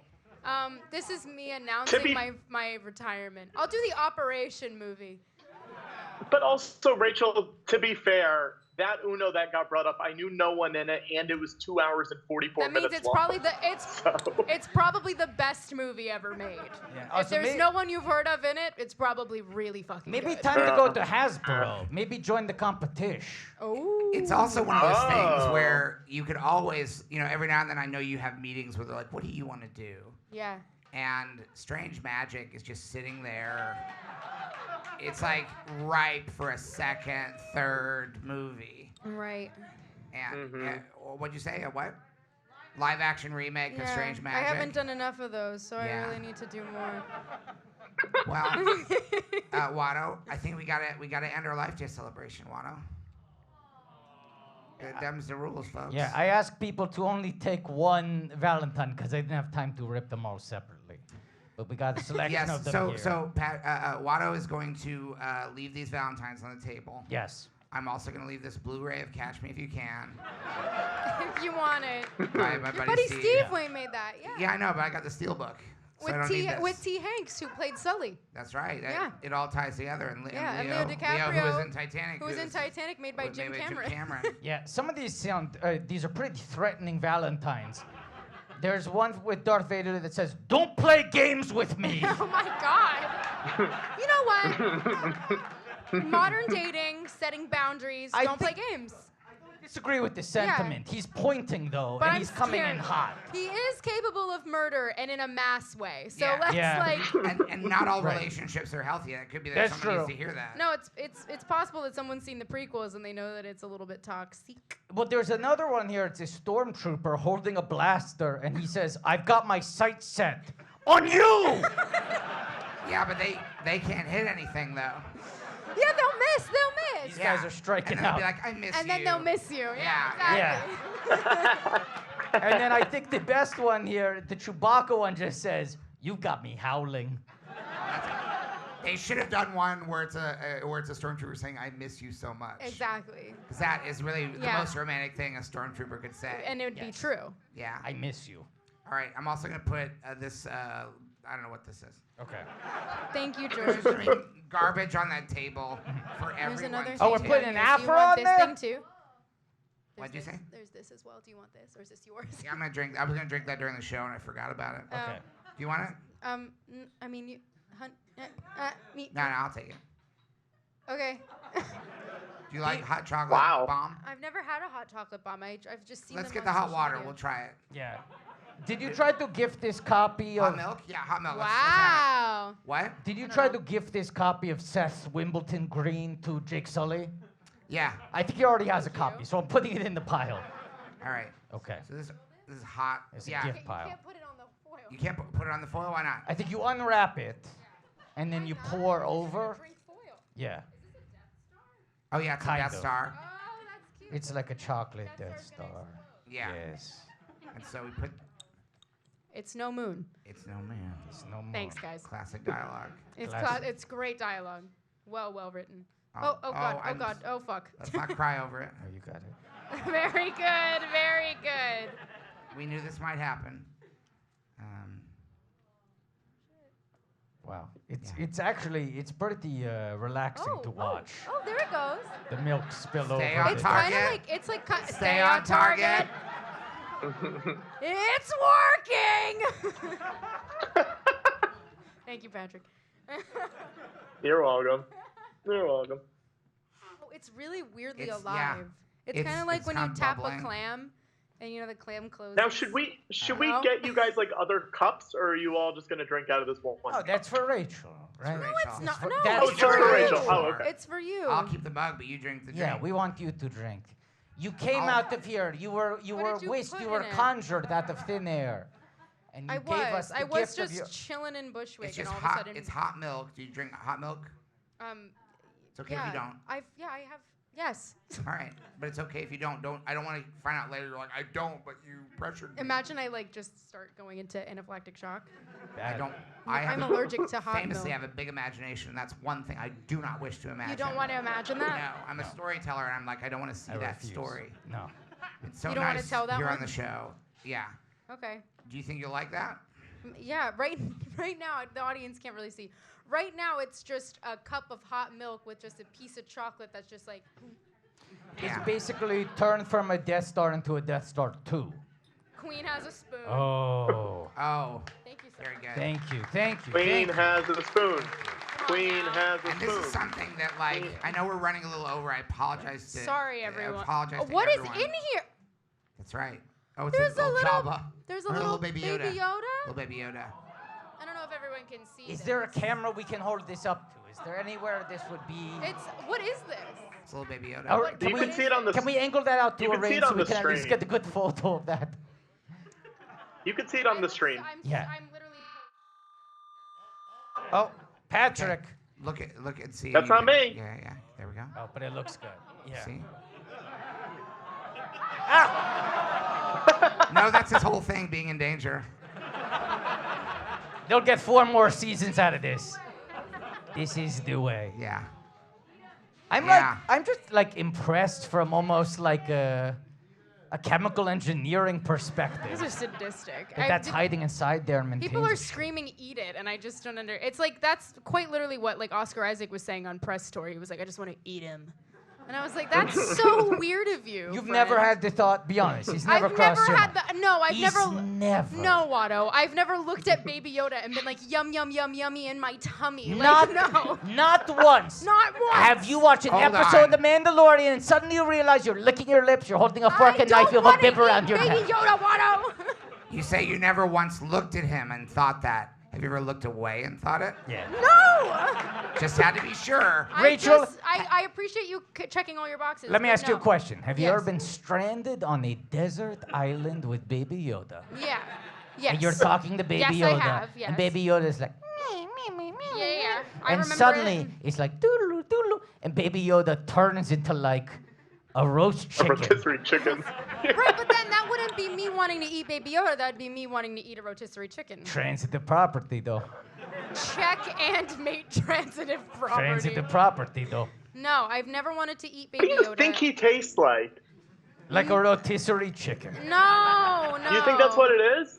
He's green. I bet don't it's know. more like a steak. It's like a steak, maybe? Does A ham anyone steak? remember Princess Diaries? Yes or no? Rewatched it recently. Do you remember like the green ice cream, the pear ice cream? Yes. That's what I think Baby Yoda probably tastes like. Mm-hmm. Okay, a negative reaction from the audience. No. Make up your minds. Whose side are you on? I think that's a good take. Before we end the show. Yes. Oh. Just a word from one of our favorite people in the world. Yes. AM Radio Butterbear. This is Butterbear from the 1980s Wuzzles franchise. Merchandise is an AM radio. Because what child doesn't want to hear AM radio?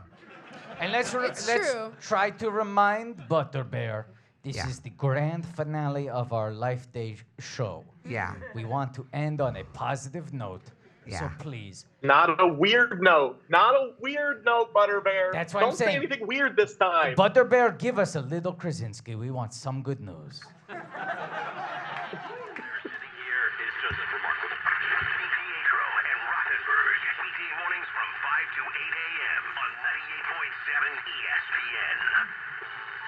Take Mohegan Sun with you wherever you are in Connecticut, on your commute, at the shore, in the park, or at home.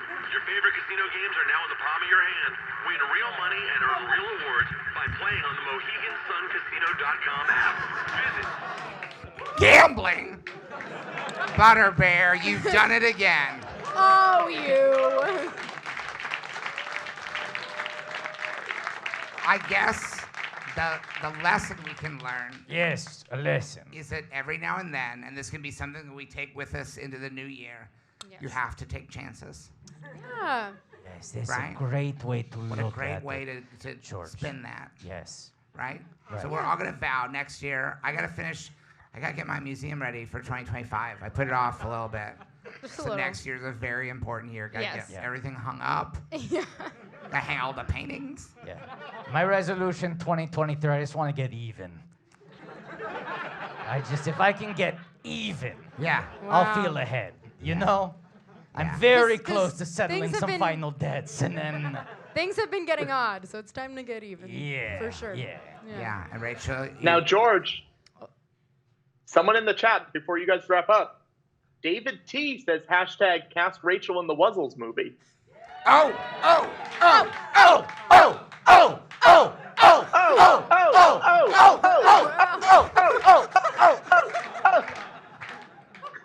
Let's get it trending.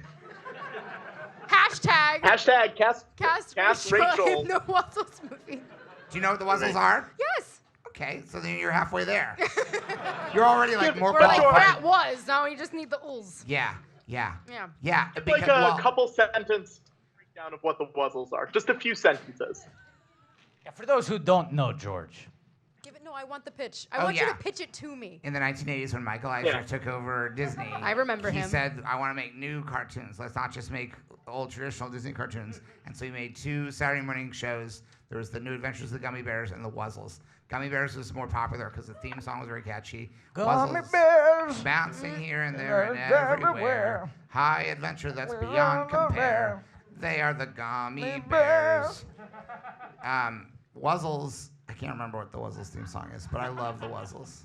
And so Wuzzle bears. there it is. There they are. Yeah. Yeah. No, I remember this vividly, actually. Believe it or not. Rachel, you're the human. Like the Wuzzles come to Earth, and you have to help them get back to their world. You're the Neil You're the- Patrick you're the Harris to James- their I'm the- Smurfs. There's no reason. You're the James Marsters to their Sonic. There's. Okay. Let's not limit ourselves. You have a. Let me say this. You have a lot of range. Okay. There's no reason you can't play all the Wuzzles. You could play every Wuzzle. I'm gonna be the Andy Serkis of Hash- Wuzzles only. Hashtag all the Wuzzles. All the Wuzzles. All the Wuzzles. And their Earthling friend. Yeah. Yes. Yeah, that. I just got off a whole year of making CGI films. I can do another year of it. Let's make I all mean, the Wuzzles. I hate to be the one to say this, but why not make it practically? Yeah. Clumps, you're gonna clumps it. It's a lot. It's a lot more hours in the chair every day. It hurts I him. get a different costume for I'm each gonna have to wuzzle. go full Jim Carrey. It hurts him so much to say that. You have no idea how He much wouldn't it hurts say me it to say unless that. it was the CGI, right decision. George? No, I practical. love CGI? Practical. I love CGI. I love Practical. digital. I can't believe we're here. He's saying, let's get you in some. Swear to God, if it were up to me, this would be a live stream. Right. You've asked me. Yes. That's true, right? It's true. That's true. Yes. I love digital. I love digital. I know. And he's saying make wuzzles practical. But why though? Because you complained about CGI. I didn't complain about You it. said, I "I just just said did a whole bunch of I it." just did a year of talking to sticks with little red dots on it, So going, good. "Oh hey Sleepy, how you doing?" Like, come on. Don't Spoiler, tell anyone. Sleepy's in the movie. Spoiler. I'm gonna get in so much trouble. I just don't We give a have fuck. to. We have to. He goes, run, the spoilers are coming. I cannot believe Sleepy is in Shazam 2. I'm losing my fucking mind over here. Ladies and gentlemen, Grogus and Grogas, thank you for coming out to celebrate Life Day. Thank you to our guest, Rachel Zegler. Thank you, Watto. Ramona Head, thank you for helping us out with the show. Everyone at Caveat. Thank you, Patrick. Thank you, Patrick. Come to our show in San Francisco in January. And we'll be playing a show in San Francisco at Sketchfest in January. And may the force be with you always.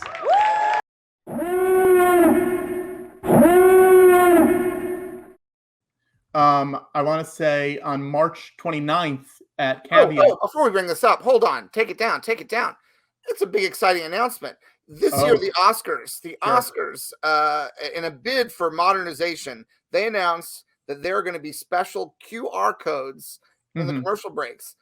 And we've got them too. Tonight, the George Lucas Talk Show, Oscar Night, Oscar Show is so excited to present a series of QR codes. So get we told you, you've got your device, have another device ready to scan that QR code or to click it or do whatever you do with QR codes. But these QR codes are real. They will take you, and we've got a number of big surprises. We've got a big announcement later in the show that has nothing to do with the Oscars.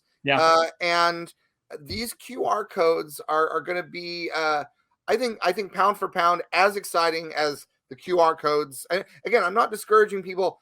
By all means, try the QR codes that the official Oscars are going to be offering tonight. No, because we wanted to be able to compare to see how good these QR codes are. Patrick, you assembled these QR codes, correct? I did. I hope they work. I specified, so I was in the idea room. It was a virtual room. We were, I was in there laying out the bold vision for where these QR codes would take people. It really is.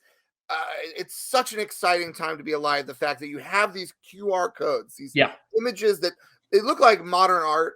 Perhaps someone might look at them and say, this looks like nonsense. It makes no sense. But then you hold your device, you scan the QR code, and it takes you on an adventure. Sure. This is something that would not have been possible 20 years ago, 30 years ago, 100 years ago, 200 years ago, 1,000 years ago. Think of it in ancient Rome. If you had a QR code, useless for all their innovation as a society. It's only our current civilization that is able to experience the joy of a modern QR code, and I couldn't be more excited to present these digital wonder. It's like a portal to another dimension. Yes, and now here's what I'll say: a couple of these QR codes, they will tell you what they are on the screen. Yeah. A couple of them are just surprises. So you have to click it. You have to go on your own. We're not going to tell you what it is. Yeah. Most of them will stay up on screen for 10 seconds. So you have 10 seconds to do this. This also should hypothetically work. If you're watching this on YouTube in the future, you can also go check it out there. So for the first one that we're going to show, March 29th, George. You ready? Yes. We're doing there 2 it is. shows. Look at that code. 2 shows at Caveat Theater in New York City. You can either use the code or use the website, the bit.ly down there. We're doing an early show and an after dark show. You can also stream these. Tickets are moving fast, but you can still get them right now. I would say if you want to get an in-person ticket, grab it soon. But then, George, the next week, right? I'm going to move on to the next one. Yeah. So no, but before we move on, these are our first in-person New York City shows of 2023, and we don't know when the next ones might be. There are none on the schedule. That's true. So you never know. You never know. You know, I think back to 2020, we had you know, a couple of shows early in 2020, and then we didn't have any more in-person shows for years. Yeah. I don't recall why, but I really want to encourage people who want a chance. There'll never be another first East Coast George Lucas talk show after dark in person in New York City ever again. This is the one time for the first time. That's true. And we got some cool guests. We're not going to announce them just yet, but we've got some cool guests. Well, ideally, we want to sell out before we announce the guests, so it's sort of a little reward for people who bought the tickets based on our track record. The second thing is for all those international fans out there who were like, when are you leaving the dang U.S.? Georgie Porgis, we have some news for you. Well, not news. We've announced Not it. news. April 7th and April 8th at the Soho Theater. We're doing 2 shows. They're at 9:15 p.m. These will not be streamed. They will probably be filmed, but they will not be streamed. Again, almost selling out very well. Like almost all of the seats are sold out, and we want to get people there. So that's exciting. And I don't know how much longer these tickets are going to be on sale. So that's that. And I just want people to grab those tickets now. Yeah. Oh, hey. Oh, hello, Rachel. How are you? Hey, Rachel, how's it going? I'm good. I'm doing Happy okay. Oscar night. Happy Oscar night. I can't watch them because I don't have any any participating, because like Hulu dropped something. Do you want my ABC login? Literally give me your ABC login right now. Wow, watching is this legal? What's happening, or is this You a know crime? what's so hilarious is I just have Jimmy Kimmel like mocking me on my TV right now. Oh, he does that. Which I'm gonna see him actually on Tuesday because I'm doing a show on Tuesday Rachel, night. I actually have some very bad news because I talked to Jimmy Kimmel earlier. Right. He ate your Halloween candy. Oh no! No, that's This okay. is real. He just- This is real. This is real. He ate it. It's gone. It's okay. It's okay. All right, you took it very well.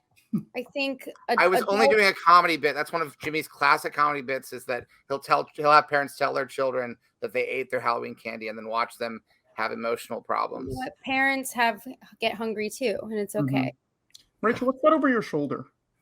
Where here? Which No, thing? other side. Yeah, what's all There? that? What's all That's I literally leave for LA in like 5 hours. And I'm spending time with you people. Well, actually, we can go run through the checklist before you to make sure you have everything you need for the trip. You got your passport? Yeah. I do have my passport. Great. You got Go to LA. I'm going to what LA. are you using, a digital ticket or did you print one out? I have a digital ticket and I am checked into my flight. Great. Did you check a bag? I am checking a bag, yes. You have it labeled so in case it goes missing? I have it labeled and I have it air tagged. Great. That's good.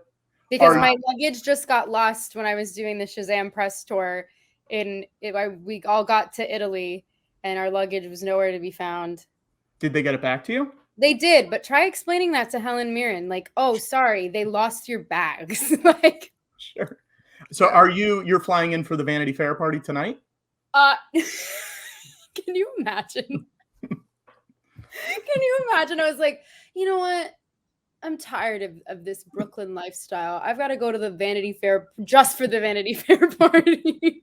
No, the Shazam premiere is on Tuesday night. And I'm doing Kimmel that night and then going right to the premiere. So thanks for the invite. You know, Didn't get the ticket. I'm so sorry. If you have a problem with your subscription, can you get that dealt with at the Vanity Fair party? Like Yeah, I'm going to go up to somebody at the party and be like, can you help me with something? I'm having a little bit of trouble. I feel like I've missed a couple of issues and I don't know if they're going to the ranch or if they're going to, I don't know. Exactly. You get it. You've had those problems before, right, George? Well, it's nice when a party has a practical element, I think. Exactly. It's the Geek Squad is sponsoring the Vanity Fair party. I'm not good at parties. I didn't go last year because I wasn't allowed because I was doing Snow White and they were very scared I was going to get COVID. So they were like, no parties. And so my boyfriend Josh and I, we just went back to my hotel. We got Frank's hot chicken. Yeah. And good. that was our after party. Well, now let's reflect on that Oscar experience because we famously saw you there. You guys were included in my Oscars Yes. experience. Did you have fun? Was it a good time? I think it was definitely a weird one for some reason. Yeah. Definitely a weird night. I don't know if you guys remember, but You weren't invited. That's not even what she's talking about, George. I know, but that's part of the weird thing when you show up to something. Then yeah, publicly you will weren't say- invited to, and then you got to go, and you made a good joke about it on. I did, TV. and I was actually I was texting with Jacob Elordi today, and I was like, it's so weird that they're even having another one of these things after we totally like tore it down last year. Yeah, some people thought that last year's broadcast was just the Comedy Central roast of the Oscars, and hosted they, by Rachel Zegler. they would have been right. I mean, Yeah. yeah. So it's Devastating. interesting. It's interesting. I don't know how they're going to possibly top that this year because it was really funny. You had the height dynamic. You have this 6 foot Jesus guy and this 5 foot nothing girl, and then she Yeah. makes a baller joke. Everybody laughs so hard that they almost like they cause an earthquake in California. Yeah. And Yeah. then something else happened. Like, what are you going to do to top Well, that? here's the thing. If they had stopped the show after you made the joke, we'd be in a Nothing would have completely different happened. place today. We could have saved Hollywood, We could have. Yeah. but alas. Well, just to let people know, Jimmy Kimmel is on the broadcast right now. He's making jokes. He's got one hand in his pocket and the other one he's pointing while he makes the joke. So he's I'm got seeing left him hand- make. I'm seeing him make a joke about Steve. Really? No, my buddy Steve Your buddy Steve. That's what I'm Our buddy saying. Steve.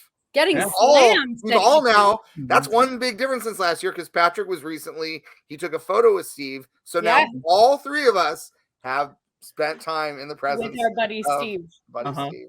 That's true about all three of us. It's true. We're all friends. I don't know what Kimmel's jokes are, but I will say this: the left hand is completely dormant. I don't know if something's wrong or if that's his style, but he just did a joke where he did a way, like he's sort of doing things with his hand to emphasize the jokes. Now he's got both hands in pocket. And I will it's just- say throughout the entire broadcast last year, one of my best friends, DJ Catrona, who's a fan of the show, Hello, said DJ. that he was sending me pictures of me whenever I was on camera, being like, "What are you doing with your hands? What are you doing with your hands?" And it was actually really nerve-wracking. So you got to be, George, you got to be careful because Jimmy might see this someday and get really self-conscious about where he's placing his hands. Yeah, both hands back in the pockets. He's holstered them. It's almost as if he heard. I don't know if he has an ear wig that maybe someone's saying like, "Put the hands in the pocket." People are talking about the gesture. Yeah, the producers are watching this show. He's back out. He just did a gesture where he did 4 fingers and the thumb was tucked. Now, Rachel, let's say it's the year 2029, right? Okay. We made it. We made it. Yeah. Everything's going fine. Guess who they asked to host the Oscars? It's Rachel. They asked Rachel to host the Oscars. Okay, it's me. It's me. It's you. You're the host. It's you. Yeah. How do you start the show? Oh, a musical number for sure. Okay. It's what the people are expecting, and I will give it to them with all of like there will be no stops. I mean, that is who I am. I got to give it to them. Yeah. That is also the singing is my forte. That's what I know how to do. So that would be how I would do that. And also, I think I've made more musical films than not, and I have a feeling that probably isn't going to change in 6 years. So yeah. Do you want to sing for us right now? I don't. I've decided. It's one of those things where I've been doing all this press for Shazam, and people are asking David Sandberg like why I don't sing in this movie, and he's like, I didn't know she could sing, and I was like, my only credit at that time. But it would be fun if you were the only one in Shazam to sing. As far as I know. I think we could have gotten Zach Levi to do something. Sure. Also a singer. He's literally a Disney prince. Like I'm a Disney princess. We could have made something happen. Does Helen Mirren sing? She doesn't. She swears up and down that she cannot and will not. Okay. I don't believe her. Lucy Liu sang a song on Sesame Street. I just Googled it. She did, but she also swears Yeah. up and down that she can't sing. But I also don't listen to her when she says that. Yeah. My goal is to get everybody to sing with me all the time. Sure. Shazam. Yeah, we could get Simon Fury Monch. of the gods. Right? The gods are very mad. Exactly. They're angry at Shazam. Yeah. Now, Can you should pitch the audience on why they should go see Shazam next week? Yeah, let's tell some Shazam. It's pretty soon, right? Let's make this into a real press stop. Yeah. Okay. This so I can justify my time here to my publicist. Ashton, see, I'm doing it. Okay, Shazam 2, Fury of the Gods. We got Helen Mirren. We got Lucy Liu. We got me for some reason. And we're really mad because Zach Levi's an idiot. And why did he do that? He gave all these little kids powers. Stupid, dumb. We bring out a dragon, put a dome around the world. It's getting very hot in Philly. What are we going to do? Somebody might die. I don't really know. Maybe more than one person. Maybe me. You should go see in theaters March 17th. Great. Now, I want Georgie Porgies who are watching this now. I want you to make a promise. Make a promise in the comments. Whether you're going to go to see it in the movie theater or not, promise you'll buy an opening night ticket. If they're sold out, buy a ticket for the next available screening. I don't care if that's Saturday, Sunday. Yes, but sometimes people are like, I don't want to go to the movies.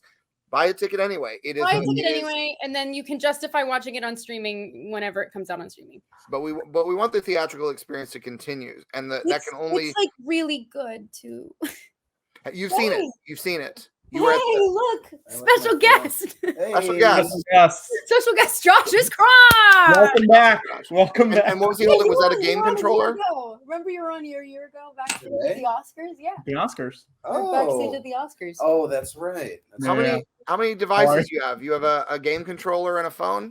If you count the headset, that's 3. Okay. I can grab my laptop for you and make it. Please. Let's do it. That'd be great. There's some Y2K nightmare that's about to take place for sure. Rachel, you weren't even alive for Y2K. Shut up, Patrick. Jimmy has both hands out of pocket. Oh no! He means business. He's in a two-handed. He's gesturing like crazy. Whatever he's doing. Wow. This guy planned his hand gestures magnificently for this set. I wish that were me. Who did you meet last year at the Oscars that was like, oh, this was crazy? Was there anyone? I will say Nicole Kidman came up to me and it was like crazy because I was backstage walking back to my seat. It was right after I got off with you guys, genuinely. Right. And I was like, put my phone away, walking. Nicole Kidman grabs me by the shoulders and she's like, Rachel, you were so wonderful in your film. And like, I'm looking up at her because she's so tall. So you're saying we were so close to having Nicole Kidman on the show? You were this close to having Nicole Kidman guest on your show. Wow. And I would assume in that venue to have her say that compliments feel good in a place like that. You know what? Compliments feel good in a place like this. Yeah. And I after it happened, I walked away being like, what just happened? And now we're doing a movie together, Spellbound, which is so fun. That's crazy. Which I didn't know she was in that. I think she knew she was in that at the time, but I didn't know. That didn't get announced till way later. Have you recorded with anyone, or are you guys all recording separately? All separately. I have heard a lot of Javier Bardem stuff though, and it is just so wonderful. Like he's so wonderful. You're saying this is a Lucy and Ricky reunion movie? They are my parents. Lucy and Desi are my parents. That's wow. Wow. It's kind of crazy. That's wild. And that's being the Ricardos. Thanks, guys. Thank you. Thank you, guys. Thank you so much. Yeah. Are you excited about any particular thing that's happening on the Oscars tonight? Is there anything category you're really looking forward to? You don't have to express your preference publicly. Just is there a category that you're like? I feel like there's a lot of toss-ups this year. We've had a lot of sweeps throughout awards season this year, which I'm happy about what has swept, but I find sweeps boring. You know what I mean? Right. You want some upset. I like that right now Best Actor is a bit of a toss-up. Like I like thinking like I don't know what's going to happen. Sure. Because there is a science behind it and everything like that. So I guess I am kind of excited to see who wins Best Actor. Because I feel like there's like a shoo-in answer that the Academy would vote for, but there's so many powerful performances in that category. Yeah. You know, but my disappointment in the lack of like ethnic nominees this year is real. So I'm just kind of sitting here supporting everybody Black and everybody Asian. So I'm like here like really championing. So I think we're gearing up to the first category of the night. There were just some dancers that came on stage and danced Jimmy Kimmel off. Mike Feist. Someone is saying another Rachel GLTS appearance means you're going to book another movie soon, which is great. Okay. 'cause that seems to That'd be be the really fantastic. That is so It good. is true. Every Yeah. time you've appeared on the show, you have booked a big thing shortly after that. yeah. True. But someone is pitching something, and I think this is a good thing that we can all get behind. Oh gosh. You should be in the next Fletch movie. Oh god. I love it. Yeah, that's a good idea. Done and done. We're in. That's All right, great. we're going to announce the first winner of the first category. What's the first category? Moments after. We're going to fall behind over the course of this show, but we like to be able to say that our Oscar show is just seconds behind the official I mean, one. it is. It doesn't matter how many seconds. It's still seconds. It's we're aggregating content. This is we're aggregating it, which is a completely valid way to treat content. I feel aggregated. I feel aggravated. Yes. Yeah. Rachel, we were plugging. We have some live shows coming up soon. Where? We're going to be in New York on March 29th. DJ Catrona wants to come so bad. I'm not even joking. You reach out to me and I'll set aside tickets. Yes. And then we're doing London in April. 2 shows in London. Gosh. We're getting there. But we were just talking about that. George, Is the Soho Theater? Is that the one that's like? Where is that? I mean, obviously it's in Soho, but It's just around the corner from Les Mis. by the Sondheim Theater. Yes, very close. Great. I know a great Indian restaurant near there if you guys want to go. Love it. Okay, yeah. Love it. George, should we show another QR code? Yeah, let's show a QR code and then we'll announce the best animated feature film. All right. We've been showing off QR codes tonight. I'm going to start with this one. I'm not going to tell people what it is. So you got to go to it and find out. I'm going to go to it too. Okay, so here we go. You ready? 1, 2. Oh, it's a GIF. Uh-huh. All right. I'm going to it. This is great. Now, let's not say what it is. We're not going to say what it is. This is for people to find out on their own. But it is by... Sorry. It is by... Guillermo del Toro won for Pinocchio. Yes! Austin just got money, honey! Yeah, this is the Netflix Pinocchio, not the Zemeckis Pinocchio, because we had a bit of a Pinocchio fest. I'll be honest, guys. I was up for Zemeckis Pinocchio, and I did not get it. You didn't get it. Which because role? I didn't come on the show first. Which role were you up for? I don't remember because it was like it was one of those scripts. Disney does this all the time. It happened for Snow White too, where they don't give you what you're doing. There was a girl puppeteer, and she puppeteered a girl puppet. Okay.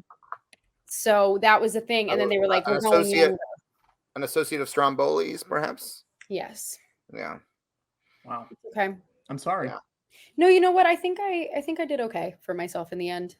Yeah, I think your life is, professionally speaking, it seems like you're doing well. It was Jack Dylan Grazer and I both bonded on the fact that we didn't get that, and then we were doing Shazam 2 together, and we were like, "Oh, we're okay."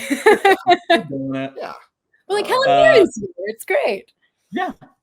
Yeah. What? What's the release date for Shazam? March 17th. March 17th. 5 days from now. Pinball, the Man Who Saved the Game, starring Mike Feist. I'm starring Mike Feist. That's right. Yeah.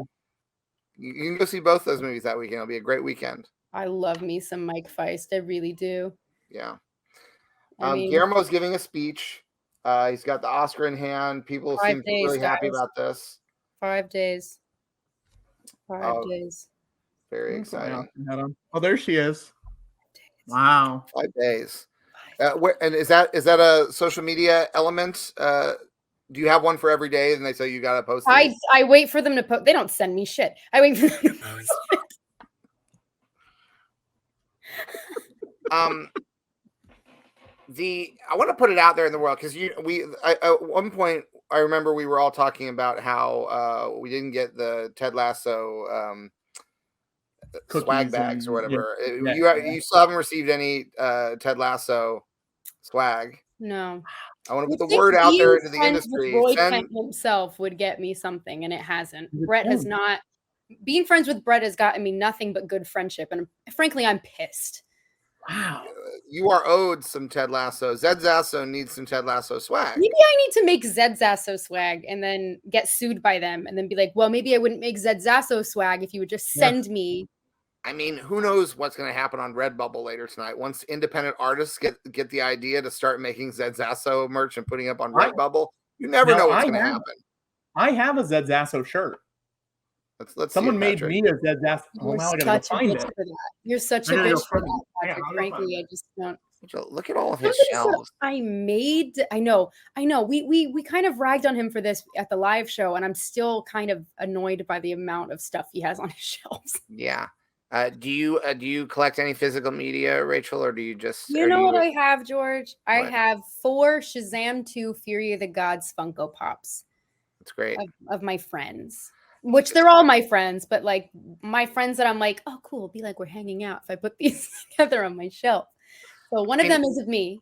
And then we have Super Pedro, played by DJ Catrona. We have Super Mary, played by Grace You're Caroline. looking at them right now. I am. And Are you able to show us your Funko Pop?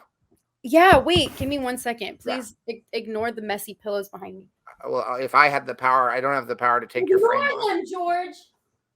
Unfortunately, I'm the only one here who doesn't have manual control of the. Okay, now has this been released? Okay, so this is. It has. Can you imagine though if it hadn't, and I decided to debut it here on your show?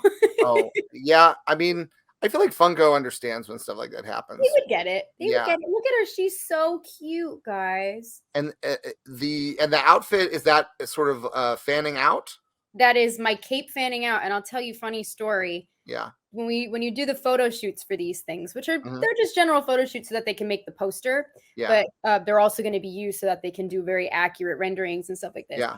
There was no fan powerful enough to blow my cape up because it's very heavy.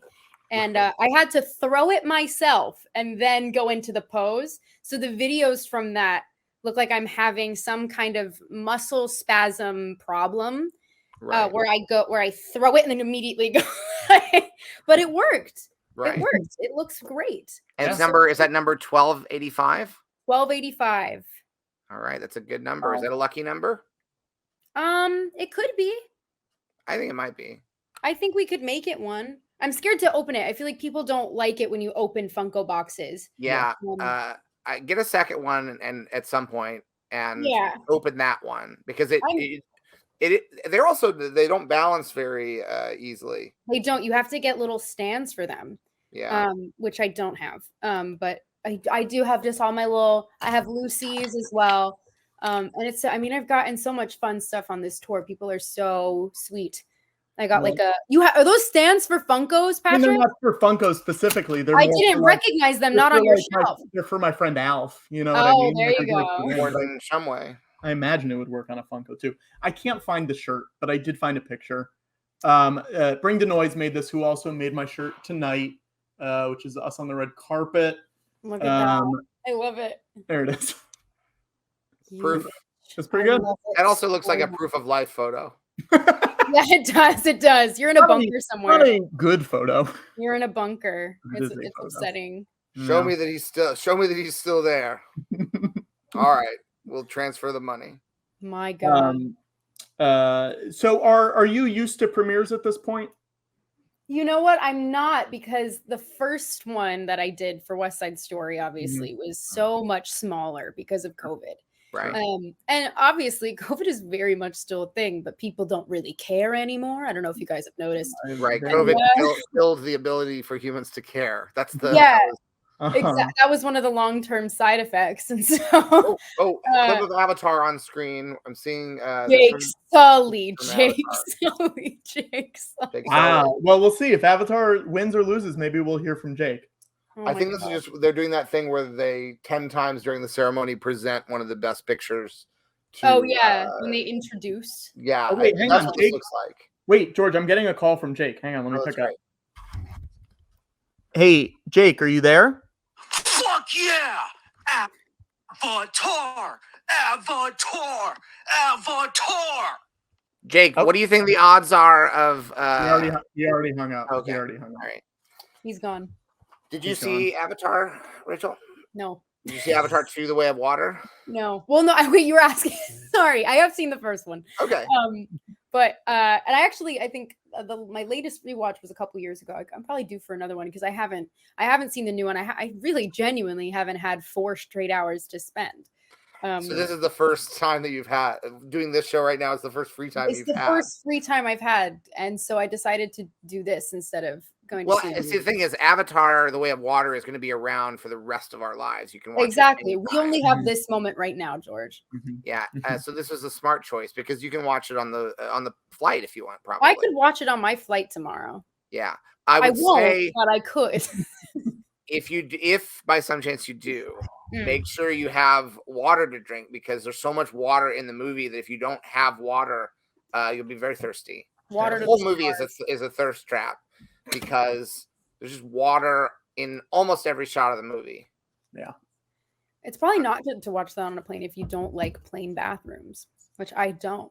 The flushing freaks me out. Right, but Loud. if you by that logic, if you do like airplane bathrooms, probably is great to watch. What a great pull quote! They're actually, I was gonna say they could put that on the side of a bus. Wait, George, You who's on, like airplane bathrooms? who's on screen right now, George? Oh, right now? Because I think it's a friend of Rachel's. Who is I believe it it's. right now? I believe it's yes. Ariana? Yes. Yes. Is she doing her BAFTA rap? She's doing a thing. I don't know. Uh, I love that. I love the rap. I don't want to get into it here. I love it. It's one of my favorite things. Patrick. Huh? Yeah, I would love to hear Patrick do it. Let's hear you do it. All right, let me get the words up. Hang on one sec. Oh, I know the words. Angela Bassett did the thing. Right? I'll do them all. Hang on one sec. That was really good. I don't know the words to the whole thing. It's much more involved than that. Okay, here we go. I hope I never meet anyone in that rap because I can't say their names any other way now. Hong Chow, Dolly D, Carrie and Carrie with the C. Dame Edna, I'm so fond. Anna, girl, you were great in blonde. Danielle D, you broke my heart. Michelle, I loved you from the start. Angela Bassett did the thing. Viola Davis, my woman king. Blanchett Kate, you're a genius. Jamie Lee, you are all of us. Yes. But you didn't start at the beginning because there's a part where it's like these ladies, and she did the thing all here, I presume, and she did a great on the lookout. She killed it. I don't know why everybody's so mean. That was more impressive than you guys thought it was because it was a BuzzFeed quiz. So I had to go down, look at all the answers, pick the right one, and then say that and go to the next one, pick all the right answers. Oh, Fablemans. Judd Hirsch for the Fablemans is on screen right now. Well, hey. This is our first Steve win of the night. I think we were at Best Supporting Actor. Or short round win. Yeah. I mean, give us a short round win, please. Have you met him yet? I have not. I've met nobody this season. I haven't done anything this season. I know, but I just thought maybe you run into him It's somewhere. sweet. I would love to. He seems so. Everybody who I really do think so many of the nominees this year seem so lovely and so thankful for where they're at right now. It's a really beautiful thing to see. Yeah, Barry from the Banshees of Inisherin. Yep. George, I should also say. Yeah, here comes short round. Here comes short round. Very exciting. Yeah, I forgot this was all the same category. So this is so exciting. The odds of it being the Steve win are so high because you got 2 out of the 5, right? Mm-hmm. Oh, let's see. Let's now, see. This is crazy because my stream is like 20 seconds behind. So I'm relying on George. Get ready. Here we go. Hold on. Yeah, it's short round. Yay! It's his first Oscar. That's great. That's Hold great. on to Good your for him. potatoes, everybody. Yeah. Oh, that's so That's very wonderful great. for him. I'm so happy for him. Fantastic. him. Oh, Very exciting. That's great. And Makes now me he's going to happy. give a great speech. Yeah. And hopefully now we're going to get to see a lot more movies with him in them. yeah. Yeah. He has a Disney Plus show coming out with Michelle Yeoh soon. Yes, with Yeah. both of them, with Michelle and Stephanie. Show run by friend of the show, Kelvin Yu, who was on Studio 60 on the Sunset Strip, George. Hey now. That's right. And also he's going to be in season 2 of Loki, a show that's made by your former employers. Yeah, that's true. Yeah, They your were old filming boss. that right across from us when we were finishing up Snow White. They were filming Yeah. right across the way from us at Pinewood Studios. Wow. Loki? Yeah. Oh my, were you worried that they were going to cause some sort of random chaos? I was more nervous about running into Tom Hiddleston on the back lot. Right. And it didn't happen. It did not happen, thank God, because the way my hair is clipped like a little mushroom. I did meet him at the BAFTAs though, and it might be one of my favorite celebrity interactions I've ever had. That's great. He was so kind. That's very. Is there anyone who you didn't keep your cool for? Oh, I mean, it's probably a given that the Lady Gaga meet was hard for me. Makes That sense. was like I was looking up at her I went like this a bunch. She was like talking to me about, she said, I love your movie. I think your film is so wonderful. And she's like talking to me the way she does. And I was like, and then she Okay. said, I know. Wow. She knows. So that's good. Sure. Now Rachel, I'm gonna we have a guest who's I was here. gonna say, are you gonna kick me out? No. I was gonna say, do you want to help us talk to our guest? Oh, I can help you talk. You can also leave whenever you need to leave. I want to make that clear. You know, I'm that. gonna pull an Adam Pally and just Irish exit. Right. And also, if you have to leave and you decide later on you regret leaving, you want to come back, it's just open door policy here. I did tease Patrick and say I'm going full Irishman, assholes. Wow. I don't even know if we'll do an Irishman tonight, you know? We'll find out. Oh, the speech that's happening is clearly very emotional. It seems to be very moving by the comments. Yeah.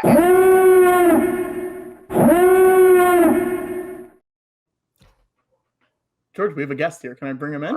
Yeah, go ahead. Well, I mean, after that, I want to introduce our first guest, because Rachel, you're more of like a co-host. a given. You're more of a given. Co-host. Yeah, you're a co-host. And you've been Thank you. promoted to co-host, and that's the credit on IMDb. I figured since Watto decided to not show, I would come and hold down the fort. So yes, please introduce the guest. Appreciate it. Patrick, why don't you? Our guest won an Oscar for Best Live Action Short in 2021. He directed a movie called Colette, which is really great, and it's on YouTube. Please welcome Anthony Giacchino. Hey there. I'm sorry to have to correct you so quickly. Okay. Patrick. But it was documentary short. We'll fire him later. But that Sorry about doesn't my surprise me because What did I say? you said live action. Oh, yeah. But that's okay. Listen, Great That's producing, right. Patrick. It kind You're of. right. You're right. I'm sorry. What? It reminds me of actually a story. It was something that happened that night. Yeah. Not that anyway, it's all conjecture on my part, but I was Pete Docter won the Oscar right before my category. Yeah. So I was like behind him the whole way, like through the press, the stuff, and all of that, and getting the pictures process. And then, we're sitting around waiting, and you have a handler, and they're like, that's going to be, ABC. They're talking to all the winners, and Pete's doing a interview with them. So I'm just like sitting there waiting. And then Pete's done, and I see him kind of motion over to me, the interviewer, who I don't know, and they say who it is, and he's like, yeah. And so I was just like, I guess documentary short wasn't, it's why they weren't on last year, but they're back this year. That's good. And here's what I'll say. It's on YouTube, and I watched it yesterday, and it's great. Oh, thank you. It's really good, and people should check it out. But thank you for joining us on the show tonight. Yes, of course. And congratulations on your Oscar win. Thank you so much. Do you have your trophy in on your checking Patrick within the first 30 seconds of Well, being I mean, I say that with all respect. you know what? I say it with disrespect. No, I say because I don't want to disrespect the live action person. Of course, right. Fair. That's what Patrick did. He not only disrespected you, he also disrespected the winner of live action short, and it goes to your credibility as a documentary filmmaker. That what is our North Star? It is what is truth. What is true. Right. Yes. A documentary which is false is worthless. That's right. Yeah. That's well said. And so for you to come in strong with the facts on your side is proof of your veracity as a documentarian. Yes. Anthony, do you have your physical Oscar anywhere near you? I mean, it's down the hall. I mean, that sounds close. I can hear it. Did you want me to get it? I'd love to see it. Okay. Period. Maybe I'll okay. What? Yeah. This is a show where we mind when people walk down the hall and come back. That's one thing that most shows don't have. Like most talk shows do not allow the guests to walk down the hall and come back. That's and we not only allow it, we often encourage it. Did someone else win? Well, they're doing. I mean, I'm seeing best supporting. It looks like Jamie Lee, right? Oh, she is all of us. She is all of us. I should say the QR code that went up earlier was made by Steve Dressler, who's really great. I just wanted to make sure people knew that. Thank you, Steve.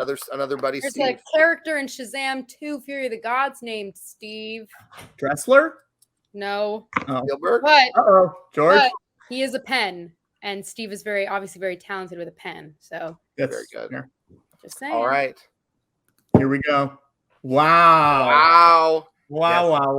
Holy Wow, that looks so good. dude. That's it. Whoa. Oh.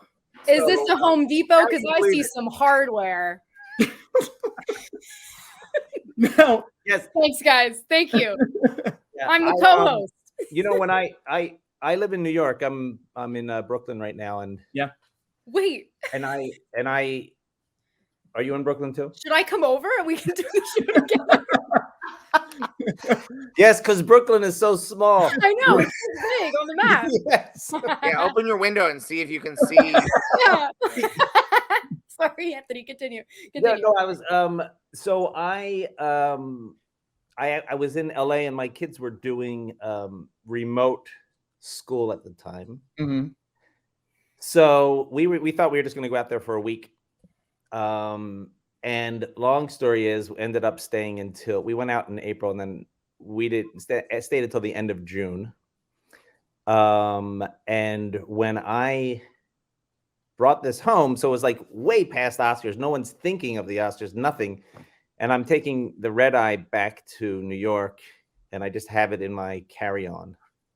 And it was, you know, I was almost the only one like in the terminal.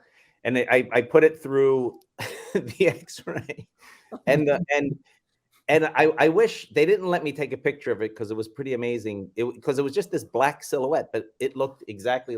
I mean, it was like it was unmistakable. And it was kind of funny. And she said, "You know, is that what I think it is?" And I said, "Yeah." And they took it out, and they like, you know, they wanted to see it and stuff. So you gotta eat it. You gotta eat it here or throw it away. Yeah, Now- so it's traveled once and then is kind of just been sitting around. So shiny. Did they engrave it at the ceremony? This is always something I'm interested in. Yes. Did you do it that night? What I can tell you is I watched them screw this plate on there. Mhm. Now they may have engraved it there, but I Sure. didn't see that because it was after the Pete Docter incident. Then I went to the place where they would they screw this thing on for you. But I thought mine was they had already engraved it because it was the Thalberg.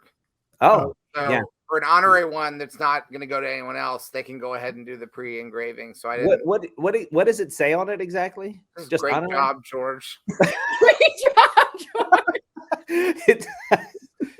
Yeah. I will say my Golden Globe is spelled wrong.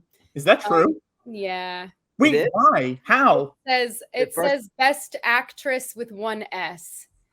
Oh, really? Yeah, and I asked for a replacement, and they did send one, but it doesn't fit on the actual word.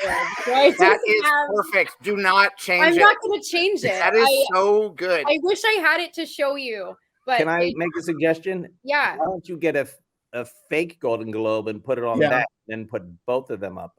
I think it would be great, and then I can make it look like I won 2 Golden Globes. You know, I actually. They gave this to me also. Yeah, well, they got it right. And yeah, exactly. Yes, they did. But so they handed this to me, and like that was gorgeous. But I'll tell is you, that Futura. Oh, the font. I'm not sure. I think that might be Futura. It's certainly in the family. Yeah, I'm not a font person. Yeah, but when the evening was over and we were walking to our car, my co-nominee Elise Doyard we were walking together, and some guy with a suitcase comes running after us. He's like, excuse me, wait a second. I'm with PricewaterhouseCoopers. And I was like, oh my God, run. You know what I mean? They're taking it fast. Maybe he gave the wrong, right? And he's like, and he opens this thing and he pulls out an envelope and he gives it to Elise. He's like, I have the backup envelopes. I wanted you to have. Oh, sweet. Oh, that's nice. That's cool. I was given the job of deciding who got it because when I presented, I'm the one who opened the envelope. And so I gave it to the one member of the Dune VFX team that didn't get to speak. He got cut off before. And so I was like, hey, this is yours. Like it was some kind of heist. Yeah. That's good. Yeah. But I do assume that they had other envelopes to give the other guys as well. There's so many of them. It was like, how are you supposed to? There was like 5 guys. How are you supposed to? I went down the hall to get my Thalberg. Yeah. I don't know if this is it or if this was. I know someone swapped it out, but it's thicker than a normal one. I don't know if that's because it's Lifetime Achievement Award. That's great. Did you do this before you grabbed it? Yeah. And how much does it weigh? I don't know. I get the feeling we have a security system where if someone takes it off of the shelf that it's on, it registers. So good. Unless someone swapped this out for the Thalberg, it looks different than I remember. But That's crazy. I did a great job, George, on it. So I think that's the real one. Now, Anthony, you sent me a photo. Oh, yeah. I want to show this photo. Do you want to, how should we do it? Should we show it first and then you tell the story? You tell the story, I show it? What do you want? I just want to say someone in the chat said, Rachel, say the hardware line again. So it worked, okay? You guys just don't get it. Well, it's you can show it. It's a friend of George's, so Harrison. Look at that. Yeah. Look at Yeah. So that was that was post Pete Docter incident, and it was right before going into Vanity Fair, the photo shoot, and I saw Harrison Ford walk in there, and I thought to myself, okay, there's no way he will say no to a photo if I'm holding one of these. Yeah. Yeah. So I waited for him to come out, and then I went up to him and I said, Mr. Ford, if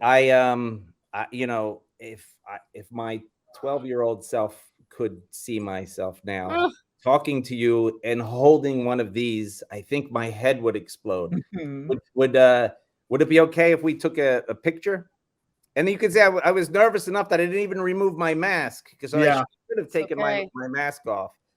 But he's making a good expression in it. You know what I mean? Like, it's a very quintessential Harrison Ford face. Yeah. It's also another proof of life photo. It is. Yeah. So, but he was very nice. Man wielding a golden weapon of some sort has kidnapped Harrison Ford. Yeah, but he was very nice and said, I liked what you set up there, and yeah. He's so kind. And I love his sense of humor so much. Yeah. Now that was your ceremony was the one that was in the train station, right? That's right. Yeah. How was that? What was that like for everybody? It wasn't what you see going on now, obviously, right? So I don't know how many people that the theater that they're in now holds, like 2,000 people, a lot of people. I think there are about 200 people at our party, which was actually kind of cool. I mean, I've never been before, so I can't really compare as someone who has been there, but it was kind of cool because it was like a small party, and they had TVs outside where you can see what was going on, but they would cycle people between the commercial breaks into the theater, and I had to tell you, I really felt like, I don't know really how I was feeling. I was just I was happy to be there. I didn't really have a sense of whether we were going to get it or not. And I really wasn't so nervous until they're like, okay, documentary short. Yeah. Documentary reader, right? And then all of a sudden I just thought it'd be like, I was like, all right, well, why am I getting so nervous? And they line up, a commercial was going on, and we walked in, and they have assigned seats, and they're like, okay, you're over there, and and okay, that's your table, and we walked over to the table, and I sat in the wrong seat, and someone moved me. They said, no, you have to actually sit on this seat over here. And it all went very quickly, and then they're like, okay, 10 seconds, and then they did this countdown, and then it was just like, okay, the next is a documentary short. So I wasn't, and they called it, and like they didn't even tell us how to get down. It was just sort of like you gotta make your way down there. But I don't think I was sitting for 90 seconds there before it all happened. And yeah, and that was it. But so I didn't get to really experience sitting down there, but they came and they told my wife and Elise's partner that you guys can stay for the rest of the ceremony if you want, because then generally everyone else was cycled out, so they sat and watched it live. Now that was the Oscars that was produced by Steven Soderbergh. Yes, Did you ever see him? Was he an Only- active presence? Only on a Zoom that I see him once. It was on the Zoom where they said, we're not going to be in our living rooms. Everybody's got to come to LA. You must come to LA. And there was this whole process, and they were like, and they were also saying you only have 90. I can't even remember what it was. It was like a minute. You can't be up there for more than a minute. We're going to be moving things along. But then they ended up actually just letting people, I think, speak as long as they wanted. It did seem a lot more like Community when it was your year. I watched from home, and it just seemed a lot more like a celebration rather than a competition. Do you know what I mean? Yeah. And we and then just beforehand, I got to meet the other documentary nominees, and that was fun.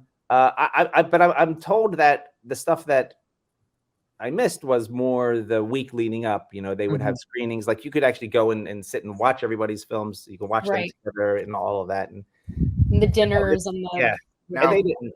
Yeah, Questlove is presenting now, so I assume documentary is about to probably. be. Now, were you in the room when they did the trivia and Glenn Close did debut? No, I was not in there. Glenn Close was not present. We came right at the top, after a commercial break, and then I was down there and then off. When you were up there on stage, was there anyone that you like focused in on? Like, did you see someone and you're like, oh my God, there's Michael Douglas? I don't know, whoever. Like, yes. Thank you. So right afterwards, so when it was like, okay, we turn, and because you were not given any direction on like what to do or where to go, so somebody was doing this. So it's okay, so that person works for the show, so I'm following, and then Brad Pitt was standing behind the thing, and he's like, "Congratulations, man," and I was like, "Thank you." And then they're like, no, this way, come this way. Yes, and then I had to follow them. So it was Brad Pitt and Harrison Ford. Sure, were the big two. So who won? Have you seen any of this year's documentary short nominees? Oh, is it the short? So I don't know. I don't know if it is yet. Oh, it's I'm I liked Stranger at the Gate. I think that it was called. But he may be it's Questlove. He may be announcing feature right now. Well, actually, he'll probably do both.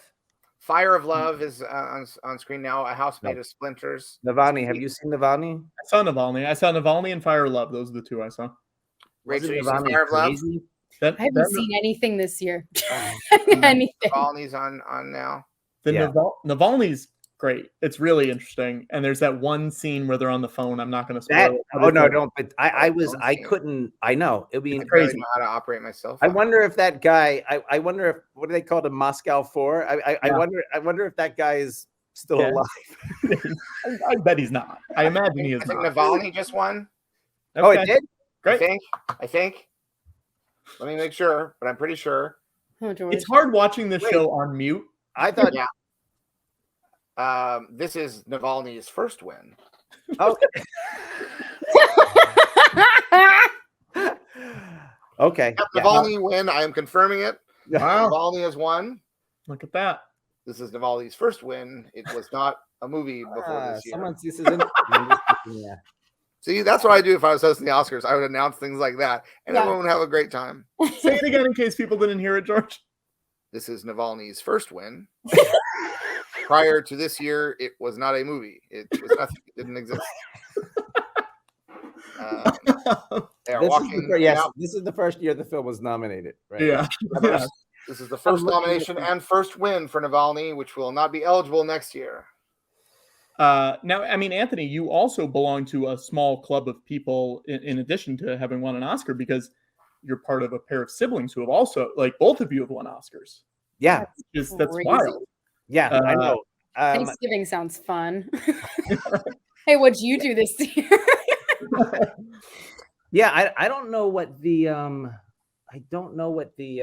the number is. I think that night I looked it up because someone asked me. And I don't know what the actual number is. I think it's a small number, and obviously different categories, of course.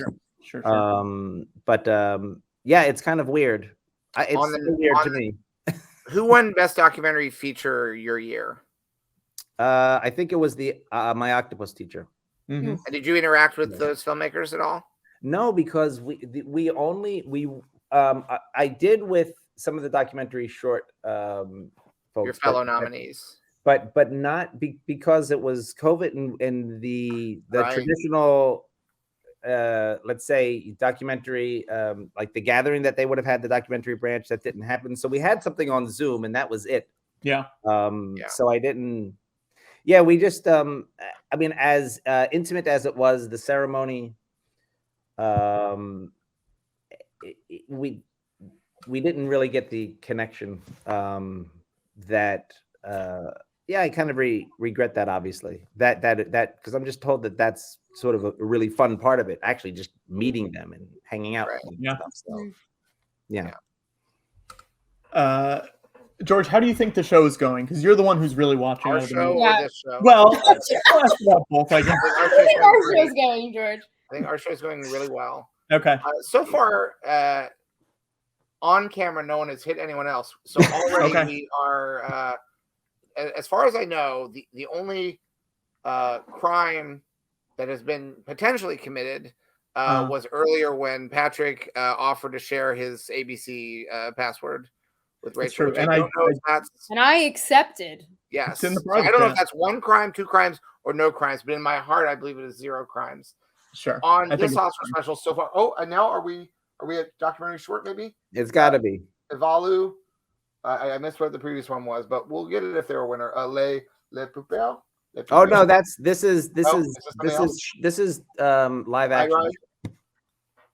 Famously, the one that I said by accident. Yes, this is live action short. Probably. Yeah. So that now I've probably done means I would say that probably means we missed documentary short. I don't think we did. But if we did, then I will reappraise how well I think this show is going. This is so embarrassing. This is so embarrassing. The only thing that could be more embarrassing than this is if they read the wrong movie for Best Picture. But that's never gonna happen. Never gonna happen. So Avatar: Way of Water has won Best Live Action Documentary Short. This is its first win. Looks like An Irish Goodbye has won whatever category this is. Patrick, do you know what category that is? Oh my God, guys, this is a mess. This is a mess, but this is what it is. Live action short film is what They read the wrong Best Picture a few years ago. This is clean by Oscar standards. To make a mistake this early in the evening. Doc short is after international feature. Now I think that's crazy. They should go doc. They should go little doc, big doc. Yeah. And they should do live action short right before Best Picture. Doc Brown, and then Christopher Lloyd comes out on stage. Doc Brown introducing the docs. That's great. Yes, right? A good idea. Oh man. They missed out. They should have brought me on the team. I'm on the team. I did such a good job last year. Yeah. Now, Rachel, when you made your joke on camera last year, was there any sense that anyone was there anyone like kind of standing up to the end? It was like no, that was such a crazy wall of laughter that hit me. I've never in my life had such a reaction. Just something I said. And that was just a testament to how far that story traveled, which was never the intention. Sure. And Jake as a storyteller, because that's my craft, that's my trade. I'm a storyteller by nature. You can never retire that, George. When you tell a story and it gets out into the world, its expanse is infinite. It can a story will travel, and certainly your story did. Oh, two dresses, two very fancy dresses with people in them. Let me see what award and who. I mean, Anthony, while he's figuring this out, how did the story for Colette come about? Like, how did you get involved in that? Because it's a fascinating story, but not something that I'd ever heard of before this. It's actually it's a really strange story because it started out as pause 1 second. They're doing Little Mermaid stuff, so this is just pause for a second. It's Little Mermaid stuff. So we got Disney live action Disney princesses. This is very relevant to on that show and this show. Yeah, we got two. Okay, continue, Anthony. I just had to note it. That's fine. It actually was. It started out as not that film in particular. But the project started out for a video game. And the video game was Medal of Honor.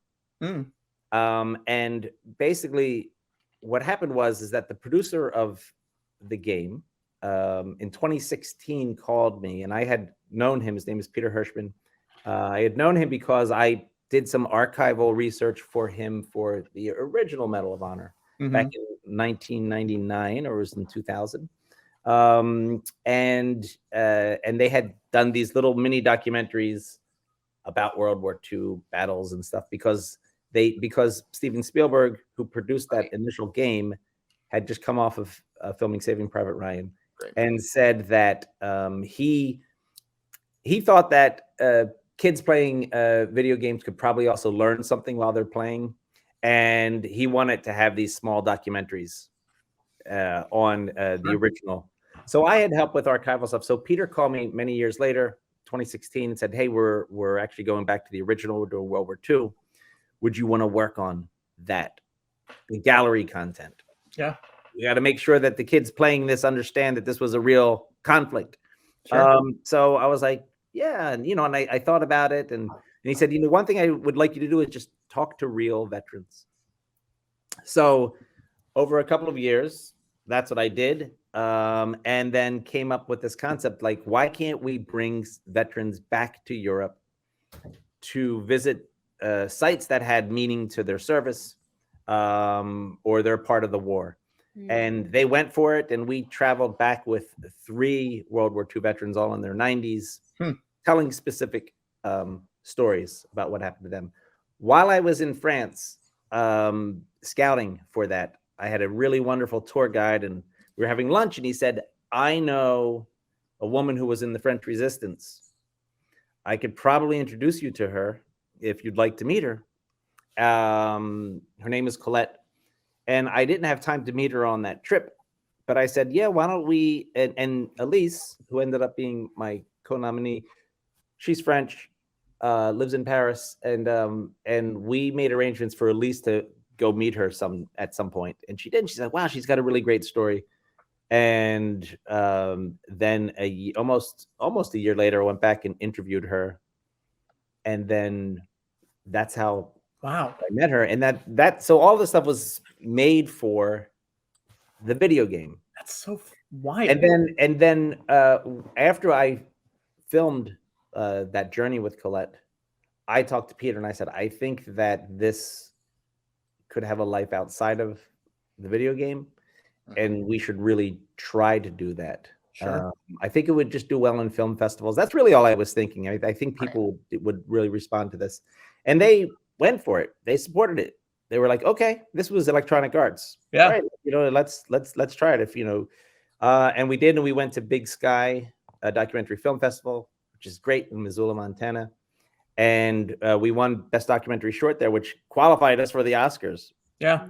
And then we won 2 other as well that had qualified us. So we were just like, well, we might as well just go for it. But again, never really thought that would that it would happen. So, yeah, wild. That's a wild story. Yeah. Yeah. And again, that's about the power of storytelling. Like you had a story that sort of leapt from one format to another. Yeah. It couldn't be contained within the gaming world. It had to find its form somewhere else. Yeah. And I'll tell you the reason, because as you know, more people play games than go to the movies. Oh, believe me, I know. And and I just thought like it would be like I would have to do this project because I could possibly never get these subjects in front of that audience. Sure. What a great audience to have, to watch this, sort of, that was also just my thinking about, eventually doing that. So yeah, it was a crazy journey. Now, George, Vanya in the comments is asking a great question. You've never produced any video games, right? Well, LucasArts, tons of games. I guess that's true. But did you have any direct impact on that? Yeah, I would stick my nose in. I would say, like, let's do this, let's do that. But I don't need to hog all the credit. But LucasArts was one of the major gaming companies, and you know that, Patrick. I did know that, but I forgot. Why would you you want to ask me if I've ever made a movie? Jesus. Now, one thing that I think is really interesting as because it could affect Rachel's. This could be reading the tea leaves for the future. Is that they just had like cast members from Little Mermaid come out on the ceremony, and they cut right to the trailer. It was a premiere of the Little Mermaid trailer. So this is setting a precedent where I think when Snow White comes out, you want to get that Oscar presenting moment that leads right into the trailer in the ABC commercial. The thing is, we come out on Oscar night. Like basically, yeah, we come out March 20 something of next year. So are they going to do one of those, like, it'll be like a Comic-Con thing where all the people think they're going to the Oscars, but then they actually just show them Snow White? Yeah, that's what we're going to do. We're actually going to, and I'm going to be like, yes, guys, I'm hosting the Oscars. I know it's crazy. I've never been nominated. I had to beg to be at the ceremony the only time I've ever gone, but I'm hosting. And then they show up and it's just me and Gal Gadot in costume reenacting the entire movie. Now, here's the thing. My buddy Steve was for many years snubbed by the Oscars. Yeah. And so how many years? What? I mean, wait, and you mean Steven Spielberg? Yeah. So I just learned tonight that he was nominated for 6 decades or 5 decades. Yes, but they would nominate him, but they wouldn't they'd give it to like Fellini or they'd give it to someone like for so long they would like it was like Color Purple got all these nominations and it was just like he couldn't win. And it got to the point where, you look at some of those wins and you're like, it's unbelievable. So it's possible, Rachel, that your initial snub by the Oscars could be the beginning of a pattern. I would not be surprised. And I am not trying to manifest this. I just want to prepare you. I want to say that next year, Snow White should be there in the Oscars, just like Ariel was. But it's entirely possible the Oscars will be like, and now the 7 dwarves, and then you are once again not invited. It's like, well, we don't have room for 8 people. Well, we know she was on the poster, but it doesn't matter. There's only 7 opportunities. You also did say you wanted to start with an opening number if you ever hosted. Famously, Snow White was in a musical opening number. Yes, she was. There's precedent for this. I would do some whistle while you work to open the Oscars. We just had another win for All Quiet on the Western Front of World War One. This is a prequel. We were talking about World War II before. This is famously the prequel. Not the prequel. World War One. Nobody likes prequels, and yet you have a win for a prequel. All Quiet on the Western Front. People are excited about my prequel, George. Okay. That's right. True. Hunger Games. Hunger Games comes out November 17th. Please go see it. I'm so proud of you to be doing a prequel. I did it for you, George. I did it for you. And I threw in a dry cry just for you. And now, because it takes place earlier, are people less hungry? Because no, we're hungrier than ever, my friend. They're hungrier before the first Hunger Games. You go back and they're hungrier before. They're still hungry. And they're still playing games. But still implies later. You're hungrier before the Hunger Games. Yeah. Pre-hunger. Yeah. The pre-hunger is worse than the actual hunger. I can't make it make sense for you, George. You're gonna have to go. You don't see need the movie. to. That's the magic of cinema. When I'm That's in the the movie magic of theater, prequels. I'll understand. I know you will. Prequels don't have to fully make sense. Also. No. No. Like, you George. could just say it's because of midi-chlorians or something. Yeah. George, I was going to say, do you know your buddy Steve? Very well. Well, yes. He watched his first movie in South Jersey, right? Yes, he did. Yes. Jersey. Yes, Jersey. not far from where I grew up. Yeah. You guys are both Jersey people too. I forgot about that. What county are you? What I'm exit? from Passaic County. I'm from North Jersey. Yes. Which exit? Oh God, that's a great. I know it. It's Great sorry. name. I This know is a that great that new sounds like I segment. Which exit shouldn't. in You Jersey? should know it. I know. Exit 6 Rachel- or 5. Rachel barely got her driver's license and then got cast in a Shut major up, motion Patrick. picture. I don't know what it was. James' friend winning. I don't know what. 153. Category. Exit 153. There's 153 On the park, exits on the Parkway. Oh, on the Parkway. And then 16 West on the Turnpike. Got it. Okay. Yeah. Cinematography. That was for cinematography, and it's a very good-looking movie. The camera catches everything. Got it all. Now, Anthony, another thing I wanted to talk about is Director by Night, which is on Disney Plus that people can watch. Which is another documentary that you made about your brother Michael, and it's great. And if people haven't seen it, it's something I like about it is you show a lot of like the home movies from when you guys were kids. You have a lot of like the footage of him like showing off that he has always wanted to be a director, always been trying to be a director, and now he gets to do it on this cool project. Was that something that got set up when he signed on to do that, or was that something he was like, I'm going to direct this? Do you want to do this? How did that work? It was kind of more of the latter. When he was doing it, but I also was like, I would love to do the behind the scenes of your film because, it made sense to me that he was going to direct that film or that he was going to direct a film. Hold on 1 second, if I can pause you, Anthony. I wouldn't interrupt, but I have a Byrne notice. Yes. David Byrne is singing a song on the Oscars. Continue. Yes. So I said it was not weird to me that he was directing. Yeah. Because I had sort of known that all my life, but he was not known as that. He was known as a composer. Sure. And I was thinking, I wonder if people are just thinking, is this some Marvel gimmick? Let's throw a movie to a composer, see what happens. So I was more interested in telling that story of, no, I've seen this my whole life, and I wanted to show those films.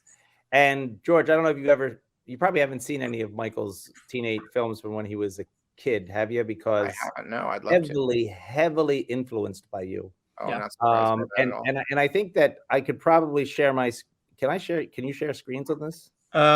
Yeah. Is it the link that you sent me? It's the link that I sent you. Yeah. Okay, give me a second. I can pull it up. Yeah. All right. And there's and I actually I played Luke Skywalker and You played Luke Skywalker? I did. Yes, I was, I think, 13 years old. Yeah, I mean, I'd unauthorized, illegal performance of Luke Skywalker. It was a lot easier back then. Yes, of course, everything was. Yes. Oh my God. Wait, are those okay? Hold on. Oh, this is fantastic. Now this is analog. You shot this. This isn't visual. Well, now, let me be clear. Michael shot this. The music, the music he composed. This is from. Oh yeah, should I mute? Maybe I'll mute the music. Yeah, you can do it. Well, it was. Well, I just think I don't want it to get pulled down later. Yes, yeah, it was from. Great. Yeah. Right. So this was this is actually very Sammy Fableman so far. Well, this is a film I made for him for his 50th birthday. MGG Studios. Yes, Michael George Giacchino. 1979. Yeah. Oh, And Empire. This we showed this at Royal Albert Hall for his 50th birthday. The Empire goes bananas. That's very funny. Yes, and good effects. Yeah, right. And yeah. How old were you? How old were you too? What did that say? 82? I would have 81. been, yeah, 81. So I would have been 11, 12. He was 13, probably. But this is I don't want to take credit for any of this. Like this is all him. But these are all a lot of this is done in camera. Oh yeah. Yeah. So Good he stuff. was a big fan of the space shuttle. You know, What's the story here? So the Empire, this takes place around. I assume this sort of in a parody way. It supplants episode 5. This is the follow up to what's going on here. In the plot? this is not Empire Goes Banana. This is called Space Adventure 3000. Space. So this is an original IP. Yes, but I think smart. this is the one here. This is the one I really wanted to show you. Yeah. Okay, that's me. Oh my gosh. Oh, not bad. Yes. What do you think? Now is this where you guys go back to in the documentary? Yes, that's exactly Right? that's the space we go back to in the documentary. Yeah. That's so cool. That's good. What do you think? I love it. I think this is great. I would say the Time Sleeper. Yeah, Time Sleeper. This was an original, It slept too long. 1983. We survive. My friend Sean and I sleep through a nuclear war. Go, 20 years into the future. Oh, what a mess! Oh man. Yeah, and then we save the town from these mutants and this guy who takes over the town. His name is John Terrax, and he actually was in he was in Director by Night. We went back to, and then I had him in Director by Night recite his big monologue. Now, did this kick off an urge to be in front of the camera, or was this the thing that killed the urge to be? I have to tell you honestly, I didn't love it. Yeah, I always thought that I was really bad. See, that's Freeze the Arms Race. Political. Yes, exactly. And that's our backyard. Amazing. Yeah. This is So so impressive. yeah. Well, again, this was all Michael's stuff. It was not. Really, it was not. You were part of the team. Filmmaking's a collaborative process. You were involved in all absolutely. of these. Yes? Yeah, for sure. So it's gracious of you to give credit where it's due, but you're the guest here. Yeah. This is my Star Wars detours, guys. This is my Star Wars detours. There's plenty of people out there who claim that they made Star Wars work. So like you gotta look at this, Steve. Oh, there's my buddy Steve. Yeah. Now this didn't. I mean, like this. They didn't. I don't think they didn't drive. They didn't drive a car on a baseball field in the actual ET. No, you're actually you're topping him. Yes, but we did that. Which I don't know how we got away with doing that. Indiana Jones and the Golden Snake. Yeah. Great idea. He hates snakes. Yeah. I never thought about that. This is like his least favorite adventure. He really said, "I hate Yes. this job. I'm getting too old for this shit." Oh no! Well, that's Michael. Who's playing Indy here? Michael is. Great. And what's your role on this feature? I was just kind of like one of the guys who was digging at the at one of the sites. You were so smart because you really diversified. Some of it is illegal or covered under parody law, because let's be honest, parody law gives a lot of leeway in terms of what people can get away with doing. You can do whatever you want as long as you make it clear you're parodying someone else. You can take someone's name, pretend to be them, whatever you want. Just put all you gotta do. You put quotes around the name. It's a parody. Make it obvious that no reasonable person could think it's the real thing. Yeah. But you can see also do a lot of your own. You, as a team, I like that we're seeing a lot of original IP here, a lot of original stories. Yeah. Mm-hmm. Well, you can see a lot of this in Director by Night. That was because it's not. I mean, it was some. I mean, I think people were expecting a behind the scenes thing, but it's not really what we did. And you see a lot of this stuff. All right, we got another big award, I think, coming up now. I think we're getting ready to. We just saw The Grinch. I don't know if that's an Oscar debut of The Grinch, but we just saw The Grinch. It's makeup and hairstyling. No, just a clip on the big screen in the back. The Grinch went by. It was Jim Carrey's Grinch from the Ron Howard Grinch movie. Anthony, did you choose the title Director by Night, or was that? How did that title come out? No. That was chosen by Disney. I liked it. We were thinking of calling it Creative Trouble because Is that that's a play what on my Tummy mom Trouble, called it. the Roger Rabbit cartoon? No, creative trouble. My mother said Michael would get into creative trouble. Like she would say, Gotcha. he's getting into creative trouble and The good trouble. yeah. And we liked it, but even we never believed, like us who made the documentary, that that actually really described the film. But we kind of loved the title, right? And it was among a bunch of them. But then our friends at Disney were like, no, we were thinking director by night, composer by day, director by night, and but then also werewolf by night. Right. And, so it's a play on, it's a fun play because it's like not a werewolf, a director. It makes it clear he's not a werewolf, although he could be both. Yes. Although, George, this is a great pitch for a movie. Movie director gets bit by a werewolf, has to only shoot day scenes. All of his stuff is day for night because if he's out at night, he turns into a werewolf. Oh, that's a great pitch for a movie. The werewolf was the one monster that I wanted to be. Yeah. When I was a kid. Oh yeah. You ever grow a beard out? Never. Never? No.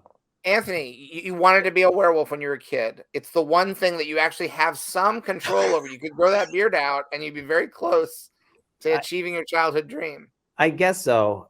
But you don't think you could rock that look? Look at him. What are we now, talking about? you're rocking this look. You need to rock this look. Yeah. No, I don't know. Maybe someday. Hairstyle. We're talking about hairstyles now. We're talking about the werewolf look. Somebody just won for let's see, someone in the chat, tell me who won. Who won? This was for hair and makeup. My hair and makeup, Judy Chin on West Side Story was nominated for the Whale. Oh my God, she won an Oscar! Whale. Look at that. Judy won it! Oh my God! This is great. You're gonna text her? I'm gonna text her right now. Call her, Rachel. Call her. All these kids I'm not gonna want to text on stage, probably. See if she'll go on to a Zoom call with you. And My last text to her every was year we'll make it a literally- tradition. Then the next year she has to call someone who's at the Oscars. Oh my God! My last text to her was Oscar nominee Judy Chin. Congratulations, my angel. God. And now she's holding an Oscar on stage. Someone else is talking. He's gesturing with left hand, holding Oscar right hand, using left hand for gestures, right hand to hold Oscar. I'm so happy for her. She took care of me, y'all. She is mother. And like, oh my God. Oscar winner Judy Chin. She's the reason Carrie Bradshaw has iconic makeup looks. Okay. She did original Sex in the City. Wow. That's my girl. Oh my God. Anthony, is there a dream project? Well, I don't want you to have to like say it if you don't want to talk about it. Is there a nightmare project that you don't Is there a documentary that you'd never want to make? You can say that. No.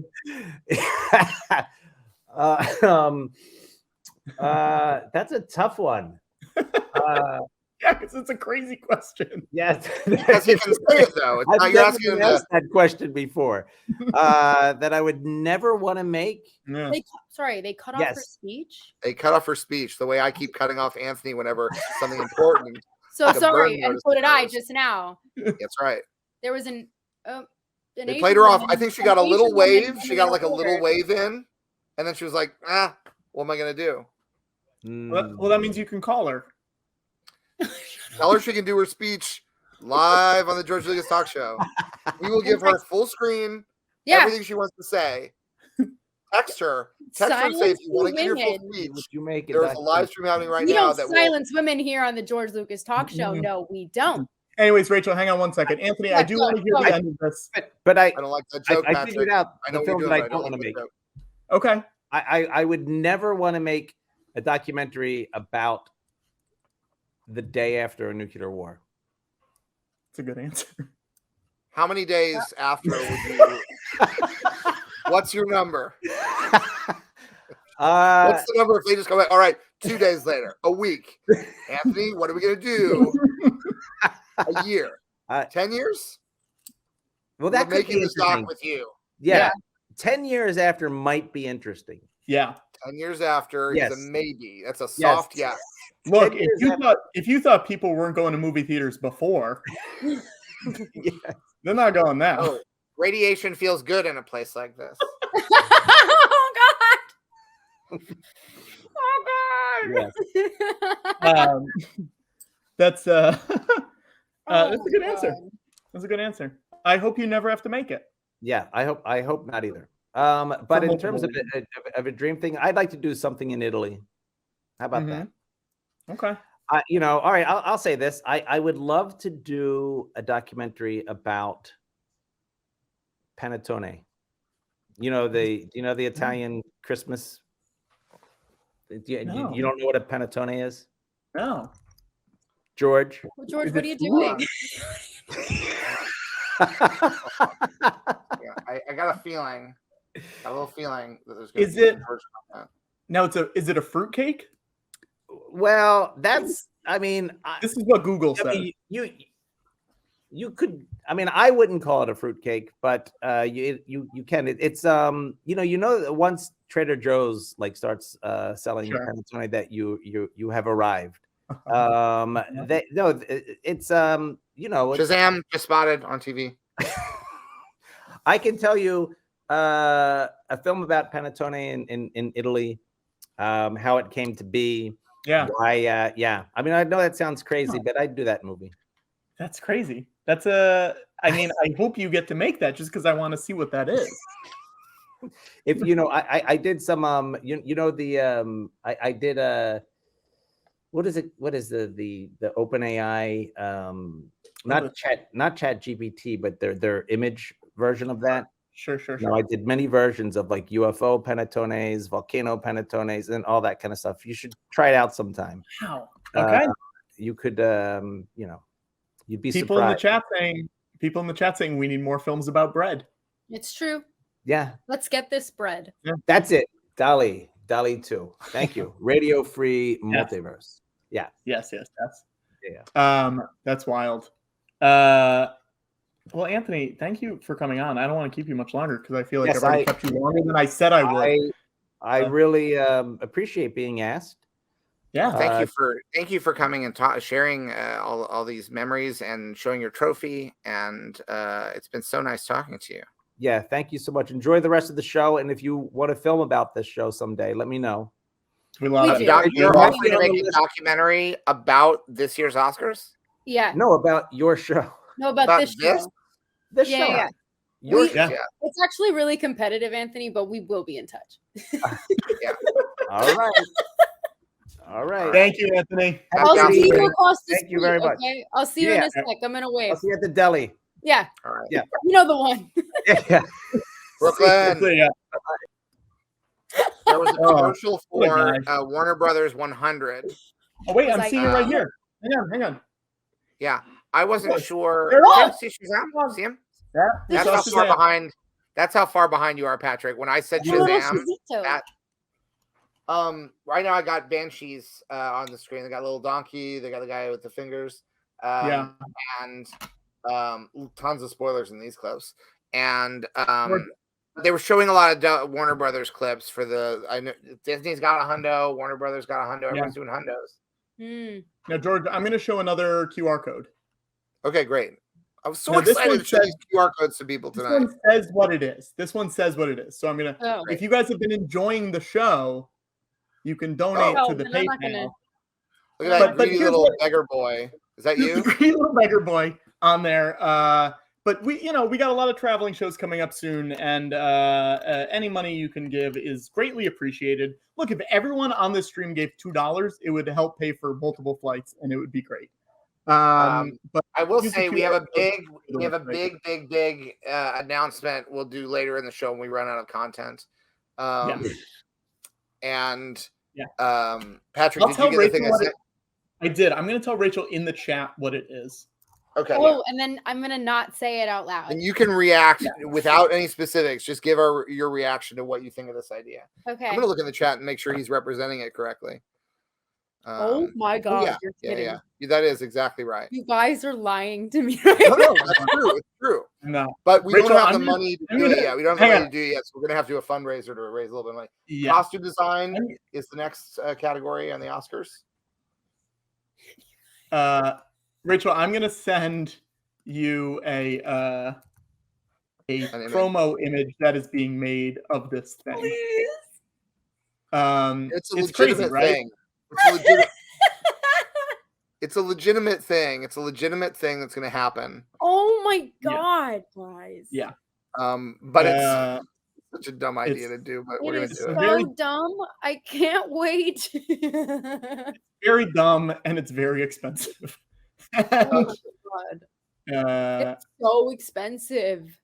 Yeah. We got, is it Paul Dano and Julie Louis-Dreyfus, I believe, are on screen Oh now? man, Is that right? Julie Louis-Dreyfus. I want her to play my mom in something because I feel like she's what her and my mom look so alike that I want her to play my mother. Wow. I've got two celebrity look-alike parents. I've got Julia Louis-Dreyfus as my mom and Stanley Tucci as my dad. Okay. I mean, those That's good great. parents. That, Now thank I just texted you a poster for this thing. Don't show it. I'm Don't show not. it. Oh, but it's on the phone. It's on that device. It is on the device. What is going on? And now while Rachel's looking at this, I am getting some donations in and it's very nice and we appreciate it.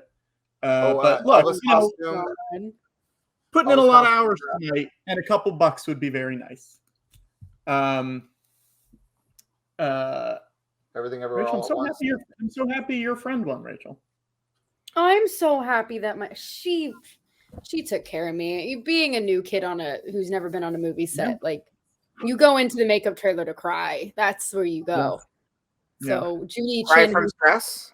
cry from stress, being overwhelmed. It was hard. That was a really hard time in my life. So I have her to thank for so much. I hope she gets an opportunity to thank the people she needs to thank.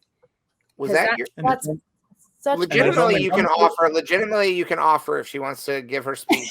She can do it over the phone. She would be so confused. Right.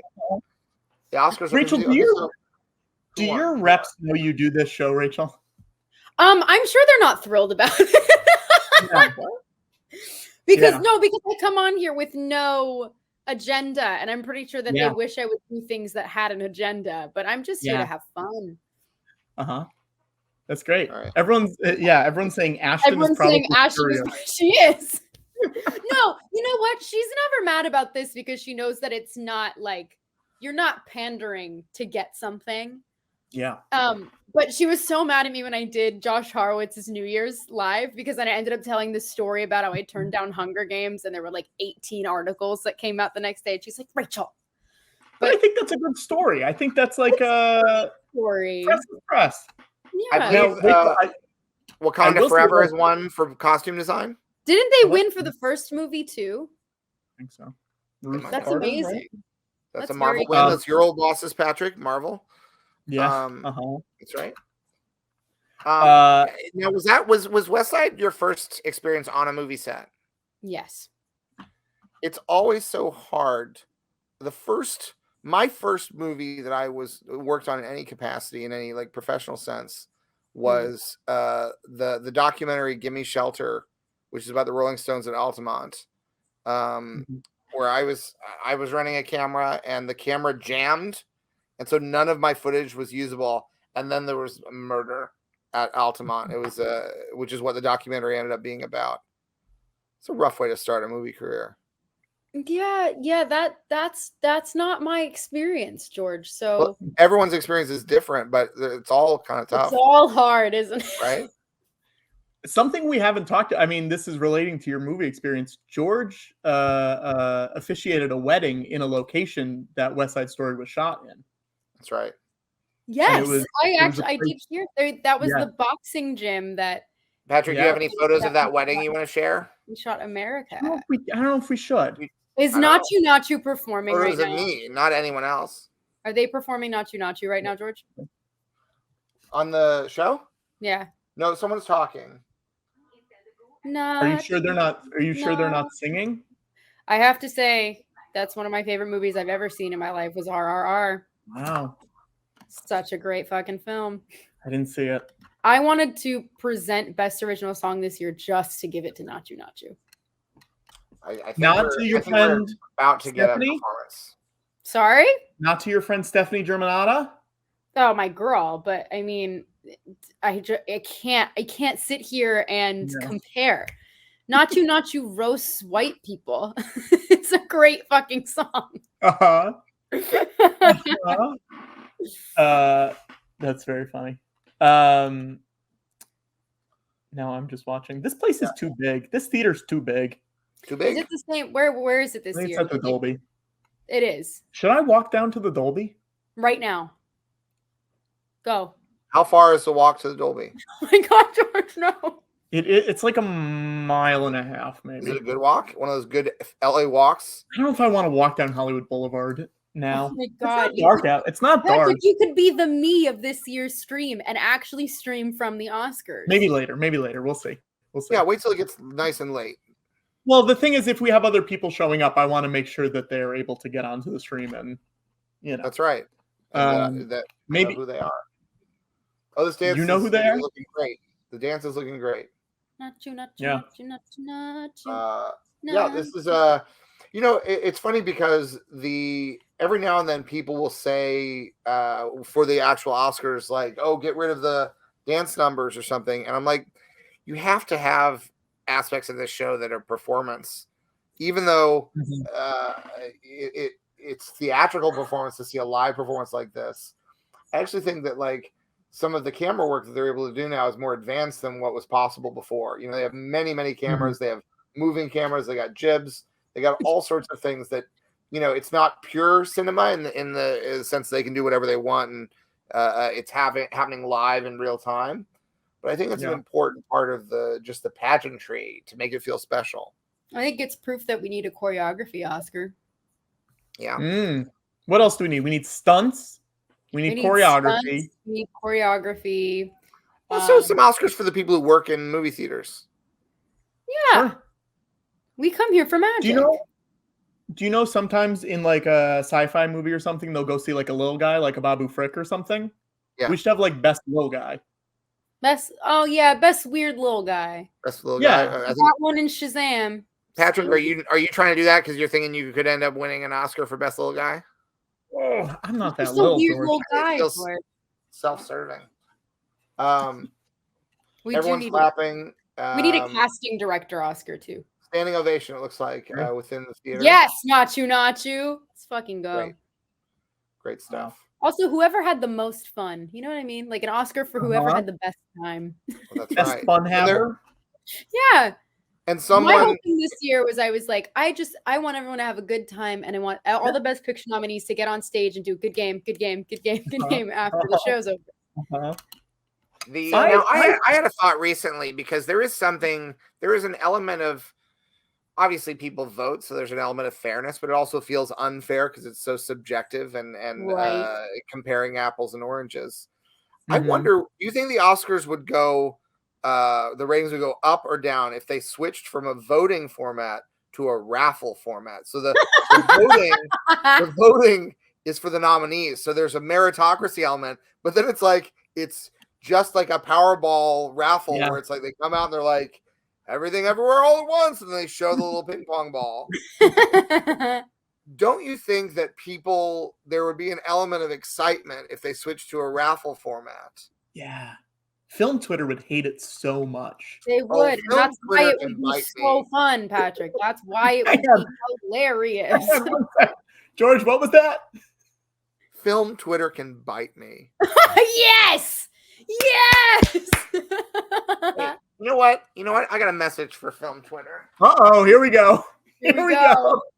He's George leaving. is about to self-cancel himself on Film Twitter. Good. I'm leaving it full screen just in case he comes back with a, visual aid or something. They're really going all out on this dance. Not you. The fact that the dance is still going on for you, I'm pretty sure it's over. I know. I just saw Will Smith slap Chris Rock. That's how far back I am. Whoa, wait, did that happen? God. Oh, hey. What does it say? It says Red Tails. Red Tails. Is that your message for Film Twitter? Film Twitter can bite me.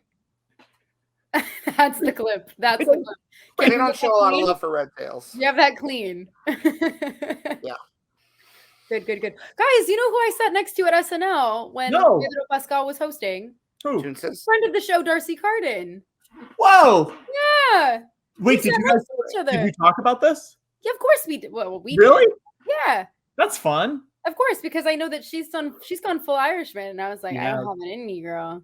I We were know. talking, and how she's gonna do a show on Broadway right now. Yeah, isn't that crazy? What a play! It's so amazing. Yeah, it was actually such a crazy coincidence, though. Like me and DJ showed up. I'm like shimmying down the aisle to try to get to my seat, and I Yeah. passed like Pedro's family. I said hi to them, and then Darcy was in the seat next to me. It was so fun. Yeah. you That know is who's in the seat on the other side if you had looked the other way? Is it what you're holding? Belushi B. Who I'm holding, Belushi B. Sorry. George, we should go see Darcy's play when I come out to New York for our show. Can I just say something? Yeah, that sounds great. Rachel, when are you going to be on Broadway? I have to pretend like I don't know the answer, or Ashley will kill me.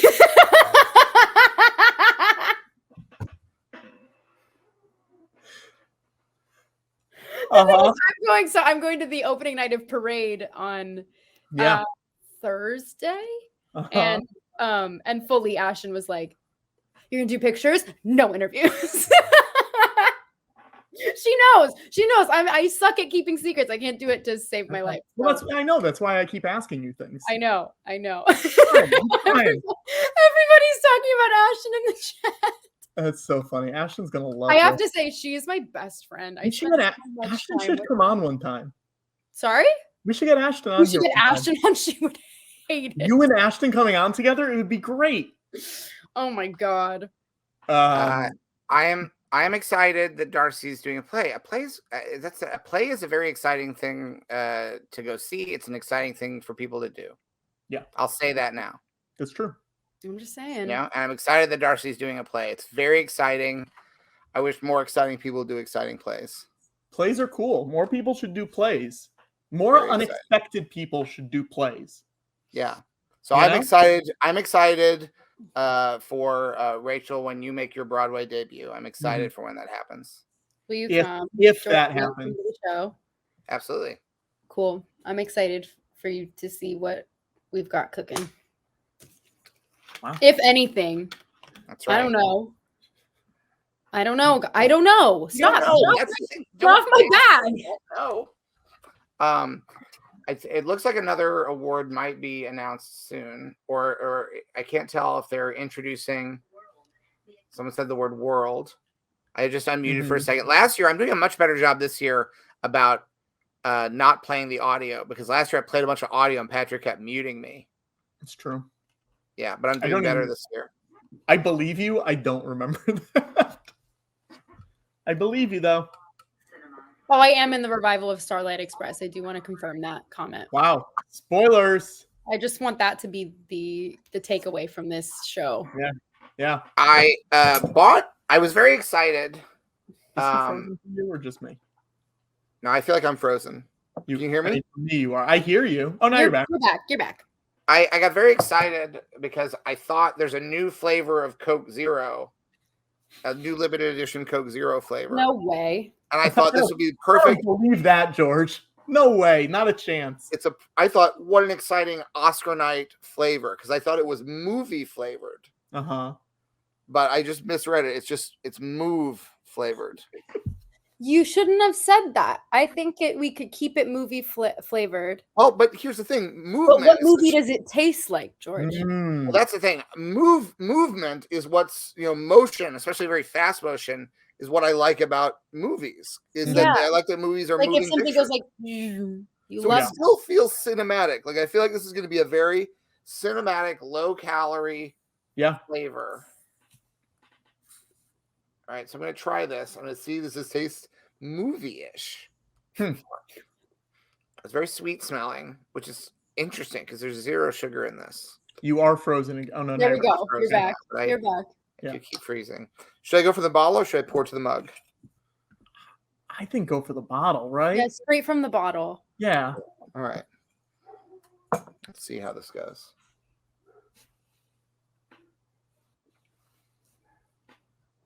Oh, it tastes like the other limited edition flavor that I tried before that was, I don't remember what it was, but I think they just accidentally made some wrong flavors, and they're just like, let's keep releasing this like warped batch as a limited edition. Sure. Is it good though? It's fine, but my preference would be for regular Coke Zero. Is there a movie that you do think it tastes like? Yeah. Yeah. I think this might taste like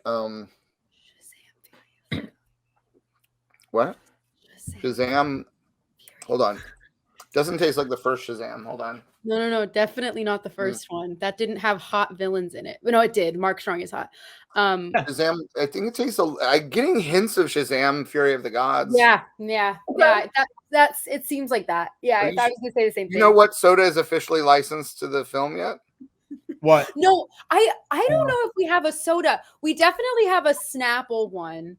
Because there's a huge Snapple machine in the back of one of the scenes. There's a Skittles sponsorship and a Gatorade one. Skittles. There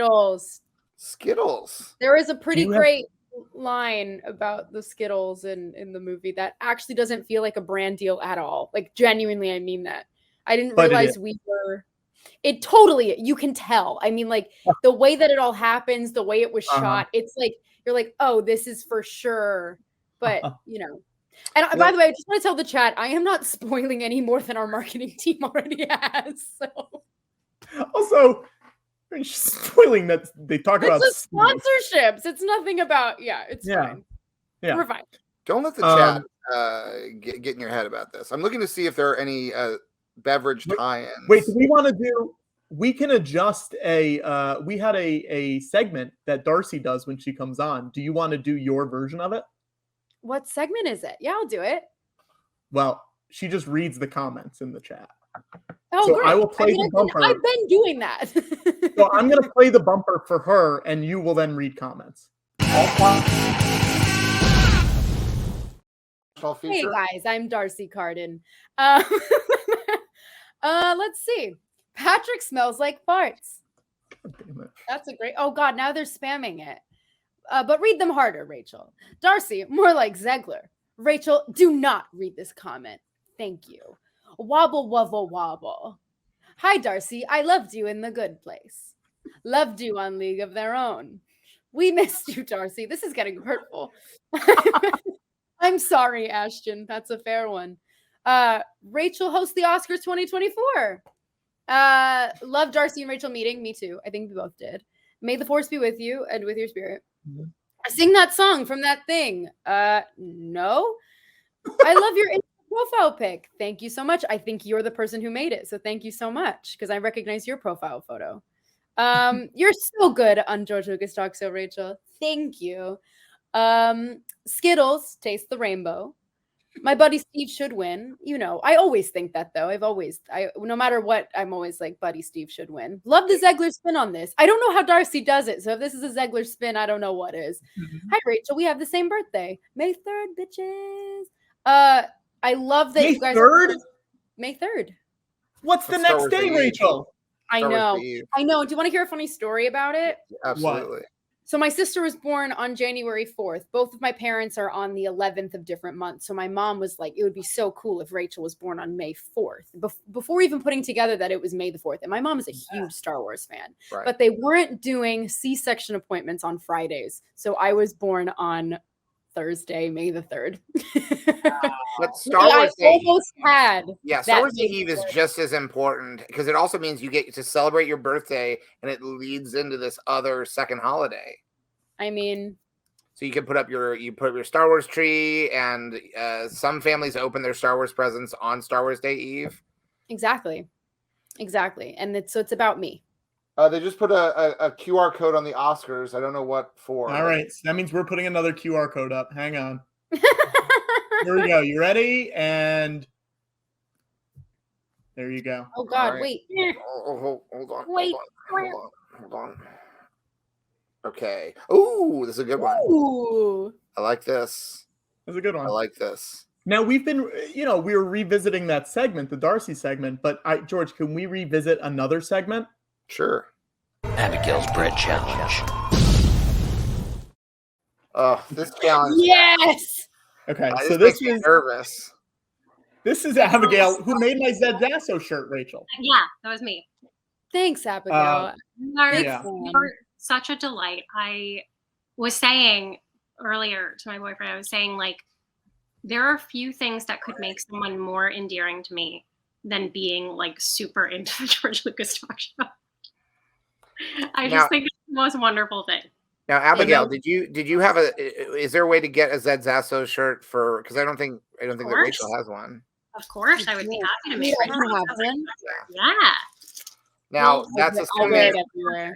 But now you're saying that now, but you haven't seen this segment yet, Rachel. This segment genuinely upsets me because I get so scared. Why? And I'm gonna choke. Okay, Abigail, can you explain what this segment Oh is? no, am I gonna Yeah, miss please. it? No, it's okay. I'm safe. I can't remember why it came up. It was Who during knows some why show anything happens on this show? a couple years ago, and some guest said that they had a challenge, I think when they were on set maybe or something, that you can't eat 2 slices of bread in under a minute. Oh. And so at the time these guys were trying it and they were like, does anyone want to come on and try it? And I was like, sure. So I came on and it did not go well. And then because you think it's not hard. And then Oh, here we go. They did it. They apparently used to do it on the Studio 60 set. that sounds right. Yeah. Oh my Of course god. they did. And so a few times now I've come back on. I even like made myself a little shirt that says Abigail's Bread Challenge, and it's never worked. And we haven't done it in a long time, and it seemed like the right time. So I have my And I have a stopwatch. and I want to be clear. Usually what happens is I fail and Patrick immediately cuts the stream. Thank you so much. And so I just wanted to say, Rachel, it's lovely to meet you. It's so nice to meet you. Godspeed. Holy shit. Okay. Here we go. I'm going to count down from 5 and then press start. 5, 4, 3, 2, 1. The Oscars are back. They're doing it looks like a Fableman segment. Hey, George, sorry. We're actually going to have to keep this silent for Abigail.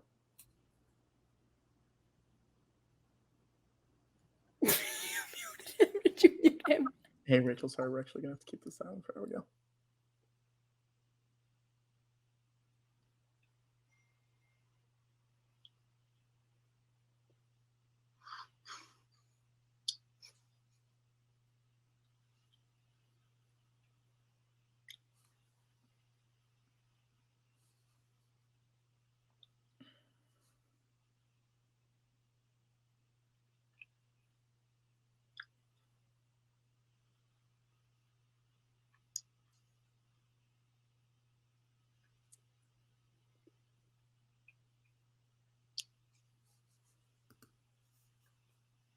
I'm not going to do it, but it's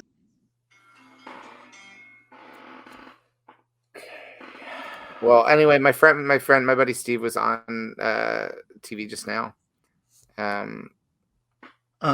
This is the whole Fableman segment. Patrick.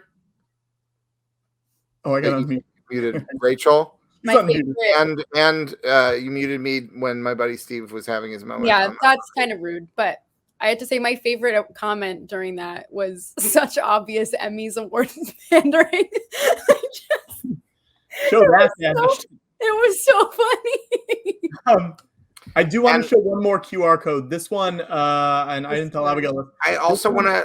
Yeah. Okay. Hold on. Let's. This goes to Abigail's store where she makes T-shirts. Oh yeah, go get it. Great. And you great should all go code. buy T-shirts that Abigail made. I'm actually going to play that one more time. I do want to make an executive decision. I want to make a proclamation and maybe, I guess, sanction or censure Patrick for doing something that this show is honor bound not to do, which is silence women. You literally silenced Rachel by putting her on mute. I was going to say something, but I didn't want to be dramatic. See, that's what happens, Patrick, when you do things like that, and then Rachel feels like she self-silences, and it is a vicious cycle. What do you have to say for yourself? I am what I am. No, I want using only titles from this year's Best Picture nominees. I want you to explain to me how you can defend yourself. You're making things all quiet on this Western Front while women are talking.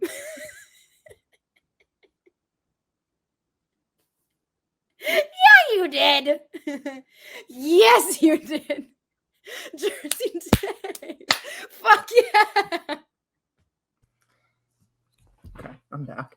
Yeah, Patrick, I want to once again take you to task for really shameful appropriation of the words of an honorable man, Popeye the Sailor Man, saying I am what I am, instead of saying what you should say, which is I'm sorry, and I will try to do better. Yeah, where's the listening and learning, Patrick? I'm sorry. I'll try to do better. It was very quick. It was the gut reaction. I just felt like I needed to get ahead of it, but you're all right. Makes you think. Wait, is it documentary short subjects? It is crazy that they don't do those two together. It's a bit strange. Does any of it make sense? Well, this is why I think the raffle idea makes sense with the way they do the Oscars, because it's sort of like they should also raffle which category is coming next. Sure. You know? They should, if they're going to do the raffle, they should just do them all back to back. Like they just pull them out and it's like bingo. They just like keep pulling them out and then you can do all the speeches back to back. Oh, or simulcast all the speeches. Sure. Or give everyone a mic who won and then just say, go. Yeah, and then people at home can remix and yeah, bring channels up, pull channels down. Yeah. Boy, oh boy. Yeah. My Year of Dicks is one of the titles that's on screen right now. I think that's Oscar history. Probably. It's It's gotta be. It's being spoken by Rachel. Dix has appeared on screen during an Oscar ceremony in the history of the Oscars. It's also, isn't it, animated short film? Oh, sure. And it's being spoken by Rachel's father. Which one? I mean, there was one. Stanley Tucci. We've got Javier Bardem. Yeah. Not your literal father. Craig Zegler on this. Who knows? No, Maybe. This is one. Mr. Pedro. Yeah. My Pedro, mi Pedrito. No. Oh, these versions look so good. I love my sweet Pedro. Hands down, one of my favorite SNL episodes of all time. Oh, he's really good. So good. Yeah, it's interesting. Craigler. I call him that too. That's funny. It's interesting how much the taste, the comedic taste of the hosts has such an effect on. Hey, Rachel, when's it going to be? When are you going to host SNL? Oh God, I would love to. Definitely wouldn't be for the rollout of Snow White. Maybe Hunger Games. That would be fun. That'd be good. Yeah. If they'd have me, I would do it in a second. Why don't you think Snow White? Because I have a feeling that Disney probably wouldn't want like that kind of just the possible kind of humor that would get linked to my face at that period of time. Probably not great. Sure. You never know. Sure. Yeah. Be careful. You think? I wonder if you look back if there's any precedent for a similar kind of project having the host. You know what I mean? I wonder how many Disney films have had their star host SNL. I can't think of any off the top of my head. Didn't the Dragon from Pete's Dragon host in like 2016 or so? Yeah. Yeah. Possibly. Yeah, but it didn't really end well for him. Speaking of dragons, there's a dragon in Shazam! Fury of the Gods out March 17th. Does the dragon have a name? Layden. Layden. Ladon. Ladon. Is that the song they wanted you to sing in the movie? That's actually when I'm the musical guest on SNL. That's what I'm going to perform. Yeah, and we did just get a song from Rachel Zegler on the Georgia Talk Show. You're very Get ready for the duet. Because I joined in. I didn't even know the song. Yeah. Well, I just figured since last time, well, not the last time, but the first time I was on the show, I got Happy Rap Day from Watto. If anybody out there wants to clip it, strip it, and ship it, Love to hear a club remix of the Lady it and the fits, we Dragon should. song. Should each of us do the LADON and then they can mix it together in any way that they want? Okay, Rachel, you go first, then George, then I'll go. LADON. LADON. LADON. And Layden was the dragon. Okay, you were good. almost in the right key. All right, get those. I was trying to go neutral. I was trying to be as neutral as I could on it. Get the auto-tune software ready. Get it going. Get it going. Gear it up. Turn the crank on the old auto-tune. Oh my God. Software. My goodness gracious. Dear Lord. Oh, what song is happening now? There's a song happening. Please tell me it's Hold My Hand. Let's go. By Hootie and the Blowfish? By Stephanie Germanato. Hold my hand. Gaga's on TV. Love you, the best that. Is this the Top Gun Maverick song? Probably. Or is she just reciting the lyrics? I don't know.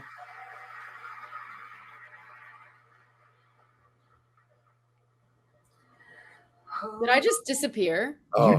You froze for a while. I went. And I thought you were just listening to the song because you were like, I wasn't, but like everything just went like I fully got just Y2K'd for a sec, where I thought my computer was about to turn against me.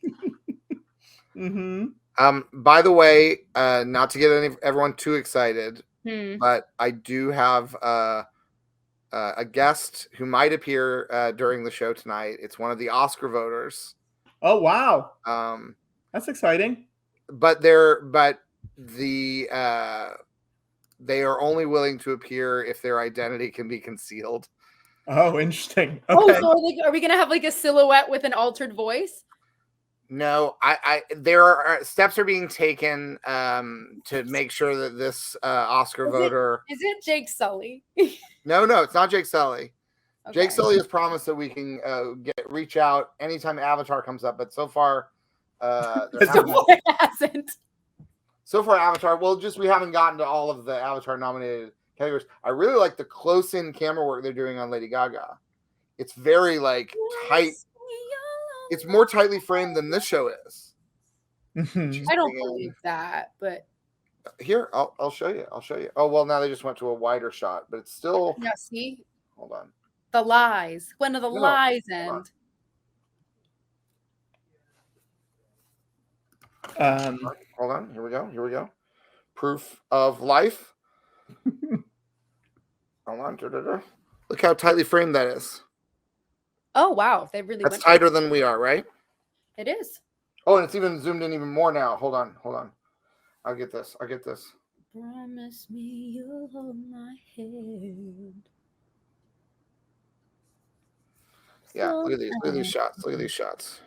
See these? Wow. Why are they doing her like that? Why they do her like that? Yeah, I mean, she looks great. She always looks great. I think it's for the intensity because it's like she's singing about the Top Gun airplane. But I wanted her like on a plane. Yeah. Oh, yeah. Well, they might pull out and reveal that she's doing this on a plane. That she's just been on a plane this entire time. They flew a plane into the inside of the Dolby Theater. There's a functioning jet plane that is hovering phantom chandelier style in the Dolby Theater.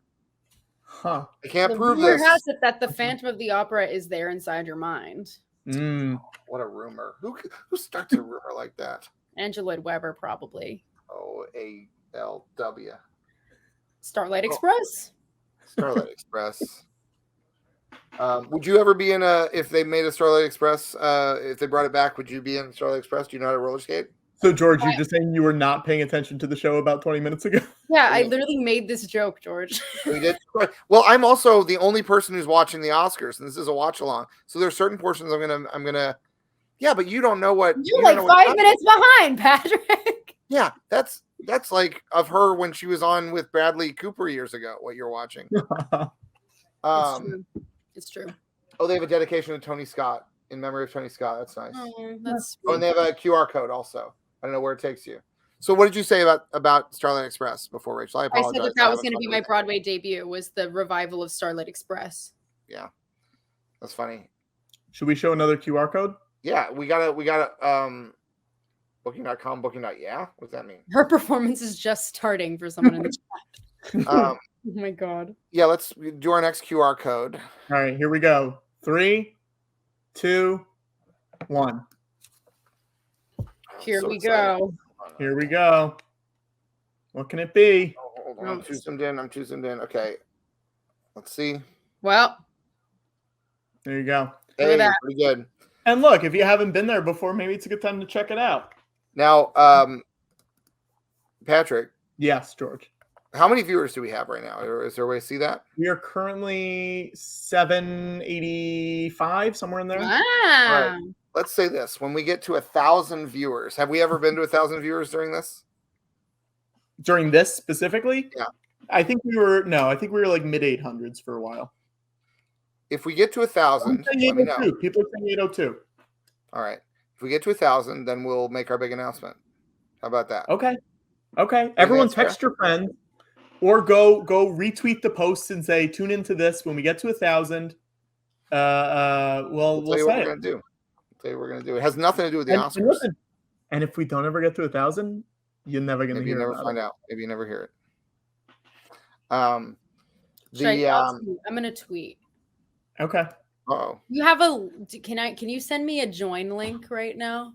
Like a join not to join the stream. Can I just send you the link? Yeah. Sorry. Well, no, it's okay. It's twitch.tv/friendzone. I just put it in the private chat for you. Josh Rivera. Sorry, he just walked into the room.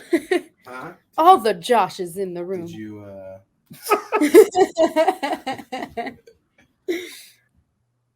Josh, how many devices do you have now? You had 3 when we last saw you. I only now have my controller. I have no headset.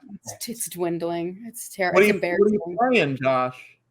What are you playing, honey? Fallout 76 with some of my buddies. His buddies from high school. Yeah. Wow. Games on the weekends. Do you give each other the business when you're playing a game like that? I mean, no, look, we care about cooperation. It's all about friendship and the journey. Wow, that's admirable. Isn't it? Oh, look at that. For Xbox, though. This is a PS house. I got a PS too. Oh, I'm so sorry. I have a PS4 also. Do you know what I'm saying? Yeah, I got it. I hate this bit, Patrick. I haven't forgotten that you silenced me before, Patrick. Silencing women on the Oscars chat where women talking is a nominee. Jail. That's pretty bad. Yeah, see? Stop. I haven't mind to call the police or the proper. Oh, wow. Patrick, someone is potentially going to call the LAPD.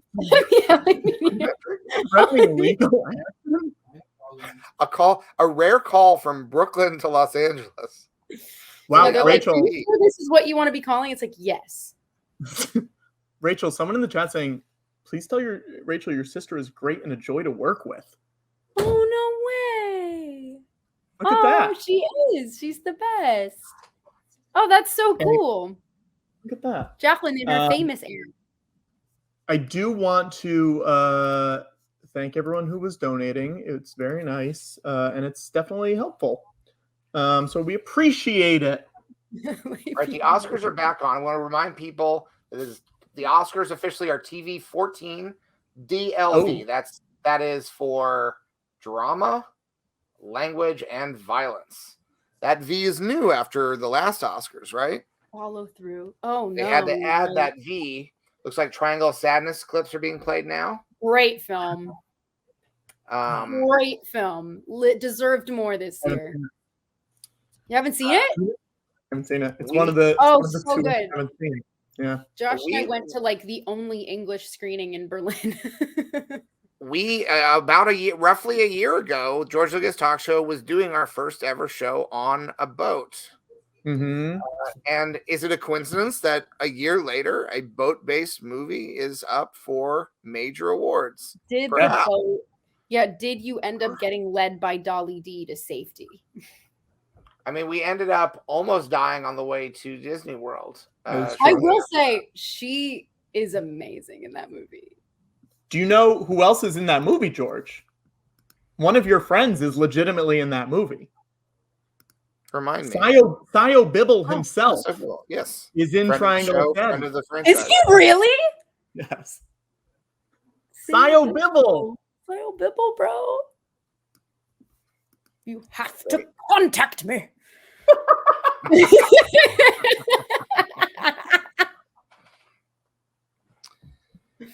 I just got to do it for the fans at home. Oh my god. For my buddy George. I love it. I love it. I always got to do a line reading for you per show. It's great. Eventually, we'll have enough to edit together a Rachel cut of the whole film. saga. Rachel, will you come on one time and just read the whole script? Yeah, no, I actually will. That'll I be think great. it would be. You want my little Anakin lines. You want them. Absolutely. Yeah. Avatar is up for production design. Jake Sully. All Quiet on the Western Front is one of the nominees. Very good production design. Looked like World War I to me. Avatar: The Way of Water. Oh my gosh, wait, George, I'm getting a call from Jake. Yeah? He has something you want. Hang on. Yeah. Jake, can I put you on speaker?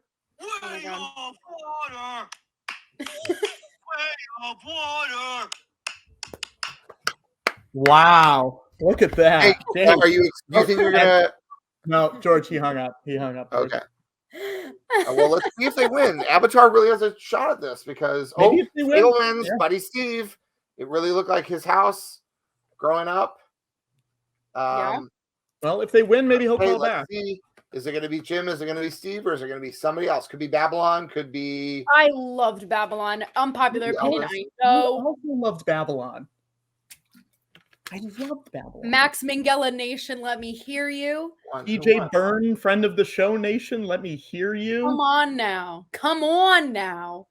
Somebody asked if I'll ever be in Succession. I hate All to. Quiet on the Western Front won The it. last Looks like season is coming out now. All Quiet on the Western Front. So it's another Netflix. Da-dong. Wait, so they lost? Yeah, so Avatar lost. You want to call God. Jake? Yeah, hang on. Let's get his reaction. Jake? Jake, are you there? Put him on speaker. Oh, Jake, can I put you on? Okay, great. That's fucking bullshit. Boo! Boo! Jake Sully not taking it well. Avatar's second loss of the night. Who won? Or is that no? That's the first loss for Avatar. That before it was just showing Wait, who won? All Quiet on the Western Front. There you go. That'll do it. If, I mean- if we know anything, we know that Patrick likes things all quiet. And not a lot of women in that movie. Famously, not a lot of women. Won. It's a real. I mean, I haven't. It's been a while since I saw the film Sausage Party, but that could be the subtitle for All Quiet on the Western Front. A lot of dudes. A lot of dudes. I think there might be more geese in that movie than there are human women. Not the geese. Yeah, probably. There are some. Yeah, I'm trying to think. But big night for prequels. Big night for prequels with All Quiet. Maybe so far racking up. I don't know what the Godfather 2 was half prequel. Yeah. Part prequel, part sequel. George, we are at 928. That's not 1,000. No, I know, but I'm just telling you, like, I feel like a couple more bumps and we'll get there. You know what I mean? More bumps, and who knows what will happen. Yeah.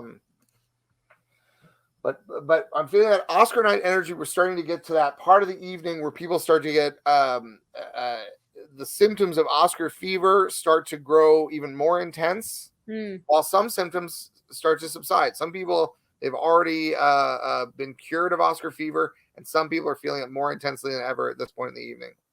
Let me check in with everyone. How is your Oscar fever currently? What are your symptoms are you experiencing? Good question. That's a good question, Patrick. What about you? Oh, you're asking me specifically, not just the audience at large. I'm still doing okay. I feel like in the next hour or so, that's when it'll probably set in. But no symptoms as of yet. Maybe asymptomatic. I'm not sure. I'm feeling I love movies. I like movies when things go fast. Yeah. And I'm really I feel like stories are the way that we help each other understand the way the world is.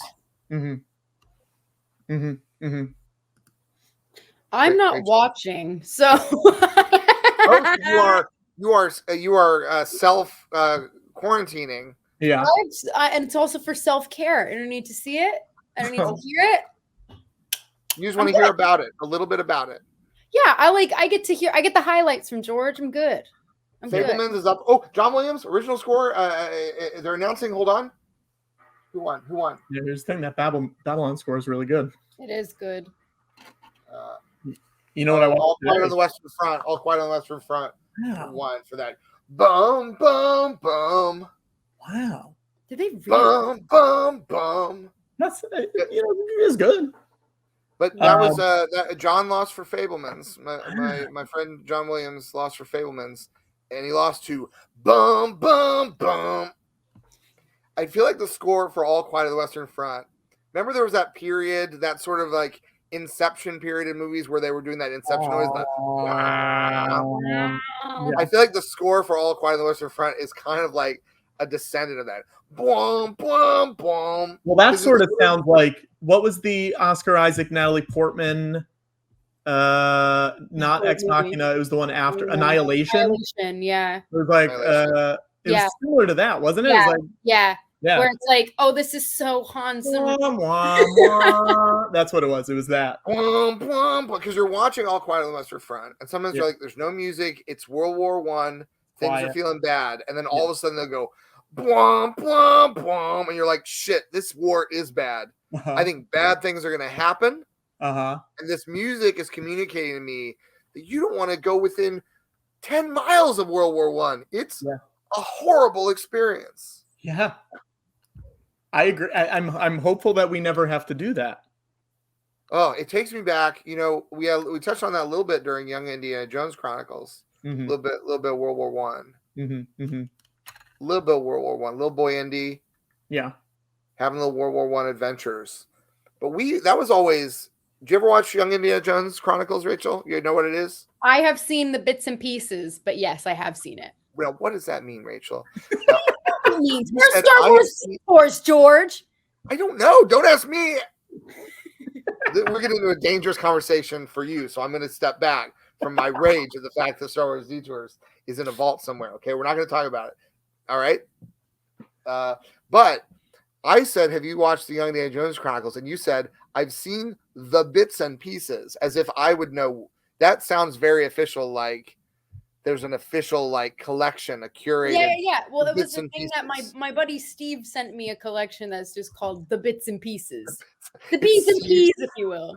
Yeah. Steve's personal edit of his favorite moments from the Young Indiana Jones Chronicles. We didn't go as hard into how bad war is on Young Indiana Jones Chronicles as All Quiet on the Western Front or Akot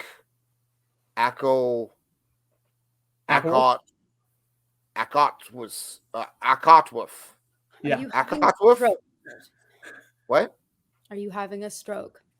No, I'm trying to make a fun shortening for All Quiet on the Western Front. It's My question still stands. No stroke for me. Okay.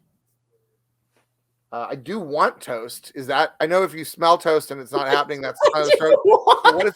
What if you crave toast? Is that? Oh my God. Yeah. Hey, George. Yeah. I have another guest here. Well, let's bring him in.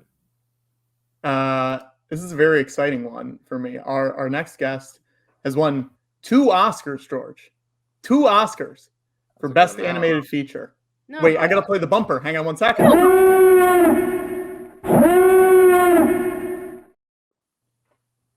Please welcome the winner of Best Animated Feature for Coco and Toy Story 3, Lee Unkrich, everybody!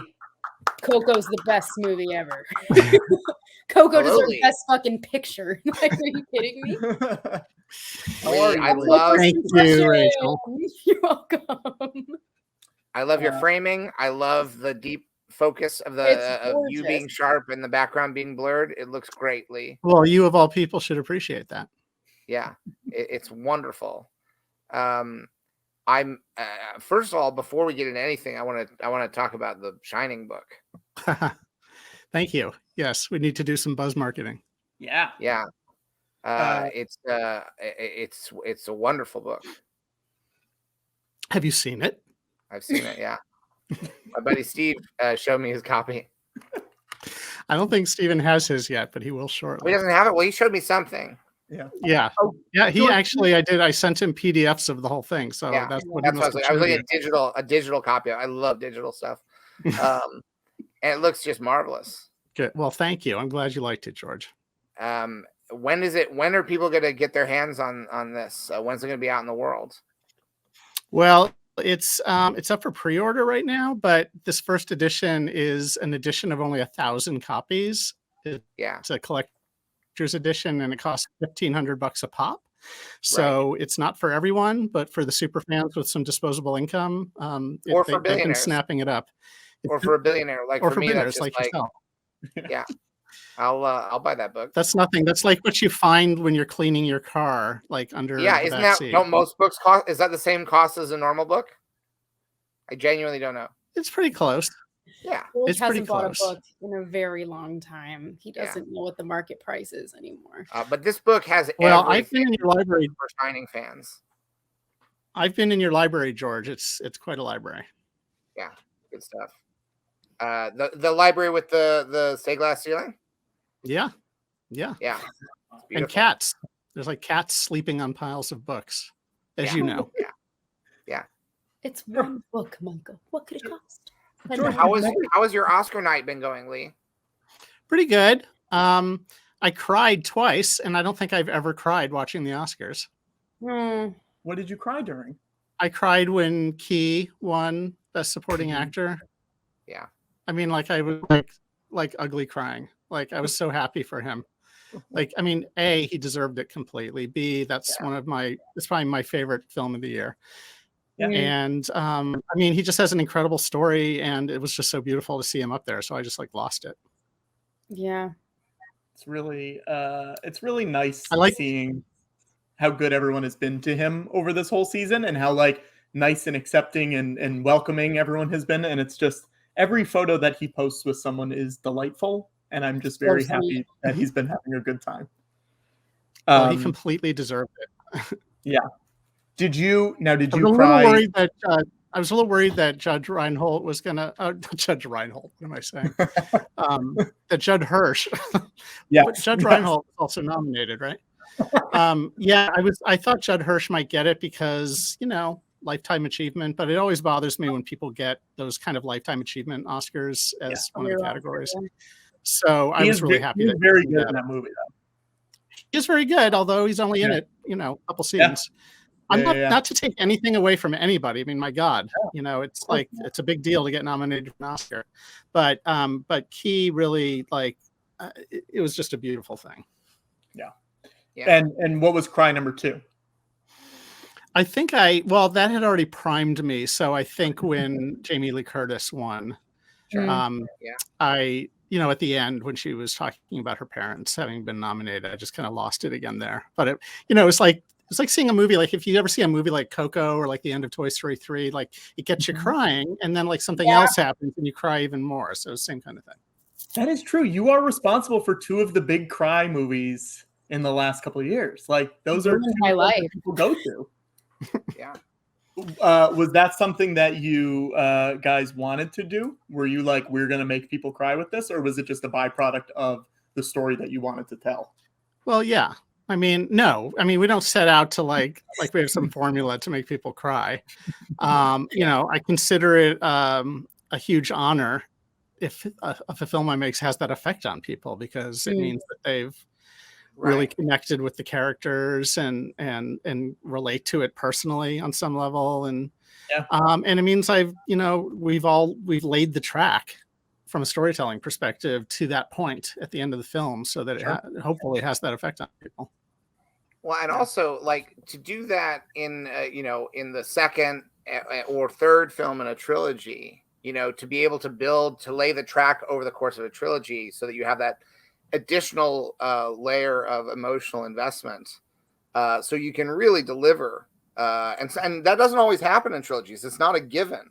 Because sometimes not all trilogies grow in strength. It's a very tricky thing to do. It's true. I was in the third film with Judge Reinhold of the Beverly Hills Cop trilogy. And Best line reading too. And I didn't have any scenes with Judge. But that was a film that I felt like, it really did deliver like what had been building up over the first and second film, to the point where the third one is the one that I have people all the time come up and say, like, I get really emotional. Do they say hey to you?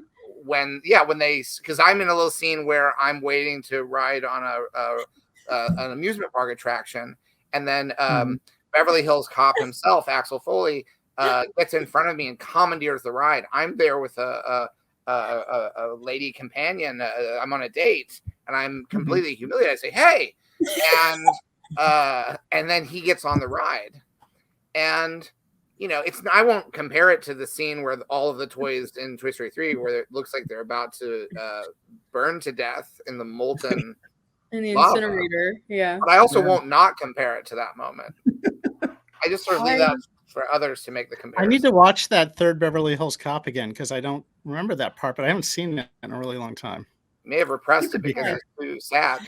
Did you ever consider doing a third American Graffiti movie? I really think I should have.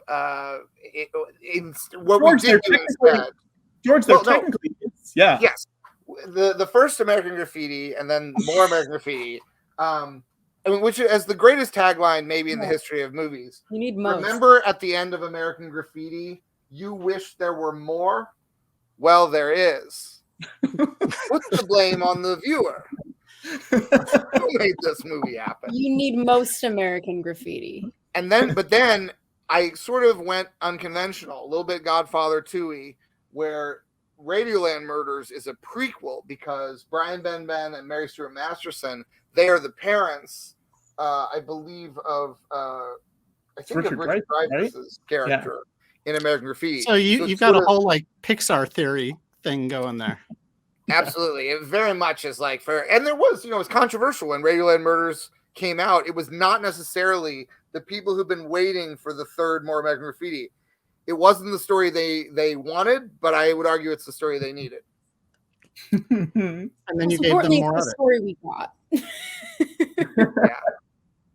Did you cry when you got the Oscars, Lee? Did I what? When I won? No, it's funny. Because I told my wife just now, I said, I don't think I've ever cried during the Oscars before. And she said, even when you won them? And I said, no, I don't think I did, because I was just so, I was so freaked out, I think. I mean, the first time I was just like praying that I wouldn't trip on my way up to the stage or screw up the speech that I had memorized, because I didn't want to be one of those people who pulls out a sheaf of paper and reads it.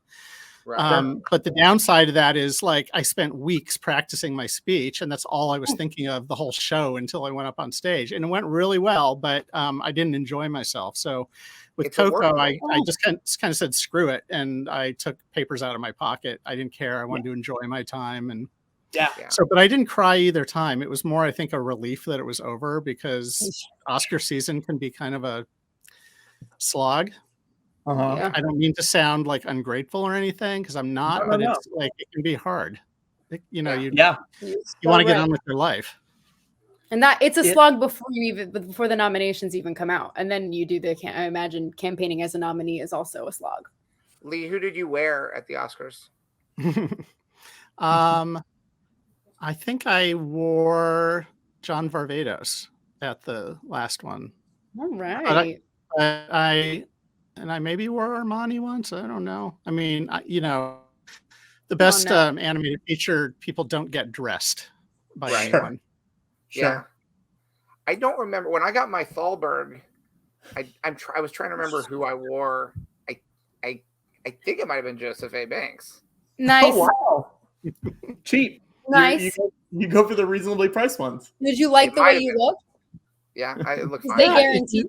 If you wear it well, who cares? No one knows. Absolutely. Had you been to the big show before Toy Story 3, or was that your first time going? Oh, like going to the Oscars? Yeah. Yeah. I've been there a number of times over the years. Yeah, because I had What was I co-directed Finding Nemo, and we were up for that. there have been different times I've gone, and it's much more fun to go when you're not a nominee. I think, other than the winning the Oscar part, that's fabulous, but otherwise it's like very stressful. I was with a bunch of friends from Pixar one year, and one of my friends brought a friend of his, and when we were doing the red carpet, he looked around and he said the funniest thing that I've always remembered. He just was looking around and he said, "I feel like I'm at a wax museum, except everyone's alive." Sure. And that's basically what it feels like. It is. Especially if you're not used to hanging out with celebrities all day. Seeing Jack Nicholson 20 feet in front of you or whatever. Mm-mm. Who was the I person that got that for you? Like, was there someone where you're like, oh my gosh, that's so-and-so? Well, I did see Nicholson from a great distance one time I was at the Oscars. And so I was actually in the balcony for that one, and I could see him down like a little pinprick in the front row, but I was still kind of jonesing over the fact that he was actually in the same room as me. Yeah, I don't know. I mean, it's just cool to see people. And then you just you stare at them and you're like, are they real? Like, how much makeup are they wearing? Who's being real? Who seems really phony? Yeah. Any surprising heights? Because sometimes that's the thing. It's like they're either a little taller or a little shorter than you might expect.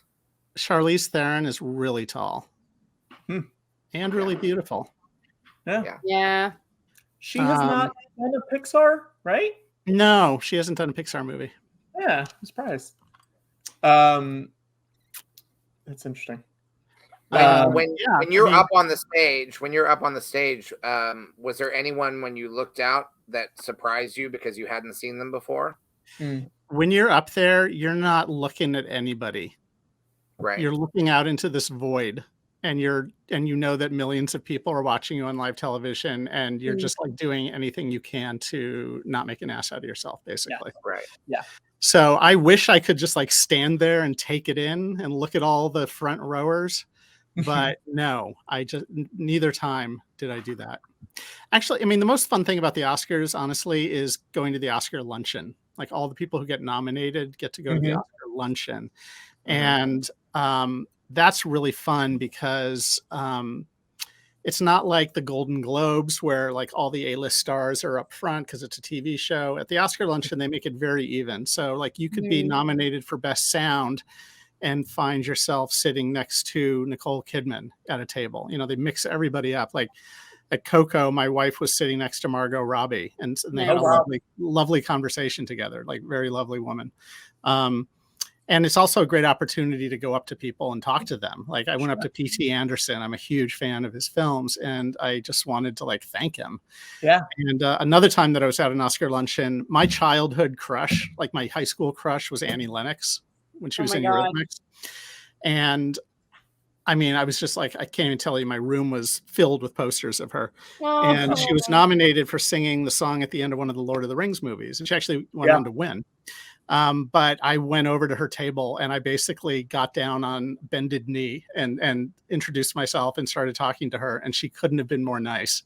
We had this great conversation. And then on the way out, I was waiting by the doors for my friends to come, and other people were filing out at the end of the luncheon. And Annie walked by and she turned and made eye contact and went, "Oh, that's great. That's great." I wish my 14-year-old, 15-year-old self could have seen that. So sweet. Where do you keep the awards now? You mean these? Shit, dude. Yeah, that's what I mean. Yeah, baby. Yeah, okay. Lee, can you make them kiss?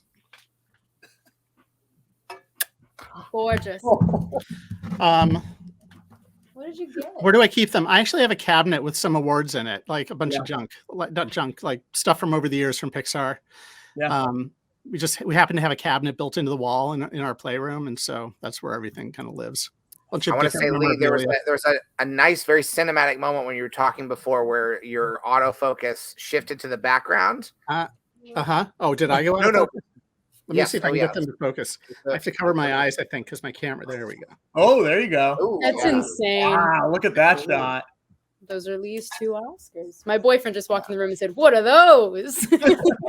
Good stuff. The other really weird thing about winning Oscars is that like one year you'll be at the Oscars like in a tuxedo, holding a statue all evening and like being able to talk to anyone you want because anyone will talk to you if you have an Oscar. Yeah. And then the next year you're like in a bathrobe on your couch eating pizza. It's a beautiful thing. Rachel presented last year, and now she's been with us for almost 3 hours tonight. So, wow. Were you not able to find you know, here we are. No. That's so fun. What Now, before when you were talking, it was the mask in the background that pulled focus, and it looked like a moment in a horror movie where like a cursed mask suddenly like he's right behind me, isn't he? Moment. I think you might have. It must have been that you looked down for a second, so your eyes went away, and so the You wanted to camera go went to the eyes mask, I guess, in the back. Yeah. That's right. Let's see. Come on. There we go. There we go. Wow. That's a tribal mask from Papua New Guinea. Oh. And it is cursed. I got a head pat. Oh no. That basketball. Have you visited Papua New Guinea?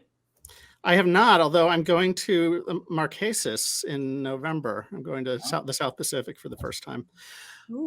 I'm just smitten with everything Polynesian. Sure. I mean, I'm very tattooed. Wow. Oh wow. And so yes, it's my happy place. Yeah.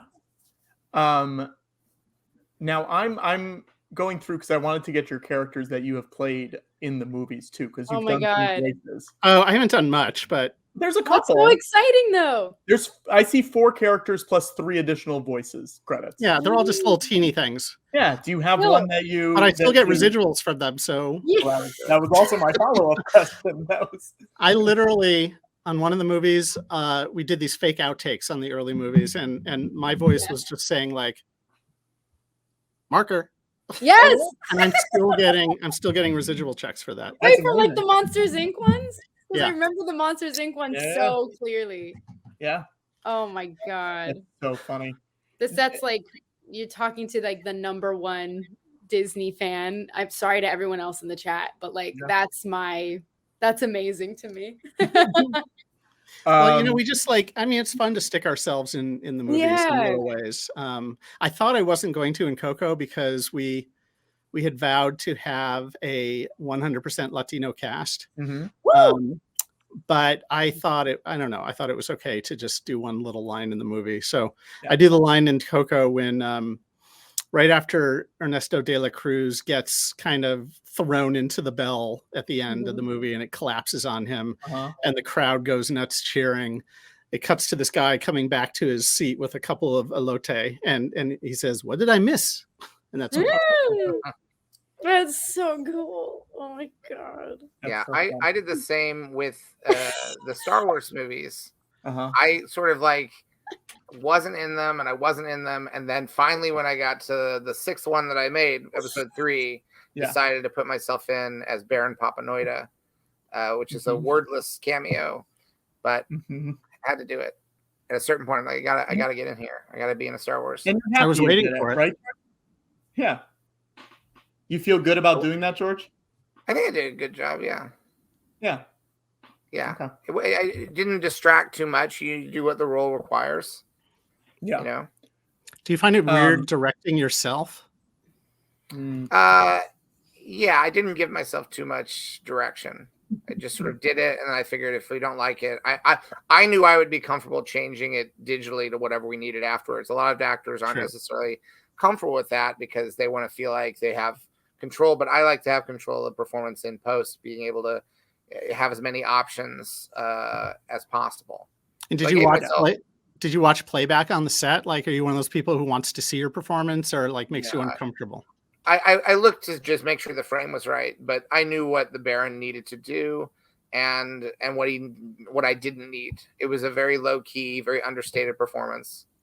Also, Lee, it's so adorable that you think George uses sets. No sets. There's a set, but it's not there. It's the set is in the computer. Yeah. It was just a room with the screens, you know. It's the same sets that you use on Pixar films, basically. Exactly. Yeah. Would you, when you guys were doing like early storyboards or anything like that, would you ever step in to do voices as like placeholder? Yeah, once in a while. I didn't do a lot of that because I wasn't asked to, even though I did spend my entire childhood in youth theater. I wasn't often asked to do that, but it's for the best because it's like a big time sink for the people at the studio who are called in to do the scratch voices, because we're constantly rewriting and you're having to bring people in all the time. What was your first play that you did in youth theater, Lee? My first, that's a good question, Or George. any early ones that were memorable?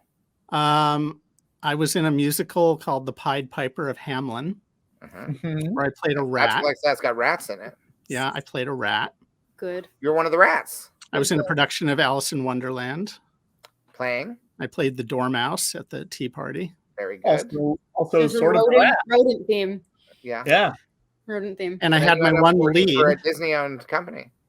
I had my one lead role as Monroe in The Fabulous Fable Factory, which I know everyone has seen. That's Coming to Broadway this spring. What was that a play? Was that a musical? What was the deal? It was a musical. Yeah, I think these were all musicals that I was in. I grew up in Cleveland, and so I was like really active at the Cleveland Playhouse. They had a big kind of youth theater program there. By the way, I feel really bad that I haven't said anything. Rachel, I really, really, really, really loved you in West Side Story. Oh, goodness. Thank you so much. My God. That's very kind. Thank you. No, you you were don't great. have to say that. That is not something I'm that... not just saying it. You were really, really great. Of course. Thank you. Oh, gosh. Good news, Lee. In 5 days, you can see her in Shazam 2, Fury of the Fury of Gods. the Everywhere. I did see the first Shazam, so I'm looking forward to seeing the next one. Thank you. We're really proud. It's honestly quite funny, so I think everyone will really like it. Oh, But Do you like to laugh, Lee? What's that? Do you like to laugh? I do like to laugh. It's very You funny. love to laugh. I do love to laugh, Like in but the I'm kind of a Disney- tough customer. Ooh. You're not an easy laugh. No. Here we go. Here we What go. kind of what makes you? My what family makes you- knows when I laugh, like it's real. Yeah. Oh, wow. Oh, now, man. was that something when you were at Pixar? Was that something that people strove for? They're like, if we can make Lee Make laugh, me laugh? We get Lee yeah. laugh. Well, I mean, no, I don't think anyone was striving for that. But if we were in a screening of like reels, like an in progress version of the movie, if I burst out laughing at one of those screenings, they knew they had a good joke. We're like, write that down. Yeah. Right. That's so cool. So, Rachel, just to bring things full circle, since Yeah. you worked with Steven, I actually got to have a couple of really great conversations with Steven about The Shining for my book. Yeah. And Steven ended up writing the foreword for the No book, way. which is awesome because he almost never does that. No, he's hard to book. He's hard to pin down. That's awesome. And you said it's available for pre-order right now, So right? we're like one what is it? What's the Kevin Bacon 1,000. thing? 1,000. degree. Yeah, The we're 1 1 degree degree separation. separated from Steven. There you go. Yeah. Oh, that's so cool. I'm glad And to as meet are you, George. So right. 3 of us in this And room. Patrick's met Steven, actually. And I met him a couple weeks ago at a PGA screening. So look at this. All of So us. there you All go. of us know Steve. We're all- We're all of us know here. Beth. Our buddy We're good. Steve. But you worked on that book with a man who wrote a lot of Star Wars books, J.W. And who Rinsler. worked for George for a very long time, as you Yeah. know, Mr. Jonathan Rinsler. Yeah, was the king of writing behind the scenes Star Wars books for a Mhm. very long time. When I first worked with him, he was still working for you, George. And, you know, we all know that sadly we lost Jonathan a couple of years ago. He finished writing the Shining book, but he never got to see it finished. So I'm kind of heartbroken about that. But I know he would be very proud of it. And it was like his kind of feather in his cap to be writing a book about a Stanley Kubrick film. It's cool. I think he How saw that. long did you guys work on the book for? Probably about 8 years. Wow. It was a long haul. I mean, I spent almost 12 years working on this. I found the first email the other day. I'm giving a talk next week at the Motion Picture Academy Library about the making of the book, and we're having a screening of The Shining. And so I've been like digging into old emails, trying to make sure I get things right when I'm talking about like the timeline. Yeah, it's been 12 years since I first reached out to the Kubrick estate and asked if I could do a book on The Shining. did you spend time in their archives or something? Are there archives in London? Is that where they They're all in are? London. Yeah, they're at the London College of Communications. That's where all his archives were donated. So, yeah, I was absolutely a kid in a candy store there for sure. Yeah. What was the majority of the stuff they had in archives? Like, did they? Well, it's just stuff that it's a lot of production stuff, and it's stuff that Stanley happened to keep. There's kind of almost no rhyme nor reason to what he kept or didn't keep. Like a lot of stuff went out into the world. Sure. Like I own that Apollo 11 sweater that Danny wears in the movie. Oh wow! And that, you know, Kubrick had a sale at the end of production to just try to sell props and whatever to try to make some money back, because George, not everyone is you who has a ranch with a barn where you can, you know, keep all this stuff. So Stanley tried to sell stuff, and you know, the first assistant editor on the movie bought the sweater, took it home for their nephew, who wore it for a few weeks till he outgrew it, and then it sat in her closet for decades until I bought it. Does it fit? I actually, when I first got the sweater, my son, who's now 18, was 5 years old, and I put him in it and took a picture, and he was really unhappy. He said, "I'll put it on, but I'm not going to smile." I said, No. We don't want a smiling photo with that sweater. Yeah, Danny barely smiled either, so that makes sense. No, that's been the greatest thing about the book. I think of the people I've gotten to meet. You know, I've gotten to know the whole Kubrick family, and I'm friends with Dan Lloyd, played Danny, and you know, I got to hang out for a day with Shelley Duvall. Lots of great folks. I mean, really, I really had a blast. It was like, I mean, I saw The Shining when I was 12 years old, and I became pretty obsessed with it very quickly. And I would have these moments where I was my 12-year-old self again, and I was like pinching myself that I was hanging out with Danny from The Shining, or going out and getting drunk with the twins, with the Grady twins. You know, it was just like crazy. So many amazing experiences. Now, do you buy into any of those conspiracy theories that, like, there's the documentary that has all of the wild thought? Are there any of those that stick with you, or do you think it's all? There actually is some truth to a couple of them. Most of it's, you know, garbage. Sure. But I mean, there's stuff having to do with the Native American genocide that's real. I mean, I've talked with Diane Johnson, who wrote the screenplay with Stanley, and they definitely were talking about some of that kind of stuff. Wow. And they also read this essay on the uncanny by Sigmund Freud. And Sigmund Freud talked about what kinds of things would give readers of literature or people looking at art like an uncanny feeling, and Stanley definitely studied that, and there was stuff he put in The Shining.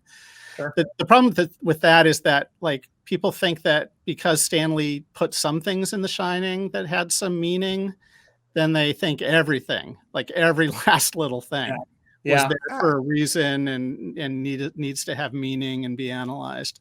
That leads me to my question. Do you deal with, at one point in the movie, the TV is on in the background, and you hear the Roadrunner television theme song almost in its entirety.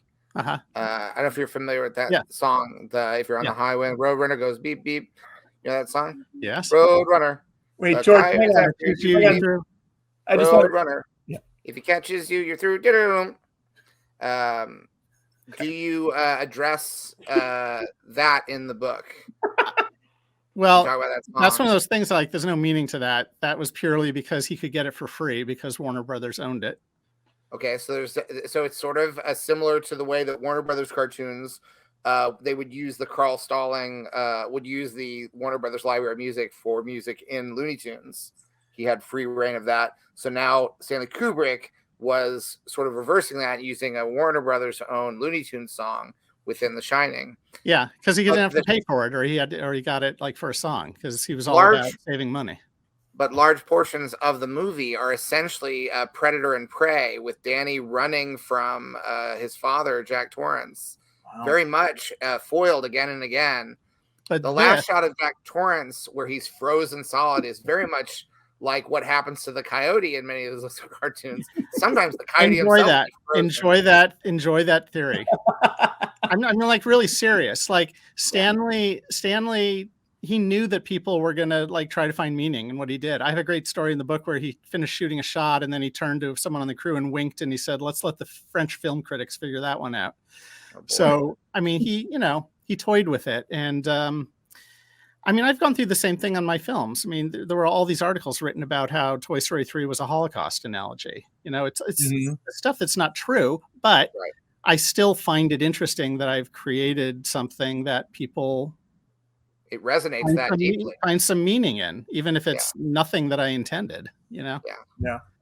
And I mean, that happens with anybody who makes films. It's happened to me. Of course it's happened to you. What do people get wrong about your movies, George?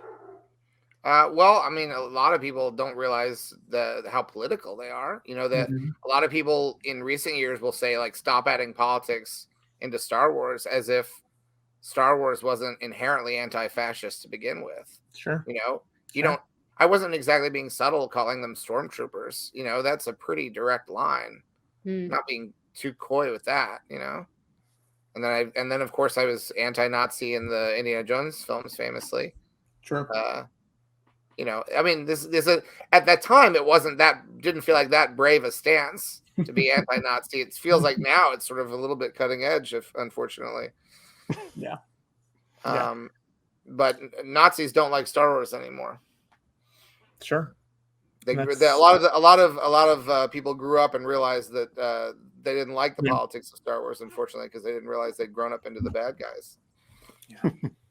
Oh well. Oh, well. You don't need them. You don't need them. I do not need Nazis to like my films. They can go find their own films. Yes. Or stop being Nazis. That would be the best thing. Was there something that you wanted in those archives that was not there, or something where you're like, man, I wish this thing existed still? The only thing that I wish existed that no longer exists is the 3-wheel trike that Danny rides around. Because at the end of production, Jan Harlan, Stanley's brother-in-law, took that home for his kids, and they basically rode it until it fell apart. And so it's probably in pieces, you know, rusting in a landfill in England somewhere. So sad. So, but I've gotten a bunch of stuff from the film. I have one of the axes. I have Wendy's. Wow. Wow. Yeah, I've actually got a bunch of costumes from the movie. I'm planning on donating them all to the Motion Picture Academy Museum. Yeah. At some point. You should donate some of it to the Lucas Museum of Narrative Art. That's opening in 2025. Is that not just your stuff? No, I mean, a lot of it will be. Yeah, I'm gonna put a lot of my stuff in there, but certainly, like, The Shining is a great example of narrative art. There are many, even just like, I would love to have that, you know, that big photo the big painting that Scatman Crothers has on his wall. Do you know where that is? No.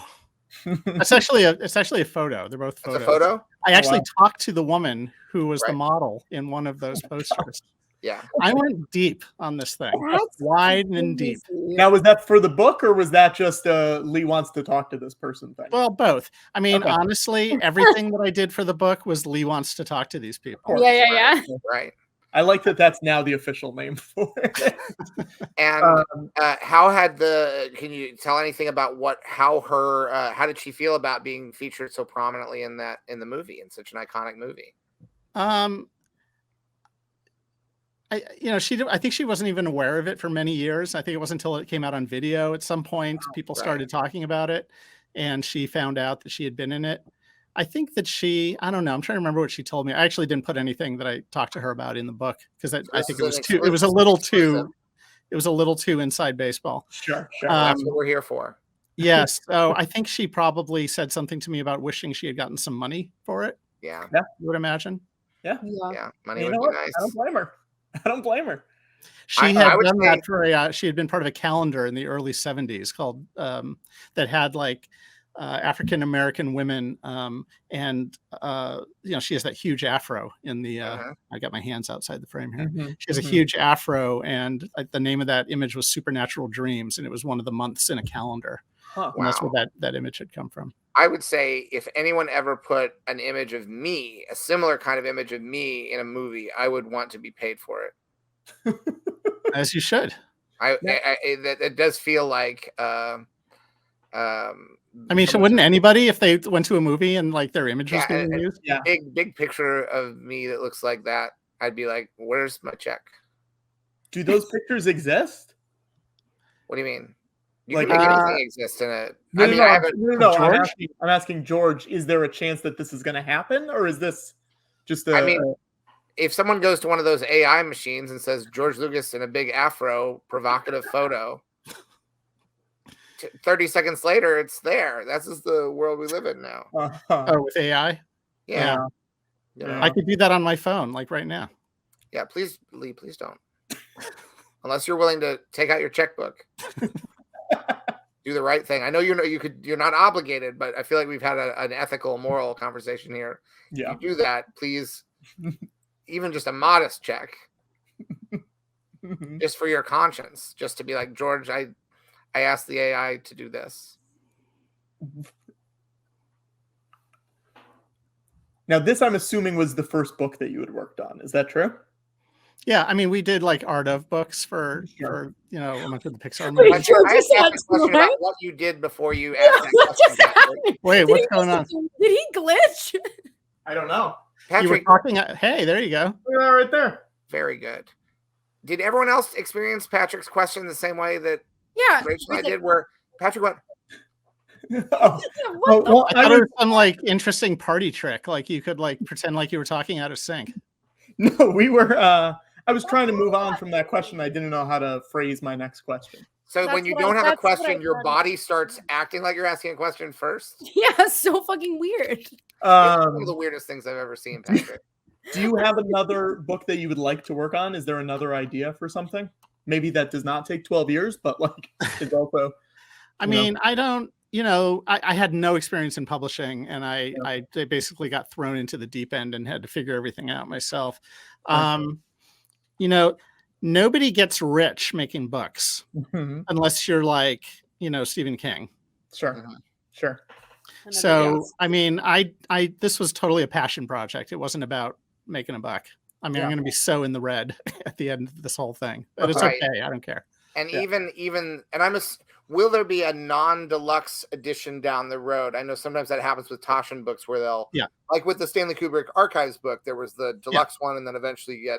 That's happened a number of times with things. Yeah, absolutely. I mean, they've done a bunch of Kubrick books, and they've done these collector's editions first. It's been so weird doing press for my book because it's. I feel like I'm going out and doing press for one of my films, except it's like I'm doing press for a movie that only 1,000 people in the world are allowed to see. Sure. Right. Sure.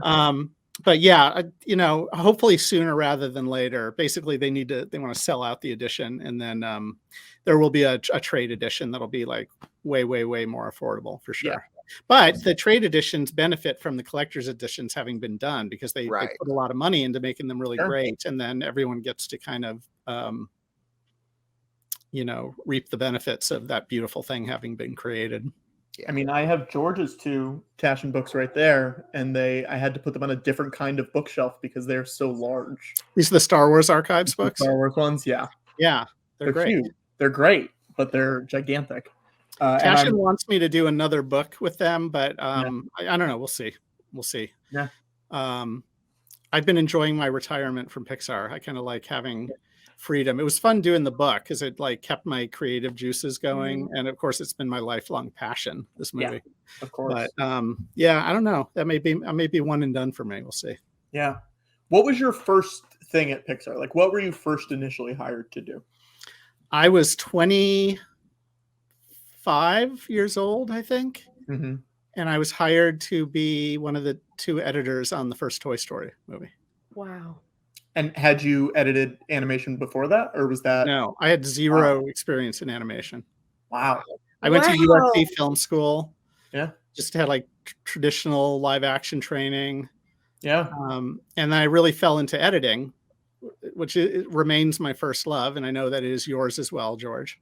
Yeah, I love it. So I started out my career as an editor, and then they were making Toy Story, and they were making the world's first digital movie, and so they wanted to use digital editing tools, which not many people used yet.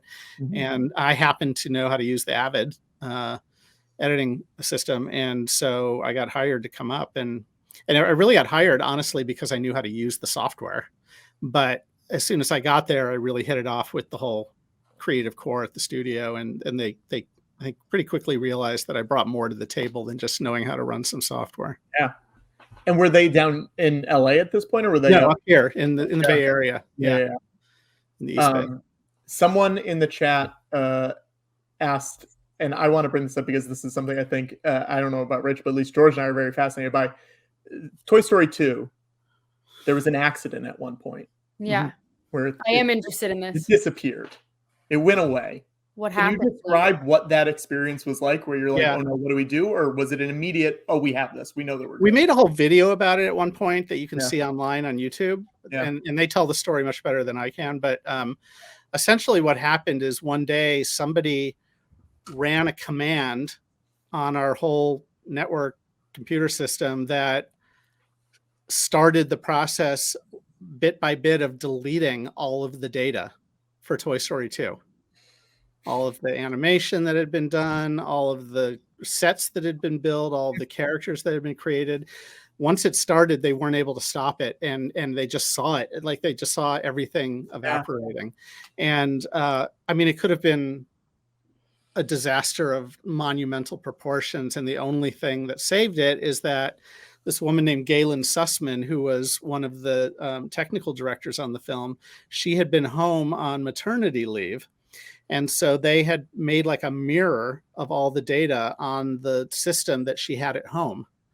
And so they realized that she had this mirror, and they went to her house. They got the computer, they put it in a car, you know, put the seatbelt on it. We're like driving really slowly and carefully back to the studio because, you know, it was like tens of millions of dollars of investment. Yeah. Basically, it came down to What this one happens computer. though if she didn't have it? What happens? Like what do you do? It's one of those things you don't even want to think about because Yeah, exactly. it would have I'm, like, been stressed. horrible. Yeah, it would have been horrible. for you. I don't know what would have happened. It was just like by the skin of our teeth. Is there insurance that covers something like that? I don't even know. Definitely. I don't know. I mean, that's such a weird. Yeah. In an analog world, it would have been the equivalent of like a brush fire just destroying the entire soundstage and all drafts of the script, and you know, just like everything gone. You know, But it's like even worse than that because the film, you know, we had a release date and there's like promotional partners and they're like this it's a big machine and all that stuff was in place and happening. And if the film had suddenly had been delayed by a few years or whatever so that we could remake it, then I mean, it would have been a disaster for everybody. so and really the lesson for people out there, if you like Toy Story 2 and everything that came after it, you have paid parental leave to thank for that. It's true. And this is an important thing. It saved Toy Story 2. And also women. Patrick, you could learn something from this. A woman saved this story. Patrick, also famously sexist. A mother. A mother. Look at that. And also remember, if you're working somewhere, always take all the work that you're working on, copy it onto a separate hard drive, take it home. No one will ever have trouble with it. Fermule in the chat says, I'm a digital archivist and use this example to explain why digital preservation is important. So thank you. Look at that. And then they said, ha ha, at the end. Does that negate what they just said? Maybe they were joking. I don't know. Now, was that before or after? Because Toy Story 2, correct me if I'm wrong, started as it was going to be like a direct-to-video thing. Was that before it changed to a theatrical thing or after? Oh, so it was well after. You guys were like in the home stretch. Yeah, they were doing that was kind of the era where Disney was making direct-to-video sequels of all their movies. And so Kronk's New Groove. and Pixar as a studio was really only equipped at the time to make one movie at a time. Sure. And so when they decided to do the sequel, they thought, well, we'll just do it as a direct-to-video. But at some point it was turning out so well, and it already had Tom Hanks and Tim Allen in it. So like somebody finally just had the sense to say, why are we not releasing this as a feature? It's a rare example of it's I don't know, I can't think of another example of someone making a movie. It's like, oops, we made it too good. Uh-oh. Whoa. Our movie is too good to be what we planned. We have to upgrade it. Well, but then kind of the flip on that is that once we did decide to make it a feature, at a certain point, we realized that it actually wasn't really quite good enough. So we went through a big crisis on that film where we had to kind of make a lot of changes in leadership and rejigger the whole thing. And we rewrote a lot of the movie. But it was a really interesting challenge because we didn't have the time or the budget to make a ton of new sets or characters. Sure. And so we kind of had to fix the movie and make it better within the confines of what we had to work with. It's kind of like putting on a play, and you have the set, you have the costumes and the props. Yeah. You know, all you have are words at that point. You know, you can kind of change what's happening. And so that's what we did. We added a lot of stuff like the whole switcheroo with the other Buzz Lightyear, you know, the one who thinks he's still a toy. Like a lot of that stuff kind of got added in after we started rejiggering it. It's interesting because I think if you think about it, it's such a good film, and you think about the way those limitations actually lead to some of the greatest moments in that movie. Well, I'll tell you, when we figured out, basically me and John and Andrew and Joe Rampt, we all locked ourselves away when we took over the movie and just tried to figure out how the hell to make it better. And we finally really figured it out, but we were worried that we weren't going to have time, given how much time we had left until the release date, to do it. And I remember going to, I don't remember if I wanted to or if he called me, but I found myself in Steve Jobs' office at Pixar. And he asked how things were going. And I said, well, we really figured out the movie. I think we can make it really, really great, but I don't think we're going to be able to get it done on time. I think we're going to have to delay the release. And he said, well, we can't do that. This is before I understood the implications of all the promotional partners and everything that gets lined up. So, but he said, we have to get it out on time. And I was like, but he said something to me then that I've always remembered.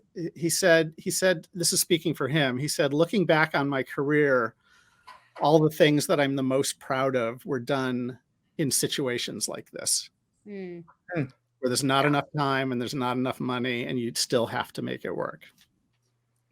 Yeah. And working within, as you said, almost like you a play with a set, which is, these are the resources we have. Those solves all being things that what do you have? You have these characters, and you found those solutions by digging deeper into the characters. Yeah, we did mostly. We added a few, like we put Buster the dog in, who hadn't been in, and Wheezy the penguin squeeze toy. There were some minor things that we did build, but all the set pieces, all the city that had been built, the airport at the end, like that kind of stuff had to stay, and we had to figure out how to work within the confines of that. Yeah. Well, in case no one said it to you, great job. Thank you. Well, George, I have to thank you because, Pixar would not exist without you. Well, you're welcome then. Yeah, it's I had to sell it off. It's one of my rare times where I made something I needed the money in a different area. So I'm like, you guys, maybe you can make something out of this. And you guys did. Yeah, but again, like if not for your vision to like advance digital tools, editing, animation, everything. I mean, obviously you later made great use of all the things that you kind of financed early on. Yeah. But we did go off on our own and we did our own thing, but we would not have been able to do it without you. So thank you. Yeah. Have you guys ever run into each other before? We have. You have? Yeah. Mm-hmm. Or do you remember this? Several times. Yeah. Well, George, I was with you at the Venice Film Festival. You gave us all our Lifetime Achievement Awards there. Yeah. Several years back. I know I talked to you at Steve Jobs Memorial. And we've had a number of conversations out at the ranch over the years because we do all our post-production, all our sound work out at Skywalker. Yeah. Yeah. Oh, and you know what? You'll recall that when we were in Venice, my wife and I had I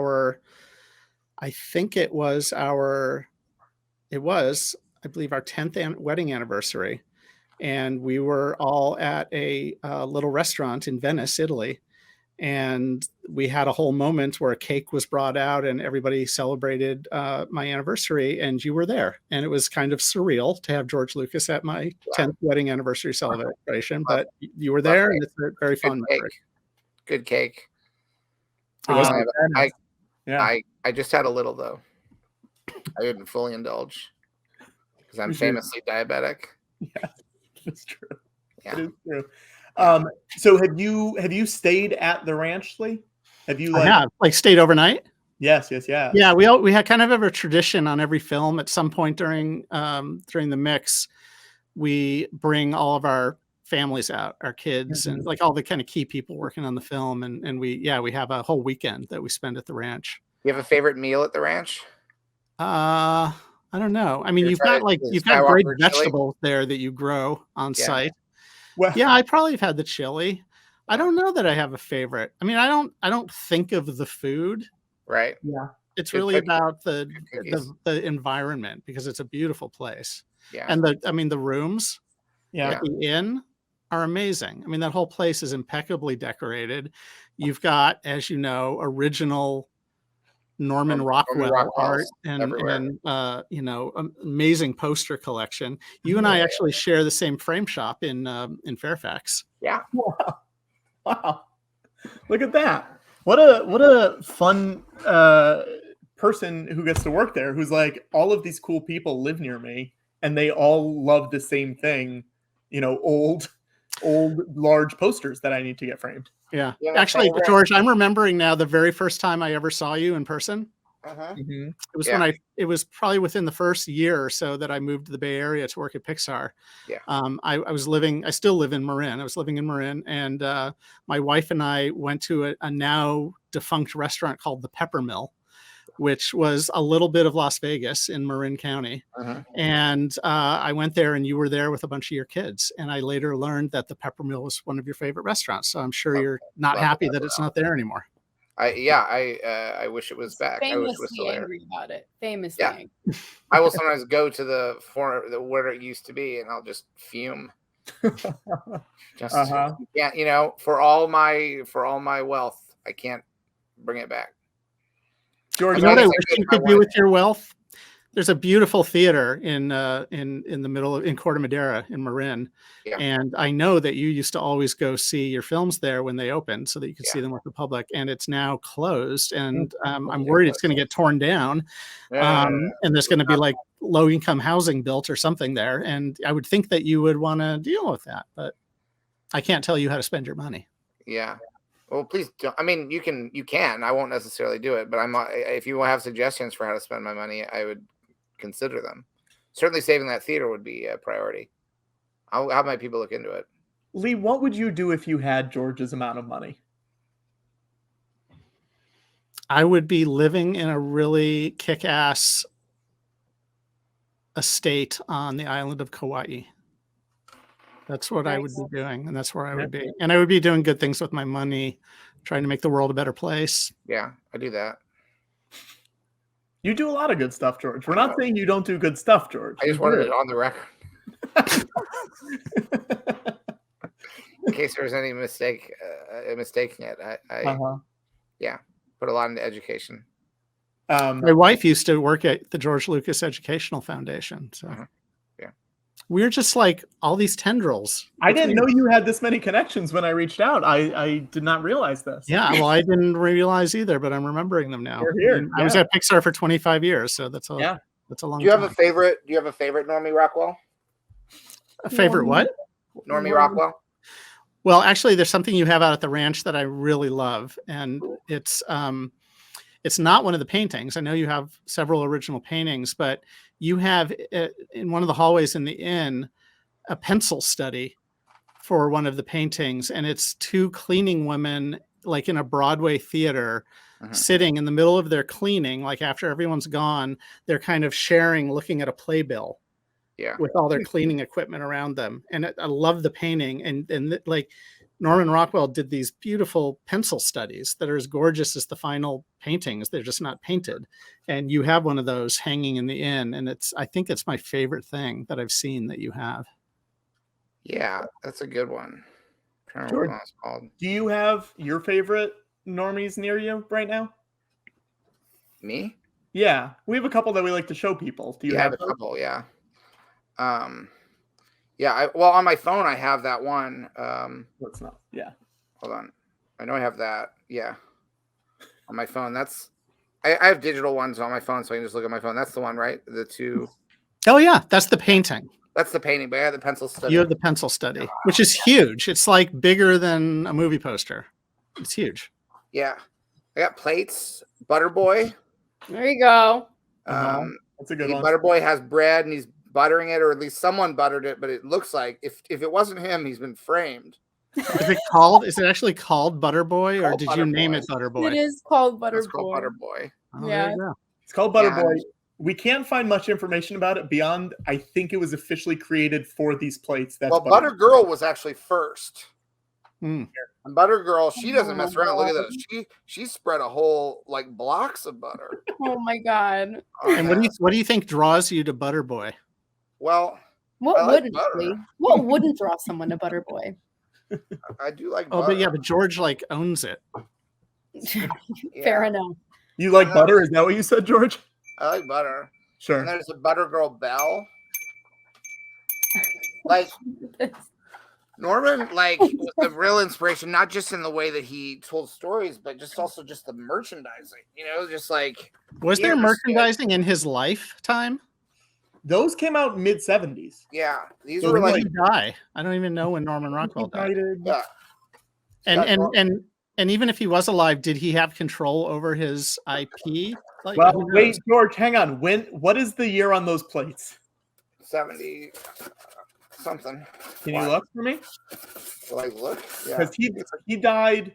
There's a chance Norman saw the first Star Wars, George. He died in 78. Yeah. He probably saw Star Wars. It was probably, I think you probably could die happy knowing that, like, it was so good. Yeah. George, I'm sorry to tell you your buddy Steve lost. What? Hold on. What? The Daniels won. The Daniels won. Did they? Yeah. Oh my god, Yeah. I'm so happy. Isn't that incredible? This is the first time I haven't watched the Oscars in forever. That's what I'm doing for you. Don't you feel free? Appreciate it. Don't you I feel think I free? voted for any category that Everything Everywhere All at Once was nominated in because I loved that movie so much. I think I've seen it like 5 times. I keep showing it to Amazing. friends who never I saw feel like it. you need to see it. And I 5 just times. bawl every time at the end. It sort of has a similar visual style to a Pixar movie. Do you know what I mean? Like in a everything looks very appealing. There's like very different aesthetic choices. Like it. Well, of course, they've got the whole Raccacoonie thing in there. Of course. The We all, Raccacoonie we all thing is loved. the best. But I I tweeted something about how much I loved it, and then I Yeah. actually heard from one of the Daniels, and we Oh. ended up having a little back and forth, and we were both fanboying out. Yeah. He made me feel really old because he was talking about how he grew up on my movies. Sure. But whatever, I'm like Wow. honored to have inspired him in any small way, both of them, because I mean, I think that they made something that is just completely unparalleled in the history of cinema. And I'm like, I don't mean to be hyperbolic, but I No, really, you're right. I really feel No, I like mean, they it's did. a game changer for sure. Yeah, it's also it's the Raccacoonie joke specifically. It starts off and it's because it's a funny joke about memory. In a way, at first you feel like it's a funny joke about is she remembering it correctly, and then the joke deepens and deepens, and it's both so specific in that it is specifically a Pixar joke, but it's also so strange that if someone had never heard of Pixar, like let's say 100 years from now, someone watches that film, or someone who's been living under a rock and has never heard of a Ratatouille, it still makes its own. It has its own internal logic where it's still funny and interesting as its own thing if you don't know it's a reference to something. So it sort of passes every kind of test for that kind of joke. And the whole film, I think part of why I love it is like my own films. My favorite movies are ones that aren't like just one genre, like that they're genuinely funny, like laugh your ass off, hilarious, but then they'll punch you in the stomach and you'll cry or you'll be scared. Like, and I think our films kind of tick those boxes for a lot of people. The best ones do. But I look at like my favorite horror movies. Like one of my very favorite horror films is a movie called The Orphanage. Yes. And for me, it's the same thing. Like that movie is so damn scary, but I can't think of any other quote unquote horror film where every time I watch it, I have hot tears streaming down my face at the end. Sure. Yeah. And that's like those are just the best movies for me, that give you a full range of emotions, that allow you to feel intense feelings. That's why we go to the movies, right? To feel things, whether it's being scared or sad or whatever, in a safe place. It's because it's not real life. Yeah. I'm trying to think. The Orphanage, I'm trying to remember to make sure I'm not confusing with another film. That's the one where it's Spanish. It was produced by Guillermo del Toro. It's directed by Bayona. Directed by Jay Bayona, who directed Jurassic World: Fallen Kingdom, which is a sequel to a movie made by your buddy Steve, George. That I also worked on everything after it was locked. I helped out so that Steve could go work on Schindler's List. So I did a lot of work on Jurassic Park. That's true. But The Orphanage is the one that has the sequence where she keeps turning around and they're getting closer. Yeah, knocking on the wall and then turning around. Yeah, yeah, and it's really a film. It's the emotional themes of that film are not like most horror films. And not only is it heartbreaking and incredibly depressing, yet somehow in the same breath, it is also uplifting and life affirming. I haven't seen another film like it. So anyone watching this, if you haven't seen The Orphanage, please go see it, because I would also say that's a film because it's amazing. That is a film that really benefits from watching it in a proper, I mean, all films benefit from this, but like in particular, if you can watch it in a circumstance where the lights are out and you don't have any sound distractions, the sound elements of that movie are so beautiful. And the way that just the mix of that movie is so powerful. I remember seeing that, and the parts where it's quiet, I could hear my heartbeat. Yeah. Another movie that's like it for me in slightly different ways, The Babadook. It's also just a really amazing film that is as scary as any scary film, but it really Also has very kind of funny. a beating heart at the center of it, a soul. I mean, it's a film about grief, and so many horror films just aren't about anything. They're just trying to scare the teenagers who are their primary audience. Rachel, have you seen The Orphanage? I have, and I saw one pretty recently too that Guillermo produced with a newer female director, and I'm struggling to remember the name, and I'm trying to remember it. But I love that Guillermo has been really dedicated to investing in new filmmakers and young Latinas making movies, and especially in the horror aspect, because he does it so well. I have to remember the name of it for you, because it was another one that tugged at your heartstrings, because it's about women who were going missing in Mexico. And so there's a bunch of kids running around without mothers, and they start this kind of like Lost Boys kind of group together, but they're trying to figure out what it is that's taking their mothers. Oh, that sounds cool. It's some supernatural force, and I'm trying to remember what Guillermo it's called. produced it. Yeah. He did. Rachel, was it Troll Hunters, Defenders of Arcadia? Yeah, you got it. It's Tigers Are Not Afraid. There it is. Right? It was like... That's the name of it? I got to write it down. Tigers Are Not Afraid. Tigers Are Not Afraid. Thank you, chat. Los Tigres no tienen miedo. 2017, directed by Issa Lopez. Yeah. So gorgeous. 97 on Rotten Tomatoes. That's pretty good. What is it? 97 on Rotten Tomatoes. Can't do much better than that. Yeah. It's pretty good. I mean, you've done better. You can do a little better. Would you The ever want to wonderful make a thing horror about movie? tigers is tigers are not afraid. Tigers Are Not Afraid. Yeah. Would you ever want to make a horror movie? Me? I think I would make a good one. Oh, sorry. Who are we talking about? Yeah, Rachel, you want to be in a horror You want movie? to make a horror movie? Francis Lawrence and I talk about doing a horror movie all the time, actually. And we're connecting this here. Lee and Rachel making a horror movie is like pretty. Wait, are we packaging this? Where's the script? I do it. George can write a first draft and then someone will rewrite it for him. Yeah, I'll write a first draft. Yeah. Okay. We're in. I'm in. Here's my thing now. Here's my thing. After Yeah. making Coco, I kind of had a mic drop moment after that. And only because I saw the impact that it had on the community and really the entire country of Mexico. And I thought, I can't top that. And I don't want to spend my career trying to top that. It was And so I decided to step back. And now my attitude is like, if something comes along that I think needs to be in the world, then I'll consider it. there's so much content now with all the streaming services and everything, and I feel like everything is not as special as it used to be because there's so much, and something can be really good, but then it's forgotten, a week later. Really, so like if I feel like I can find something that like will move the needle and change people's lives a bit and make the world a better place, then that's like the kind of thing I wanna something work on. like Untitled Rachel Zegler horror film fall 2025 project. Look, I'm just saying, George, Star Wars was nominated for Best Original Screenplay. Lee has won. He's directed a bunch of movies. Rachel's acting. I'm in PGA. I feel like this is the perfect, group of people to put this together right here. We've seen I don't Dead know. Sasso. Somebody said Everything Dead happens for a reason, huh? Uh-huh. I think so. What is left that you want to work on though? Is there something that you're like, this is my thing? Honestly, no.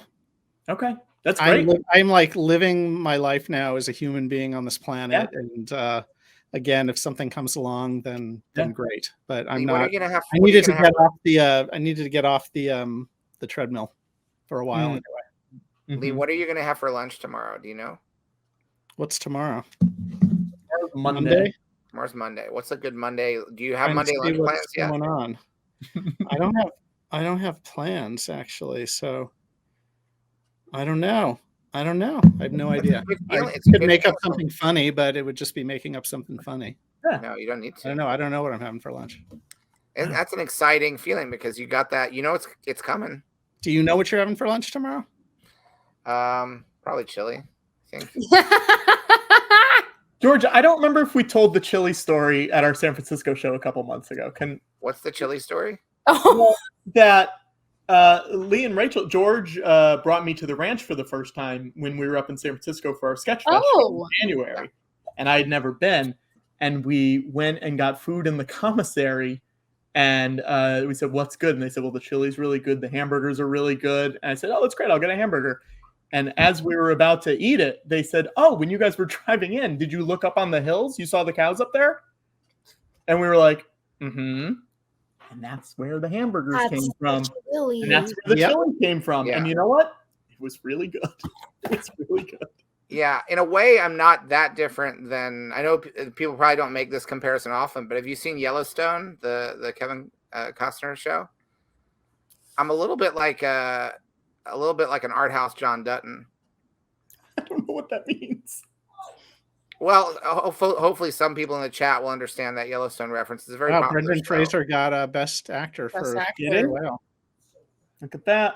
He was good in it. The Renaissance continues. Yes. He's had a hard time of it lately. It's really lovely seeing him have this comeback. Yeah. I mean, they threw one of his movies directly into the garbage can. He was the villain in Batgirl, and they just put it right in the garbage can.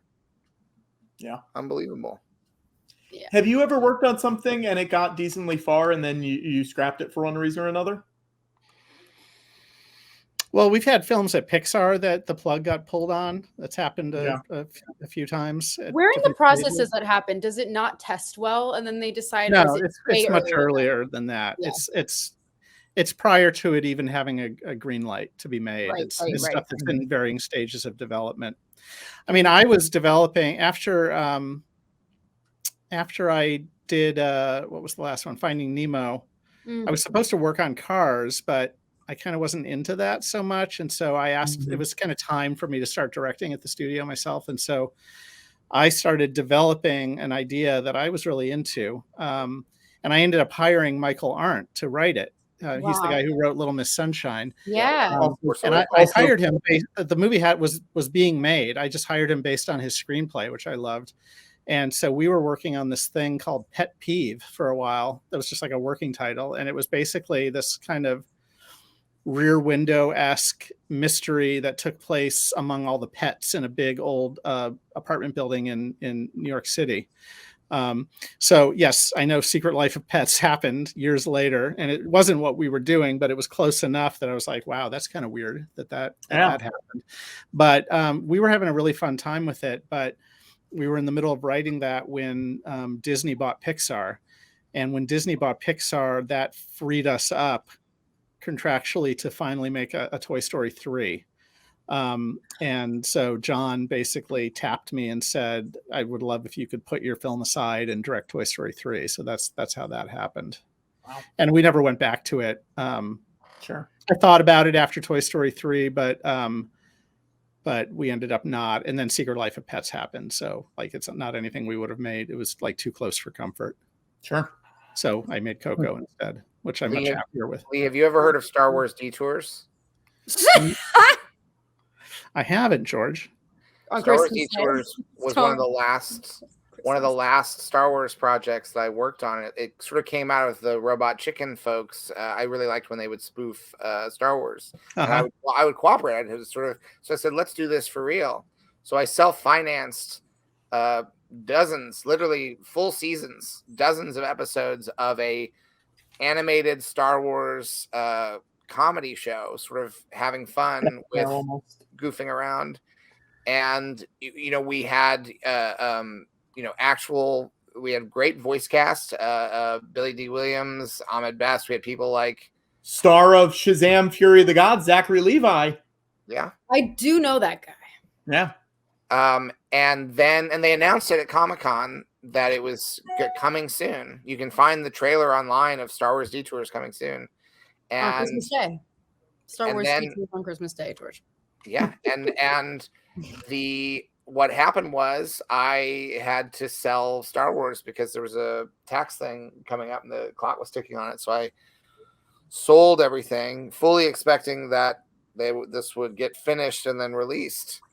And it never was, because the feeling was they wanted to launch the new Star Wars movies, and that this would be confusing if the first thing that came out was sort of a Mad Magazine sort of parody. Right. Star Wars. Do you think it'll see the light of day someday, or do you think it's dead forever? I've heard that it probably is going to come out within the next few months, but everyone tells me that that won't happen. But I've heard that any second now they're going to release it. But then I talk to people who know about these things, and they say it will definitely never be released. but then I've also seen it written, and I've also said myself it's going to come out probably any day now. You say it a lot. You say it a lot, George. I thought every year we think it's going to come out. There's a Michelle hashtag. Yeoh just won Best Actress. Very big day. Oh, that's awesome. Very big day. That is awesome. Oh, I'm gonna cry. Oh, I'm gonna have to watch her acceptance speech after. Oh my God! That's Yeah. amazing. I've loved you from the start. You know. Michelle, I loved you from the start.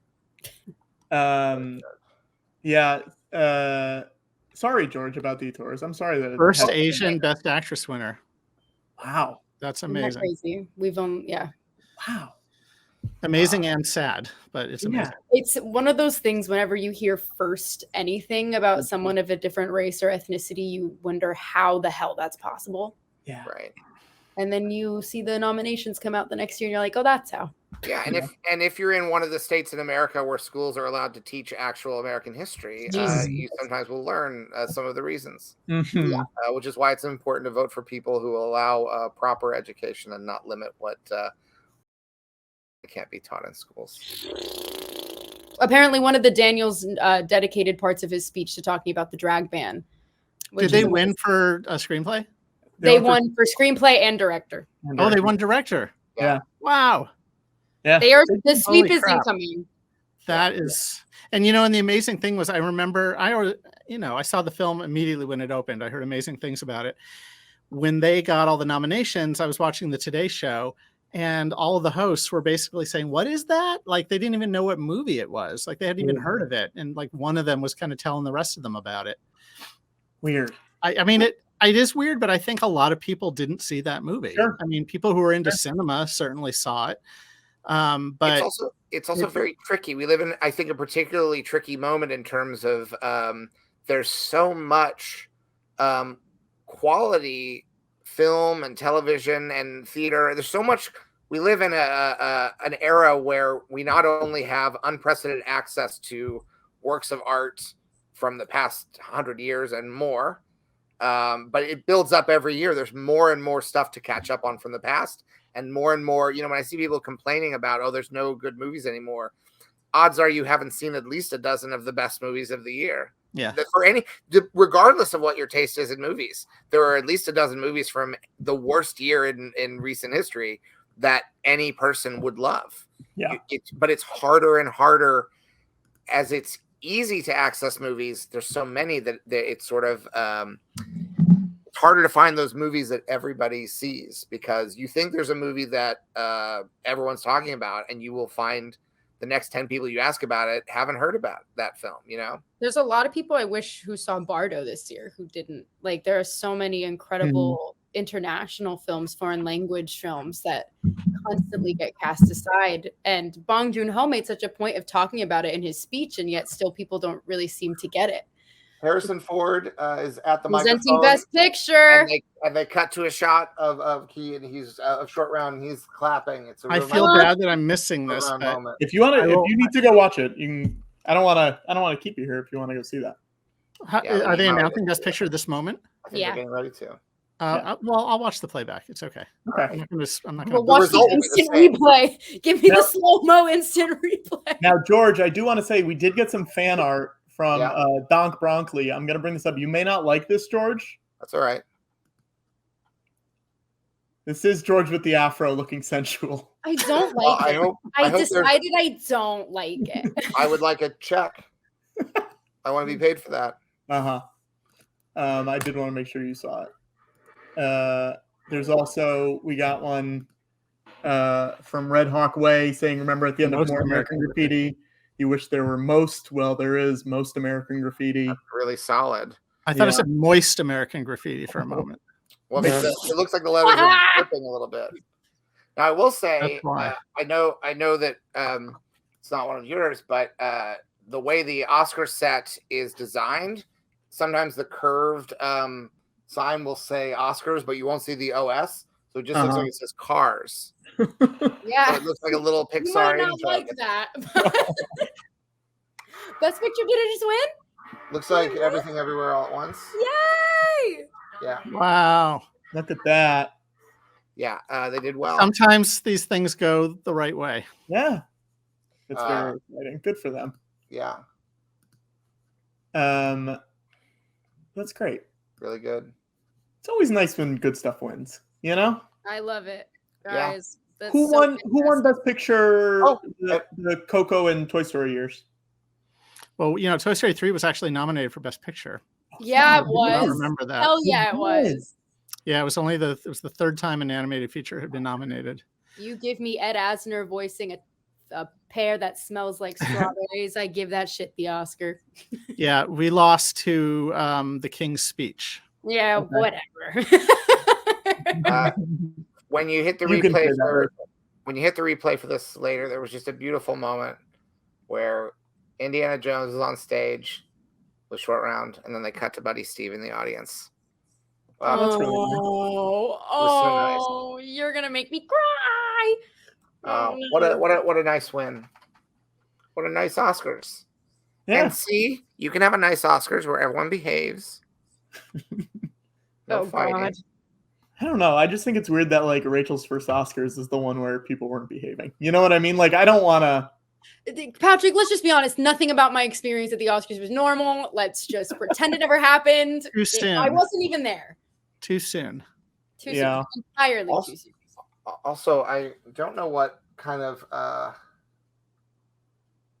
That's why it says one-time Oscar guest in my name. yeah. And I assume they're making a wonderful speech now. Mm-hmm. Good stuff. It's exciting. I know it's disappointing to people. You know what I especially love about it is that when they were making that film, there's no way in hell that any of those people were even slightly thinking about this film being at the Academy Awards, let alone winning, sweeping the way it is. Yeah. It's There's and, no and way. when they were conceiving of it, when they were writing it, there was no point where they were like, you know what, the Academy eats this kind of film up. Of course not. Oh, Tally's there. Tally's on stage. Our friend, our friend Tally Medell, who plays Stephanie Shu's girlfriend in the movie. Oh wow!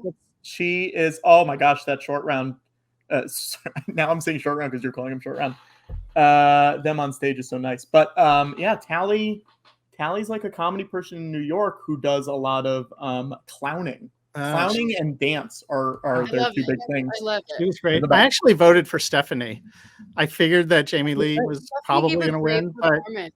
but Stephanie was really. I kind of voted my conscience on that one. I thought she. Yeah. I mean, that was like there's so many like fine twists and turns in that performance. I My really claim admired to it. her fame is that I saw Stephanie play Karen, the computer wife, in SpongeBob the Musical on Broadway, when she was just a wee babe.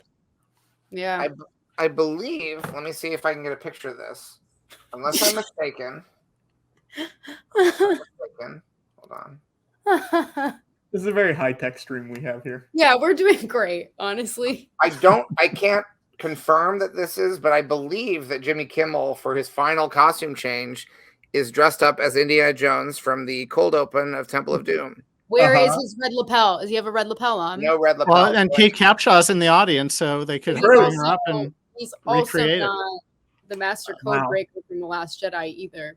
It is wild that Kate Capshaw, Harrison Ford, Key are all there. Yeah, I love that. Isn't that weird? Like, that's really strange. A little bit. With Steven. What's your favorite Indiana Jones movie, Lee? Yeah, do you have a favorite, Lee? First one. Okay. What's your favorite Star Wars? I like the first one a lot. I kind of like the second one, and then Which is a prequel. I shouldn't. I mean, I'm saying something in public here. I Okay. shouldn't say anything. Yeah. Okay. Like, just say you like them all. That's Yeah, I'm on FaceTime with Steven right now, and he's pissed. I told him everyone has a preference order. I don't told think him we're I gonna- love we're Last not gonna get you in Crusade. I trouble. really love Last Crusade. And I don't know if it's a nostalgia thing because I love my dad and that I just love the Well, father. sometimes it's like whatever age you were when you saw it. Like, Yeah, I mean, absolutely. Well, I saw Raiders when I was a teenager, and so I mean, That's what people I guess say why I love about it the so Star much. Wars movies too, is that it's always dependent on how old you are when you saw it. Yeah, And, there are people that the love whole the prequels more, and then there are people that love the Clone Wars the best. And you know, it's just like I think it really depends on kind of when you were coming of age and what you were watching as a kid. Rachel's a prequel. You're a prequels gal, Rachel. I do love the prequels, but I'm an Empire Strikes Back girl through and through. That is like we can all agree that that is the best It's Star the Wars. best, yeah. Yep. But the thing is that I have this thing with like Harry Potter movies too, where I'm like, just because it's the best doesn't mean that it's my favorite. But I do think my favorite is the best, which is Prisoner of Azkaban. Sure.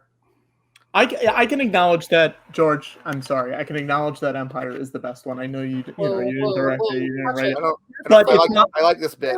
But it's not. But it's not my favorite one, George. Yeah, you My like the one favorite- with Stinky the Hut gets kidnapped. I like when Stinky the Hut gets kidnapped in the Clone Wars movie. Yeah. Oh No. my God. I like. No, I like New Hope. New Hope's my favorite, George. Well, rebellions were built on hope. Oh my God. So well- was this live stream. I should probably tap out. I don't know how long you guys are planning on going. I hope you have a wonderful evening. Did John Hodgman ever show up? He was at the beginning. He introduced our show. He's presenting the whole. John's a good friend of mine. I'll let him know you said hi. Please. Thank you for coming on. We really It was appreciate so it. nice to meet you. Thanks for joining You too, us. Rachel. Like 1,000%. Nice to see you again, Lee. Thank you for spending Oscar night with us. Yeah, it was really super fun. I didn't like when you first reached out to me to do the Sketchfest show. Yeah. I was like, well, why do they want me? Yeah. I'm friends with a bunch of comedians, and I like hanging out with them because they make me laugh constantly. Yeah. But I've learned over the years to just keep my mouth shut and not try to be funny because I always end up falling on my ass and being embarrassed. Like I'm really good friends with Jeff Garland, and whenever I'm with him, I just let him go and do his thing, and I just do not try to be funny around him. Look, Lee, did we make you laugh at all tonight, Lee? Yeah, I laughed a few times. That's good. You're notoriously difficult. And I might have laughed harder if I didn't think that someone might see this and see me laughing. Listen, if that I don't person- understand it, but I like it. If that person gets 4 hours and 10 minutes into this stream, more power to them. I don't know who you're talking about. Why is it- That's great. Thank you, Lee. We appreciate it. Happy Oscar night, Lee. I have no idea how to tap out, but I will tap you out. All right. All right. Have fun, guys. Bye, Lee. Bye. All right. Well, I think. Do we have any other QR codes to offer, I'm sure we Patrick? do. Blaze through 'em. Let's do 'em all. Rachel, also, we didn't talk about this, Rachel. You did hit the Irishman. Yes, I fucking did. You are now in a. It's like the Five Timers Club on SNL. I The number of And also, you're the only. I think you're the only person we've ever promoted to co-host as opposed to just extended guest. I want a name tag. Yeah. Sure, we'll make you a name tag. And let me say, to quote the Irishman, it's what it is. What it is. It's what it is. Uh-huh. You I'm know. trying to remember any other quote from the Irish. I remember when he's remember like a couple of quotes. I heard I remember he's like, don't you? He's like, look at me, I'm 30. Ooh, watch that. That's a good one. That's a What's good the matter? one. You have never seen a 30-year-old before? Yeah, like that. How old are you? I heard you I'm pay 30. Mousy. I'm 32. Oh man, we're both young. All right, here we go. New QR code. We're just gonna run through. We're gonna run through the other ones we have. QR code. Here we Big go. announcement. Ooh, what's this? What is this? This is a good one. This is maybe the best one we've got. Oh fuck! All right. What's this? Here we go. Oh dear God. Oh boy, what the hell? Unfollow. There's something inherently sexist about this. Unfollow. There's something inherently sexist about this QR code. Yeah. Wow. Let's see. Do I have any more? Oh, we've got this one. We've got this one. Everyone hates it. Yeah, of course everyone hates it.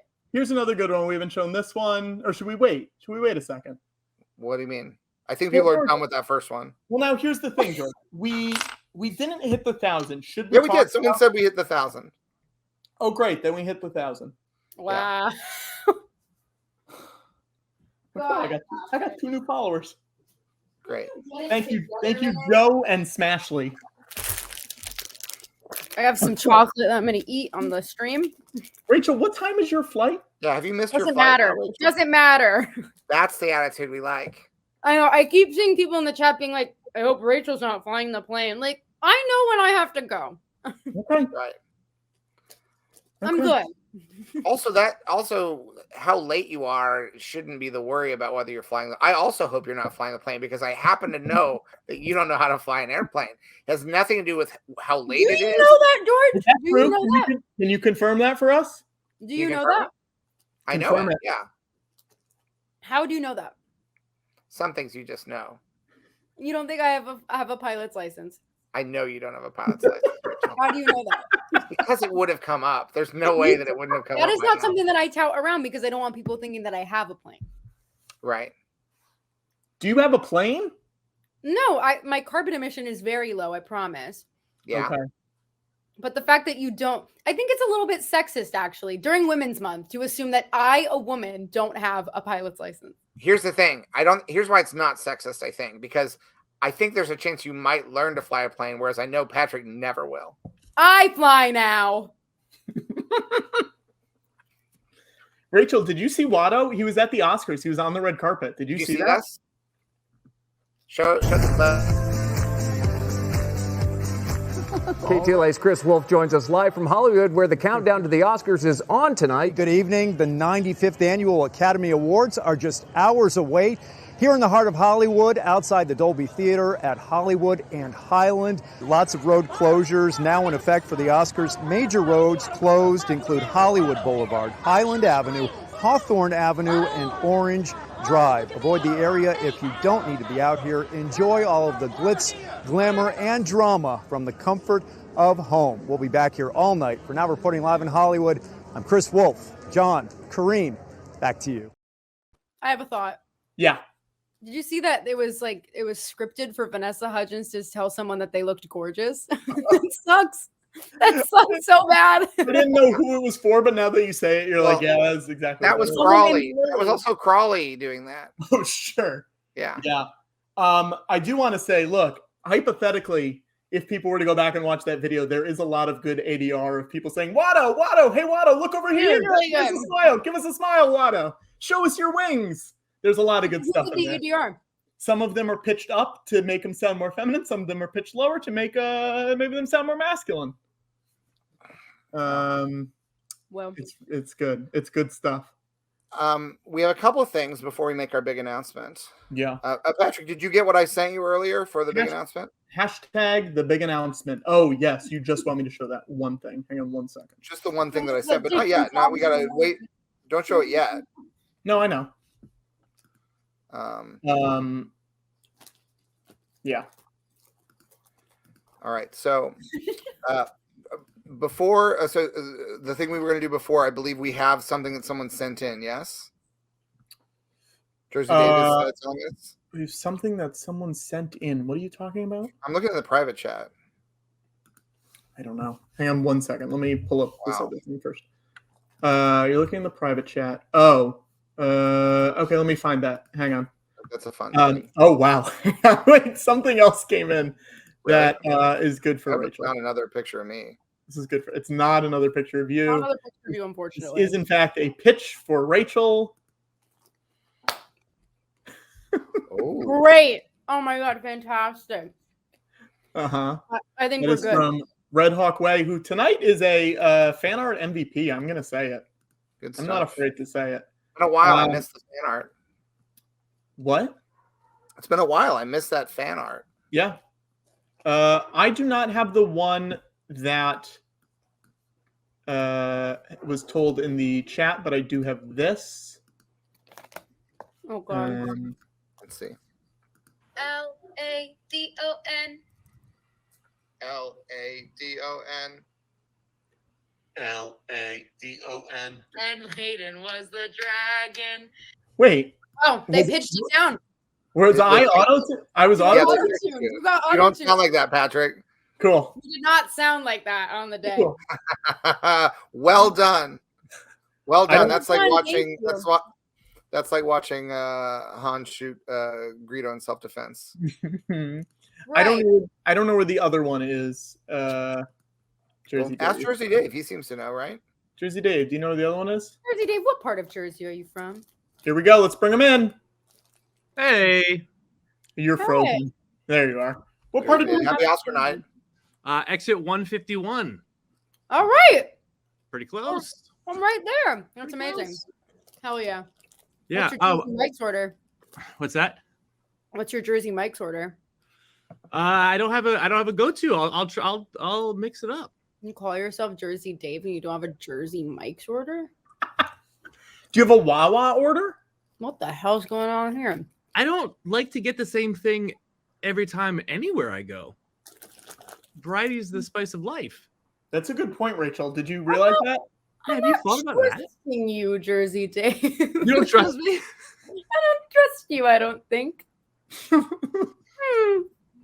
Rachel, you'll like this. You want to see something Jersey Dave made? I do. Dave? Do you want to say his name first, or should we show it first? I think you should show it. Okay. This was made for our last stream. This is Obi-Wan Kenobi on an Austin Powers body. I don't know why it's not. There you go. Look at him. And what's his name, Dave? Oh, behave, Kenobi? Yeah. Very good. That's pretty You good. have won my trust back, Jersey Dave. Wow, just like that. That's all it great. took. Yeah, the other thing that we were looking for, I mean, I could just say what it is. Just something that I saw in the chat. Alice said that she sent a remix in. So Alice, I don't know where you sent it, but Patrick hasn't found it. So I don't see it, Alice. I don't see it. I would have shown it. Oh wait, is it on Twitter? I'm getting a text from Bryson. Yeah. Check the Twitter, Patrick. What is Alice's Twitter? That is Alice69. Hi, Bryson. Just shared it. Okay, here we go. Bryson. Hi, Bryson. Hi, Bryson. Hey, Bryson. Okay, here we go. You ready? Here we go. L-A-D-O-N, L-A-D-O-N, L-A-D-O-N, L-L-L-L-A-D-O-N, L-A-D-O-N, L-A-D-O-N, L-A-D-O-N, L-A-D-O-N, L-A-D-O-N, L-A-D-O-N, L-A-D-O-N, L-A-D-O-N, L-A-D-O-N, L-A-D-O-N, L-A-D-O-N, L-A-D-O-N, L-A-D-O-N-L-A-D-O-N-L-A-D-O-N. Wow. Very nice. I feel like I'm back in Berlin. I'm at Berghain, and the fucking shades are coming up. The sun's out, and it turns out that I've been here for 7 hours. And now, Alice, I don't want to give notes. Yeah. Then don't. Then don't do that because you fucking needed the don't. notes. I'm The just notes saying- are the things you didn't hit, Patrick. I'm just saying there are 2 other people who were saying L-A-D-O-N. They weren't in the song. I have no notes. I thought it was great. I think I'm sorry that, Alice, if you're a woman, Patrick hates women. It's just really bad. Did George just leave? I think so. Is it possible he's just audio? He is just audio. I don't know why. Hold on. I'm just transferring the feed. We did promise an anonymous interview with an Oscar voter. Oh, sure. Yeah. Oh my god. That was a while ago, George. I know. Well, we don't operate on a normal timeline on this show. Hello. Hi, everybody. Well, no one say hello anymore? Hey, hi. Not What's when we're your- confused. What's your deal? Well, I've removed my eyes so you can't tell who. I say you can't tell who I am. Uh-huh. Well, it's so nice to meet you. Welcome to the show. Well, I said, I'm happy to be here. Happy Oscar night. Mm-hmm. Happy Is Oscar night. Everything I voted for won. Oh, that's great. I'm so glad. That's awesome. Congrats. Is that the interview? Is that it? Big day for No, you. it felt pretty good. Every This is time the first- I got nervous after a while, like I said something's gonna break my streak. Yeah. Now, this is interesting because I feel like normally you see those anonymous Oscar voters and you're always like, really? That's what you're voting for? But you, sir, anonymous man, everything you wanted got picked. I won't which is- reveal my gender. Okay, good. Yes. Did I good, call you? son. Did I call you man? I'm sorry. Yes. Oh, I apologize. So you got everything. Was there anything that you wish had gotten nominated that didn't get nominated? No. So you just had a great night overall. I had a great night. It was a wonderful night for Oscar. Okay. Isaac. Is there anything else you want to say? Patrick, a joke was just uttered. I believe laughter is called for. What was the joke?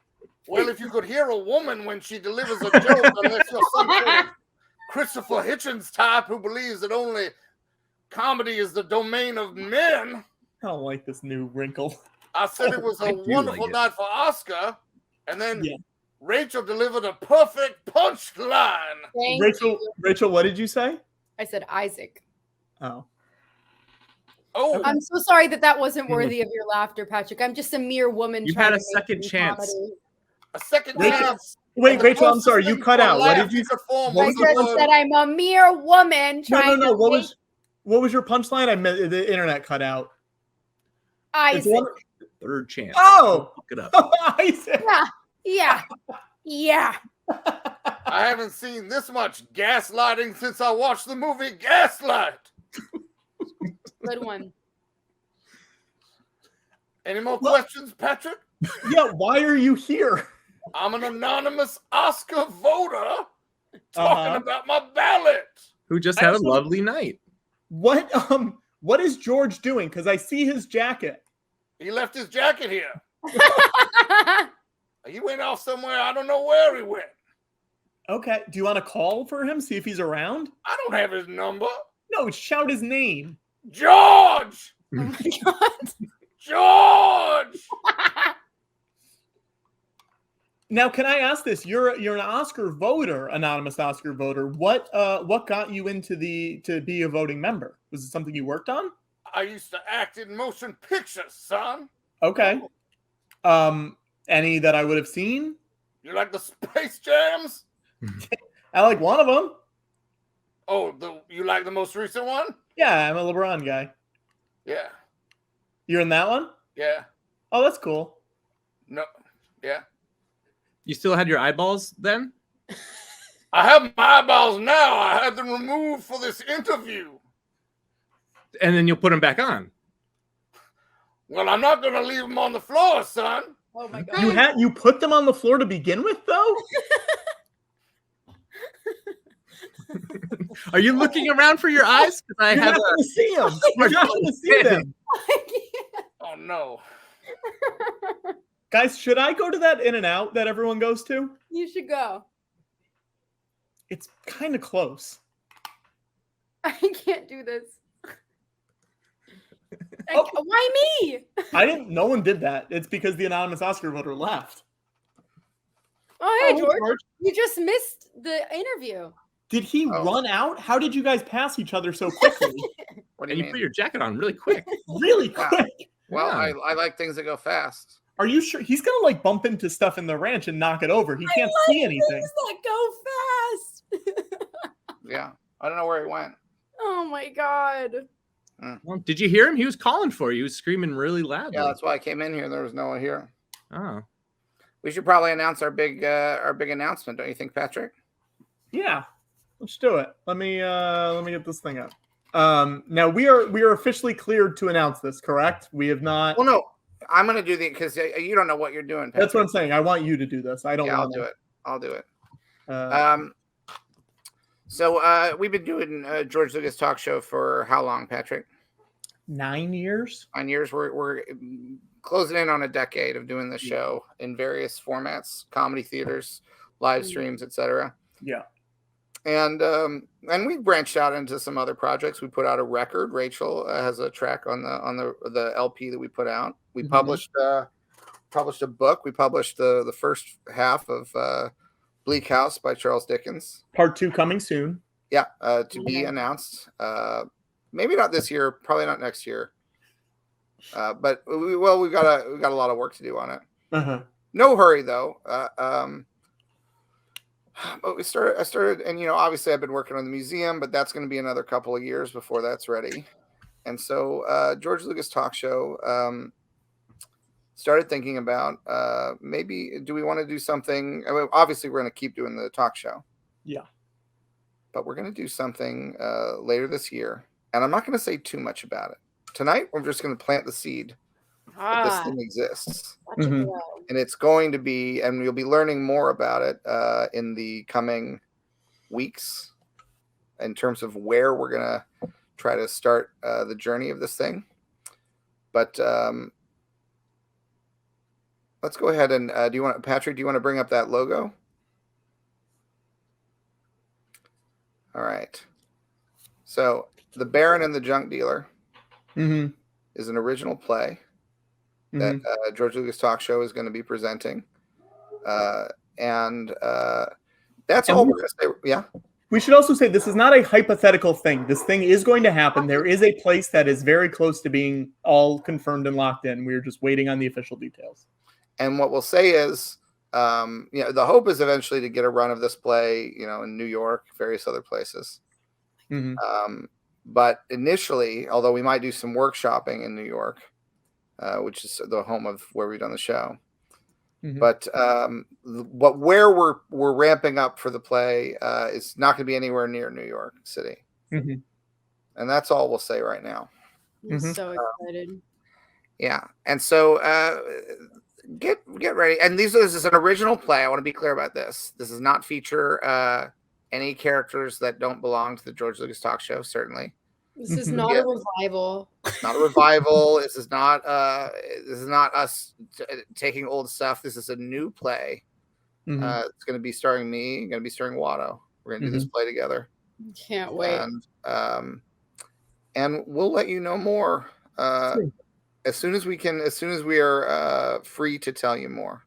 Yes. And it's going to be, I think, a serious work of genuine theater.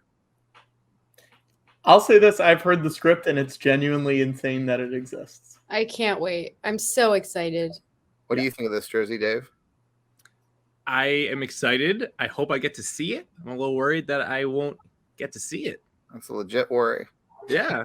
It is being performed on Mars. So Yeah. Oh, oops! I'm so sorry. Oh, Rachel. I'm sorry. I know we have a violated our- brand deal with Tesla, and that we're gonna do it in space. We don't want anything to do with that guy. No, we really don't. But We're just joking. We're just joking. But before that, people can see us a couple other places, George. Now's the plugs. March 29th, you can see us at the Caveat Theater in New York City. There's an early show. There's a late show. They're both for gonna be Jamie Lee. Jamie Lee wants matinees. We're doing it for her. Okay, sorry, Jamie Lee. No, you said there's an early and a late. Oh well, early That's meaning what 7. she wants. I'm saying like, oh, Jamie Lee Curtis. Who I else? thought it Jamie was Lee is someone- all of us, Patrick. Come on. I thought it was someone in the chat. No, there's a 7 o'clock and a 9:30. George, is that correct? Yeah, it's 7 o'clock is the first show. Yeah. And 9:30 is the second show. But you know what? Come to both. If you're in the area, come to both. It's one full show. The late show is our after dark show. It's going to be very silly, very fun, really good guests. And there's also a live stream available for that show at Caveat. So if you're not nearby, you can get the live stream for both shows, and you can get a ticket for that now, and that's really will be fun. April 7th and April 8th, we're in London. We are going to be at the Soho Theatre. Tickets are selling very quickly for those, so if you want to get those, you should get those very, very soon. And then, look, if you enjoyed the show tonight and you want to donate, there's our PayPal link. A lot of that will go to help with the Baron and the Junk Dealer and future projects. That UK show is not a cheap show, and we really appreciate anything you want to give. Look, I will also say you each give $2 or $3. It really does add up really quick because there's a lot of you watching right now. I will also say that even though I'm a billionaire and I'll be contributing to the cost of developing the play, the production, yeah, there probably will be a point. It might be around Star Wars Day where we might have to raise a few dollars to make sure it can happen. And we will. And we will. It's the day after Rachel's birthday. Yeah. What could possibly go wrong? What could possibly go wrong for our second annual Describe-a-thon and day after Rachel's birthday, post-birthday celebration party? Yes. I'll be working on something, but I will be there. Wow. And you can't say what you'll be working on. It's a surprise. I can't say what I Can you say in the private chat what you'll be I working will on? say, yeah, I'll say it in the private chat. Yeah. And I also say that I have unintentionally referenced it a couple times. Oh my gosh, it's wait a not second, guys. Starlight Express. Hang on, I'm so sorry. I'm getting a call from someone who was at the Oscars. God. Hang on 1 second. Hello? Rachel, did you tell me book Starlight Express? Hello? Who's this? Fucking bullshit. Oh no. Oh, Jake Sully. Oh no, Jake Sully. You're not happy? I'm sorry. On the phone, Jake Sully. Is Rachel what? Is Rachel still on the stream? Yes. Yeah, Jake. Where the hell are you, Rachel? Jake? Rachel, I'm sorry. You could not imagine what it was like to be at the Oscars. Don't you Oh, I judge can't imagine. I've been to the Oscars, Jake, and guess what? They let me present. What did you do? I was fucking doing poppers in the bathroom. You don't understand. If you, Rachel, you would never fucking call into the George Lucas talk show if you were at the theater. Hey, Jake. You would never Jake. do Jake. that. What? She actually did that last year, and she actually called in on video. Yeah, I was backstage and I called in. With fucking visual effects? Are you kidding me? Yeah, she called in on video. No, I'm not talking about that. I'm talking about visual effects. Oh my Jake, god, I'm hit by a Jake, are you car. okay? Jake, are you okay? Jake? Sorry, it's the Whalers. You gotta stay away from those guys. Jake, no. Oh no, Jake, he's they're bad underwater. He news. can't hear us. More fans coming. Scoresby lost an arm, but he will not quit. Jake, who won visual effects? Avatar, our only fucking award. Yeah. Oh, that's great. That's a good one. I'm sorry. Who won art direction? I don't know.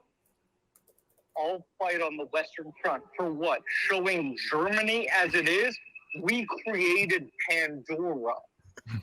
The Tunnel Worry Tribe, ever heard of them? I saw the movie. Jake, it's a celebration of film. Jake. First of all, I want to congratulate you on all the nominations. George is congratulating you. Oh, hey, Josh. It feels terrible losing. George, how did you recover?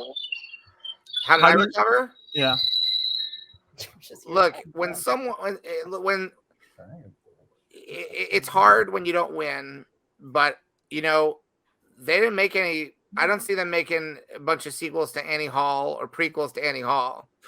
Star Wars ended up winning the ultimate Oscar, which is more Star Wars movies. He does still make movies, though. Woody still makes movies. You don't. I don't think Seems so. like I something heard you that don't one want to guy touch. found out about one of the movies he was in, and now he can only work in Europe. Jake, did you get to? The thing I heard is that one guy who's not even that famous did a bunch of tweets while having a panic attack. Yeah. And now he's uninsurable in the United States. Now, Jake, What do I know? I'm just saying. I live in Pandora. you live in Pandora. Did you get to run into anyone tonight that you were intimidated by? Like anyone cool? Yeah, everyone. Oh, that's cool. Andrea Riseborough. Oh, She's yeah. going to consult on our campaign for Avatar 3. Oh, that's great. Yeah, we think we need to go a little more like grassroots Yeah. on Avatar 3. You got to get like Sarah Paulson posting on Instagram about Avatar 3. God, we fucking wanted the Paulson vote. You know Uh-huh. what the problem is, though? Paulson went to Juilliard. Yeah. Viacom was Yale. Oh, sure. Sure. So it got split that way. Yeah. There you go. Who did I see tonight? Oh, did it? Great question. Knuckles? From the Sonic movies? Sonic 2, yeah. Yeah. Yeah. Well, isn't he in the post credits for Sonic 1? Am I making that up? No, he's not. Tails is in the post Tails. Wow, Patrick literally was making that up. That's great. Patrick spreading using this show to spread misinformation about the post-credit sequence in Sonic 1. So you saw Knuckles. What else? I'm at the Nickelodeon magazine after party right now. Oh, that's great. Yeah, so all the red pandas from Turning Red are here. Are I'm they trying to nice? think of who Have else you is talked here. to Give them me yet? A second. Have I talked? Yeah, I fucking know them. Yeah, Oh. we were all up for the same parts for years. Really? Because they're red and you're blue, so that's just a little surprising to me. Yeah, but you know how it's like. You ever heard of colorblind it's casting, how Patrick? how the industry used Yeah. to work. Yeah. Okay.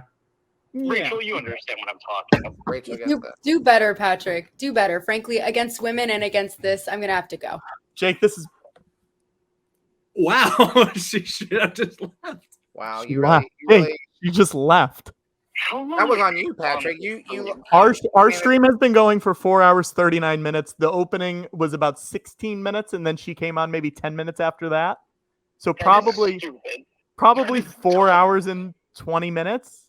Hey, 420. It's so dumb.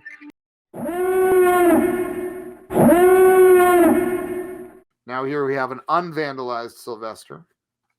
No sign of. This is him in his carefree days before he had a son. Mm-hmm. Do you think he knows that one's coming? I don't know. I don't know his life. Big Sam Pow's asking in the chat, what are the billing orders for these friends, do we think? I don't know. Okay. Because the order that they were placed in the folder is different depending on. I mean, you also may not have been the first person to open this. You know, like they may have been in a different order. Oh, wow. Even he makes an appearance. You know what? I'm going to say pretty confidently, this is literally the first time this has ever been opened. Yeah. First of all, can you hear that? Yeah. I wasn't confident that the 35 millimeter slide would still be in here. Wow. But there it is. Is this the first time you have opened this, George? Yes, it is. When did this arrive? I discovered this over a year ago. Oh, and you did not open it. You discovered it. Yeah. Rachel. George. I'm gonna have to go through the whole presentation again. Oh. Right at the end. Oh no! Did I miss it? You missed the whole presentation of this. I'm gonna say 1970s Porky Pig and Friends, Warner Brothers. Oh no, I know that one. You know what? You know that one. You have that one. Great. So Yeah. we're not gonna have to go through that again. We won't have to Famously cover that. nominated tonight. Yes. That's right. That's right. Rachel, are you at the Oscars right now? I'm backstage. Oh, that's cool. This is the control room. Cool. It's just me and my laptop this year. That's cool. You're running the show. I am. Actually, Nessie the dog and I are back here. That's good. Chilling. What's that bird in the background? What's that? What? Oh, it does look like a bird, doesn't it? Yeah, I see a big beaked bird. It looks like a toucan a little bit. Yeah. Yeah. This is a golden doodle. A golden doodle. I don't know if we've ever officially met the Golden Doodle on the Have show. you met Leonard Bernstein yet? I don't think so. There's only one person who loves Leonard Bernstein more than Bradley Cooper, and it is me. And today, he turns 1. This little guy turns 1 this week. We got a big birthday. Happy birthday. Yeah. Should we sing? So should we sing? Happy birthday to the dog? Should we sing Happy Rap Day by Watto? Rachel, it's amazing that you remember so much more about this show than we do. I have George Lucas talk show lore memorized in the very inner machinations of my mind. If you can hear that squeaky toy, by the way, let me know and I will make sure to take it away. Sure. Rachel, when you're doing interviews and people bother you about this show, do you like that or do you hate that? Oh, I love it. You love it. It beats them asking about anything else. I feel like multiple people will text me and be like, "Hey, just interviewed Rachel for something today. I did bring up the show," and I'm like, "Oh, it's amazing." And it happened a lot at South by Southwest, not necessarily from like interviewers, but people who were just kind of helping out on press lines and stuff. Oh, wow. We love George Lucas Talk Show, and they were asking if I was going to be on tonight, and I was like, "Could be. Who knows?" Well, now let's talk about this movie because your director was on our last episode that we did. Was he really? He was. Oh, I didn't know that. I love Kyle so much. I adore that man so sincerely. Yeah. I was just talking to my boyfriend Josh about it because we had this bit on set where Jaden Martell would really love to take the piss out on Kyle a lot. Just like call him a nerd, say something rude, and then Kyle's got a very ironic sense of humor. Sometimes you can't really tell. And he'd just be like, yeah, Jaden, can I talk to you over there for a second? We did it. It like was reborn over the weekend at South by Southwest. And it's just all bits. It's all bits with Kyle. We love Kyle. That's great. Yeah. How was the premiere? So much fun. I've seen the movie twice without an audience. And I loved it when I saw it on my own and with my cast. But then seeing it with all of those people in Texas was something just so unreal that there's a lot of references that go over my head because I'm not from that era. And so a lot of the humor was obviously very smart and researched and understood. But in a group of millennials that were, at that premiere last night, it was like the funniest thing they'd ever seen. It was just fantastic. Because this movie takes place in 2000. Correct? It takes place on New Year's Eve, 99 to 2000. So and you were born in 2001. Okay. My friend. Let me give it back. Yeah. You never had to live through the terror that was Y2K, and everyone thought every machine was going to not know what year it was. Well, Kyle describes it as the biggest letdown. But nothing happened. And it was funny to say that after everyone saw our disaster comedy of what would happen if it did. He's like, what a bummer that this just didn't happen, huh? But I kind of agree though, right? I guess. I was around for the 2012 mass hysteria, obviously. Sure. I think I was on a camping trip with my Girl Scout troop. Shout out Girl Scout Troop 34. We were somewhere in the middle of New Jersey. And everyone was crying and shit. And I just remember being like, are you joking? Now, who was in this troop? Let's name names. Who do we got? Yeah, I'm really glad you asked because I've been dying to talk about these people for a while. No, I actually did look one of them up on Facebook recently. Yeah. Because I had no idea what she was doing. I actually looked up one of the girls who was crying on Facebook recently. Did you add her? I did not add her. I do not use my Facebook. I just You're lurking. You lurk on Facebook. Why not? Yeah. What else is it for? Yeah. Well, if it's possible to lurk around, that's the safest way to use Facebook. I agree. Secret, just secretly creeping around on Facebook. You know, social media is known to be a safe space, and so everything's good on there. Everything is super positive. And just because women get treated so well by everyone on social media. Yeah. I want to. Is it okay if I ask about cookies? If you'd like. Did you sell them? Absolutely. And I actually just bought like 14 boxes from a girl that is the daughter of someone my mother works with.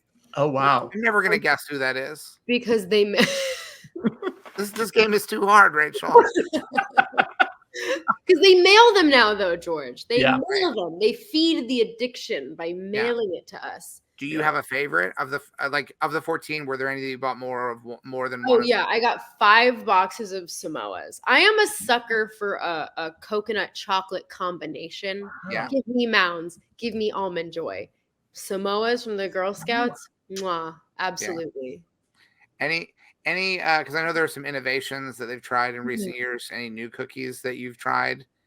Okay, so for a long time they had these. I like lemon flavor in desserts and stuff. They had one they were called Savannah Smiles, and they were like little tiny shortbread cookies that were covered in like lemon flavored powdered sugar. They were so delicious, but they replaced them with these like Lemon Up? lemonades Oh, or lemonade lemonade. or whatever the hell they are.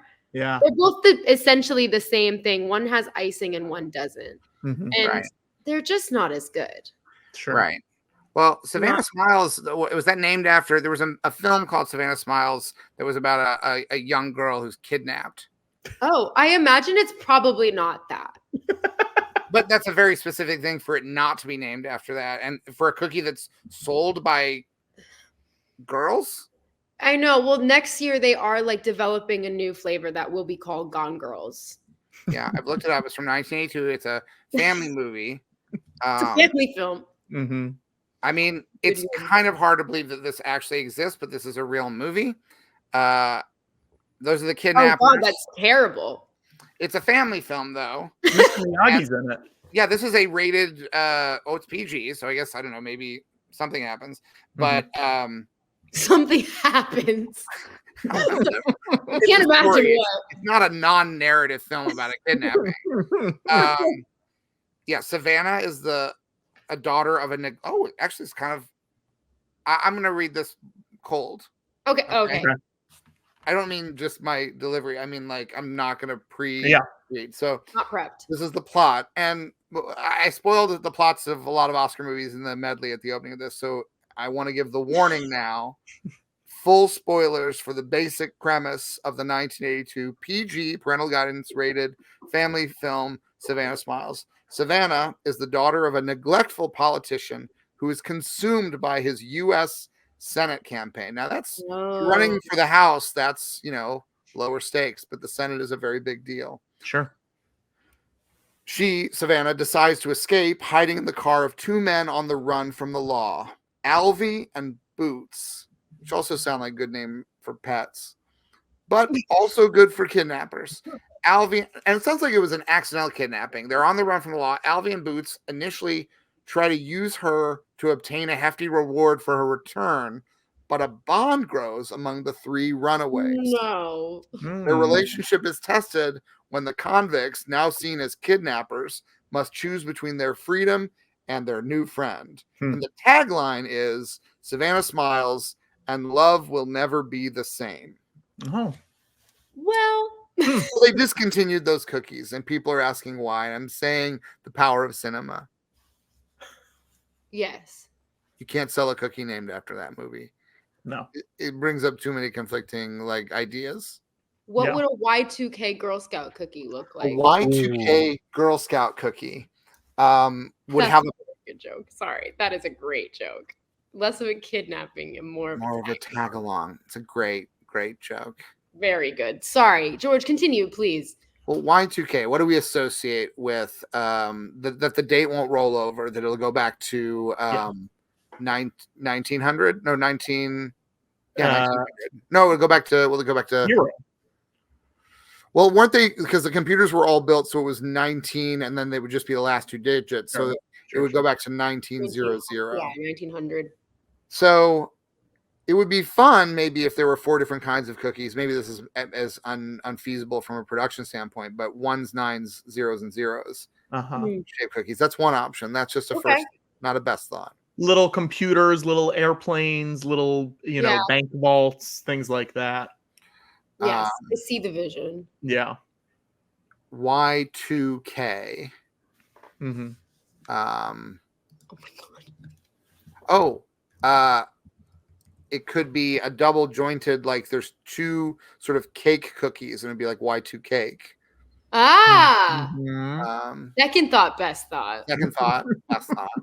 There it is. One of the things that happened a lot was people would present their journalists would present their ATM.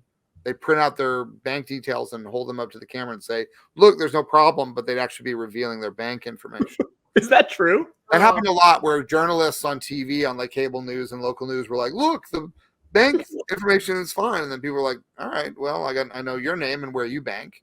That's so funny. Y2K. Kind of like Y2 cakes. Y2 Yeah. That's funny. Yeah. Y2 cakes is funny, and it's also delicious because it's a double cookie. Yeah. I'm in. And it's a 0-0, which is the whole problem. There you go. That it's going to roll over to that 0-0. Yeah. Y2 cakes. We should be Rachel, Yes. what happened to Lucy? Where is she? Which Lucy are we talking about? Lucy Graybeard. Where's Lucy Graybeard? Oh, Lucy Gray. I couldn't tell you. I don't even know. I'm sorry. It was funny because I just want to see her again. I know. I hope she's alive. I like to think she's alive, but I don't even know like if Suzanne is writing another book. I would love it if she were. Yeah. But I know people think I like know, but don't want to talk in about your it. head. In your head, where is she? In my head, she's alive. I don't know where exactly she is, but in my head, mostly because I've read the book and the movie obviously couldn't give as much insight. That snake bite made that man delirious. And so the footsteps disappearing, I think, was powerful hallucinations. And I think she's alive. Okay. I think she's just fine. Yeah. Do you think she's signed with a label? I do think she is with Interscope Records. Why not? Right? Why not? That's good that they're still around in that environment. In that is it the future? Is it the past time period? It's a great label for not knowing exactly. Wait, when is this? Yeah. Exactly. Well, she signed with She quietly Turn signed. of the century Pan Am. Which century? I don't know. I don't know. Now, did you know that you worked with a Star Wars cast member in that movie? Did I? Yeah. Well, you did not directly, but there is a Star Wars cast member in that movie. Okay. Snow's grandmother. No, is Fanula really? She's in the Ewok movies. You're fucking lying to me. I'm not. She's so funny, by the way. Is she? Tell me everything about her, because I love her. She was absolutely mortified that the first thing she had to do was like sing the Pan Am national anthem on set, and she sounded great, by the way. She was so, but she came up to me. Obviously, we never worked together, but we crossed paths in the makeup trailer one day, and she just like grabbed my arm and just told me how mortified she was. I don't think she knew who I played in the movie at all, and that's okay. But she was just like, "You will not believe what they did to me," and I was like, "Happens to me all the time. They keep making me sing. I don't fucking know what to tell you." Oh, that's funny. No, I didn't know that though. She's such a legend. Yeah, she's great. She's so cool. She's great in it. Yeah, she's also like really like a glamorous. Yeah. Just to look at, she's just super glamorous. I love her. Guys, my friend won an Oscar tonight. That's cool. Who? My friend Nadia Stacy won for hair and makeup from Poor Things. That's very cool. And she was our department head on Snow White and designed the hair and there you makeup on Snow White. But when she was nominated for Cruella, we all kind of were like, oh my gosh, Oscar nominee Nadia Stacey. And it was just like a bit that we had. And now she has an Oscar. She has one. And the thing is, the same thing happened last year with Judy Chin for The Whale. Yeah. So anyone out there who wants an Oscar, be a department head for hair and makeup on a movie that I'm making, and then you'll win for something else. Sure. George, what's that? Oh, what's this? Yeah, what is that? Well, it's a gift for you. A gift for me. Yeah. I found this. What is it, George? What is that? This is a magazine from fall 1987. And it was celebrating the golden anniversary. Oh, yeah, it was 50 years. Yeah, look, this is exciting. It has a free Snow White poster inside. For free. For free. Like, you buy the magazine, but the poster's free. The poster is free. No extra cost. And there's like little trading cards that are still sealed in the thing. Wow. That is actually so cool, though. Yeah, well, legitimately gonna give you this at some Are point. you actually? Yeah. Oh, that's really It's nice. it's also like, I know people are like, oh, like, what is this? Is this like a children's magazine or like that? But it actually is hard hitting articles. Like, whatever happened to Prince Buckethead? like someone like, you see this, you're reading Whatever this. happened to Prince Buckethead? Like, you're a sophisticated adult, you're reading this, and someone might judge you, and you're like, do you even have any idea what kind of big questions this publication is grappling with? It's pronounced Prince Buckethead. If you could please pronounce it correctly. Oh, I learned it wrong, and I'm just set in my ways. It'll always That's be okay. Buckethead to me. But Oh, that is fucking hysterical. Yeah. No, I actually have people are so kind with the memorabilia that they send my way from anything that I've done. My friend Reese, who actually hosted the red carpet today for the Oscars, he at Comic-Con got me like the second ever edition of a Shazam comic. Just the sweetest gift. And so That's I frame all of these things. They're in my office. Reese is the TikTok boy? Reese Feldman, yeah. Oh, The guy- yeah, he's great. Guy He's with great. the movie camera, I think. He's so great. And he captured a lot of BTS for us on awesome. Hunger Games for the Lionsgate TikTok. And we love Reese a lot. That's cool. We love it. Hi, bud. George has got so many things tonight. I know there's so much going on. He keeps well, it's grabbing Oscar night. things. It's the night where these kind of things inevitably happen, where you start. Well, yeah, I mean, I'm managing like what if A camera or B camera is going on the live feed right now from my laptop here. Yeah.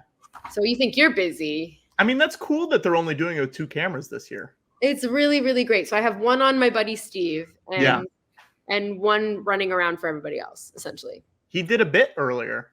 Did he really? Yeah, I realized that on social media sometimes I was getting these like sort of what I thought were junk replies. Where, sometimes, almost always on my feed anyway, it's always a woman responding, and they like some of them, as we said, they sound really classy, like Margaret King or Deborah Davis, and the tweet will just say link in bio, and they're supposed to click on it, and I assume this is like spam, and then I realize who directed a link in bio, my buddy Steve. He's pranking me, all of these tweets. And he's been pranking everybody. So funny. He's so silly, goofy. There's nobody funnier. There's nobody funnier than Buddy Steve. He did a little joke in the Oscars, and he's got time to go on the socials. And you know he's lurking around. Steve has got more burners than anybody. Well, I've seen that he has actually had a lot of reaction shots tonight. At the Oscars. Yeah. Which that is, I will say from experience, the toughest part of going to these things is just the fact that they will film your every move. Now, are they in front of you or are they far away? Oh, they are in front of you. So at least you know that it's going to happen. Oh, yeah, for sure. And yeah. It was kind of crazy because when I went to the BAFTAs with Mike Feist, we were on camera all night. And I was just like, but you know, I just have big grateful face on.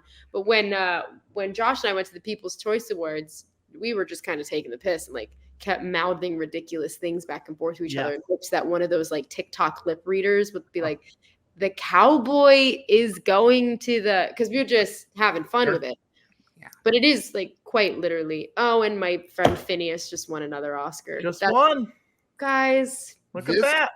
There is an Oscar trend that not a lot of people are picking up on tonight, which is the friends of Zegler that are winning Oscars. It's the streak that isn't being reported on widely enough. Your We need pals. to talk about it. Yeah. Oh, I love George, it. are we gonna win tonight? Do you think? Yeah, you guys actually. I've got Can I cameras. go? There are cameras outside your places. I'm like a mile and a half. Maybe I just head down. That's true. Yeah. Patrick, I did ask. This is not a bit. This is not a joke, and I'm terrified that the answer is no. But I did ask you to release one of our live streams in qualifying runs in LA, New York.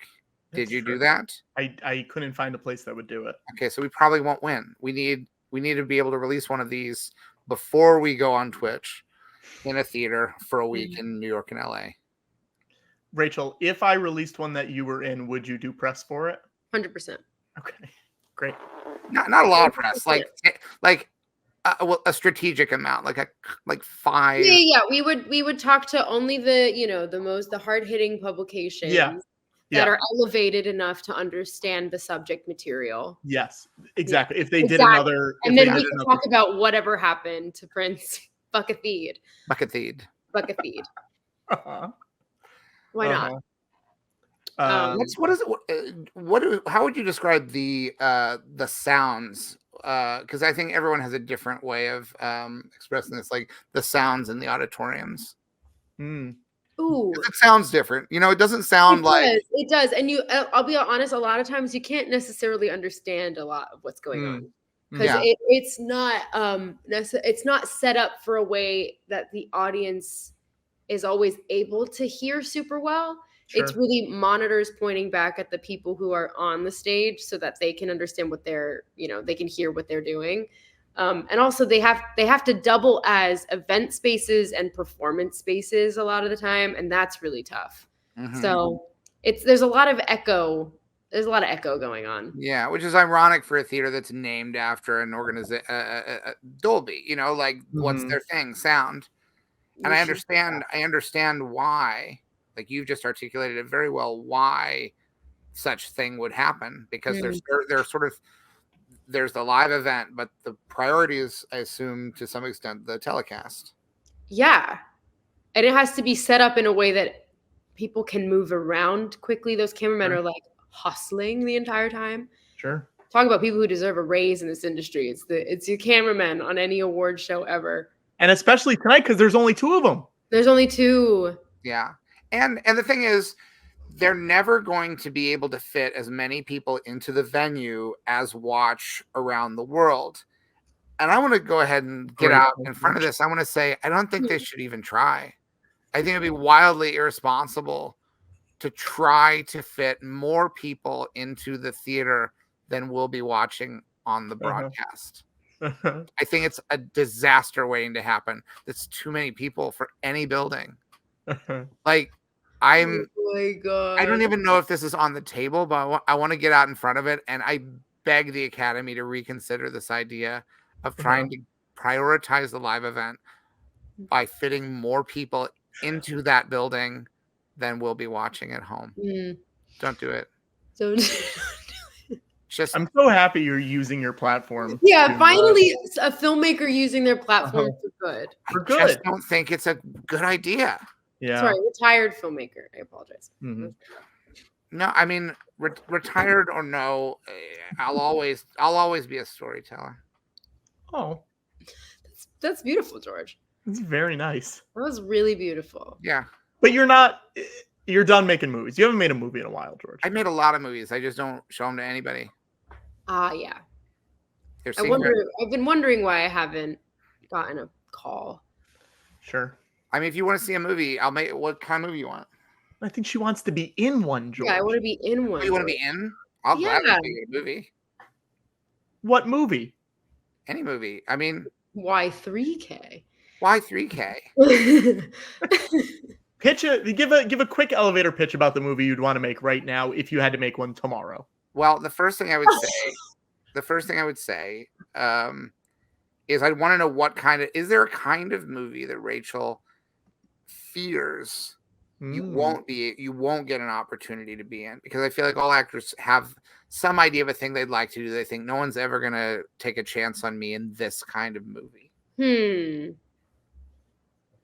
don't know. I've had a really nice time doing many different things, even though, you know, a lot of people like to joke that I always gotta fucking sing something.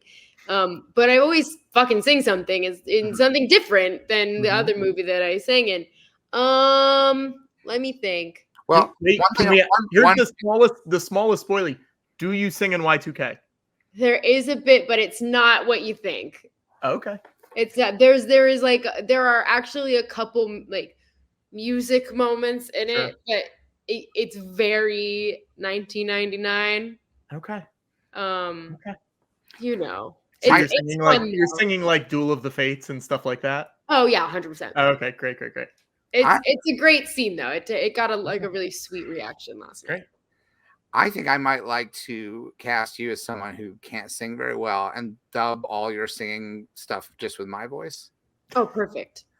So there'll be a point where and my character might even be a professional singer, but we'll have people be like, wow, that's not very good. Like you'll have people saying like, it's mostly the dance. Like she's more of a dancer. Her singing's not that great. And then when you sing, it'll be, this is just sort of like, I'm just spitballing a basic outline for the story, but it's about a very talented and successful performer with a terrible singing voice who does great dance moves.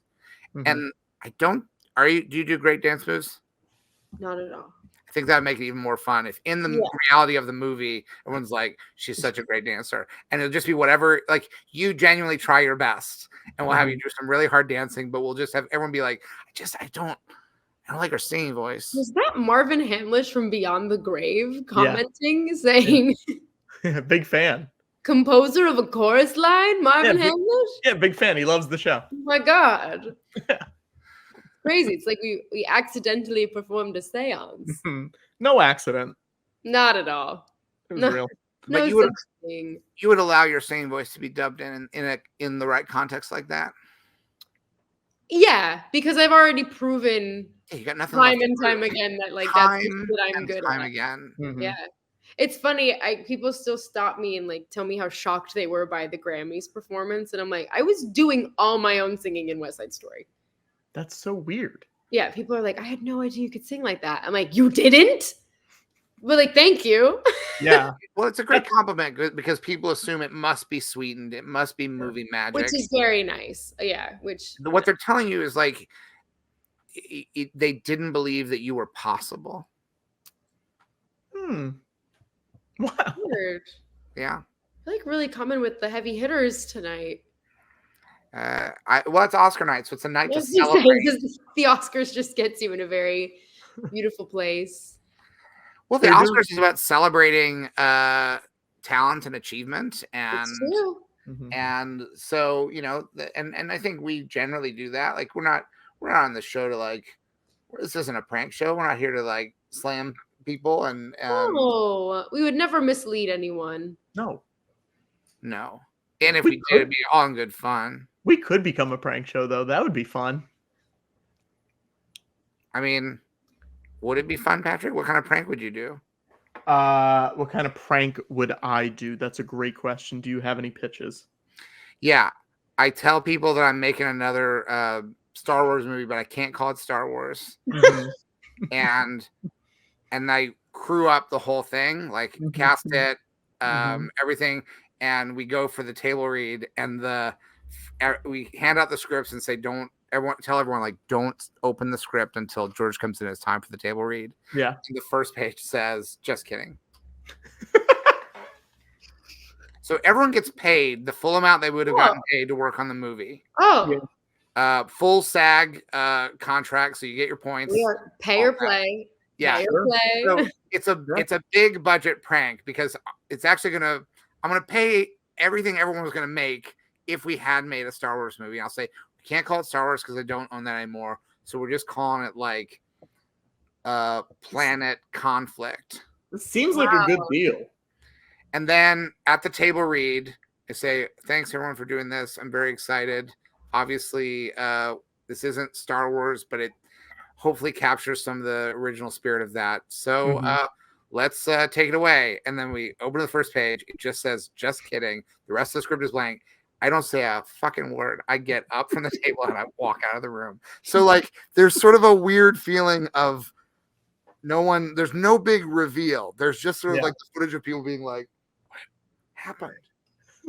And then they gradually reveal. They'll start getting like checks in the mail. Their bank accounts are like, I mean, I got paid for it, but George came in and the script just said, just kidding. And would you have like a phrase that you'd say? Ooh. Like a prank phrase, like instead of saying like pranked, like what would you say? You just got Star Wars. I'd be like, wait a second. Not like Georged? That's the name of the prank? The thing he can't make? The whole idea of the prank was that he's not allowed to call it that. Surely he's not allowed to call it that. But it's probably in the contract that you can't name a movie Star Wars, but if you repurpose that phrase, it's not a Star Wars anymore. Also, we never release this. It happens. And I don't care if people talk about it, but this never gets released. Sign NDAs as well. You can't tell anybody. But it's just like some people are like, yeah, I just made like $20,000 for this thing that we showed up on the first thing. I said, just kidding. And they're like, you're not supposed to say that. God. Like, what am I? He said, you got. Someone just said you just got detoured, and I think that's fantastic. That's pretty good. You just got detoured. That's pretty and then good. they have to like look that up and figure out what that, and they're like, oh, I think I know what it means. Right, but if the people don't get it, then you know that they deserved that prank, and they don't get their paycheck. I made a stupid mistake. I'm going to rephrase this. I made a mistake, but I'm going to reformat it into a prank on both of you right now. Oh. Okay. Does it still count as a prank now that you've given us a preamble that you are pranking us? I don't care if people know it's a prank. And that it's not a prank and that it was a stupid mistake. It's not really a prank. It was a stupid mistake, but I'm going to prank you now. Yeah. It might be all of these things. Okay. So I got you guys mints. Oh, thank you. Thank But you. it's for a live stream. Thank you. Like if you know it. I'm just gonna eat your mints. Eat both of them. We're not in the same place. Hey, you just got Star Wars. Damn it! I feel bamboozled. And you know what the name of the, the name of that prank is? What? Y2 mints. Also, I don't know if you've ever had two of those kind of classic like peppermints. Peppermints. Yeah. It's not a candy that you should have two of at once. So no, it's not like Tic Tacs. It's really also a prank on me because now I have like there's no part of my mouth that both of them want to be. Hey George. So when I put them off to this, I can't have one in the middle, one at the side. Hey George. Yeah. You just got Star Wars. I Star Wars myself. You did. And the real question is why? What was the point? Why 2 mints? Right now, I'm side playing it. I have a mint on each side on the outside the teeth, and that's the best possible. Like I've tried, I think every variation. Okay. It's by far the best solution to keep talking. But it's genuinely horrible. I hate it. Okay. Well, sorry. Now we learned, I guess. This is why aren't more prank shows like this? Not really prank shows? I've been asking myself. I got both of you big time, and then I got myself. Name a prank show that does that. Rachel, if they came to you tomorrow and said, we want you to host a prank show, just a run-of-the-mill prank show, what's the move? I don't. And they phrase it that way. They say this is a run-of-the-mill prank. Regular old prank. They're not looking to break the mold. They want to do a classic run-of-the-mill prank show. And I don't know, guys. Well, what's your ask? What's your demand? If they're like, look, we can work with you. What do you want it to be? I get those things scare me when they get like mean. Yeah. You know what I mean? Because they can get mean. Kindness first. Kindness first. Yeah. I gotta get paid. Fun unnamed for a prank show. Kindness first. Kindness first. Kind pranks. And I gotta get paid. You gotta get paid. Sure. This is gonna be one for the money. SAG minimum. Yeah. At least. At least. How would you feel if it was your first possessive above the title billing? Rachel Zegler's kind prank. Rachel Zegler's kindness first. It's already like not bad. That could be the movie we make, George. Not many people have their name before it's like Lee Daniels the butler, and that's about it. Usually it's the filmmaker and not the star that has the possessive. You might be making like movie history to be the first actor to get a possessive before above the title. But I would grant it in a heartbeat. You mean this Rachel isn't Rachel Zegler's George Lucas talk show? Oh God, is it now? Oh no. A lot of Where are you guys? Make the posters. I want them now. A lot of people. Is that a new shirt? That might be a shirt we have to sell. A lot of people are gonna not be sure if it's possessive or Rachel Zegler is. Rachel Zegler is George Lucas. Now, I do want to credit you with something that you have had a lasting and I think permanent effect on the show by. For almost a decade, we didn't really know what to call the show. And you very casually described it in your interview, in your quiz interview with Vanity Fair, as you said, I have friends who do a variety spoof show called the George Lucas Talk Show. And we have changed we immediately changed our bio. Yes, because that is what this is. It's a variety spoof show. I'm actually very honored that you've said that because I never really know quite how to describe anything that my friends do because I never because I can goof around with my friends, but I never want to goof around too hard in front of people who aren't my friends and then they think I'm offensive. Right. Sure. And so, yeah, okay, I'm glad that you enjoyed that. Yes, of course. Because this is my favorite thing to do and I never want to. If I may praise you for something, you say you never know how to describe what your friends do, but so far this evening, you've very easily said, "My friends won an Oscar." My friends win Oscars. They do. Fun fact: my friends do win Oscars. Fun fact. It is one of the most fun facts I know. I'm gonna have these mints. You can tell that. The normal amount of time that a human mouth, let's say an average human mouth, because all mouths are probably different, but an average human mouth, the amount of time it takes to break down a peppermint,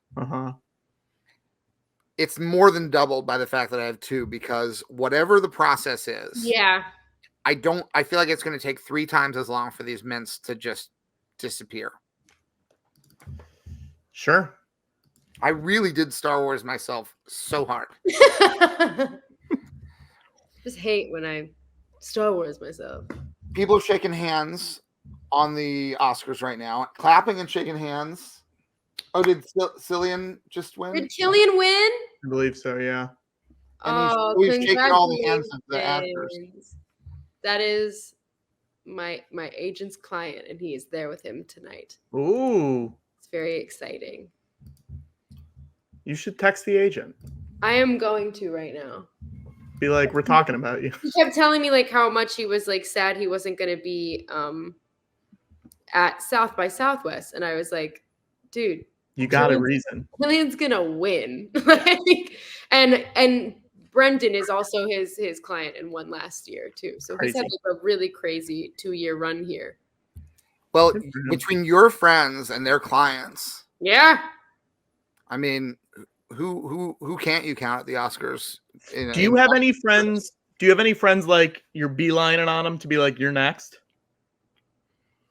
I think Dominic Sessa will be next. I'm so thrilled for that man. Yeah. I think Jacob will win in the next couple years. My friend Jacob Elordi is going to win. Yeah, Mhm. it's just one of those things. I mean, me and Phineas's girlfriend Claudia were talking at the Academy Gala, and Phineas is so nonchalant. He's such a good dude who's just like, yeah, it could happen, might happen. And Claudia and I were like, it's gonna happen. It's going to. Like, Yeah. you performed it that night, and obviously you're in front of so many Academy voters, and I'm like, that just signed and sealed it. They're already engraving the statuette. It's done. Is that his second? That's his second Oscar because they won for No Time to Die a few years ago. Yeah. And I mean, like, even if you don't, it's going to happen. Like, even if you don't get it for like a thing, they'll give you a Thalberg. It's true. It's just, why not? Like, it's right? just like, just be patient. Yeah. That's what everybody told me. They said, just be patient. If you don't get it for this, you'll get a Thalberg. George. And is Steve presenting? Is that what's happening, Steven? Right now. Is he presenting Best Actress? Or is it He's Best Picture? doing directing. Oh, directing. Oh, so it goes actor, directing, actress, picture? Yeah. Actor, directing, actress, picture. Amazing. Which I remember by saying ADAP. Hey, George. ADAP. ADAP. ADAP. Like when people used to DAP. Ah, right. George, I have not eaten dinner yet. Okay. This is really not a show problem. Should I? Here's my question. Mm. Should I go to In-N-Out near the Dolby Theater? Mm-hmm. Oh my God, you're going to run into Giamatti. I think I'm going to go. I think you should. Okay. You absolutely great. should. All right. Stay here. I'll stay here. Is Chris Nolan about to win Best Director, guys? He just won. Oh, I'm so happy for him. Steve is hugging Chris. That is so. They're patting on wonderful. backs. They're patting on backs. Patrick is gone. Steve's smiling. Patrick's headed to In-N-Out. And Nolan looking dapper, but he has that one like floppy hair that lets you know, like, don't. Chris Nolan is a handsome man. He is a dapper Dan. Yeah. He is elegant while still looking like a real person. Yeah. He's got. He's like attainably handsome. That's a great way of phrasing it. He also he has some, and I mean this in a positive way. He has some bird-like features, like he has those sort of arched eyebrows that give a very like that actually in tribute to Chris Nolan's win tonight. Some would call him a Birdman. A Birdman, which is a classic Oscar look. Birdman no does relation. very well at the Oscars. If you're a Birdman, the Oscars might be for you. Chris Nolan was at the Los Angeles premiere of West Side Story, and I was shitting myself. That is a terrifying story. It is terrifying. It was like one of those things where I saw him and he came to like the after party for half a second, which was on the rooftop of the Roosevelt Hotel. Mm-hmm. And I just simply looked downward. And Patrick, you're upside down. There you go. Yeah, he's looking downward. And I fully just went like this and was like, I can't say hi. I have those moments every so often where I cannot say hi to somebody. Right. But he had just seen the movie though, right? Yeah, and he was very complimentary to my agent Adam, who he knows because of Killian. Mm-hmm. And they work together all the time. But I was just like, no, that's okay. Thank you though.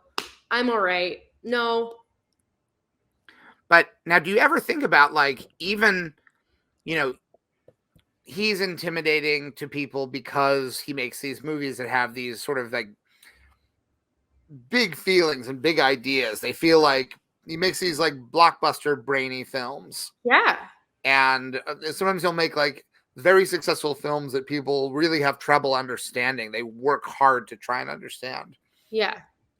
But if he's just seen you as Maria, to see you in real life, he might also be intimidated in that way, that when you meet someone in a movie and then you meet them in real life, like he gets lost in the movie as well. I can't imagine that, but maybe so. Sorry, Leonard is freaking out about something. Lenny, baby, what's wrong? What's going on? Sorry. I don't know. Someone in the hallway. Come here. Good It's dog. okay. That's protecting. My dog has anxiety just like me. Yeah, it was just like a really, for me, that was like my first experience of people seeing it and liking it and wanting to talk to me about it. And I kind of denied everybody the opportunity to say anything to me about it. It was so nerve-wracking. It's such a, though, George. I'm when shy. you show people your movies for the first time, it's like, do you actually want to hear any of it? I want to experience the reaction of the audience, but I don't. I have social anxiety about. I'm very shy. I'm not a social butterfly by any. That's how I feel about doing stuff like that. Like even after the Y2K premiere last night, the audience reaction was so wonderful, and then I like stuck around at the party for like 20 minutes, circled around, said hi to who I needed to say hi to, and I was like, I'm good. I can go now. I'm unless I have someone to talk to that I'm comfortable with, I'm a wallflower at a party. I get it. I'll just watch other people having fun. And then you'll do what? Do you leave, or you just stick around and stay wallflowered? I'll find somewhere to go, at some point. Mr. Leonard, Mr. Leonard, you say hi. Hello. You say hi to George. Hello, Mr. Leonard. You say hi. Hello, Maestro. Yes, Mr. Leonard Bernstein. Yeah. Okay. Do you think Maestro will ever see Maestro? I would love to show him, but I saw it twice in theaters, so I couldn't take him with me, obviously. You should at least show him the best scene in the movie. Is it Snoopy? Snoopy in the vestibule, and then Snoopy floating by outside. Who left Snoopy? It's his day. Who left Snoopy? I did tell Brad, though. I was like, just so you know. Mm-hmm. I don't know if you'd go as far as, to name your dog that, but I did. Yeah. So. Since the last time that we've chatted on the show. Yeah. Because you and I have some things in common. Yeah. Friends with Steve. Buddy Steve. We have friends in common, obviously. Yeah. We're obviously, in the movie business. Oh, yes. But, I've been thinking a lot about, obviously I've made a lot of movies that were number one. Yeah. In the world. Yes. And a worldwide number one is a very big deal. It is a big deal. Yeah. Yeah. You look at number ones. Like a number one is always fun. You know, whether it's like the Mean Girls musical, which I had nothing to do with, but it was a number one, not worldwide, but it was a number one domestic. And that's fun. Like it's fun. Like I'm happy for them. It's a cool thing. Yeah. It's a very cool thing to have number ones. Yeah. Yeah. Yeah. It's a funny thing. And whether you're if you're the star of a worldwide number one, that's a very big thing. If you're behind the scenes, or even if you just have the tiniest little part in a number one. In a number one, yeah. It's a funny thing. It's a funny old world, isn't it? It is. Mm-hmm. It was a very humbling experience. It was humbling. Yeah. Now that's an interesting take on it, because some people being number one, the power goes to their head, the glory, the glamour. Of course. But did you ever worry that would be your reaction, that the power and the glory and the glamour would go to your head? Honestly, George, no. I am a very grounded individual, despite what most of the internet might believe. And like, for me, it was like, I can't believe so many people took a second to say, hey, and like pop into a theater and buy a ticket and sit down and watch what was a really long movie and like, and reinvest in a franchise that maybe they thought was over.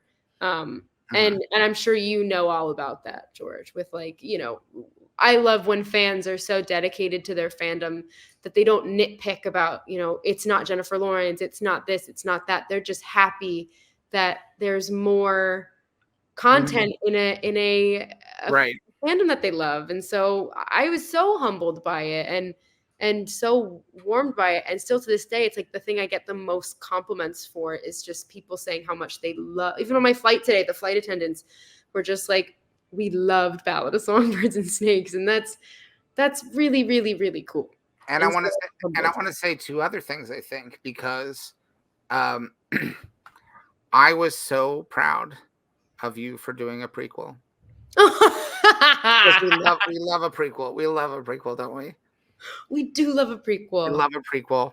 And scary snakes in a movie.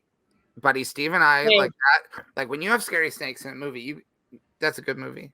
And I worked with 2 real snakes, and then the ones that were all around me were fake, but I loved working with the snakes.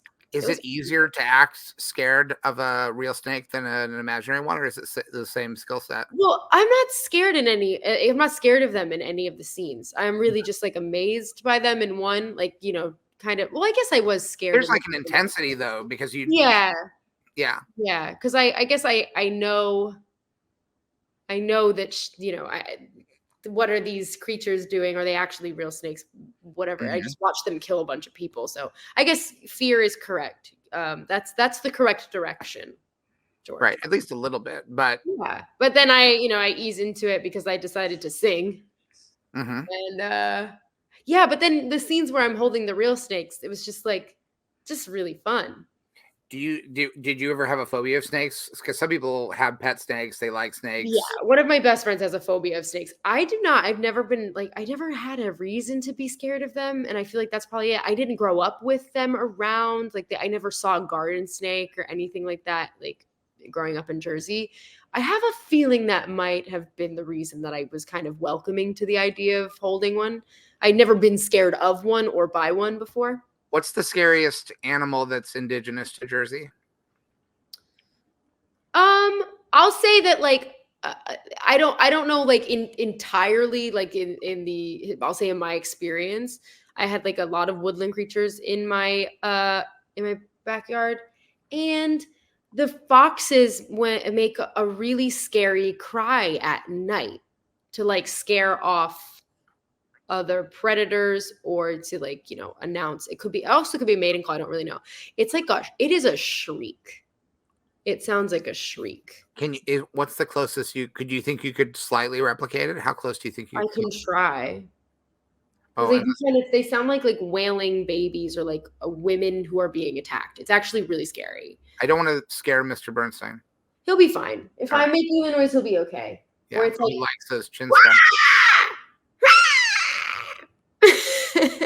and it sounds really terrifying. Yeah. And I just remember, oh, is that Daddy? Yeah. Go say hi. My dog's obsessed with Joshua. It looks like Emma Stone won for Poor Things. Did she win? I mean, if she didn't, then something crazy happened. She's holding a trophy and crying. But congratulations, Emma Stone. That is so wonderful for her. So it looks like she won. I really enjoyed that movie. I mean, I think this was a really great year for movies. I agree. We have a lot of very strong films this year. I also think it's really interesting that one thing about the Oscars that seemed to almost happen by accident is that when Dark Knight didn't get a nomination back in the days where you'd have 5 movies for Best Picture, I was like, we got to have more nominations so we can get some more popular movies in. Yeah. But I feel like because of the 10, it's actually, rather than loading up with popular blockbusters, it's actually created more opportunities for movies like The Zone of Interest or Poor Things. That absolutely, it's really hard to imagine films like that getting into a top 5 situation in any previous decade. Whatever the 1983 version of Poor Things or The Zone of Interest, it would just be you'll win some other kind of award at a lower level, but you won't get into the Oscar race. I'm really hoping that in the future it opens up for animation again to be in Best Picture category, because it's just been so long since we've had. Correct me if I'm wrong, chat. I don't actually know. The last one I can recall was Shrek. No, Beauty and the Beast was nominated in Best Picture. Shrek is the reason that the animation category was created in 2001. Yes. I feel confident that no picture in the Shrek franchise has ever cracked the Best Picture. Which is silly because Shrek 2 fucking rocks. Yeah, what else happened that year that wouldn't allow the second Shrek into the Best Picture race? What other movies? I can't imagine anything better than Shrek 2, George. I don't know what you're talking about. Well, do you like the Puss in Boots movies? Actually auditioned for the Puss in Boots movies and I didn't book, and I'm still salty about it. How salty? Is this exclusive? I guess. I mean, I'll be honest, I get very annoyed when people talk about like, oh, I auditioned for that and I didn't get it. And they like act really like mad about it. This is all jokes.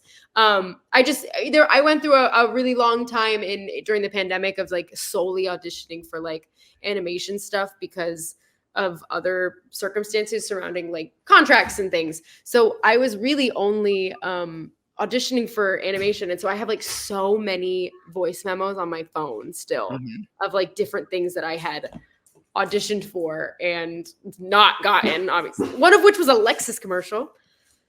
Like in Spanish, right?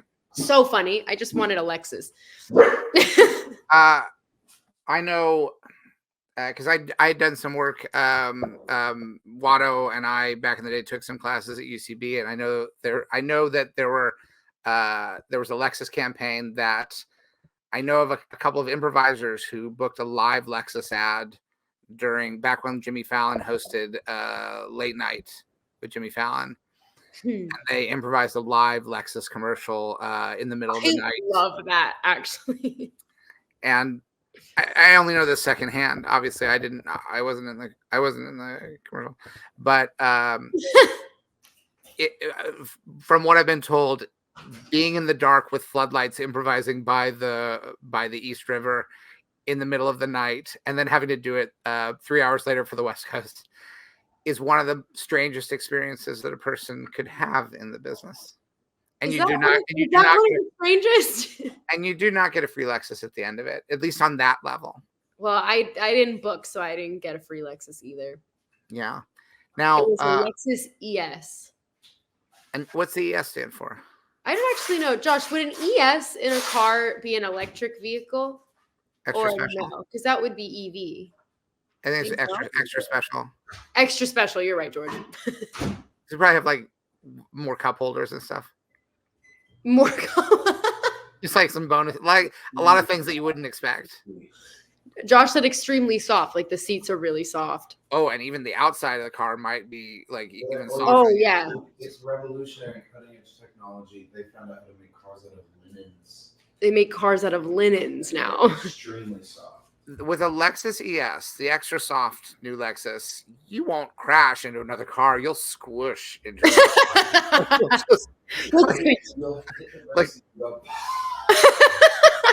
it couldn't be safer. The cars are so soft that no matter how fast you're going, you just squish into the other car. It's actually just making a safer world for all of us. Yeah. Write something down. Josh just got an idea. Al Pacino is presenting, I assume, maybe Best Picture. And so, what do you think? What do you think, George? What's your prediction? I mean, it seems like everyone's saying that Oppenheimer is going to go home with the gold. I'm thinking the same thing, and I'd be very happy for them if they did, because it was a fantastic movie. Sorry? It's the Cardinals in double overtime. Oh, yeah? Your prediction is Cardinals in double overtime? Okay. St. Louis Cardinals? Yep. Me in St. Louis. Who's I really don't even know. I mean, what's nominated this year? We've got Oppenheimer, Poor Things, Killers of the Flower Moon. I just saw Al Pacino say. He said, Oscar winner. Steve's like three. Steve. It goes Steve and Marty and Chris in the seating. Oh wow. Steve's up front. The row behind him is Marty, and behind that is Chris, I think. Very good. What a fun Oscar night. What a great Oscar night. Now, Patrick, is Patrick close to ordering? I am currently across the street from In-N-Out. Patrick is on location at the famous In-N-Out. I'm on location. After they win or lose. We're here on Sunset and Orange in Los Angeles. The famous Josh and corner. I went to Dave's Hot Chicken after our Oscars. Also a good spot. And we had a great time. How hot was the chicken? How hot was it was very hot chicken. Do you regret not going to In-N-Out? No regrets. We are East Coast people. Sure. That makes sense. Yeah, and then we went back to our hotel. I couldn't go to any after parties because I wasn't allowed because of Snow White. They didn't want me to get sick. Sure. So Josh and I just had our own after party in my hotel room, and we played the piano that was in the hotel room. And we played a lot of hilarious songs about our experience at the Oscars. Amazing. Originals? Originals. Did you remember them or record them in any way, or were they? We did not record them, but a lovely gentleman came to pick up my jewels that I was wearing that night, and he knocked on the door, and I opened it, and Josh and I both were like, "You want to hear our song?" And we played it for him. So as long as he remembers how he felt, those songs remain alive. Well, the song lives on, and if what they say in Coco is real, we'll only actually die once he forgets the song that we played him. Rachel, do you know who was on our show earlier tonight? Who? Bobby Who wrote Lopez some and songs for Kristen. Coco. Oh no Kristen way! Lopez. Beautiful Isn't human that fun? being. That is fun. Yes, two of the best. You know who I saw Two of last the best. week? Who? We saw Darcy Carden. Who? Oh, it's the best. Yeah. How is Guys, Darcy? it is She's mob. wonderful. She's doing a fun How's it going? improv show with Can I get a Josh and double Aaron cheeseburger? while Patrick orders his burger. Mm-hmm. Can I get a grilled onion on both sides? Also a vanilla milkshake. And something for Rachel. Can I get a bun and then onions and then burger? And also a Decorations? vanilla milkshake. And something for Rachel. Yeah. Something for Rachel, please. Got one whole grilled. Buy a shirt. Buy a shirt. Patrick, buy a shirt. You And can then always can remember I get this a thing. vanilla milkshake? Yeah. No Okay, fries. good. Table I'm cookies. gonna be Ask if eating they have any tonight. table cookies. Can I also get a shirt? I forgot that like bit. a medium, I guess. Ask if they have any table cookies. You guys don't have any like table cookies, do you? Just like cookies? Do you guys have any cookies? No. Okay. That's it. That's all. But ask for about table cookies. That's fine. And we'll figure it out. Yeah. We love it. Awesome. Thank you so much. All right. Patrick, all right. Good job. I forgot about table cookies. That is the closest thing to a prank that we actually have done on the show. You guys take pizza? Oh, by the way, I should have Data asked invalid. earlier, but I just realized that the mints are gone. Sorry about that. Oh my God, you didn't realize that you finished the mints? I think sometime in the last 5 to 10 minutes, the mints ended. Thank you so much. But I Awesome, didn't thank notice it when it happened. They're just gone. Guys, it is so busy in here. Of course, because everyone's coming there from the Oscars. Everyone is I don't filing think the show's in. done yet. Jimmy Yeah. is wrapping up. I got the shirt. He's doing Are you his happy I final got stuff. the shirt? Yeah. Put it on over the suit. Put it on I haven't right gotten it yet. now. When I get it, I'll try to put it on. Look how busy it is. How many of those people are Crazy. Paul Giamatti? How many Paul so far, Giamattis 0. are there? So Ah. far, 0. Wow. But The I mean, mints ended I don't was know. a very funny way of putting that, Jordan. Sorry, it's just catching up with me now. Going, the mints ended is so funny. Well, because they stopped. The mints credits are rolling and it's over. Yeah. Yeah, Oh there my wasn't God. like there was a little like Marvel stinger at the end. Oh, I'm looking around to see if there's anything fun for Oscar night around here. Oh. The Oscars are officially over. The magic is done until next year. The magic ended. Yeah, the magic ended. But we feel good about everything, right? I feel really good about it. Yeah. I feel like- It's always very amazing to see just celebration of art. I think there's never a reason to be disappointed about somebody being celebrated for doing something incredible that not everybody has the guts to do or the opportunity to do. All of my friends won, so I guess I'm better than everybody else. Well, they say that when your friends win an Oscar, in a way, your friendship has also won an Oscar. And in a way, I, through the transitive property, have also won an Oscar. Yeah. And Patrick. oh, they're gonna see Stop your putting your credit card information. It's gone. It's all. You only got the last couple digits. Yeah, but we also got the name of your server, and she didn't ask me to be doxxed. You I gotta guess blur that's that for the YouTube. I guess that's. Oh, it does have her last name on it too. Yes. This is not what the show is supposed to be, Patrick. No, here's a problem. Patrick just lost the Oscar for the show. A boy did just walk by me wearing a Star Wars shirt, George. Okay, good. Does he know who you're on? You know what the show is? I don't think he does. I don't think he knows who I'm talking to. Are you sure? Or Patrick, did you just get Star Wars? George think did I just tell got you to Star go to Wars. the In-N-Out. Was that That's just true. Jake Sully? It was Jake Sully, guys. Oh no, it was Jake Sully. Oh no. I was We gonna say, haven't where is Jake Sully tonight? That's a great question. I would say probably at a table read for Avatar 12. And at the table read, he opened the script and it said, "Just kidding." Just kidding. But then the page beyond that says Avatar 13. just kidding about that. It's a double joke. You just got Star Wars. What's this? What if we made fun shapes for the Oscars? Wait, say that one more time?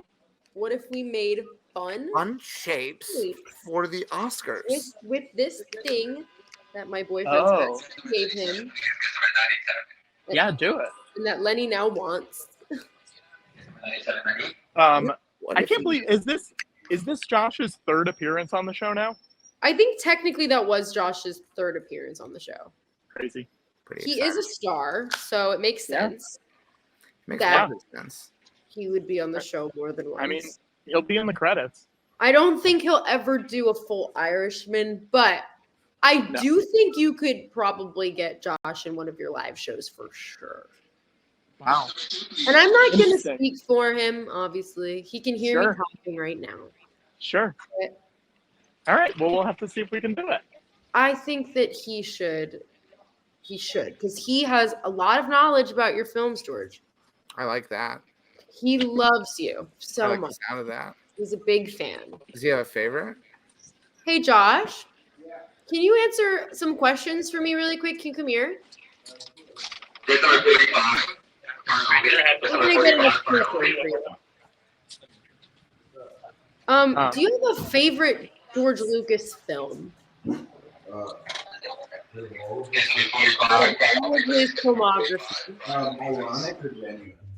Do you want the ironic answer, George, or do you want the genuine one? Could I have a double and get both? Okay, George Lucas would like both. I know probably like half of the scripts to No. episode 1 of Star Wars. I got it. Phantom Menace. Okay. Probably, I know some of the. I know. A bunch I of think- them. I That's think, my- yeah. I think that's my favorite. I like could hearing watch that this. movie so often. Genuinely, honestly, probably episode 3. Okay.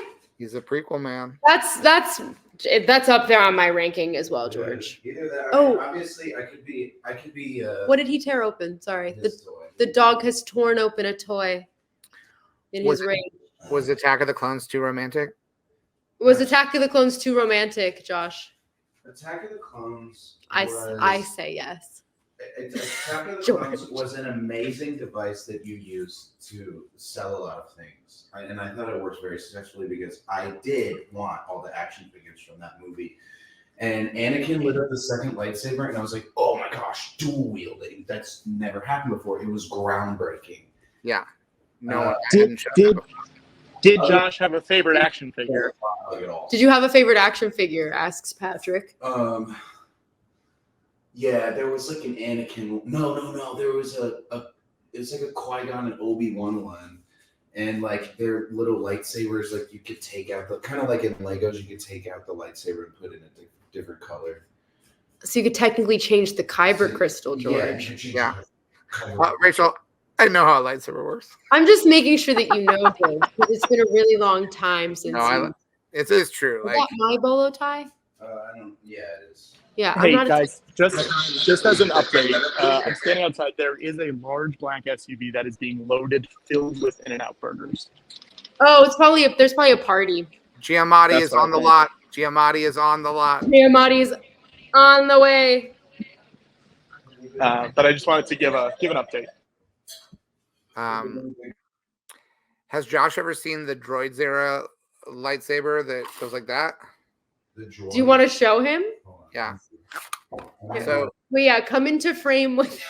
So does he want them to see your PJ pants? when I made the animated, What are you talking about? I love those. I got this for him. Braveheart pajamas.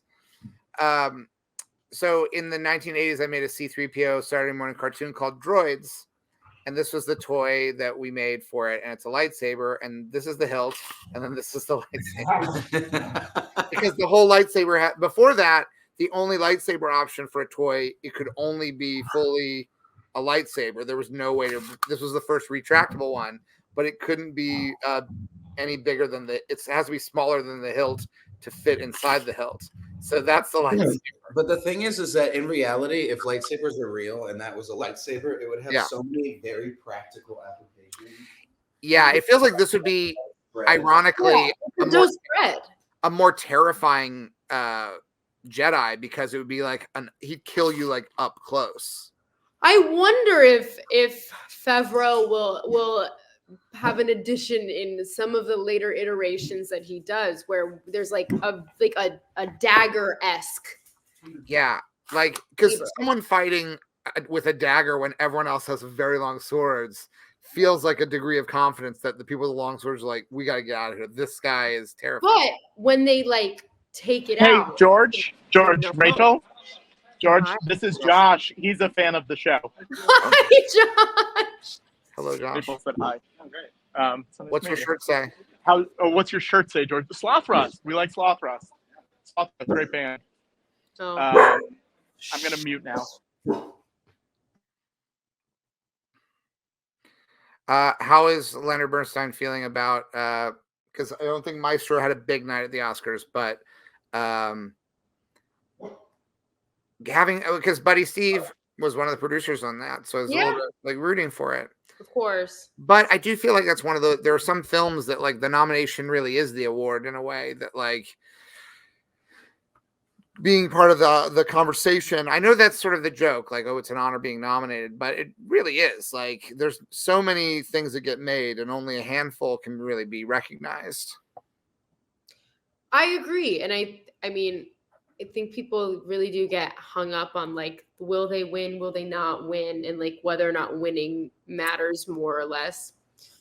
It's a hard dilemma because you wouldn't watch the Oscars if there wasn't a winner aspect to it. If it was just like, tonight we're going to celebrate, wouldn't watch the Hunger Games. Who's going to watch the games if there's no winner? Pre-announced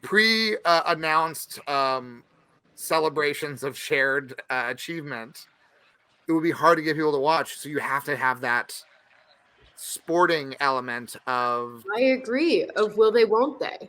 Yeah, we love a will they, won't they. Whether it's will they, won't they? Will this 14-year-old girl date this 9-year-old kid that like they met on a desert planet? Like, will they, won't they? Like, we love that. You know what I mean? Yeah. And if they won't, that's fine. And if they will, that's also interesting. They never refer to it as won't they, will they. You know, like if it's someone that you don't want to get together. Right. And will they? Won't they? Well, and Star Wars is a will they, won't they, but it's mostly a will they. And when I say will, I mean WHILLS, because the wills are the microscopic creatures that control what everyone does. So will they? Won't they? Well, if the wills don't want them to, then they won't. So I guess you could say if there's a will, there's a way. If there's a way, as in Curds and Way, as in Little Miss Muffet, as in these are fairy tales. These are nursery rhymes. Classic stories. Real. Yes, nothing's fucking all real. made up. All of it. All fake. You know, Josh has been to your ranch, George. Oh, what was your favorite part? Did you try the chili? He held Han Solo's blaster. That's a good one. He came and visited you guys when he was on tour with Hamilton. How did he like the blaster? Josh, how did you like holding Han Solo's blaster? It was cool. It was fitted with a few modifiers, that made the blaster a little bit more powerful, a little bit more accurate than handling the blaster. This is a traditional kind of blaster that you would see. Did it feel like a blaster that someone would shoot first? 100%. 100%. Yeah. Guilty AF. Guilty AF. Guilty AF. Have I told you guys the story of when I met your buddy Harrison? No, I do not know this story. This is one of those where I didn't realize how starstruck I was going to be. But I went to visit James Mangold on the set of Indy 5, and I was shooting Snow White across the way. He was on one side of Pinewood, I was on the other. And I finished for the day, and they were like, we're going to drive you over to the other side to say hi to Jim. And I was like, cool. And they let me onto the lot, and I met with his assistant. And I just sat in a chair and I just watched a couple scenes be done. It was just like they were on the boat, and it was the three guys who were on the boat with the young man, the young kid. And he wasn't supposed to work that day, so I was like chilling. Somebody was like, yeah, Harrison's not going in today. He's got a fitting and then he's gonna go home. But then he came onto set in costume as Indiana fucking Jones and walked by me, and I gasped to myself. It wasn't loud or obnoxious about it, but I grabbed the nearest person next, to me, closest to me, because I could not believe he just had a question about the script he wanted to talk to Jim Mangold about. I could not believe that that's what was going on. And then he turned around and he said, oh, hi. It's nice to meet you. I haven't seen your movie. He was talking about West Side Story. And I was like, that's okay. I haven't seen all of yours either. And he laughed. And he said, Jim doesn't let me watch any good movies. So, and then he left. That is a perfect Harrison interaction. It was the best. I came home. Josh was he was visiting me in London, and I came home catatonic, staring forward. I was just like, you will not believe what fucking happened today. I mean, that is perfect because it's the perfect in and out. You didn't have time to say anything that you'd think about for the rest of your life. You know what I mean? I didn't mean to say in and out while I had it out, but I did. No, now this is content. He's got this dry sense of humor that he touts and everybody talks about. And then I had an experience with it, and I was able to riff back, and he laughed. And that was a really, really cool moment for me. And I immediately texted Steve. What did Steve say? I think he and Christy McCosco Krieger ended up calling him later that week to ask if they could send him a screener of West Side Story. What's great about that is, for real, guarantee, Harrison really enjoyed the response being, I haven't seen all of yours, because that's the type of thing that's it's like a kindness first sort of thing. Kindness first.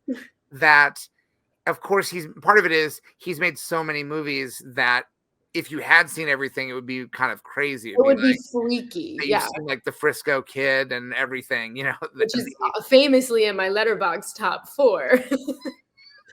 Are we getting your Letterboxd 4 right now? Do you know what? I actually, I'm gonna let Letterboxd share it because they interviewed me last night, and I was really nervous about it. Rachel, what were your top 4? Do you want to hear it, or should I let Letterboxd have their moment? I want to have our exclusive here. Okay, I said, Old Boy. Said Inside Louis Davis. Great. I said Birdman, and I said I'm Not There, which is the Todd Haynes movie. Wow. Which a lot of people don't go for with Todd Haynes. Sure. They don't. I'm Not There. But. Do you have a favorite Dylan? Do you have a favorite Dylan in that? I love Heath. I think Heath Ledger did such a great job in it. But I was just astounded. Kate Blanchett. It's an Oscar-nominated performance. It's a fucking incredible performance. Yeah, I'm trying to think because then you have Richard Gere as well.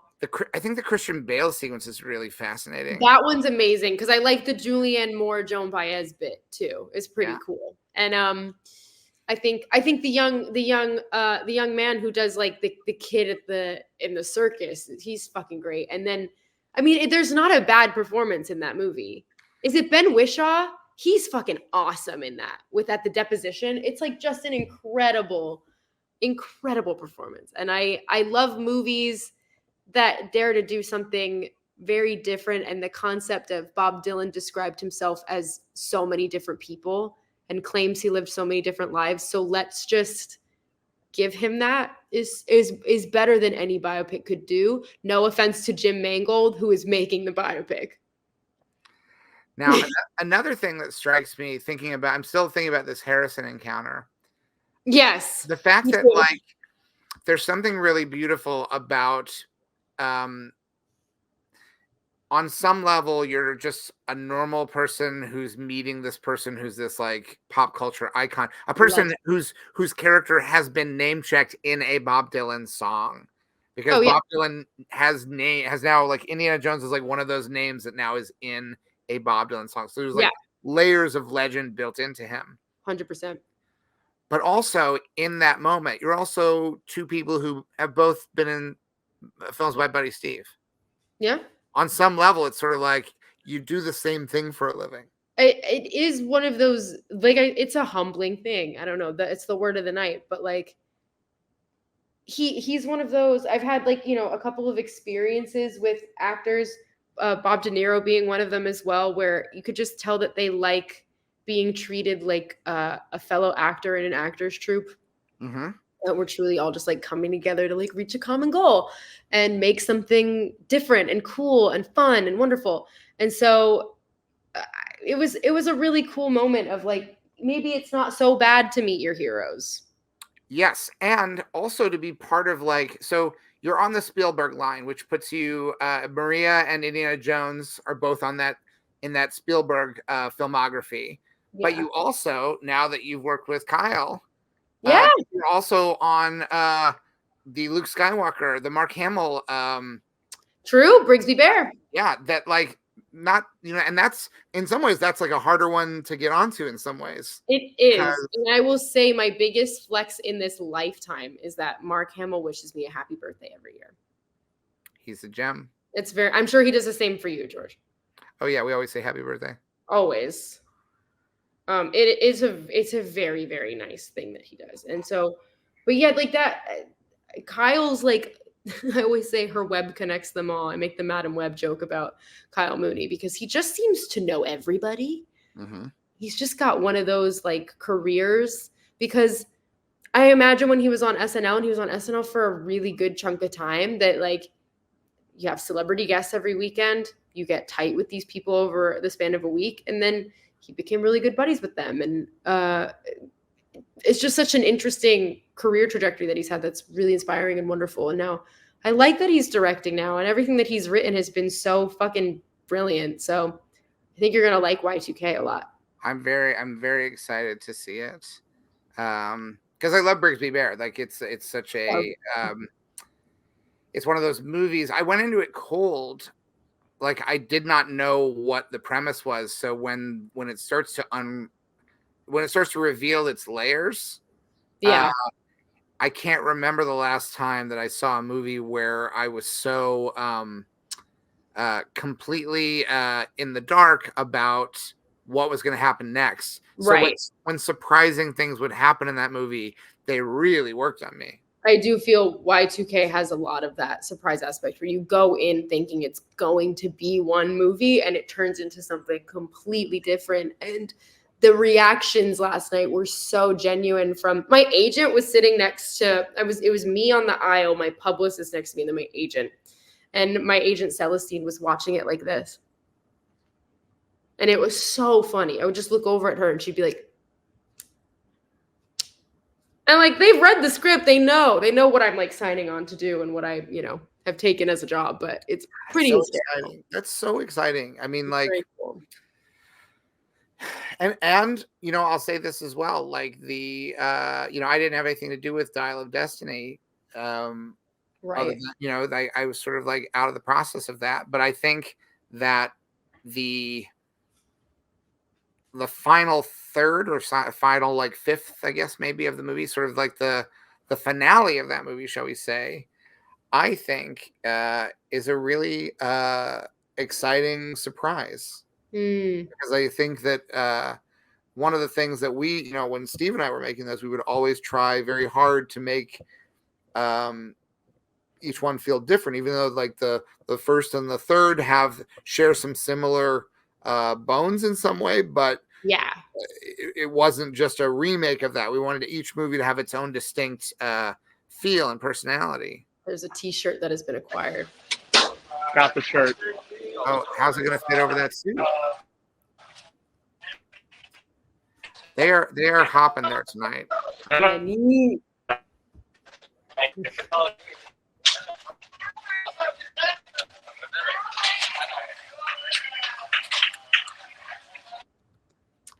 It's always it always seems to me like at an In-N-Out burger, based on my observation of it, that there's a certain amount of anxiety and chaos at any hour of the day. Just in terms of like, however I've never been to an empty. No, the only empty In-N-Out I've ever been to was in Vegas, and that is exactly why it was empty.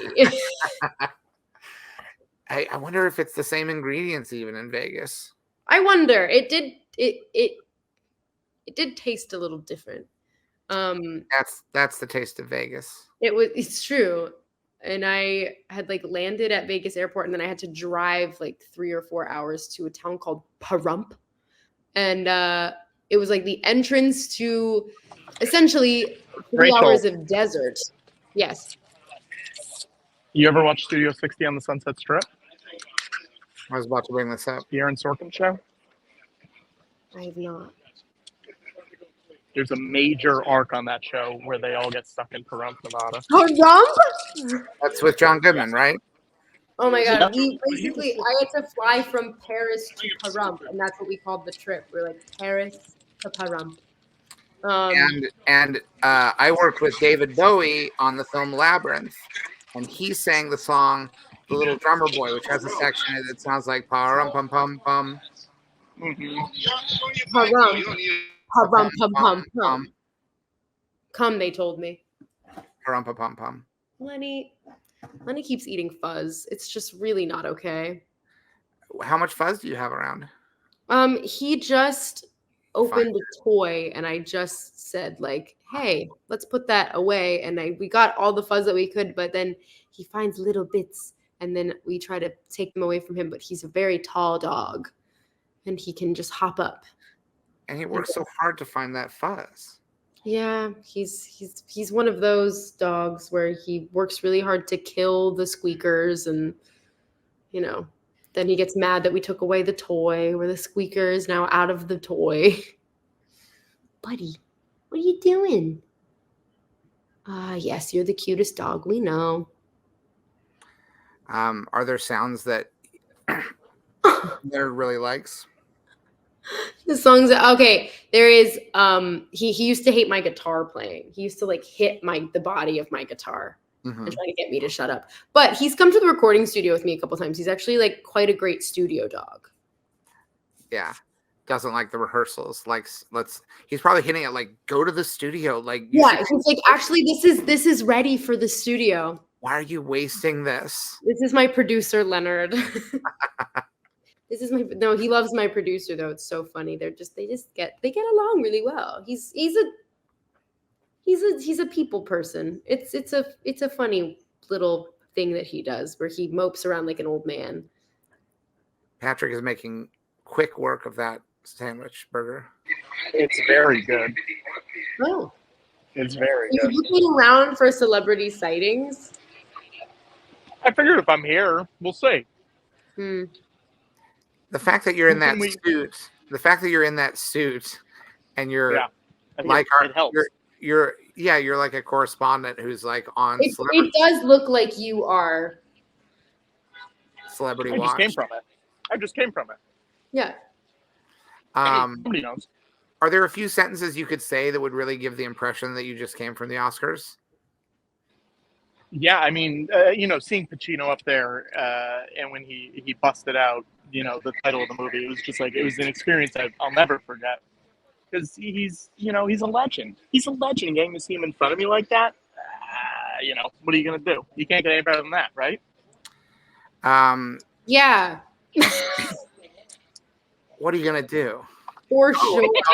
And now we're in the diabetic portion of the show. Should I do mine? Mm-hmm. Hold on. Am I the only non-diabetic on the show? Yeah. Yeah. Okay, so I'll take this as a hydration break. Bye. And Thank you. And this is going to be kind of a reveal because I haven't talked about this on the show before, but so.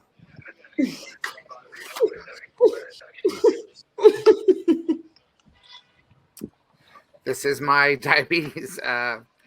You're crazy, George. The whole time. It's been in every show. It's been in every Wow. show. And the whole time, this is what I have my diabetes. This is how I administer my diabetes medication. I had no idea. We sold these as toys in the 80s because I couldn't market them effectively as for diabetics. So syringes. we would sell them. But they're better than syringes. You barely feel it. Yeah. For some reason, you just couldn't remember the word insulin for like. He's almost 80, Rachel. Yeah. You look great, George. Thank you. I don't feel great all the time. I will say, yesterday on the way to the Y2K premiere, we were all like in a big like black van, all of us together, and Kyle turned around and just went, "I don't feel so good," and it really tickled me, man. It was really fucking funny. I gotta tell you, I hated losing that hour today. I think we all Me did. too. I got home from like the after party at around like 1:30, and I like took a shower and was getting ready to go to bed because I flew out from Texas today.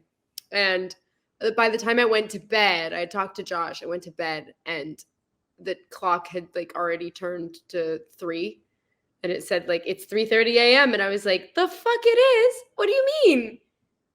Whatever. I mean, there was a time when, because I love the fallback. Of course. The fallback is so good, and Of course, but the sun setting at 8 p.m. is that delicious, delicious thing that we need. That spring forward, because like you said, I used to sort of try to have a healthy attitude about it, and when I'd lose the hour, I'd be like, I'll get it back. I'll get it back Someday.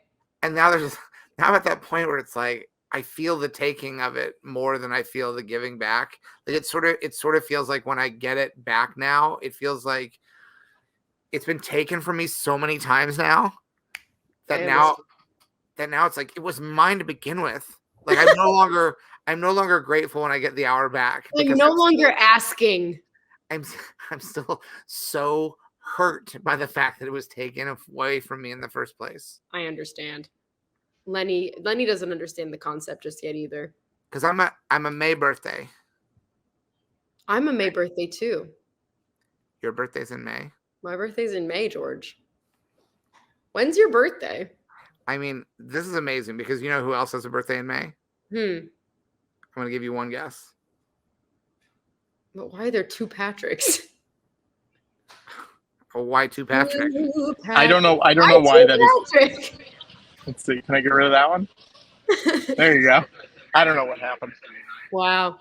Guys, there is a guy here with a dog and a backpack on his chest, and he has a microphone, and I think he's trying to interview people. Paul Giamatti. It's not Paul Giamatti. I wish it was.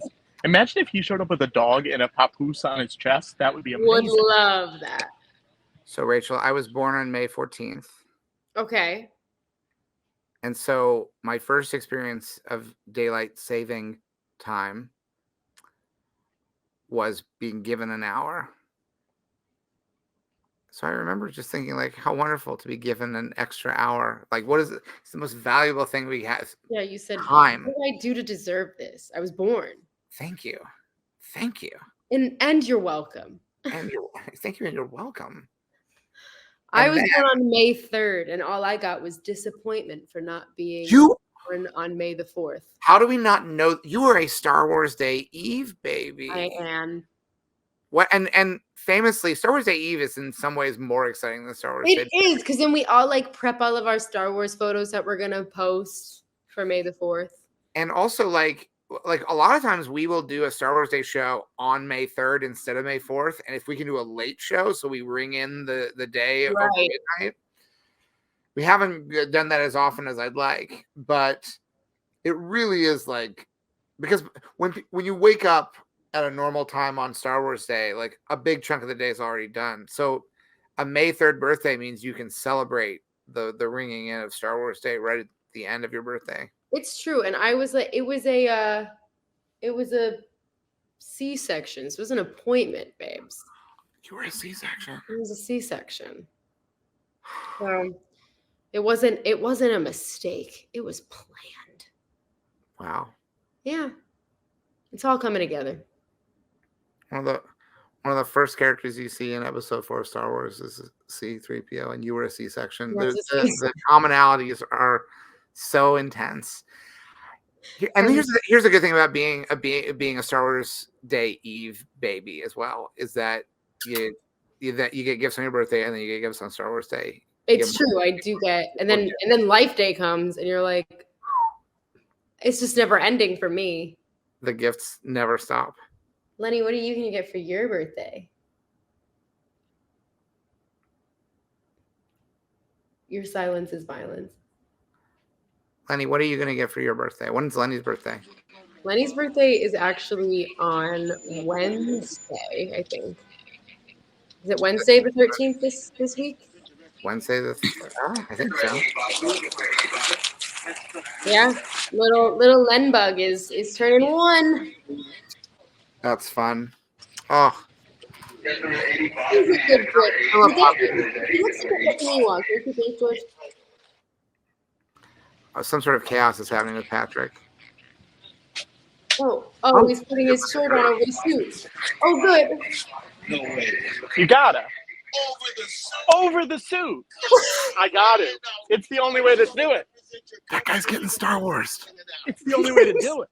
Look at this. It looks good, doesn't it? Oh yeah, it goes with the pants. Yes. See? There you go. And now it's long sleeve. Okay, now you know what? Yeah. The table wipe down. Sure. Over on the I'm sorry. I'm not. You don't want me for that. You don't want me for that. Oh, okay. Well, I mean, it's easy to be mistaken. I get it. Except for the white pants and the apron and all that. There's still time. The night's early. Yeah, for the real. night's young. This is the first episode of Star Wars. $19. $19. Okay, so $20. It's not bad. It's a write-off. Yeah. You know? $20 for It's a write-off. Yeah. Okay. Yeah. Gotcha. Yeah. Have a good one. It's also weird how futuristic it looks. Well, it's so tight. That's the problem. It's so tight because there's Well, multiple yeah, layers. you're wearing an outfit underneath. Yeah. Yes. This is my 4th layer shirt.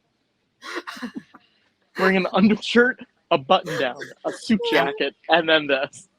Good. And it's not the most forgiving fabric. No, absolutely not. Well, I think it would be if you were wearing it like a normal shirt. Yes, but when you wear a full You suit know? under it, it's not the most forgiving It's fabric. not the move you want. Look at the back, 75 years. Happy 75. Happy We are just 75. 25 from the hundo. Yeah, guys, can we promise to Guys, meet back? I think I'm gonna call it. I just got so Texas tired. I Yeah. just stared at Patrick for like 5 seconds and was like, when did Patrick put that shirt on? I fully no. gave commentary while it was happening too. Oh no. So you don't remember what just happened. Nope. I just got Star Wars. You just got Star Wars. This prank show is really taken off already. I'm starting to feel like this is a backdoor pilot for that prank show. And I would let it in the front door as well. You know what I mean? Yeah, why not? Why Hey, not? What are you doing? Come around front. We can do My pranks. God. We can do pranks in the front yard. Remember, kindness first. Yeah. Well, Got Rachel, Ziegler's comments first. Rachel, Yes, thank you for coming on, and I'm looking forward to in the next week and a half seeing what project you announce because that always happens. We shall see. Right. And we shall see what leaks to the press. Ooh. And at least I'll know that this time I didn't accidentally leak it on the George Lucas talk show. As far as we know. On Rachel Zegler's George Lucas talk show. The shirt the will be variety- available tonight. We will put the shirt up tonight, and everyone can buy them. Okay, great. I'm glad. I love you guys so much. Thanks for having me. We love you too, and remember, never stop asking the question, whatever happened to Brett? Whatever happened to Prince Speed? Bye, Goodbye, Rachel. guys. Happy Oscar night. Bye. Happy Happy Oscar Oscar night. Crazy. So fun. And that's the wrapper for the shirt? That's the wrapper for the shirt. Yeah, would you like to see it? Stay on it, yeah.